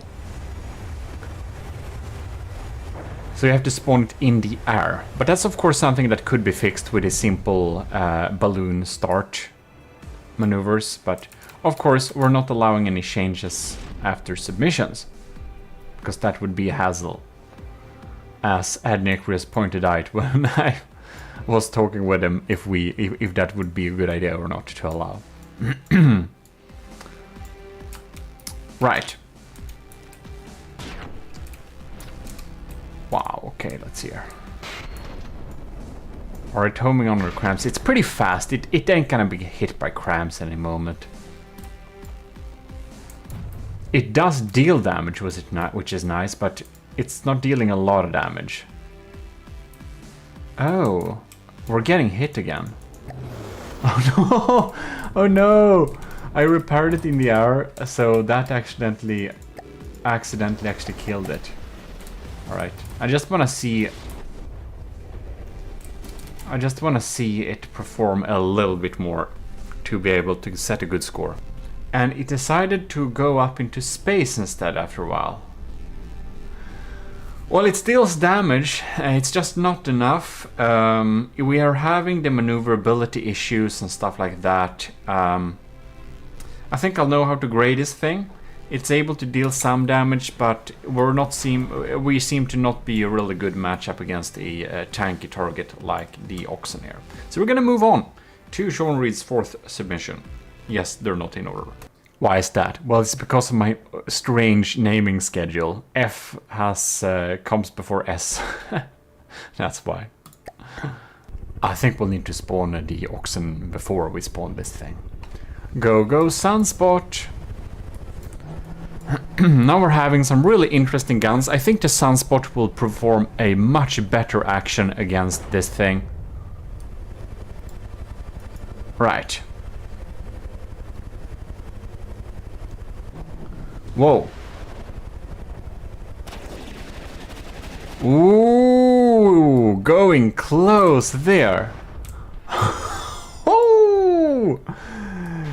Damn! That's some scary action. Oh, we got hit on the side there. It's just a little flak. Nothing scary. Ooh, really going close. We're having some balls. Yeah, you can see it's blasted away some. It's definitely performing a good bit better here. And it's so fast and it's going so close that the cramps have trouble having time to aim. So it actually seems to be a little bit less chance of it getting hitted, strangely enough. Ooh, but it's grazing the ground. It's so close to getting just messed up by itself.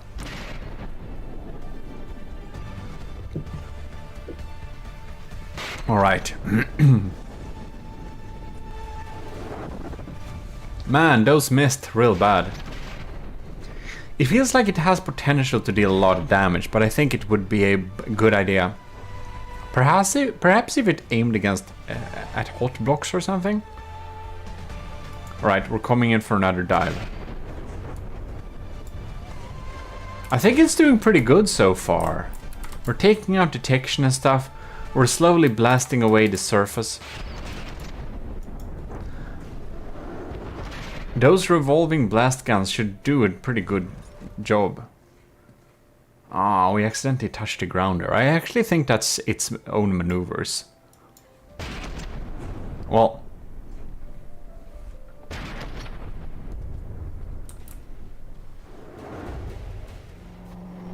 I think it provides a pretty cool toe-to-toe type of action. The revolving blast guns really do work well against sniping off detection. I never really thought about that, but that's actually a pretty genius design of them. Bam! We got hit! Right.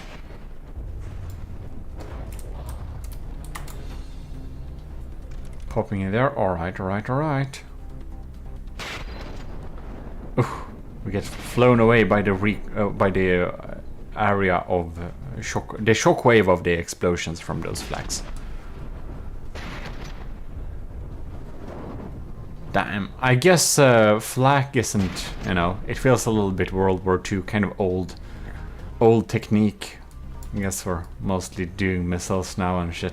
But anyways, it must have been really horrible to sit in a plane and hear the flak around you. That shockwave must just shatter windows and all sorts of things. In any case, this is this battle is definitely moving in the favor of the sunspot, but it's going pretty slow, and we're having some maneuverability issues. Oh, that's some close action. Coming in for another attack. And another one. Oh, yes. Ooh.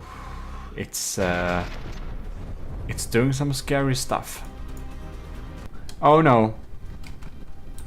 I didn't see it getting hit, actually. It looked like it almost looked like it did that to itself. Anyways, we're gonna restart this battle. It managed to pick down the oxen with 6% at least, so that's something. Folding in the landing gear.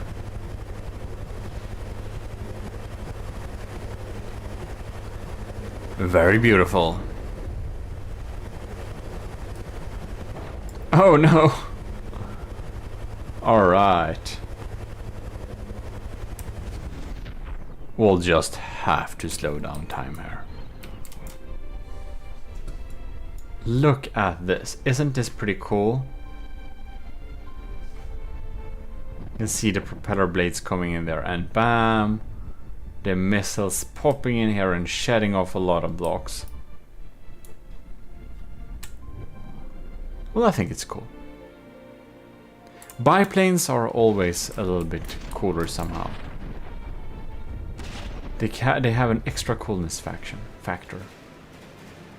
It's just... Look at that! So many detection components and stuff getting shot off.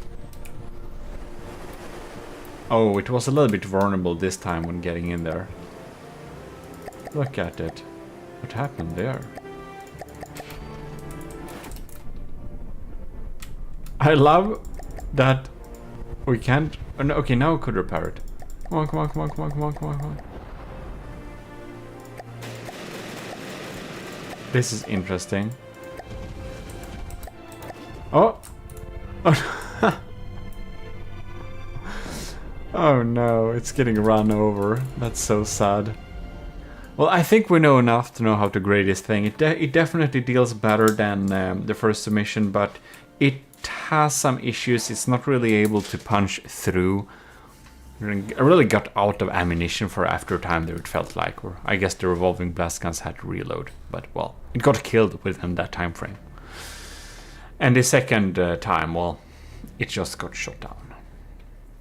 Next up, we're having the Jin.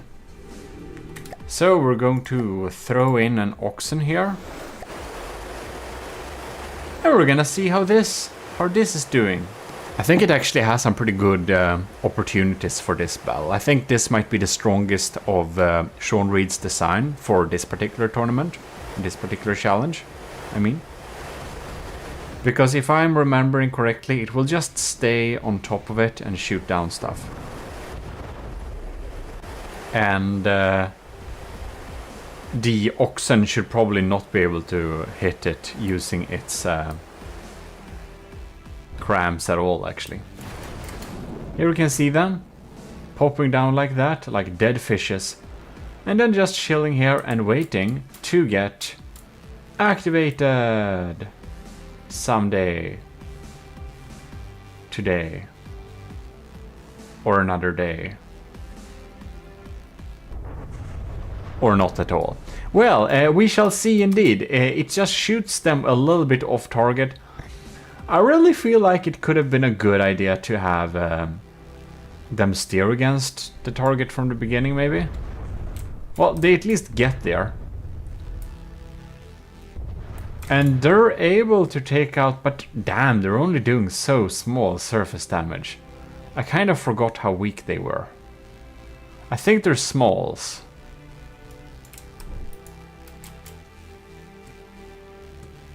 I think these are smalls. So yeah, smalls don't have a good lifetime either. That's one issue. And they just do tier 2 little damage. Yeah, so like one medium does more than 4 smalls. The swarm is coming in. No. Now another little swarm is trying to get in there. Look at that. Oh my lord. The damage we're just dealing against this thing is so minuscule. We've been kind of chilling here. Just... yeah. It just takes too long time for it to deal any sort of damage. And it's really superficial too. Or just for the sake of it, we're gonna respawn this battle and just see again. So we're closing in and starting to fire again. And it's still firing off. And the small missiles are gonna get here eventually. And rinse and repeat. Well, it isn't shot down at all. It's impossible to shoot it down, so it will get an extra point for that. But it basically deals no damage, but it deals a little bit damage. So I guess it's technically I think this would win eventually. I don't know how many hours that would take, but I know how to score this thing. So we're gonna go to check out Sean Reed's third submission. Yes, they're still not in order, and they never will be, by the way. And the third submission is of course the Aspirant, and this has some pretty big guns here, so I think this might actually be doing some decent damage. It should pack some kind of punch, I think. So let's see if those crams will cause an issue or not. Whoa. I think these looks like real tank busters. Oh, did you miss? Come on. Oh, you too. Are you kidding me? Well, we shall see. Maybe it won't. This laser just has issues locking on. I wonder if that's because of the smoke. Oh, crap. Well, that's bad. Well, we just respawn them and see if we get some different results.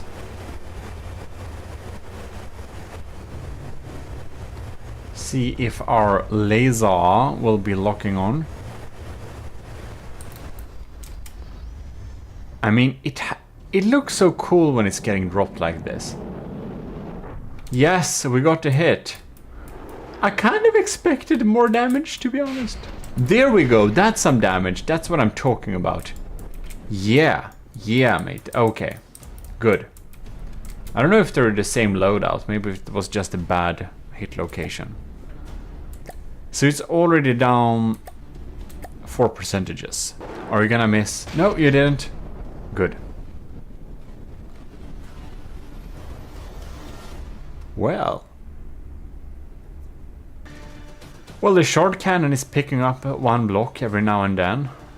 And most of the missiles unfortunately miss. I think that the Oxen's smoke kind of confused the targeting a little bit. So it kind of has issues, to say the least. It kind of has issues. Well, we can basically sit here all day. Most of the missiles actually miss. We have real problems with its lock-on function. And it isn't like damaged yet. So it's just a matter of time when it's getting shot out of the air by now. So yeah, the Aspirant didn't do very well, but it was able to deal some substantial damage at times. So I mean, it's something. But we're going to move on to this little section/submission, which is Shotgun's design. Which is the Shotgun's dart, of course, and it has loads of missiles. I think this one is gonna provide some decent damage, to be honest. It's flying pretty stably though, so we're gonna see if it will have issues with getting hit. Look at that, and we're having the bombs drop there too. And we're so fast, it's gonna be difficult for the tank to shoot at us, I think. Right, anyways. It's... Oh man, no. We lost 10% and they lost 1%. Huh. That's not optimal. By the way, where did we go? What the... Where are we? Huh.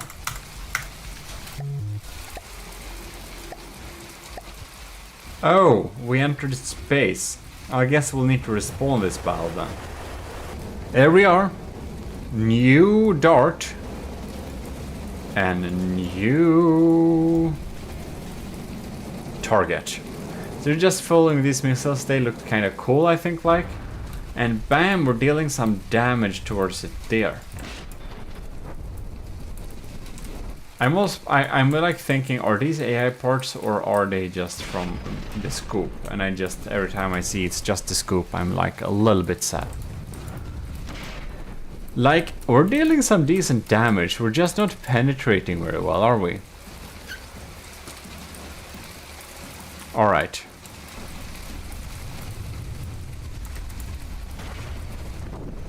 Oh no! I guess we're doing this. There we have it. A little quick revive to counter bad luck.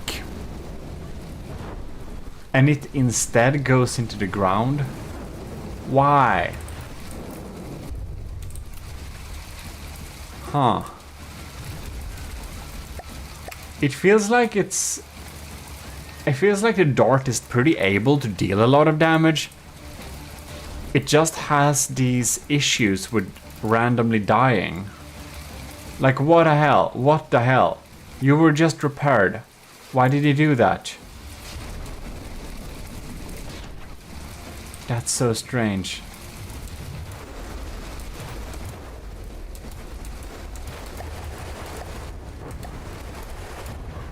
Oh no.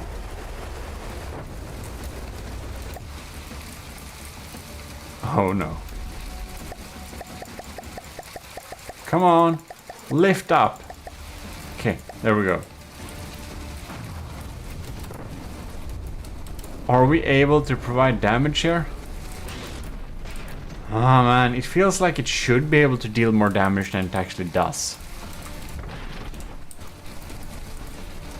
It looks very formidable, but it just doesn't pack the punch that's required.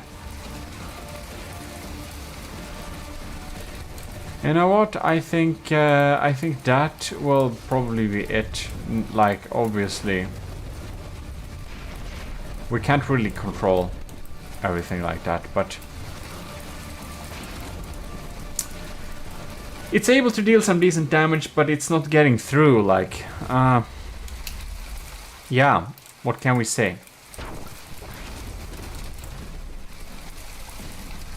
Some of that damage is getting through, but it tends to drive itself into the ground a little bit too often. So it's like, I guess it's a-okay, but we also haven't seen this thing win anything yet, and we've been trying to give it a chance. Yeah, we stayed with it for a while here. We had to repair it several times and just give it some more materials, and it just doesn't pack a punch enough. It looks like it should be able to deal a lot of damage, but it never seemed to leak through to anything important. I think these missiles may be a little bit bad against heavy armor, and this is exactly what the Oxen has as internal heavy armor. And it just decides to smash the ground. Well, it deals damage, that's something, but yeah, not top scores maybe. So there you have it. The third iteration with the third batch. We have the fourth batch, this is the last one, it's gonna come up next week. So hopefully you're gonna join in for that, and you'll see how all of the, and when you have seen that, you know how all crafts are dealing with the tanky target.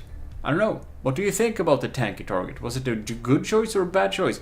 Write me in the comments what you thought about the choice of the Oxen as a target. In the case, thanks a lot for watching, and I'll see you next time. This is your host GMODIST, and I'm signing out.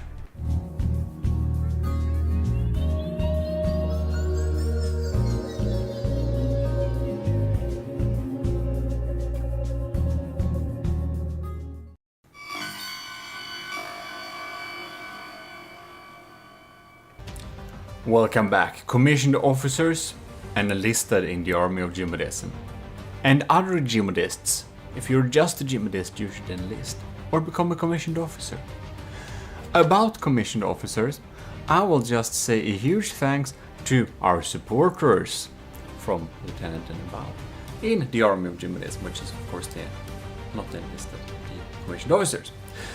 This is not the great scorebook with all the scores. It's actually here, but I will pretend it is here, because then it looks much cooler. In any case, you know, gotta use my own merch. So we are here with the last iteration of the battles. So we're gonna pitch the last batch, which the last batch actually performed insanely well in the previous sub-challenge, which was of course the quick wills. So it will be very interesting to see how the last batch of designs will perform against the, what should we say, the tank, the Oxen. I keep thinking it's called the Oxygen, and I don't know why, but it's of course the Oxen. It's gonna be really interesting to see how they all perform, and we're gonna get back out there and do some tests. Here we have the Thrival with 3 horns. Narwhal has fewer, which means this thing is better. It's also better because it's covered in Army of GMODism decals, which is always a lot of plus points. Anyways, not this shell, not this one, however. What's gonna be next one? What is gonna be? Oh god, yes, next time we're actually going to care about that a lot, because next time we're gonna look at aesthetics. We hope that we'll fit all of the last batches in this little episode here, so this is the time to check that. And the Thewal, bam, it got really badly hit by that cram barrage. Holy moly, the Oxen is only down with 1%.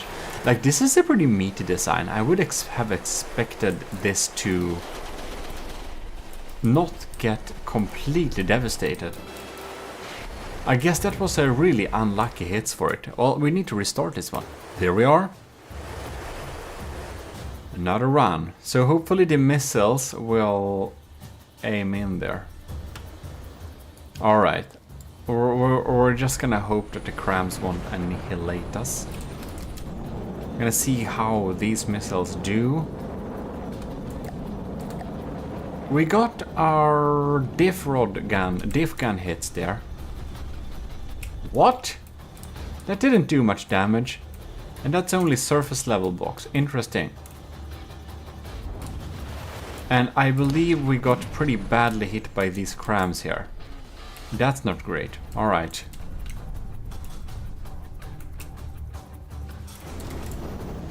So our frontal cannons get taken out by that cram barrage here. So this bomber is a little bit slow and predictably moving. So we're having real issues against those crams here. We do have some cram bombs, however.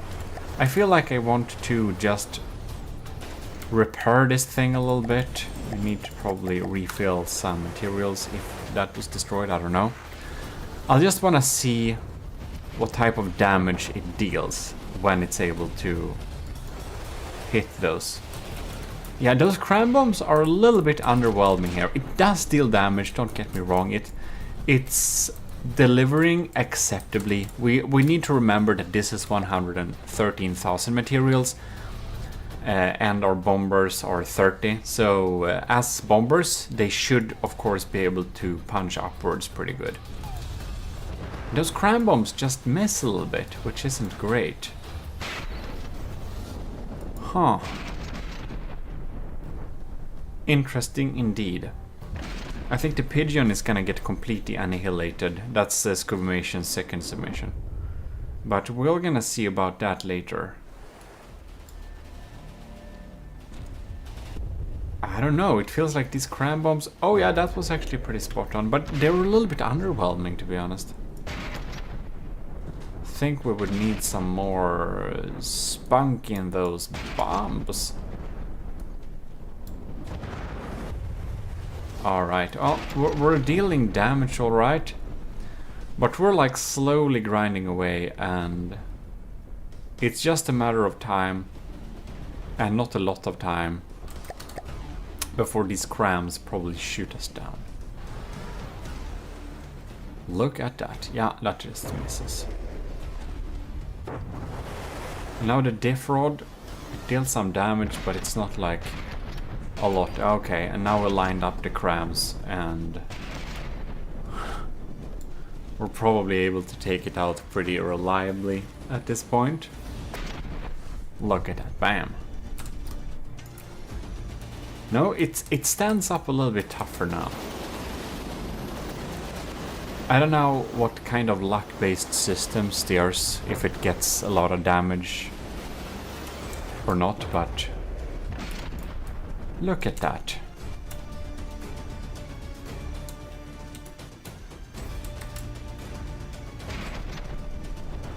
Look at that.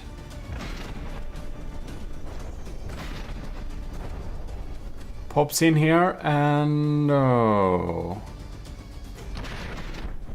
Yeah, or pretty done. I mean, it does deal some damage, it's just a little bit slow. It's kind of delivers somewhat acceptable damage, but yeah,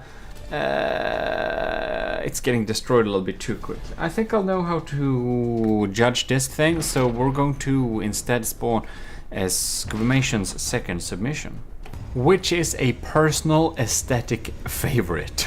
I think it looks so cool. Why are our anti-missile guns not shooting at those crams? I do wonder, however. Maybe they will. Alright, this is gonna be very interesting. I just love this aesthetics. I think it's so cool. Oh man, oh no. Yeah, we're moving so predictably and so slowly. We at least have a shit ton of blocks, so we're not getting critted too easily. Right, but these bombs, they are really, should we say, lackluster. It's kind of already crashing, and those the cannons are not even trying here. We need to repair this thing here. Let's just do this type of thing. Come on now. Come on now. I want to see those cram bombs hit a little bit. Look at that. Are you kidding me? Are you kidding me? Like, They're like, there's like nothing inside of these cram bombs. I don't know. At this point, I'll just spawn another one. I think it's gonna perform like really bad. I don't think we'll need to spawn, like, we can give it a little bit of an advantage as a benefit of the doubt, because I don't think we are going to be able to dodge any of those cram shells, and if later we are able to hit with our crams, we're dealing such ridiculous low amounts of damage. I really wonder, like, this has to be a small cram system. This like really needs some more firepower. I think the most amount of damage we'll be able to deal against a tank like this is probably if we accidentally crash on it. The Pigeon may be a personal design favorite. I think it looks absolutely amazing. But for this challenge, its performance is pretty horrible.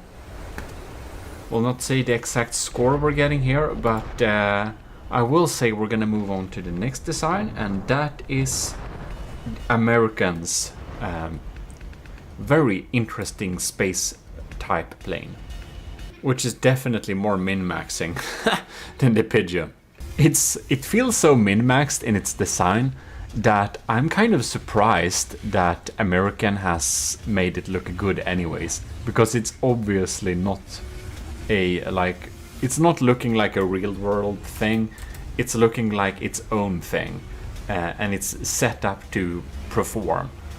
And yeah, and it still looks pretty cool, which is nice. Anyways, not bison, thank you. Oxen. Here we go. And we're moving in erratic ways. And you can see cram shots are far, far away.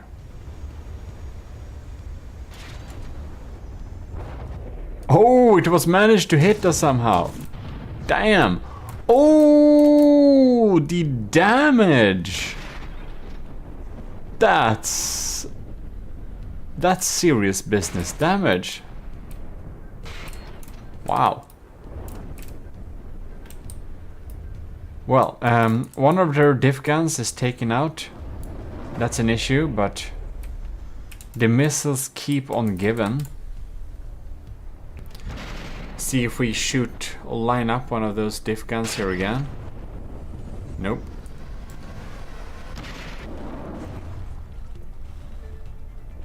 Saw that. We just EMP'd this turret out. So its weapon controller was not EMP protected. So this turret will not ever be bothered again. So that's basically disabled. That's good. Good stuff. Oh, no. Well, thanks to its erratic movement, the cram shell seems to not hit it much at all, which is good.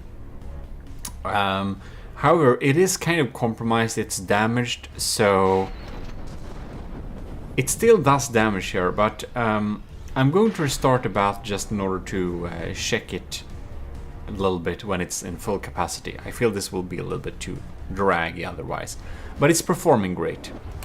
Alright, we're closing in to the oxen again. Missiles are popping in there.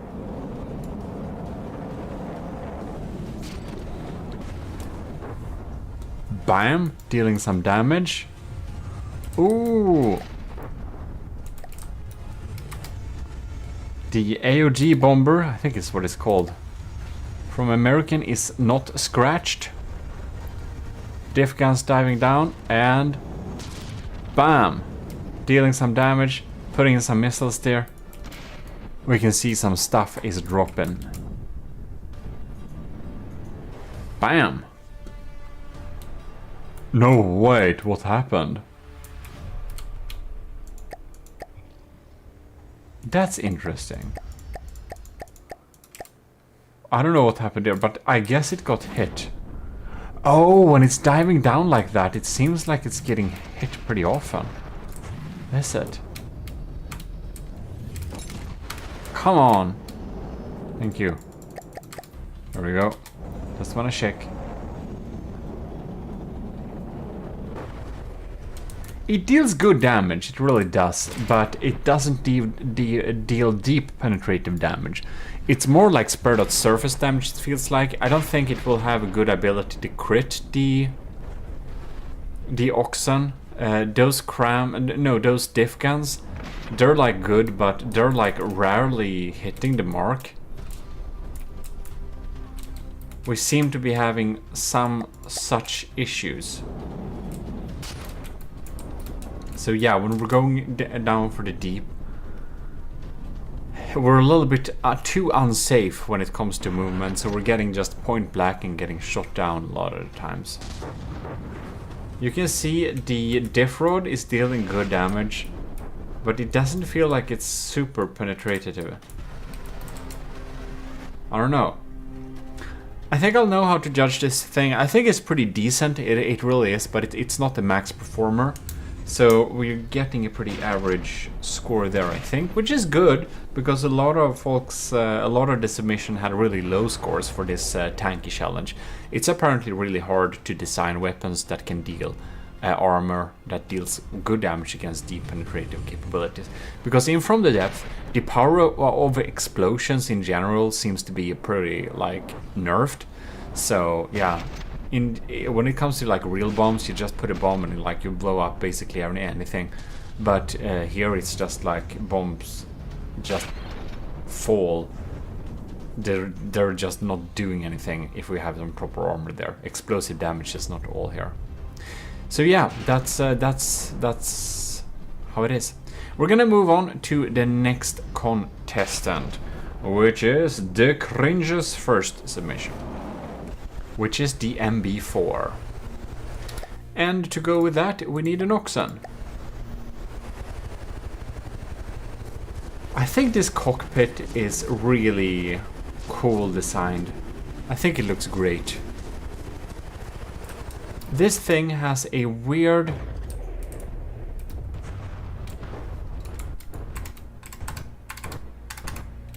Actually, thank you. I think it's heat. Nah, that's hash. Or is it?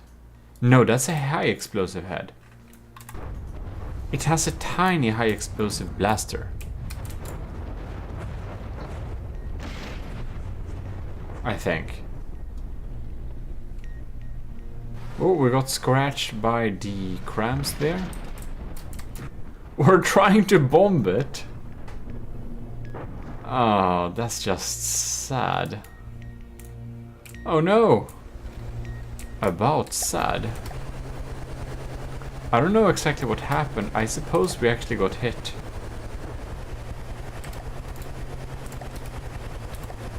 Yeah, that's not too good. We obviously need to restart this. I don't know where we are either. Ta-da! Nothing happened. So, next run. I just like this little bomber tower here. It's so cool. Alright. The explosive machine gun is going and going. And we're getting in a nice angle. I think the bombs have a great chance. No. They're like much more designed to hit a completely still moving target. These bombs are not guided. They really could be guided.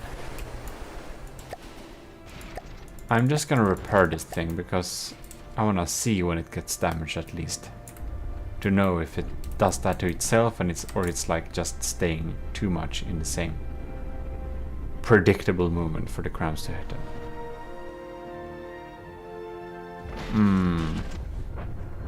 This is so not set up to deal with ground targets like this. Oh.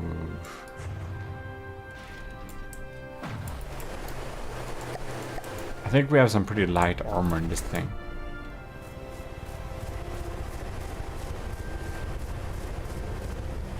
And they're just off shooting. Right. I want to remember, do they have magnets or not? I don't think they do. Is this a hill? It probably is. Yeah, well. Are we gonna hit? No. Yeah, so we're not able to hit with anything and we get shot down all the time. I repaired this, I don't know, 5 times already. It's just not doing it.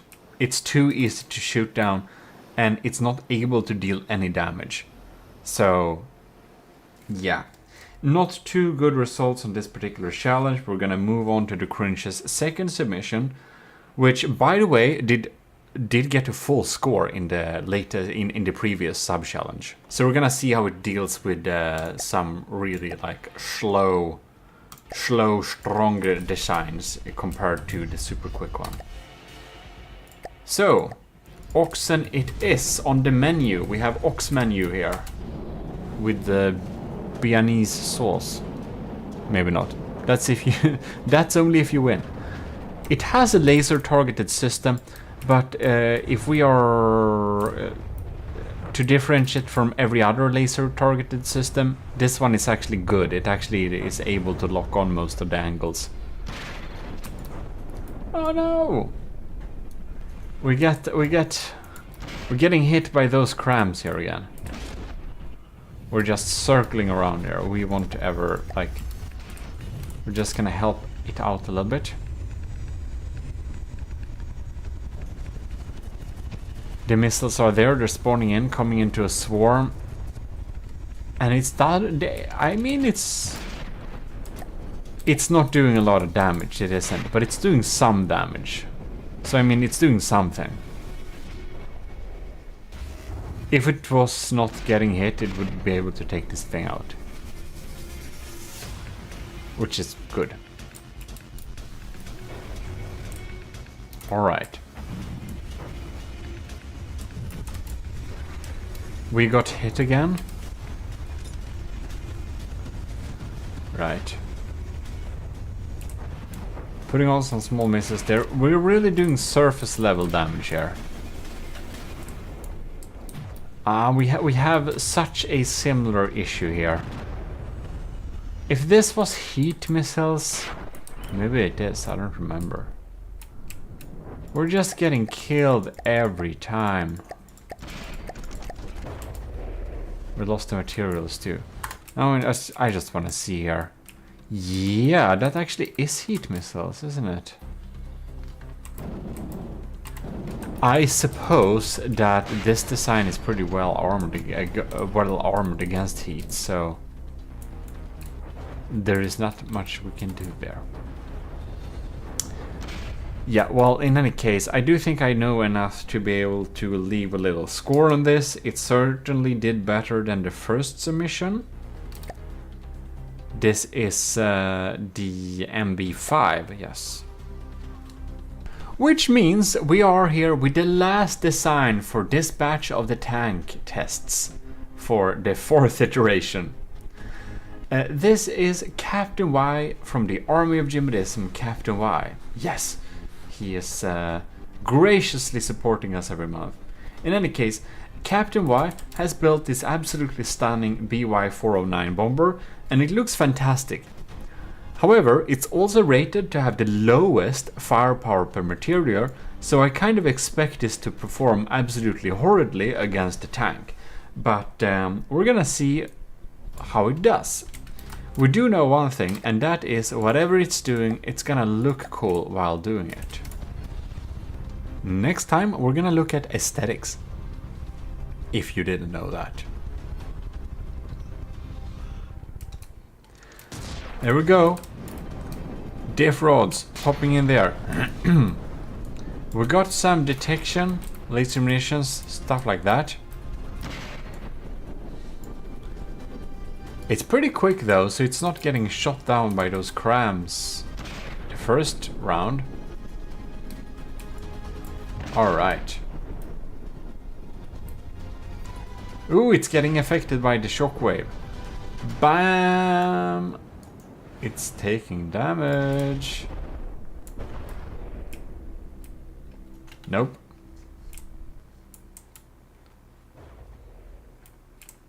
What? Oh! An entire wing got shot off. Well, we're just gonna spiral here forever. So we're just gonna repair this thing and see what happens here. Alright. We reached altitude again. Guess we can count this as a new thing. Maybe we should we usually restart everything, but yeah. I'm just patching it up a little bit here to see. Because I want to know. So what I'm seeing so far, these APSs that are used as downward pointing point types of damage seem to not be able to penetrate really deep, which is kind of really something I wanted to know there.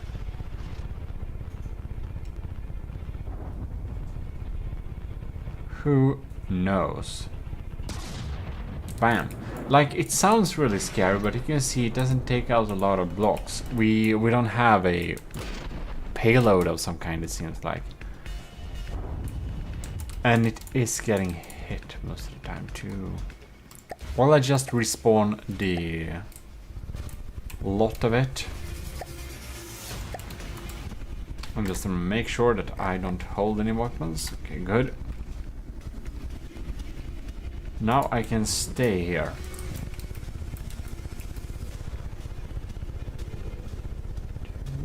Like to, what's here?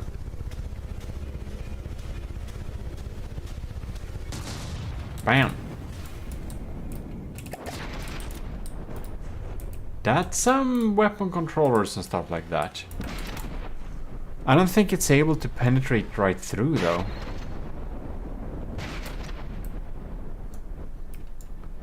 It will just get shot down sooner or later.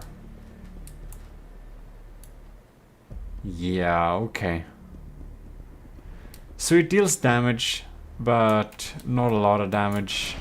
It's probably not able to shoot through any important things. The heavy armor seems to protect against this bomber design well enough. Indeed. We're going in for another round here. Didn't fire, but it got fired on. Oh no. That's a weapon controller. I guess one of the crams will be completely permanently offline now. Right.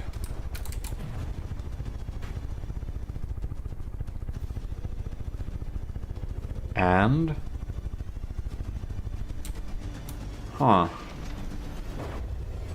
In any case, it can deal some damage, it's just a little bit lackluster, so I think I know how to grade this thing for this particular sub-challenge there. Well, there we basically have it. Tactical hat on.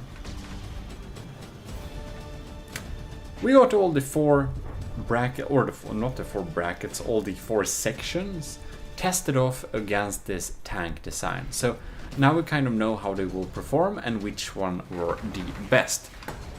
In this last little bracket, we actually had a lot of 5-pointers in the last section. In this particular section, we actually had no full pointer.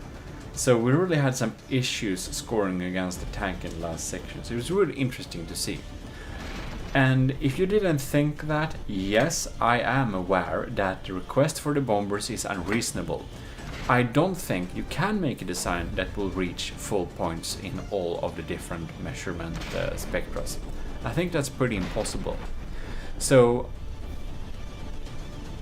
or I don't know how you would do that. I don't think you can actually do that. So that's also the point, because that would make that all of the ones that are participating have to choose what they want to focus on, and I give some hints on what's the most important things are, dealing a lot of damage.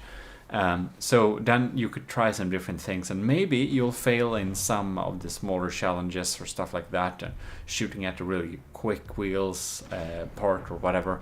But in the end, the amount of score will amount up to your final points, and you'll see, can you win being an all-rounder, or can you just win being the thing that deals insane amounts of damage? Who knows?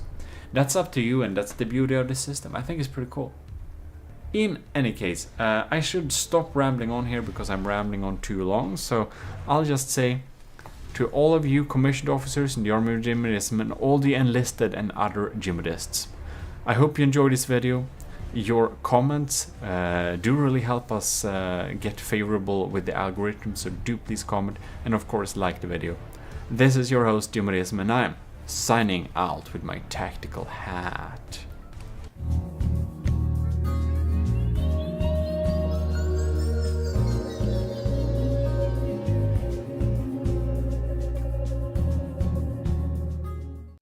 We're finally back with the AOG trials, where we will be checking out the bombers against a various mix of foes. So let's get into it.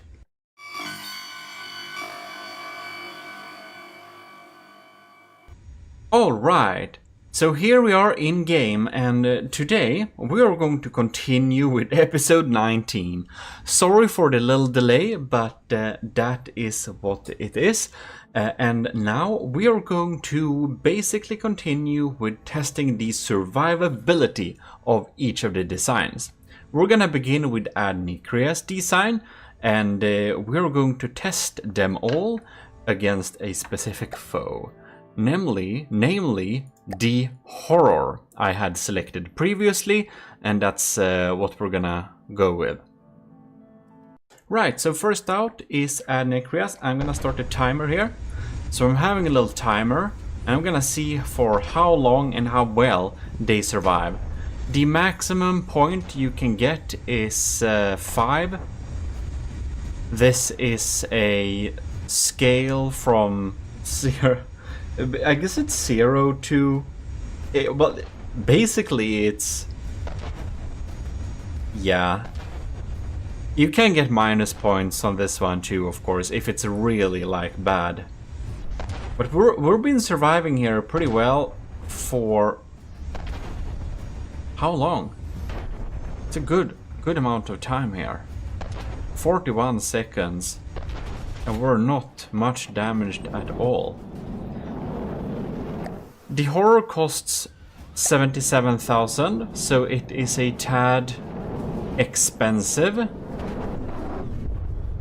It has lasers, so it's pretty nice little design here. Can be difficult. Lasers is one of the most competent weapons you can throw against an aircraft. So lasers is the greatest aircraft zapper. And we also, of course, have what is it? Fire nowadays, so it should be able to start a fire onto it too. I'm wondering though, are we launching missiles from this thing at all? Or is it just... well, it's dropping blocks consistently, isn't it? Indeed. Oh, it got decapitated! Oh my god. So here we are. And it has kinda... it doesn't shoot back anymore. It has basically disabled the enemies. That's a really good. It ain't damaged. It still flies, it's still functional. Yeah. Surviving for almost 3 minutes, disabling the enemy. That's really good. I think it's gonna continue here. So basically, maybe it's a little bit unfair here, but of course, the first ship going up, first plane going up, always kind of sets the benchmark a little bit. So obviously this is max points, this is 5 points. We survived this thing, we even disabled it, we survived for 3 minutes. That's great. Now it even dies. Fantastic. Next up we have the absolutely stunning Manta War from Kovacs. So let us indeed spawn in the horror. And we shall see how it does. Look at it. Now this will probably catch fire since it is kinda flammable. Ooh. I believe that is some critical hits there. Ooh! Oh! Wow, okay. That's very quick and effective. Just want to make sure, well, taking out the enemy is a really good way to survive, isn't it? And let's see, I'm not, oh no. Now I spawned in, so I'm gonna make sure I didn't control anything, of course. Alright. And even though it shoots on with its laser like this, these fires are just here to look cool. These are not actual fires. It's decorations. And you can see it doesn't cause much of a problem. Taking out the enemy is of course a great way of not getting shot at. If you can just alpha strike the enemy super hardcore, you don't need to worry about that. So Kovacs is also reaching a full point for full 5 points for survivability. Oh, now it's happening something here. Look at that. I feel we just have to check a little bit quickly here. It kind of died, but it also had 2 enemies. So it was aiming at the old enemy. And this is not testing survivability against several enemies. No, we're just testing survivability against a single horror here. Much more expensive ship, but it can really zap lasers here, so it can be quite dangerous indeed. Look at that, and now it killed it. Ah, look at that. It got EMP popped here. Yeah, so it can get hit by those little missiles here. I just want to make sure that the Adnecreus craft wasn't just lucky the first time around here. Because checking with the Manta War again, we can see that it depends too much on luck there. As you all know, I am coming back to full production here, so I kind of forgot that I tested them several times. I think I tested them 3 times before, but now I tested them only 1, and that's of course not quite right.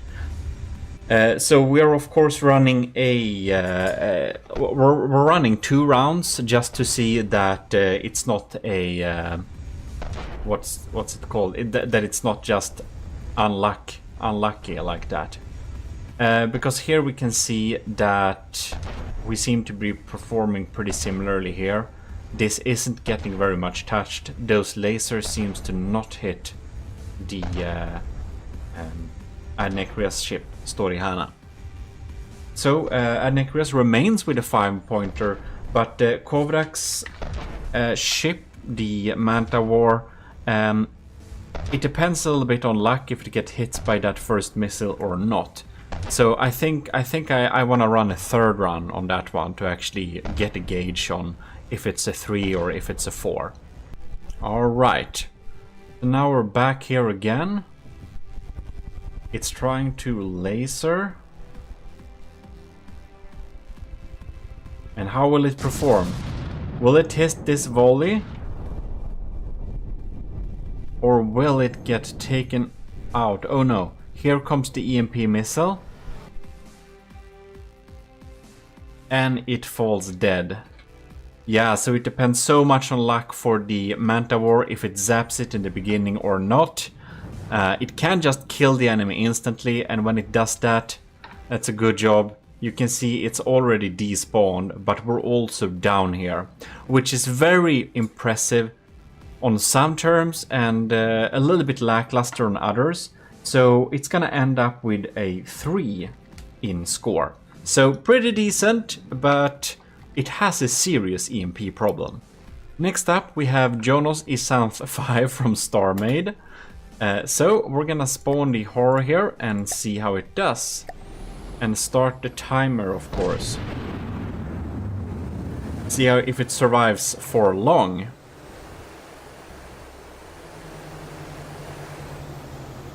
It gets sapped here. It has pretty good health. I think this is the one challenge where the Isanth actually has a decent chance of not getting especially bad points. It's not well armed, but it is decently armored. It has some thick alloy and metal there. It's just sitting there, so it's very easy for the horror to use those lasers. Kinda surprises me that those lock-on missiles don't hit very well. Or doesn't shoot very often, rather. Well, this is going a bit slow. Alright, so here we can see it's still sitting here. We're shooting at the Isanth. It ain't dead yet. It has some decent armor, to be honest.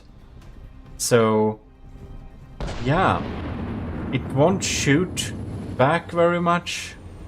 But, yeah. Here we are. It's been 2 minutes now. Well, it still sits here. It has lost a lot of blocks by now, but it is in no way dead or anything. So it can take 3 minutes, but it's starting to really fall apart. So we're gonna do a little rerun here and see how well it fares. Here we have. Horror spawned some 2,000 meters away. We'll see how it does this time.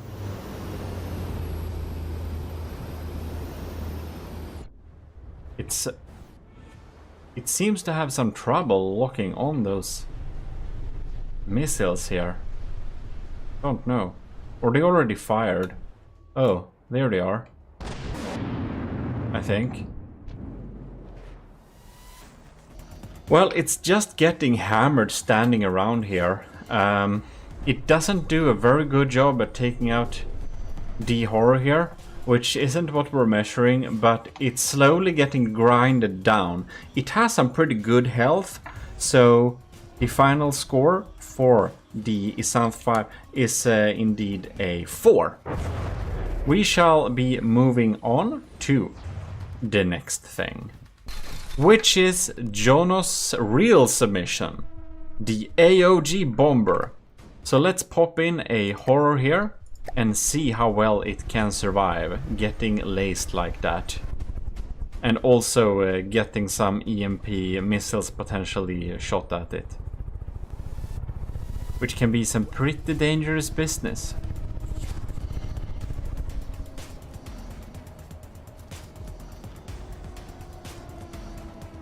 It's diving down. Well, that's a pretty effective way to deal damage. Alright.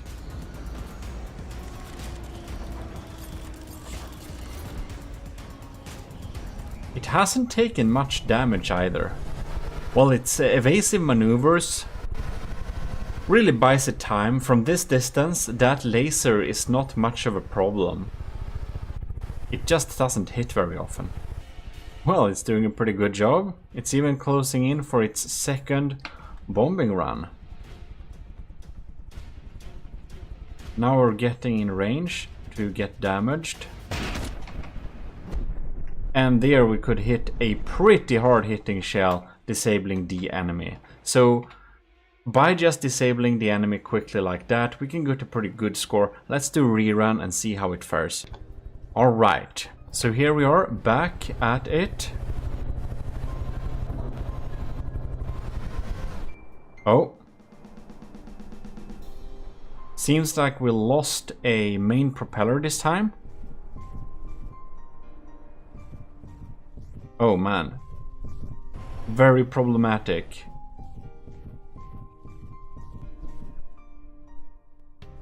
Yeah. That's just the first 30 seconds.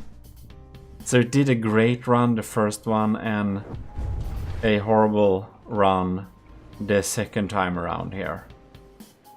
Well, I think I'll need a third look at it. Third look, here we go. Can it survive? Those propellers are pretty exposed. So it has a similar outlook like the Kovraks. If it's lucky to take out the enemy pretty well the first time around like that, it's a serious thing.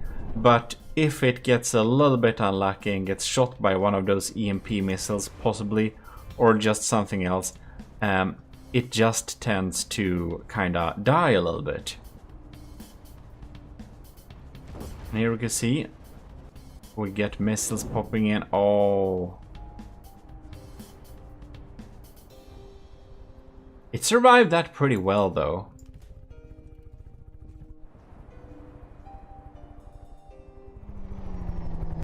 Now it seems they've gotten better at shooting. We're hitting a lot more often, while the damage at this distance isn't too much. We're losing blocks and something horrible can happen. Alright, detection is getting harmed a little bit. Oh, yeah, there we go. There we go. Yeah, so sometimes great results, sometimes not so great result. Only a few minutes. It's like Kovrak's design, barely a 3 here. I think we'll set the 3 on it because we had such impressive results the first time around there. Next up, we have the kinda sexy Eldrosh Kosh. So we're gonna see how well to survive this is. It's looking real promising with that heavy armor in the center here. I think this should definitely be able to survive 3 minutes by the looks. And I do think that it is a little bit too quick for those missiles to hit. Oh, we have a fire on the right wing. Oh no. The first seconds. Oh no. The wings started to burn. Oh no. That is a bummer. Indeed. We are kinda trying to fly around here, but we are clearly in a seriously damaged state. While we can do some damage to the enemy, yeah, we're just gonna fall down and die here. No, no, no.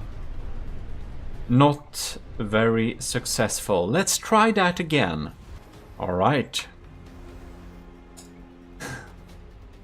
We have the horror in the horizon, trying to snipe our friend, which is trying to go pretty quickly here.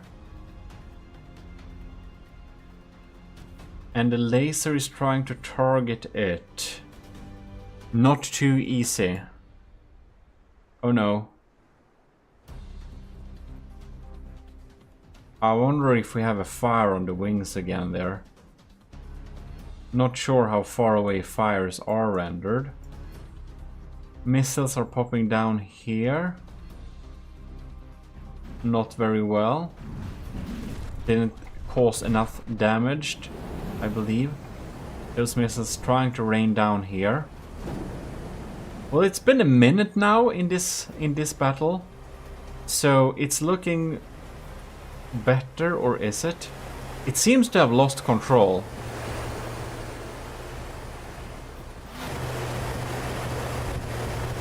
Yeah, those lasers do cause too much damage, and the wings catch fire. Yeah, it doesn't die instantly, but yeah, it seems to not doing a too good job here.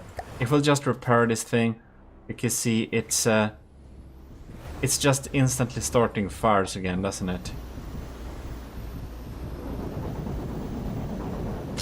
Well, well. To everyone's defense, of course, the game kind of added a lot of stuff, including fire and stuff like that, which wasn't even announced when the builders built on their projects. So it couldn't really dodge all this. But I think this design has serious flaws against lasers, and it just catches fire. It doesn't seem to have the potential to protect itself by taking out the enemy either.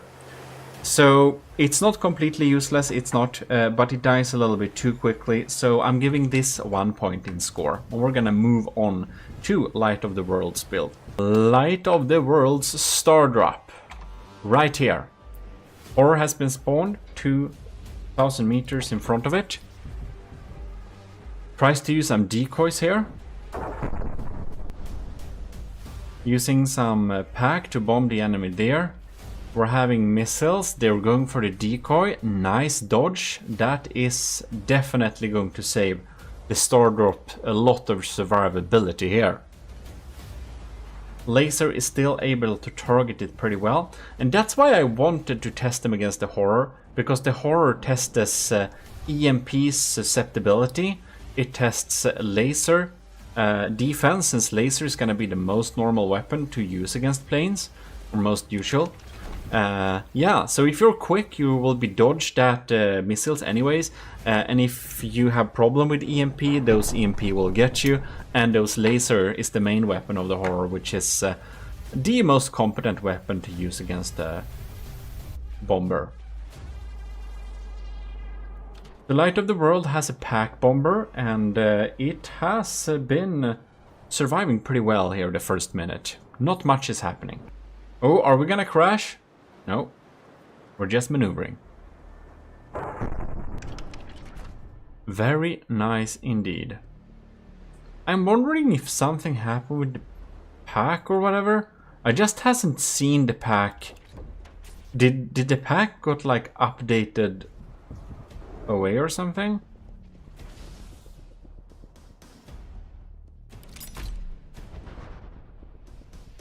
Huh. Oh, no, there it is. The pack didn't get updated away. That is some confetti though. That's a lot of engine blocks, so we hit it right in the engine. Am I hearing the sounds of a fire? Oh, it got put out. Yeah, those decoys. Good job with them. Well, well, well. We're up to about 3 minutes. And the star drop has so far reached max points. We're going to rerun this little battle and see if we get any different results, or if we should give the star drop a 5. The battle has started again. We're gonna chill here a little bit with the Horror, trying to snipe it with its... Is this Q1 lasers? I think this is Q1 lasers. Or Q2. I always do Q0, so I wouldn't know.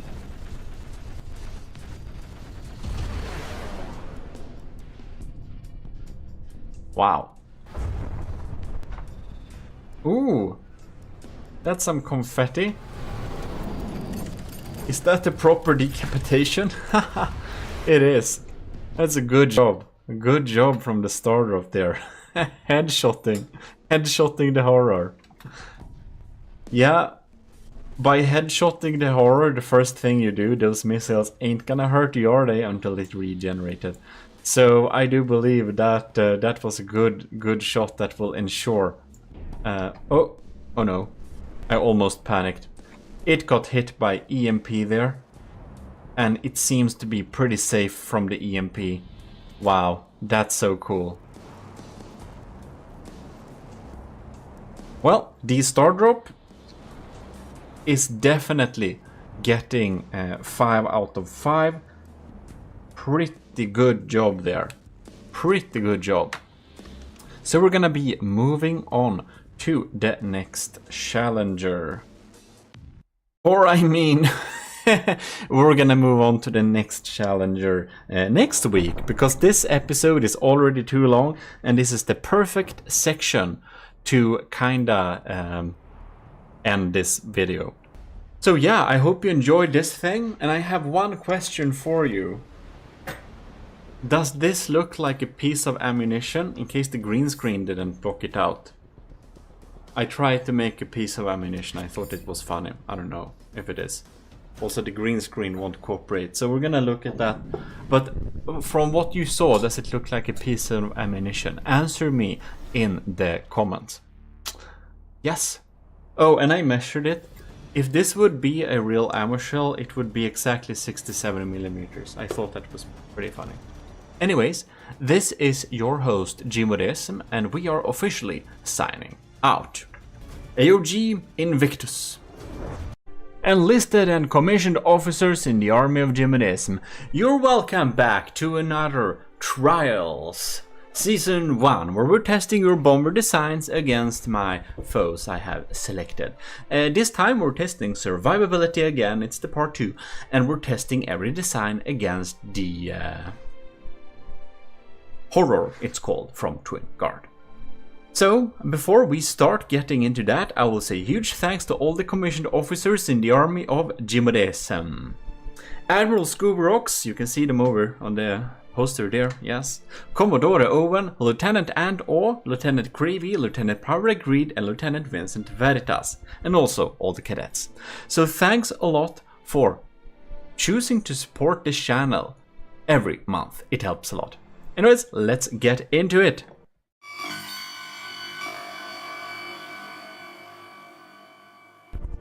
Here you can see the Hummingbird from Netrameira. So we're gonna test the Hummingbird against the Horror.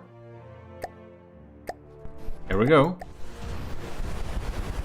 Hummingbird launch. And I did a little sad miss here recently. You may know that Discord has said that I ain't gonna be no image hosting server anymore, so you can't use any images from Discord and use those images in from the depth, because the Discord will not allow itself to be used as a external image sourcing platform. So when From the Depth tries to catch that image from the Discord, it will just say no and show you nothing. So I recently switched to Google Drive, so you can have all my decals from Google Drive instead. And just when I have completed that, like 1 week later, Google Drive stopped being a image hosting server too. So now those places doesn't work either. So I'll have to put all my decals and images on gmodism.com or whatever, and you'll have to use those links instead. But I haven't done that yet. But that means for the remainder of the AOG Trials Season 1, all the beautiful decals you have put in with logos from the army of GMODIST and stuff like that will not be present, unfortunately. So yeah, very sorry. Yeah, that was what I wanted to say about that. Back to the Hummingbird here, we have done a pretty good job of not dying. Look at that armor. We even have some anti-hesh armor with some poles. Not the best of the best anti-hesh armor, but pretty darn good enough. We got some cool VLMs with, oh my god, do you have 2 turning thrusters on it? These are agile. Didn't quite reach, or it was the lambs. So the Hummingbird is doing a pretty good job. It ain't dead yet. And me talking for very, very, very, very, very, very long does actually amount to about 3 minutes, I think, pretty soon. So it seems we're doing a pretty good job at surviving, but you can see we are getting through here a little bit. But as for the first run, I think the hummingbird has done a great job of not dying. So I think that's pretty impressive. We're of course gonna do a rerun and see that it wasn't a fluke. Man, those lambs are really saving the horror here. Look at that, poor thing. Well, I think it's really good results that first round. Let's do it again. All right. Test number 2. Laser is lacing in there, but we're having some pretty thick armor on this bomber. Indeed. Nice. Ooh, that's a pretty nasty hit there. Look at that. Wow! It just killed it straight off. Well, that's a good second run, man. Alright, Netrameras, the hummingbird gets a clear 5 out of 5 there. Let's move on. Here you can see Nilden's Invader and the clear spot where the AOG logo would have been if it didn't, you know. Sad story, but what can we do? Okay. This is Nilden's second submission. This is called the Invader, right? Of course, Space Invaders. I forgot the timer, so I had 5 seconds to the time I see, but you don't see it, so it doesn't matter too much. Right, we have some missiles popping in there. That's EMP, I believe. God, those missiles always miss.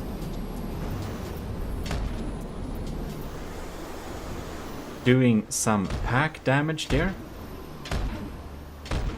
I wonder if it's a good strategy to just stay above it. It just man, it just misses all the time.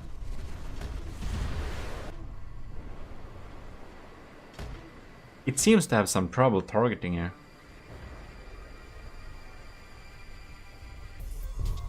Alright. It seems to be surviving pretty well though.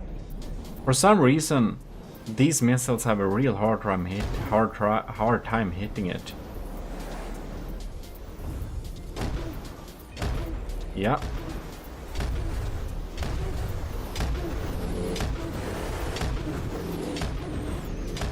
They're just not getting through there. It has a lot of repair bots too. I don't really... I think there is no limit on repair bots possibly. I don't know. I don't remember. Yeah, it took some time. Yeah, between yeah, I just taken this one up, but I went through all the things before and I given that points already, so you know, I think there was no limit. But of course, for bigger battles, there is always limit because I don't want it to be, you know, I don't want it to be too slow battles, basically. Oh, look at that! That's some really good survivability. I didn't even notice it has smashed it to pieces. That's definitely 5 out of 5 the first round. Let's do this again then, to just see if there wasn't a fluke or something like that. Right. Invader is invading in here.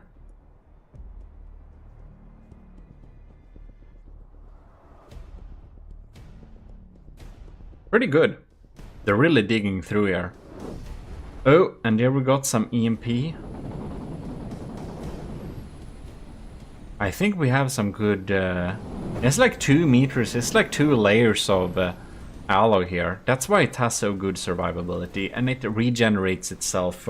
So, yeah, I do think the Invader is a really good... It can really survive that light laser damage and stuff like that. And ooh, we're just hovering above it like this, so it can't quite aim at it. Isn't that quite fantastic? It has a real hard time aiming exactly at it.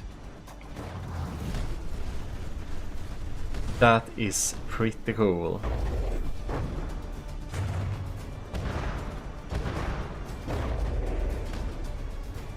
Very nice.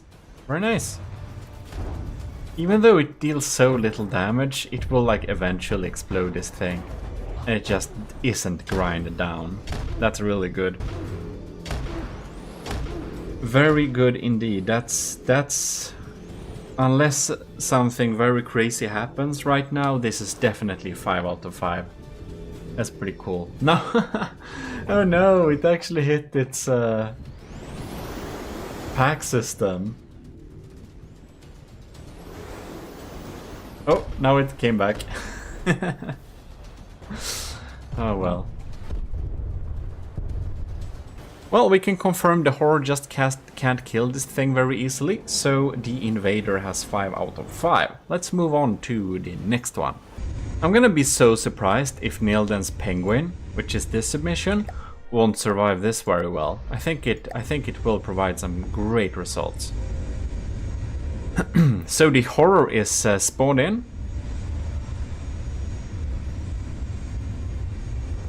Unless it manages to start a fire on it, of course. Ooh.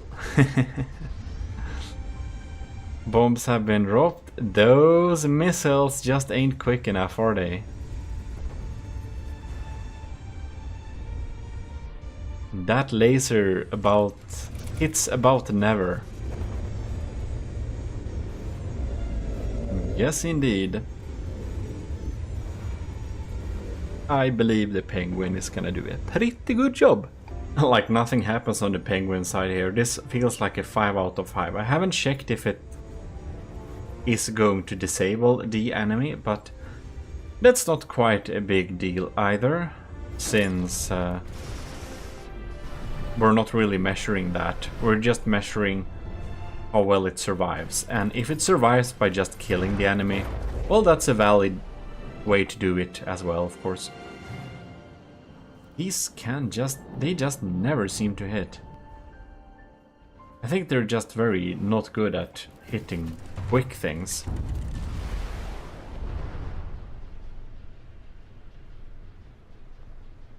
Well, we of course need to have a rerun just to make sure the Horror doesn't get some lucky hit with some EMP missiles or whatever.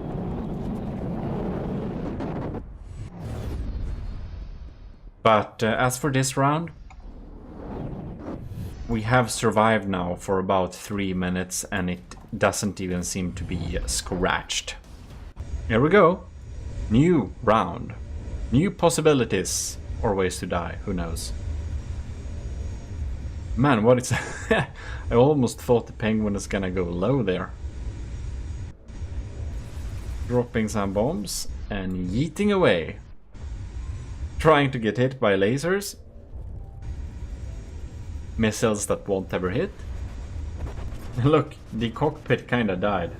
But now it's back. Oh, looks like this thing is kinda disabled.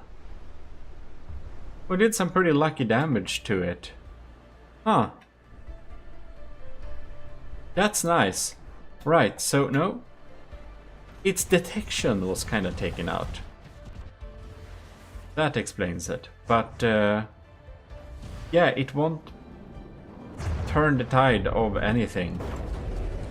The Penguin is definitely a 5 out of 5. It is confirmed. So let us now check at Nilden's third submissions. You know, the next trials, I'm only gonna allow 1 submission. Because this series is so long and so many episodes, which I hope you think is a good thing, but maybe you don't. Just because we have so many submissions, since, you know, Jonah has 2, Nilden has 3, Sean Reed has 4, Scumation has 2, The Cringe has 2, you know? Anyways, let's move on. Next up, we of course have Nilden's submission, the B8 bomber, which I think is the proper bomber. This is the one with the cool bomb cam. I think we need to watch this bomb cam because it's so cool. It kinda seems like it's locked. Well, maybe that's a good thing, but whatever. Or no, I don't think we were there either. Anyways, it's kind of hovering very much above. Those decoys are doing a pretty good job. That's smart. Those missiles are really... Oh, man. Oh, wow. Alright. We're gonna do a rerun. That's a 5 out of 5. Alright. Round 2. Laser is trying to laser. But we have some pretty thick blocks on the bottom here, so we are decently safe from incoming fire. Ish, maybe. We'll see. Oh! No, the cam is online, oh.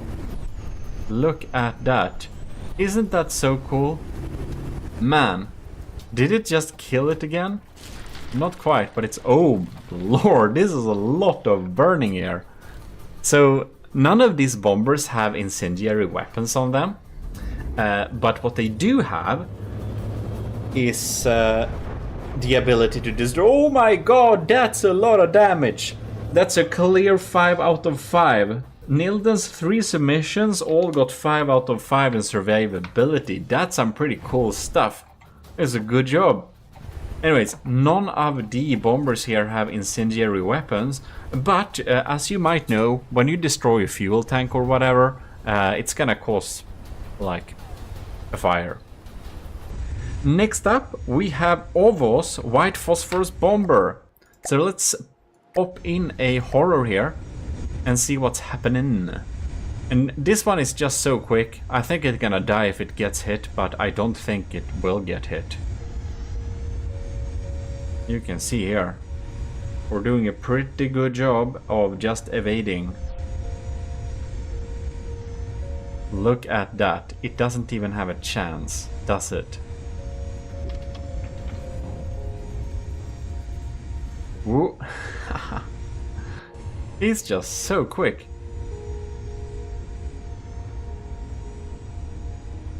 If it gets hit, however, I think this can end quickly. So it's really up to the agility and quickness of the White Phosphorus Bomber here, what score it's gonna get. Man.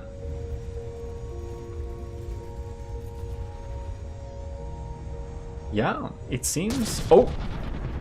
We fired, okay. I think we got hit, maybe. Maybe not. We didn't quite damage it, but man. Like, one wonders, how quick is this thing? Really fast. We measured the top speed and stuff before. I don't know if it was possibly under the efficiency or whatever. I don't remember what category. Watch the series. The series is online. You can just go and watch the previous episodes. If you haven't watched that, if you're new to the channel, I do recommend it. The entire series. It's nice. Some nice entertainment. Well, it's just so quick. It just doesn't really get hit very often at all. So we're gonna test this again, of course, but right now it's definitely a 5 out of 5 in survivability. Most planes have been much more survivable than I would have assumed. Alright, round 2.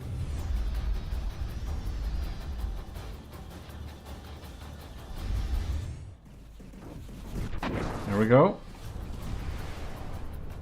We're trying to use those lasers, those missiles, not hitting them. Look at that. Sometime, here and there, the laser does score a hit, but it's not very often. And it's not often enough, that's for sure. It just doesn't know where to target. It's just too quick, man. Those lasers hit here and there, but man, this is a great design to evade. I was worried that like it would get hit by a laser one time and it would just insta-die, but that hasn't happened. It just gets hit so extremely rare that, I don't know, it like lost a block, I don't know, 2 maybe? Pretty cool. It doesn't cause the most damage to the horror though, but we're not even measuring that. We are measuring its survivability. And while it might not be the one that takes out the horror the quickest, man, it does indeed just stay alive and stay alive and stay alive. Staying alive, it does really well. And now we have reached a time limit where we can safely say that it's definitely a 5 out of 5 here. Right, so last for this little video we have Pizza Summoner's AS Sardalk. This beautiful little cram bomber. The horror is spawned and we're trying to evade it. Right, we're popping in here. We're staying pretty far away though.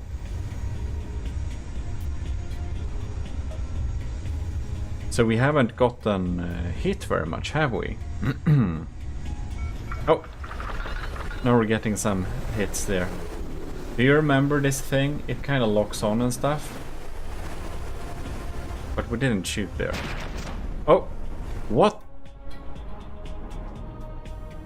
What did it do?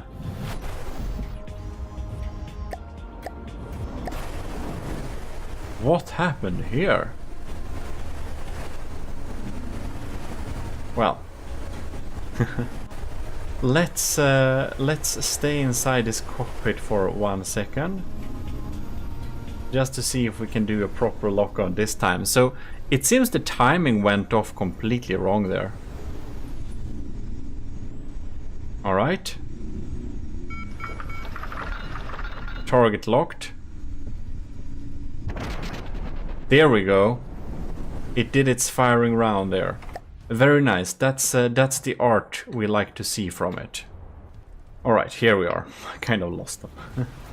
It was so far away. All right, so the timer is running. Blocks are popping down there. Missiles are missing out there. The horror is kind of damaged. The Sardalk is a bit damaged too, though.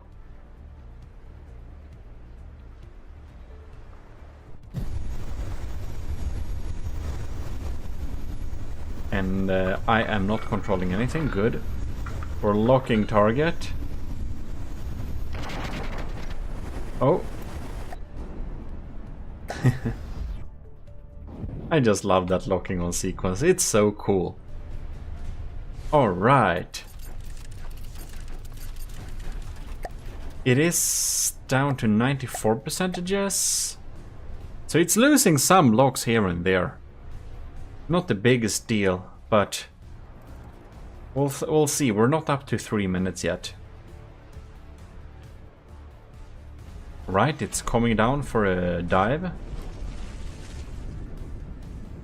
And when it's getting that close, it kind of gets... Oh, and those missiles just turned around. I don't know what the missiles are trying to do. So weird. They are just so weird. And we have some EMP missile or whatever there. They seem to not reach it. Let's see the health of this one here.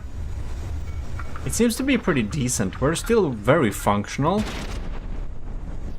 We're dealing damage.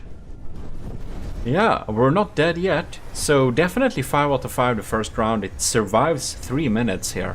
So we're gonna do another test round, of course. Alright, so here we go. Pizza Summoner Sardalk is getting shot at by lasers. The missiles missed there. Some of the missiles seem to... No, did they? No, they missed too. They're popping in here after it, but oh, that's just a lot of frags, but no damage dealt. Seems to be hitting pretty consequently there.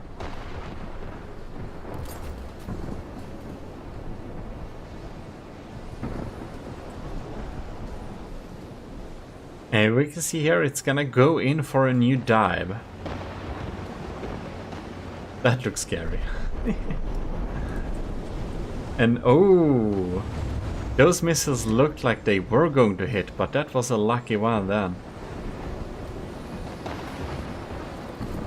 And oh, the EMP missiles pops in after it, and no, maybe it wasn't that missile, but it was quick, so quick they couldn't catch him. All right. It seems to be surviving pretty well this time around as well. So it actually looks like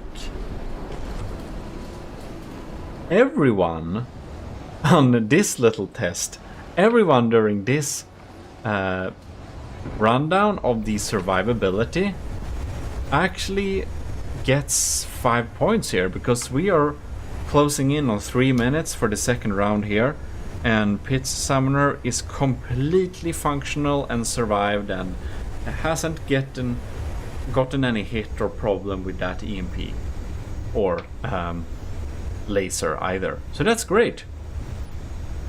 Very nice. Well, well, well. Very nice indeed. So 5 out of 5 for all the contestants in the well, second section. We're gonna be back next week with the third section. So huge thanks once again to the commissioned officers in the Army of GMODISM who are supporting us every month at Patreon.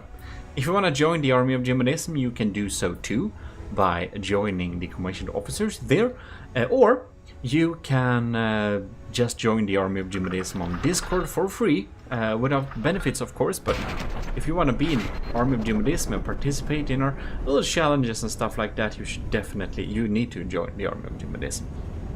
Instructions on that, I have a video of that, short video too, and it's on Patreon too.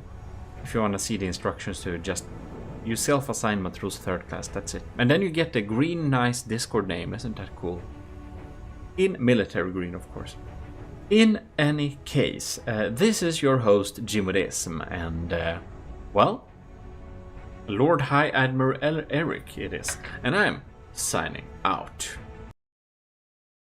Well, hello, this is Sneaky GMODISM, and we need to get back into the trials before our enemies detect us, because we need to be very quick with deciding which bombers we need, because we need to be able to bomb the enemies, doesn't we?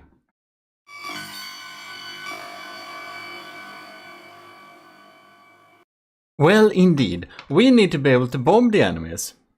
And we still haven't properly actually decided which of the bombers will be the winners. Since recently or whatever, I decided we'll have several winners, because I realized this.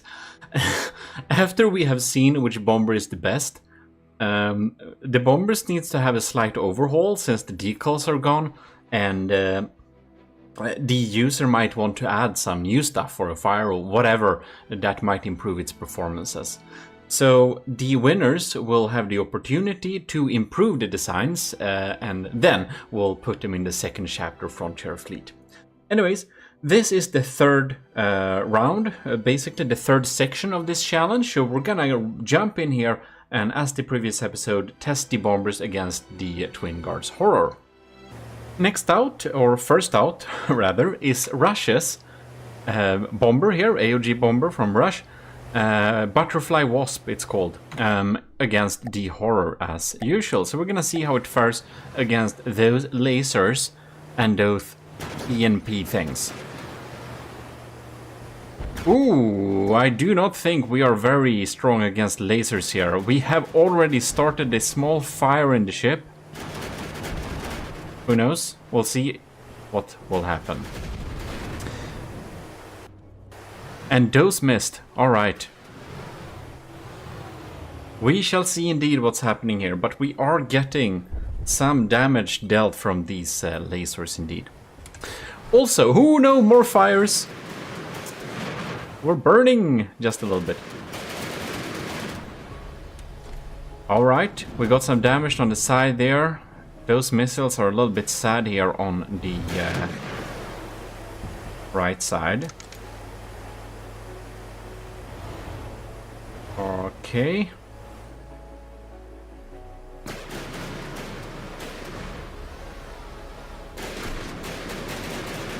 And there we can see, alright.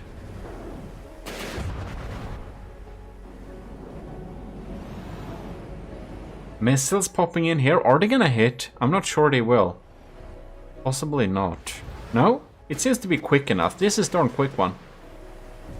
Also, one thing I do want to say is huge thanks to all the commissioned officers in the army of GMODIST. Namely, Admiral Scooberox, Commodore Owen, our lieutenants Antor, Cravey, Parbaguri and Vincent Veritas. You're supporting us every month and it helps a lot. What won't help is more lasers to this thing, because we kinda died. Alright, it did not survive 3 minutes. That is for sure. We're gonna do a rerun for this battle, or this thing, and we're gonna see what's up. Whoops. Forgetting the VSAD. And this looks not completely disabled, so yeah, it didn't seem like it almost killed it either. Alright. Here we are at the horror. Loading those shots.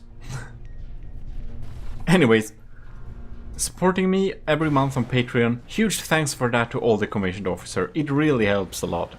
And if you want to support the channel but you don't like Patreon or whatever, you can join the ministry on GMODIST on 4th Wall. We also have just YouTube memberships, which is the ECCLESIARCHY of GMODIST. You can just below beside the subscription button if you want to support the channel that way.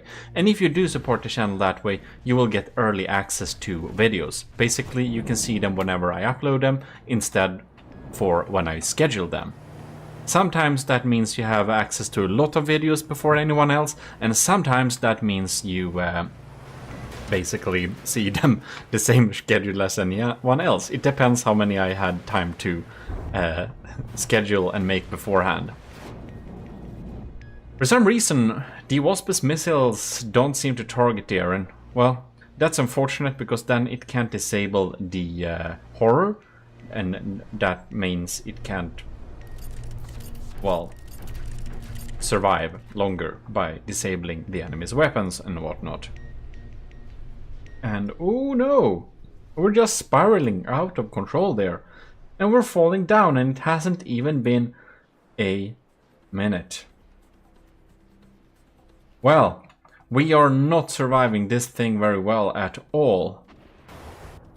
That is unfortunate. Well, the Butterfly Wasp's survivability against the tested EMP missile and laser combo is not very successful here.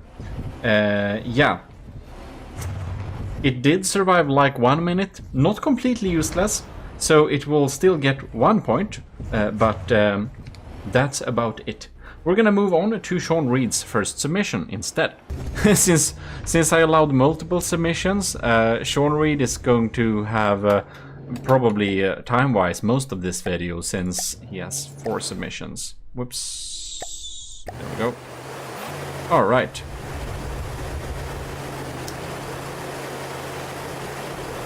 And there we go. Up in the air. Getting targeted by some lasers. Oh, I need to reset the timer. Anyways, I'll add 10 seconds. Oh no! Oh no! We caught fire! Oh no! I don't know if the fire or the EMP got us, but man, that just died. Well, I think we'll need to try that again. Alright, Daggery, let's go. Horror spawn. Alright. Okay, let's tune in here. What's happening up here? Oh! Oh no! It caught fire! Oh, the rubber is so flammable! Oh no! Did we get hit by some EMP thing? It just dies, man! Oh no, Rel! It dies. No. It just automatically. It just dies. It just dies. This is. This has some not very good survivability things. Okay. We'll just see that one time more. So it gets like zapped with a laser, right? And then it starts to burn.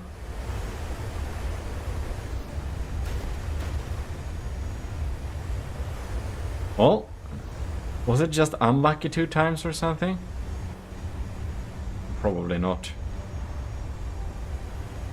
I'm just like curious. What happened? It does have like some heavy armor on the top too.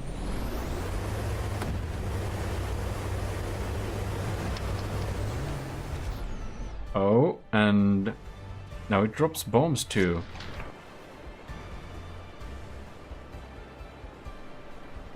Right. That is some damage. It did something. Ooh. The fire has been turned against the enemy instead. I do think it has some detection issues now. Or it's... oh no, it's actually completely hollowed out. Alright, so the dagger is mostly completely useless. The first 2 rounds it just died. That would have amounted to 0 point. But this little last, I just tested it like just 1 time more. Just to see what even happened. Maybe it was just unlucky the first 2 times. I'm not sure, but in the end it's gonna get a 2 in score. Because, you know, that went pretty well that last time. So it's hard to say. Maybe almost a 1. I was maybe thinking 2. No, I'm like maybe I was thinking 1, but I gave it a 2 since this last little thing here. It's very subjective. And sometimes I feel like the order of testing ships does matter a little bit, since the first ship, like Ad Necrias, will automatically be some type of standard, since I always do the Ad Necrias ships first in this list. So it kind of benchmarks it a little bit. Anyways, this is Sean Reed's second submission, the Sunspot. So we're gonna see how we're faring here.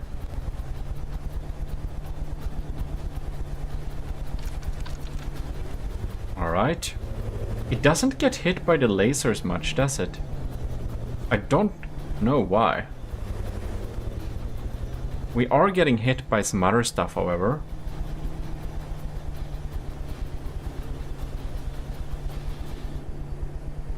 But I really wonder what happened with a laser. Did we, like, with some type of luck, just disable the lasers? What happened?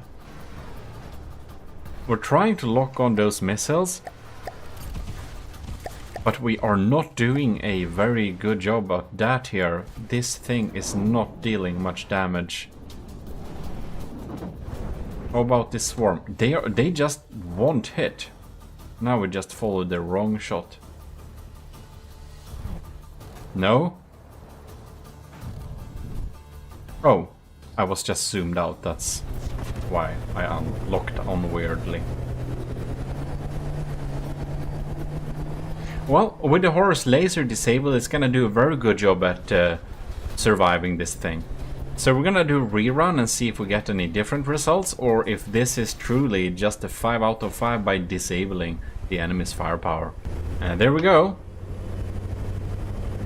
Same thing again. Now this thing seems to have some resiliency against those lasers, but those lasers are now seriously aiming for some important things. Oh, Man, it looks like it disabled the lasers just like that once more. No, they're still alive. I almost thought it's an expert laser disabler. Those applique panel seems to be do a pretty decent job at keeping this thing alive.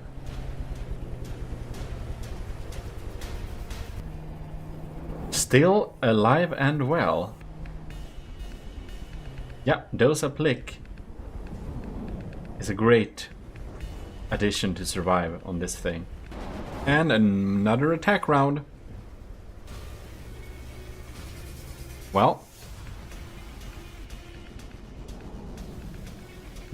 we got some missiles after us here, but oh, we are doing some good evasive maneuvers. It just can't keep locked on to the sunspot at all.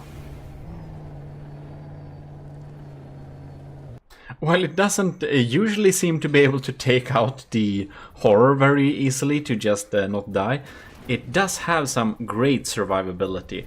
And after several minutes, it's not much damaged, like at all. So that's some pretty good results.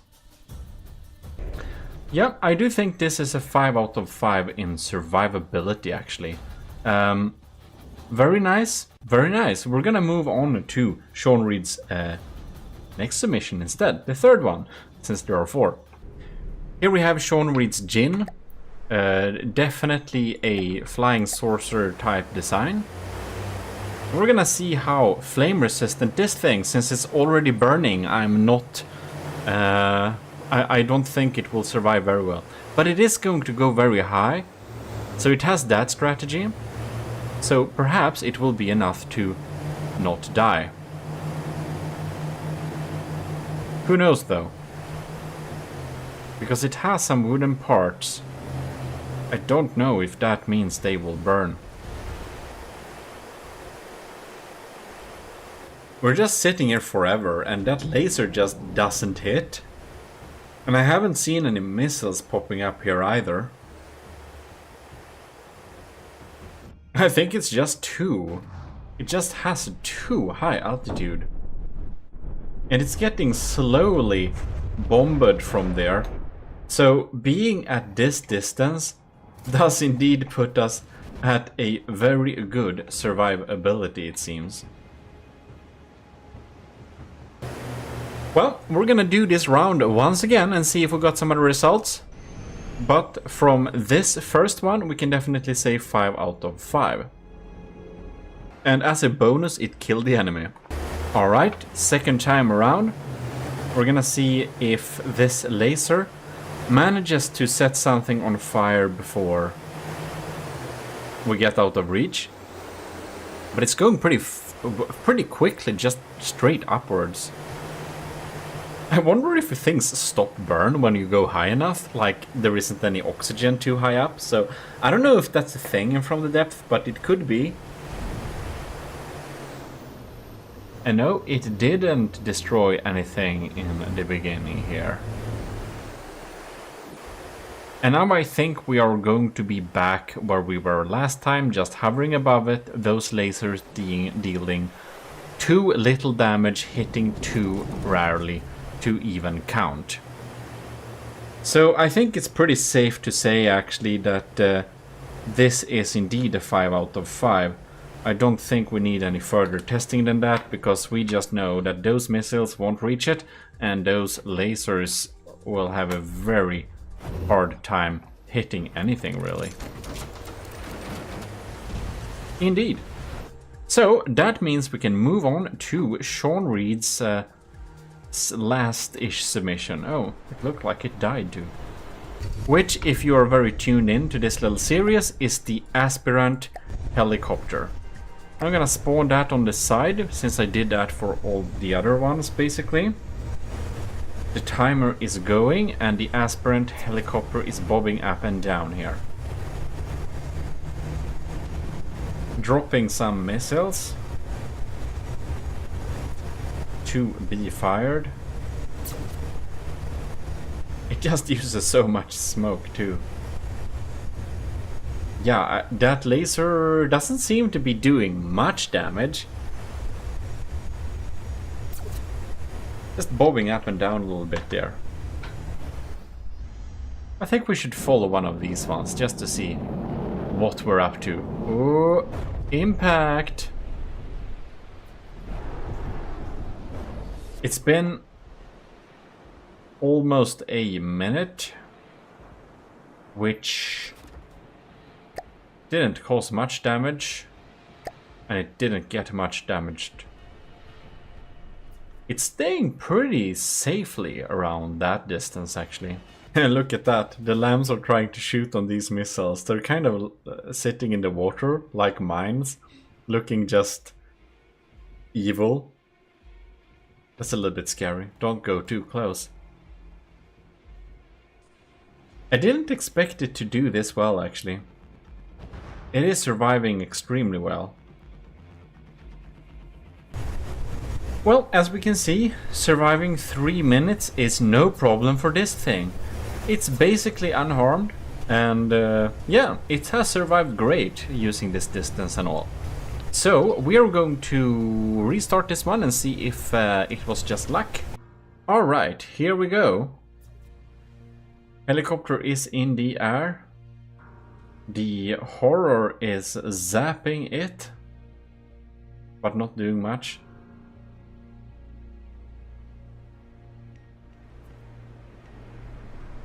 Look at that.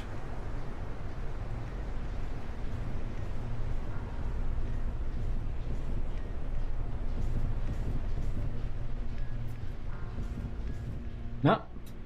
I think we're going to get the same results, but we're gonna chill here for a bit, of course. So far, so good. Ah. And it's just ominously sailing down against the enemy. Is this not gonna activate? No? Wonder what happened with that bomb.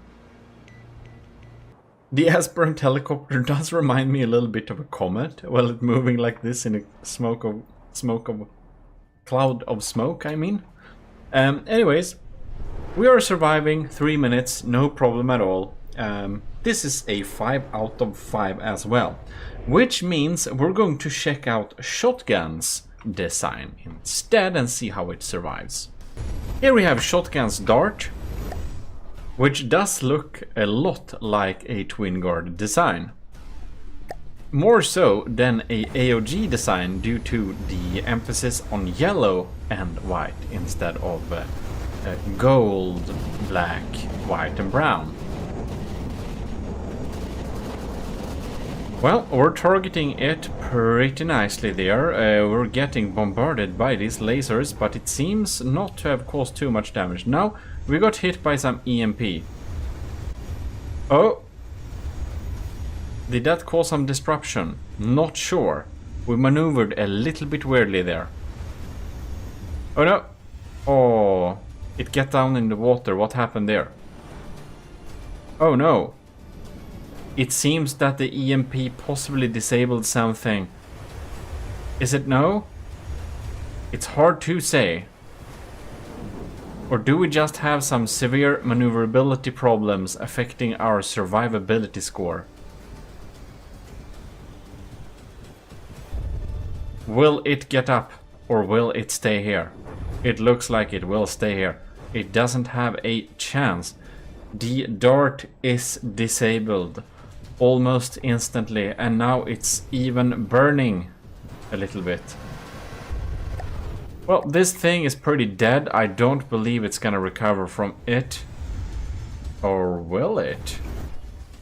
Tensions are rising, but seriously, I don't see how this, like, can... I wasn't close, right? I was worried I was repairing this thing. Well. No, I'm at the bottom of the sea, so it's okay. Let's do it all over. The horror is a lazen. Dart is spawned. Or machine gunning and shooting stuff. The laser is definitely trying to laser. Oh no. We got EMP'd. Something died. I think the front cannon may have died. I'm not sure. Seems it took out some local weapon controller, possibly. Oh no! I wonder if it takes out a detection or something. Something seems to be janked while we get hit by that EMP missile. I'm not sure exactly why or what, but it doesn't take a long time for it. Like, if we repair this thing...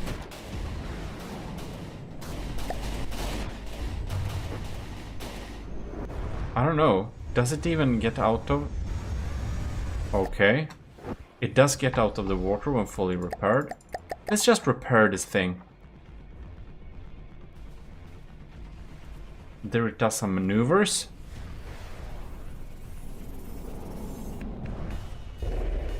And missiles are... Oh, they missed, kinda.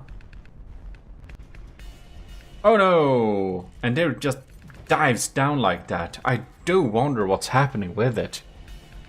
Well, it ain't good at surviving by maneuvering that, even if it's natural causes or if it's something getting sniped or EMP'd off, making the survivability pretty low. Like, it doesn't go and insta-die, so that's one good thing, but it's definitely not really surviving very well. I do believe this is 1 point in survivability in general. Is my assessment from this, since it early tries to die so quick. Since now we can see it kinda ish survive a little bit, but it doesn't look like it has much life left in it, does it? It's kinda semi out of control too now, when we just prepared it like that.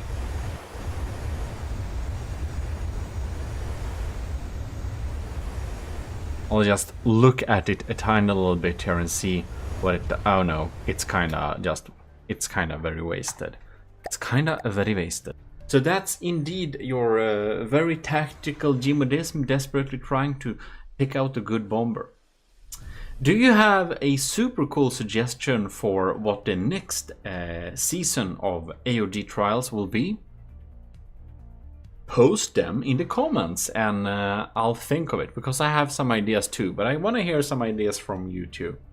In any case, if you haven't subscribed yet, you should totally do that. And with that said, I'll say thanks a lot for watching. Do subscribe to the channel and join it too if you want to get some early videos access and stuff like that. In any case, this is your host, GMODISM. Eric, your Lord High Admiral, and we are very much signing out sneakily like this. Well, hello, it's your Lord High Admiral Eric here of GMODISM, and we are going to check some Army of GMODISM submissions, namely the bombers in our little trials. So let's just dive into it and look at the fourth and last of these survivability challenges, which I think will be very cool.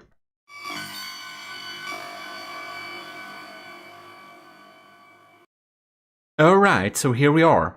And we are going to continue with the Scuvimations Army of GMODism B1 3-wall. So the first two submissions will be Scuvimations. So that's gonna be pretty cool. Just gonna make sure that I didn't spawn in the share. Good. Then we can start in with spawning in the Horror, which is the ship we're testing it against. It's technically a ship, but it's a mecha thing. So,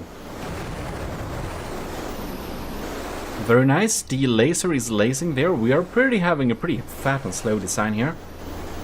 So we're gonna get hit by probably anything the Horror throws at us, but we're pretty thick and strong as well, so I don't really think we will be having too much trouble with these lasers. The only thing that could cause some issues if we have some EMP susceptibility and those EMP missiles will kind of mess it up for us. Who knows? In any case, I want to say, oh, bam, that's a good hit. But we're looking at the survivability, of course. I just want to say huge thanks to the commissioned officers in the Army of GMODIST who are supporting the channel every month. Admiral Scubarox, Commodore Owen, and our lieutenants Anto, Cravey, Parvag Reed, and Vincent Veritas. Also, big thanks to our cadets. If you're a cadet, you can have a lot of benefits too for $1 a month. So we have a bunch of cadets. I think like 5. So that's super cool. In any case, you can also join the Army of GMODIST by self-assigning Matros 3rd class if you want to be a regular enlisted in the Army of GMODIST. Very nice. So we are surviving this laser pretty good so far. I do think we are going to reach the 3-minute mark without much damage for the 3-wall actually, but we'll see, we'll see. Results have surprised me before as well. One thing that you also should be very aware of is that you can join the channel down below. If you want to join the channel, you get early access to the videos when I release them, which is pretty nice too. Yes, let's see here. Okay, I almost thought we got EMP dead or whatever, but it seems that the firepower of the 3-well just takes out the horror so fast we kinda don't have to worry to get shot much at all.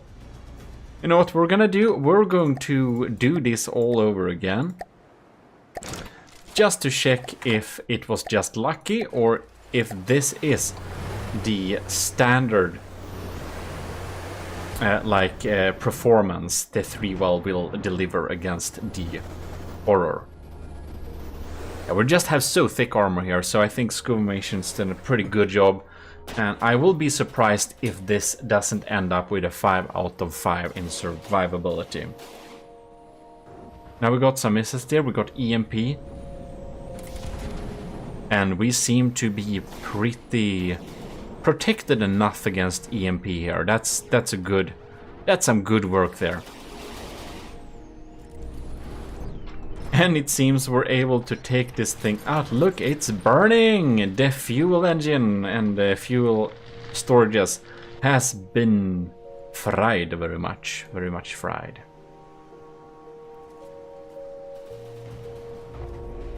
Alright. Yeah, okay. That just so quick. Yeah, very nice. Good job. Super good job, Scuvimation. That's a 5 out of 5. Let's check out your second submission and see what that holds in its bay or whatever. This is of course one of my favorite designs. The Pigeon. It's notoriously not very good. But it's pretty meaty, so I wonder if it will get some decent survivability score anyways. I know Scuvimation gets very sad when this thing gets any type of point. But we'll see. It's full of wood, so maybe it just burns down if the laser hits the wooden parts at any point.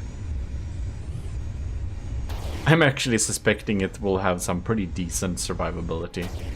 Oh, look at that. The front has started to burn. This will be very interesting, since it's moving with a speed as well. The fire is, I think it like burns faster.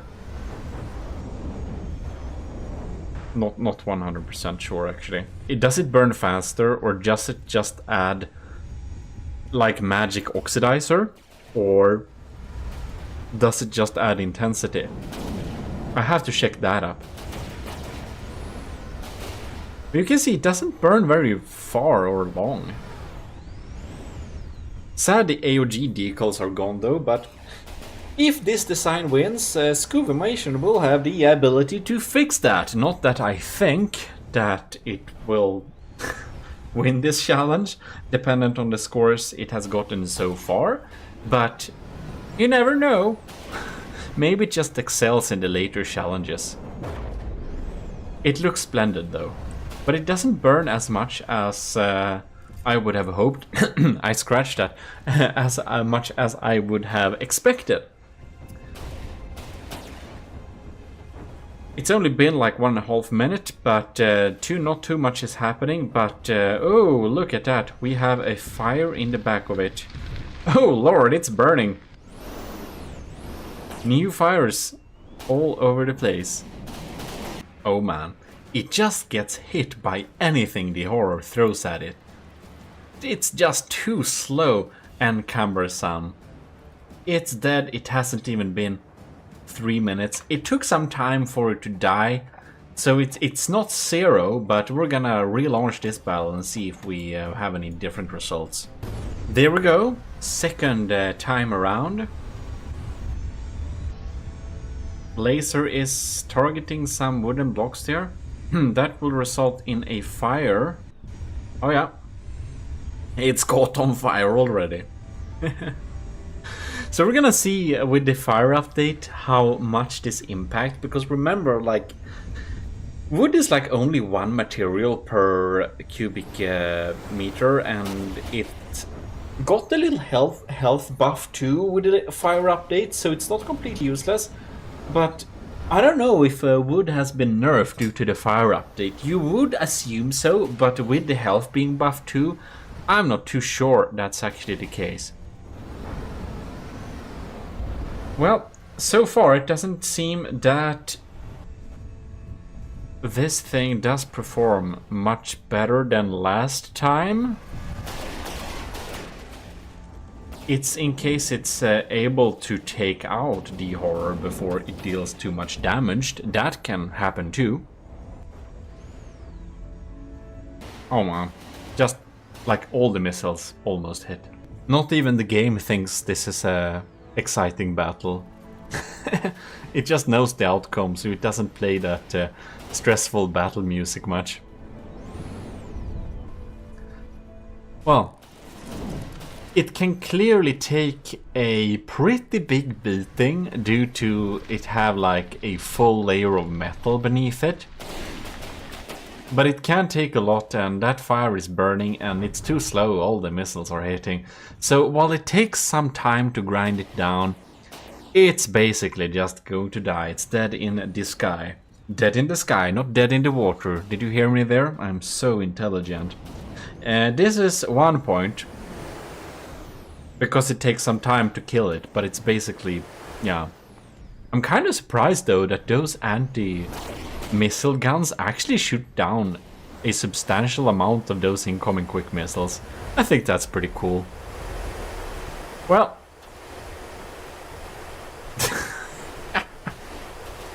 are we trying to ram him? No! Well, that would have been a fun thing. Well, fun it was, but 1 point it also was. Now we're gonna look at American's plane.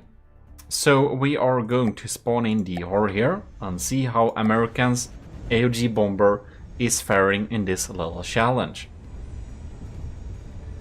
Man, I do think this will be pretty weak against lasers, but I'm not sure. Since it has a lot of rubber and wing parts, the laser should ignite this thing, and I would suspect this thing is just gonna burn down. We're gonna see though, maybe it just evades so quickly it will never get hit. That's possible too. Sneakily firing some missiles there. Those lasers doesn't hit very much, do they? And at this distance they don't seem to be able to destroy a block, so there is no way it actually causes a fire. That is quite a thing. I wouldn't have expected it. It seems to be surviving pretty well, actually.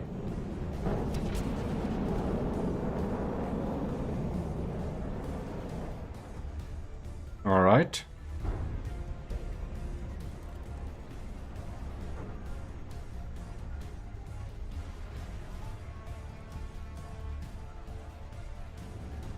I'm just waiting for the laser to hit, and it doesn't happen. Well, that's a good job. American is doing a good job at making this thing not die. Oh, now we got hit by some missiles, didn't we? Repair bots are out. I just love that these steering fins in the back doesn't get set on fire though.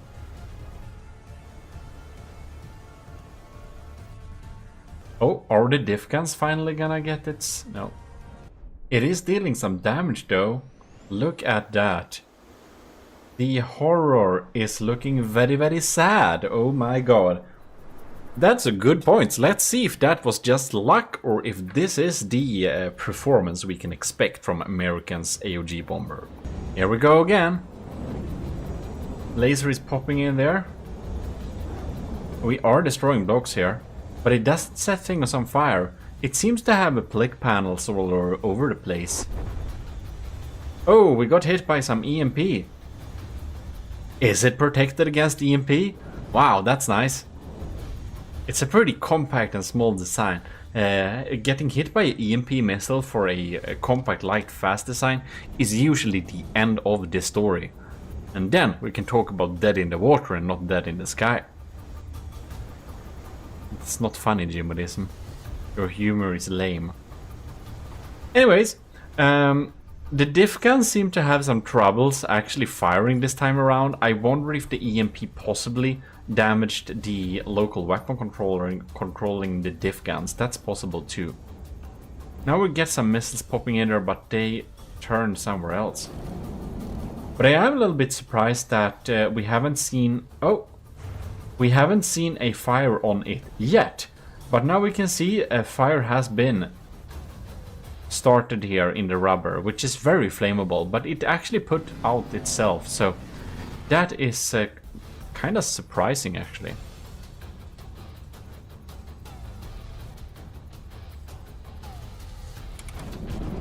And now the horror is getting great chances of lacing this thing, but it doesn't do enough damage. It has more health than you might expect, this AOG bomber. Very impressive indeed. Well, it seems to be pretty well adapted for this. Since the placement of the rubber is as it is. Oh, the diff guns do work. Anyways, it doesn't really like spread too far. And it has some repairability, so it's not really a problem actually. That means American gets 5 out of 5 for this little sub-challenge. Good job! We're gonna move on to the cringe first submission. And I always have to check this. This is the MB4. The names on them are kinda ish similar, so I just mix them up all the time. Alright, so the MB4. Let's go. The laser is lasing here. Our little gun is gunning, and we have some wooden parts. No, we don't have some wooden parts. This is just metal. The bombing little bay is opening up, and the bombs are falling down like that, which the LAM system is trying to deal with. All right. The missiles? Oh, we are getting pretty hit by the missiles there, are we not? But so far it seems it does a decent job at staying alive actually. This bombing bay is probably a good addition, since a lot of the other designs had its missile units destroyed. But this only opens up when we have bombs, so a stray laser shot won't damage or kill one of the bombs at all. So that's actually pretty impressive. However, we have lost one engine and one propeller. I'm actually a little bit surprised we can fly decently well, but that is thanks to the jets here. Man, that's something I should have seen, or for the... Man, that's a... Wow. Cringe! This is extra points. Can we just take a moment and appreciate... On the right wing, we have the jets. They are fully active. And on the left wing, we have the propeller still alive. This means that it can provide, like, even thrust, even if one of the propellers has been taken. I wonder if this is actually calculated and thought out to be the case, because this is genius. You can see it still has air superiority and maneuver in the sky. That is pretty cool. Yeah, this little bombing flap lucka in English is anyways protecting the missiles, and we have a little backup system being able to use just jets here to even it out. That's absolutely fantastic, and it was even able to take it out and survive 3 minutes. So, Cringe's MB4 definitely gets 5 out of 5 in case it does the same thing the next time we check it, which is now. Spawn one, a new one. Let's see what we're doing this time around.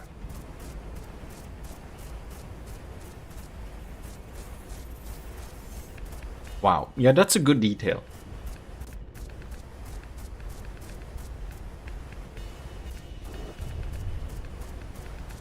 Got hit by some EMP, but seems we are decently safe against EMP. So that's nice. Alright.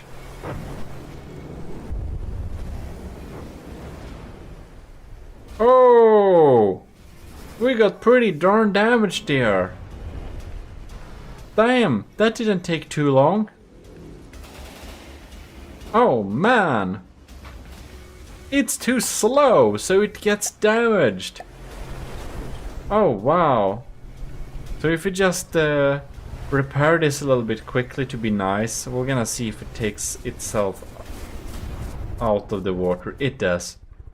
But man, that was so unfortunate. It was almost getting a 5 out of 5, but with that fail, we just died pretty quickly there. That's like more 2, 3 out of 5.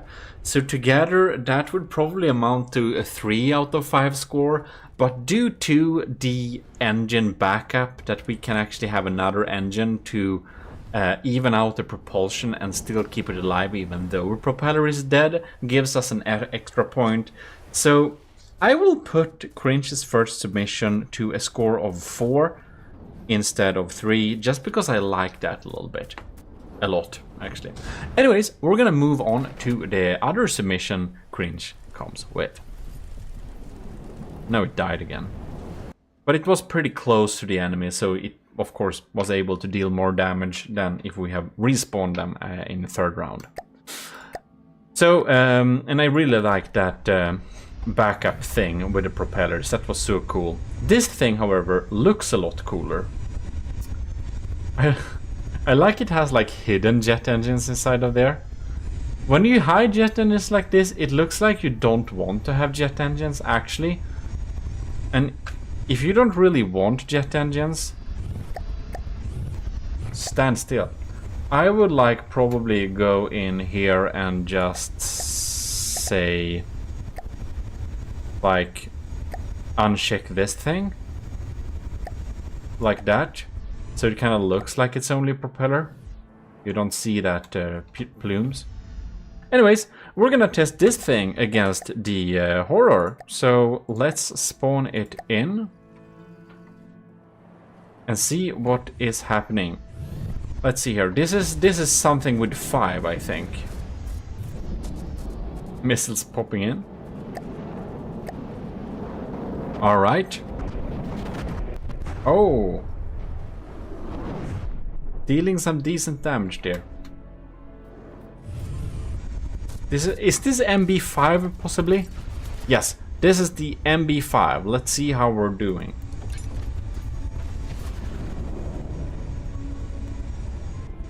Oh, it seems to deal a lot of damage to the horror, so we're disabling that way. Man, that's some efficient firepower. What happened? Well, I guess we'll have to check if this is just luck, because now the MB5 is performing a 5 out of 5 the first round here, disabling the enemy as quick as that, but it could have been luck too, so let's just check this out again. Alright, second round incoming here. We're keeping a pretty high speed and pretty far distance, so the laser doesn't cause too much trouble. That was a good evasion of the missiles too. Cringe has gotten a pretty cool shaping on this design. I really like this one.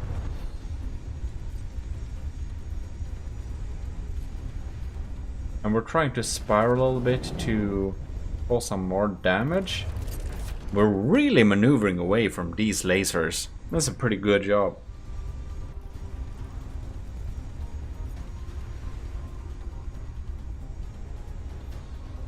And no. Lasers are popping in again. And now I don't know where they're aiming.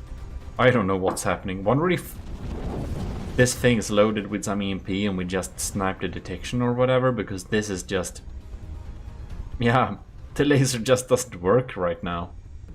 Now we have maneuvered to space though. I'm wondering what's happening. And now the laser does hit. This is weird. I'm almost suspecting that our control surfaces are damaged or something. I think we'll need to look at this a third time, because now we're just basically out of control. We're like doing some damage, but it's obvious we have trouble controlling this unit. Alright, here we go. MB5 coming at it again.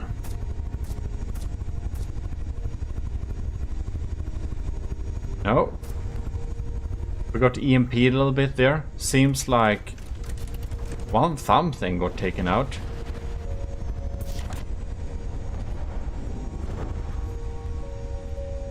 The laser seems to have trouble hitting us this time too. No. Somewhat. And we are maneuvering a little higher again, but seems like we're surviving pretty well so far. I don't know if it's damaged or something, but it's just circling around up here, like never getting hit. We've been here for like a minute. Well, we're scoring pretty high in survivability, I'll give it that. So, yeah. We aren't getting hit by those lasers very often at all.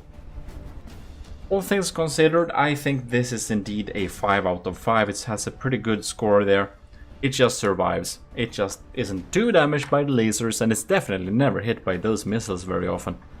And if it was hit by those EMP, it didn't do much damage either. That's great. So we're gonna move on to the last contestant, which is our Captain Y, or MIA Captain Y. Unfortunately, a lot of the decals which this was decorated with is gone, like the ominous face down there. But that is because, again, as I said, the issues with using Discord as a image hosting server, that doesn't work anymore. Anyways, we're gonna see what our MIA Captain Y's design can survive the horror here. So we're gonna pop in the horror here. And the 409 doesn't have too much firepower, but I do suspect it has a decent amount of bulk. And it's possible too that a lot is just mimics actually. And we're gonna see that on how the fires are spreading, if they are. Because, of course, now we have fire in this game, which means that it can cause some trouble to some of the bombers. Oh man, no, the missiles just turned away. Well, as said, we don't know how much is mimics on this thing, so it's a little bit interesting to see if it's gonna cause fires here and there or really not. Using these, what is it called? Applique blocks, as we can see here, as kind of decorations. Just looks so cool. Alright. We have a mix of alloy and metal on it. And some of those missiles are indeed hitting it, but it's been more than a minute without much damage. The laser is getting a damage streak here, and here we could see some EMP damage creeping in. Oh no. Oh no. 409 down. Oh, are we doing like the fly fish I built before, like a diving maneuver? And that's a great way to put out any potential fires. I'll give it that.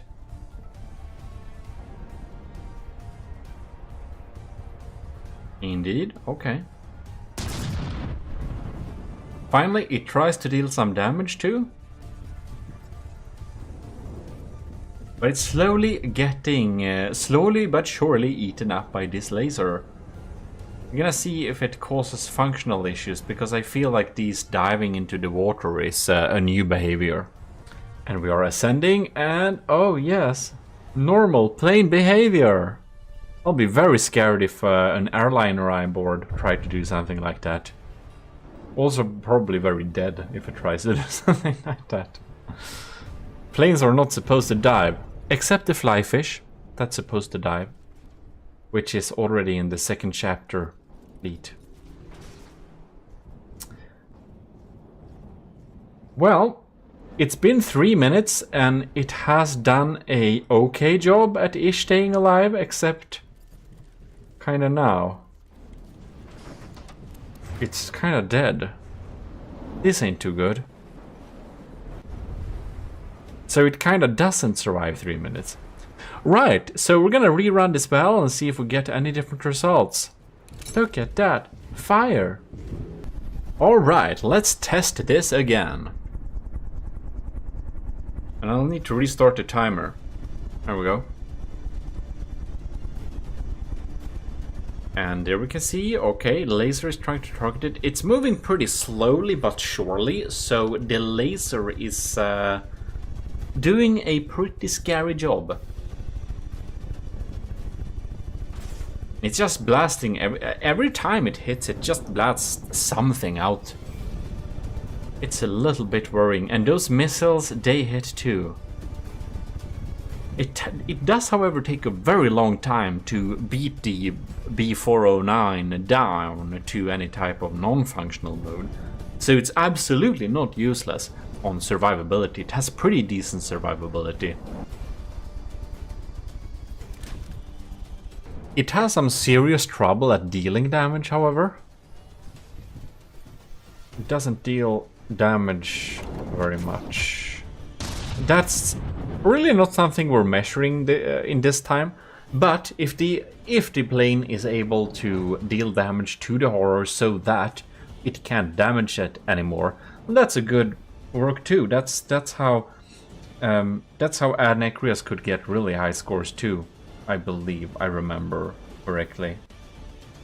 Not totally sure, but that's definitely how the Invader got that high score. Well, it's crashing down here again, and it took kind of 2 minutes this time. So I will say that it takes a long time to beat this thing down to submission, but it's consequently does that. Which means that the score of this thing's survivability isn't great. I think what it ends up at, or it is good, but it's not great. Like, it does survive for a pretty long time, but the end score ends up being 4 and not 3, because after all, it took kind of 3 minutes. It kind of succeeded the first time around. It beat the 3-minute mark, but just barely. And now this time, it's at 2.5 minutes before it crashed down in the water. So it does survive kind of long, but it's definitely not a 5 out of 5. So I'll give it a score in the end point. And there we have it. That is the survivability. We have done 4 parts of the survivability, and we're gonna continue next time with checking flights, where many of the ships together will fight a specific craft. So that's gonna be very fun indeed. And after that, we're gonna test it with a squadron, so even more of them. And it's gonna be pretty cool, I think. In any case, I hope you enjoyed this, and if you did, you need to leave a like on this video, and you should definitely subscribe if you haven't already. If you want early access to some of the videos, join the channel and be a member of the ECCLESIARCHY of GMODISM. And if you want to be a member of the commissioned officers in the army of GMODISM, Patreon is your friend. Otherwise, just self-assign Matros 3rd class in the Discord and you are enlisted in the army of GMODISM as a regular soldier and can participate in the this thing's Season 2. AOG Trials Season 2. This is Season 1, which has been drawn out a little bit in time, but whatever. We're back, which is good. This is your Lord High Admiral Eric, and we are very much signing out. GMODIST. Ladies and gentlemen, we are very welcome back to From the Depth. Here we are at the beautiful office. We're gonna take a safe sip from this ammo. Anyways, today we're gonna continue the fight between your bombers and the Deepwater Guard crossbows. As you already know the rules, this is the last final challenge that will be deciding if your craft will be the winner or not the winner. And we have a very interesting way to deal with the list. It doesn't make sense, but I guess it kind of works. It's not the usual order, which makes it a little bit more fun and less predictable. So let's dive into the game. And if that wasn't very obvious, if you want to support the channel, you can actually buy these bottles. Anyways, what we're going to get into now is Scovimation's 3-wall. This beautiful craft, which is built to be good and should not be confused with the Scovimation's Pigeon, which is not made to be good. Anyways, it has a cost of 31,000, which make it so we can have 3 of them in combat to face the crossbones. Alright, and there we have it. A crossbones has been spawned 3,500 meters away, which I do remember was the thing we had in the previous videos. Yes, there was only one video of a flight left. And if you're wondering what the hell is a flight? Well, a flight is a unit of aircrafts, which is less than a squadron. So this game might have you believe that the squadron is like 4 planes or something. That's too few. It's too few to be a squadron. If it's only like a couple 2-6 planes or something like that, it is called a flight. So I did my Wikipedia research before deciding what to call this last challenge, and I did seriously consider to having a squadron facing a even more expensive and big craft, but that would be a bit too many planes in the air. Oh man, poor thing. That would lag some bits too. Okay, here we have the, oh no. So those crams aren't having a really big health. And oh no, of course they're doing better than the Pigeon. But it's quite unfortunate that the Crossbones AA is pretty reasonably good to take out those crams. And the crams that is fired from the Crossbones, they are timed fused. They are accurate enough to do some damage to our poor contestants. Well, this will be kind of interesting to see what's gonna happen there. Alright, so none of them has went down yet.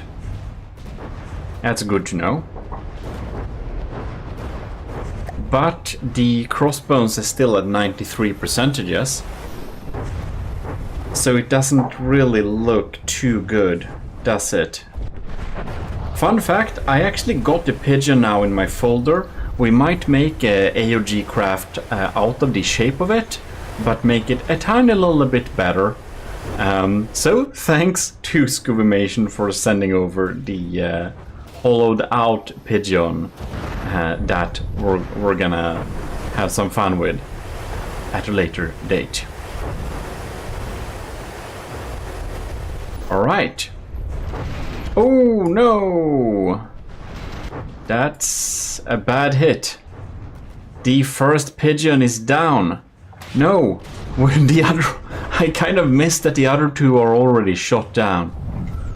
Well, the 3 pigeons are down. We'll have to send in the next wave here.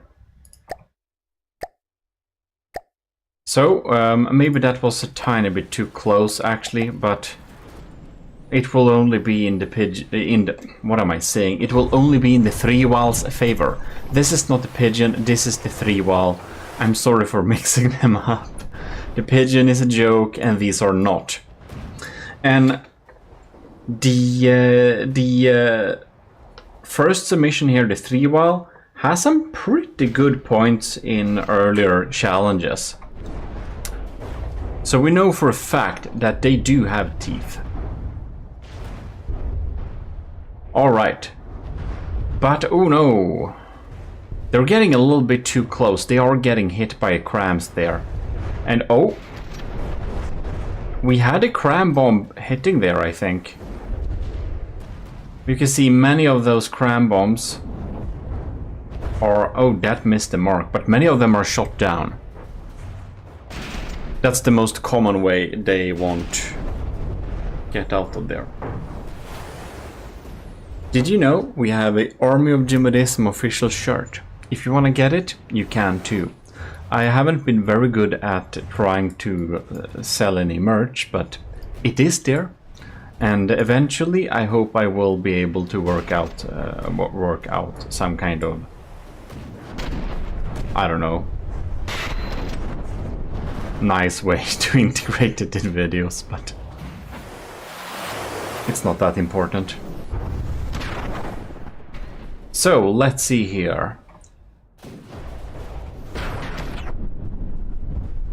Damn, that was a really bad hit. Oh no.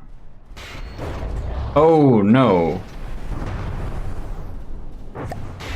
Crossbones is at 84%.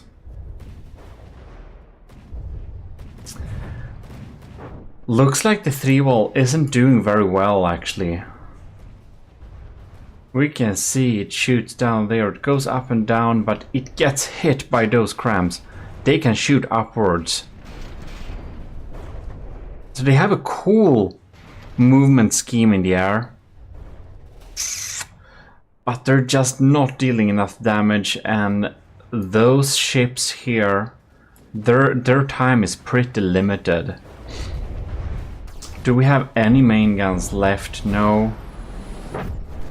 Those frontal diff guns are not doing much either. Whoa, why am I locking on to some weird stuff there? That's a really bad hit. We caught fire here too. And that one is down as well. This one seems to have no way to battle, so I think the only right way is to go back at least 2,000 meters and load in the 3rd wave here. So I do strongly believe that Scuvimation may have had a little bit higher hopes for the 3-wall, but it seems it was not able to deliver too well in this challenge here. But of course, the last wave needs to say its piece first before we can even think about setting any score. Machine guns are machining, projectile avoidance has acted, but was it just me or did it just not shoot their diff guns? I didn't see them firing at all.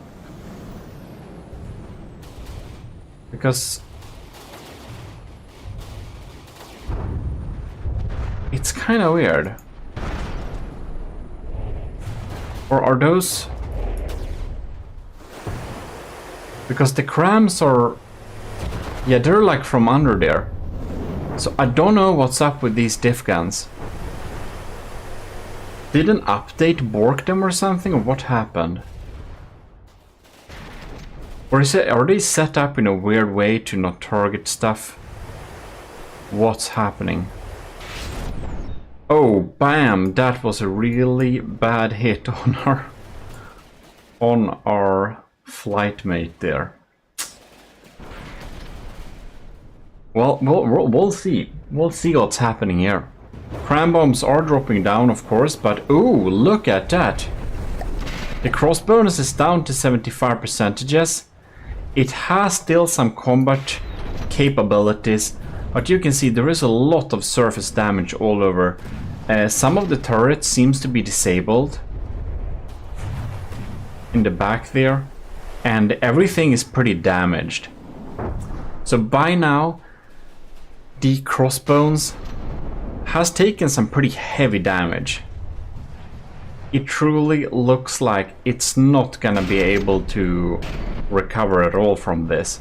But the question is if the third wave will be able to defeat the crossbones or not.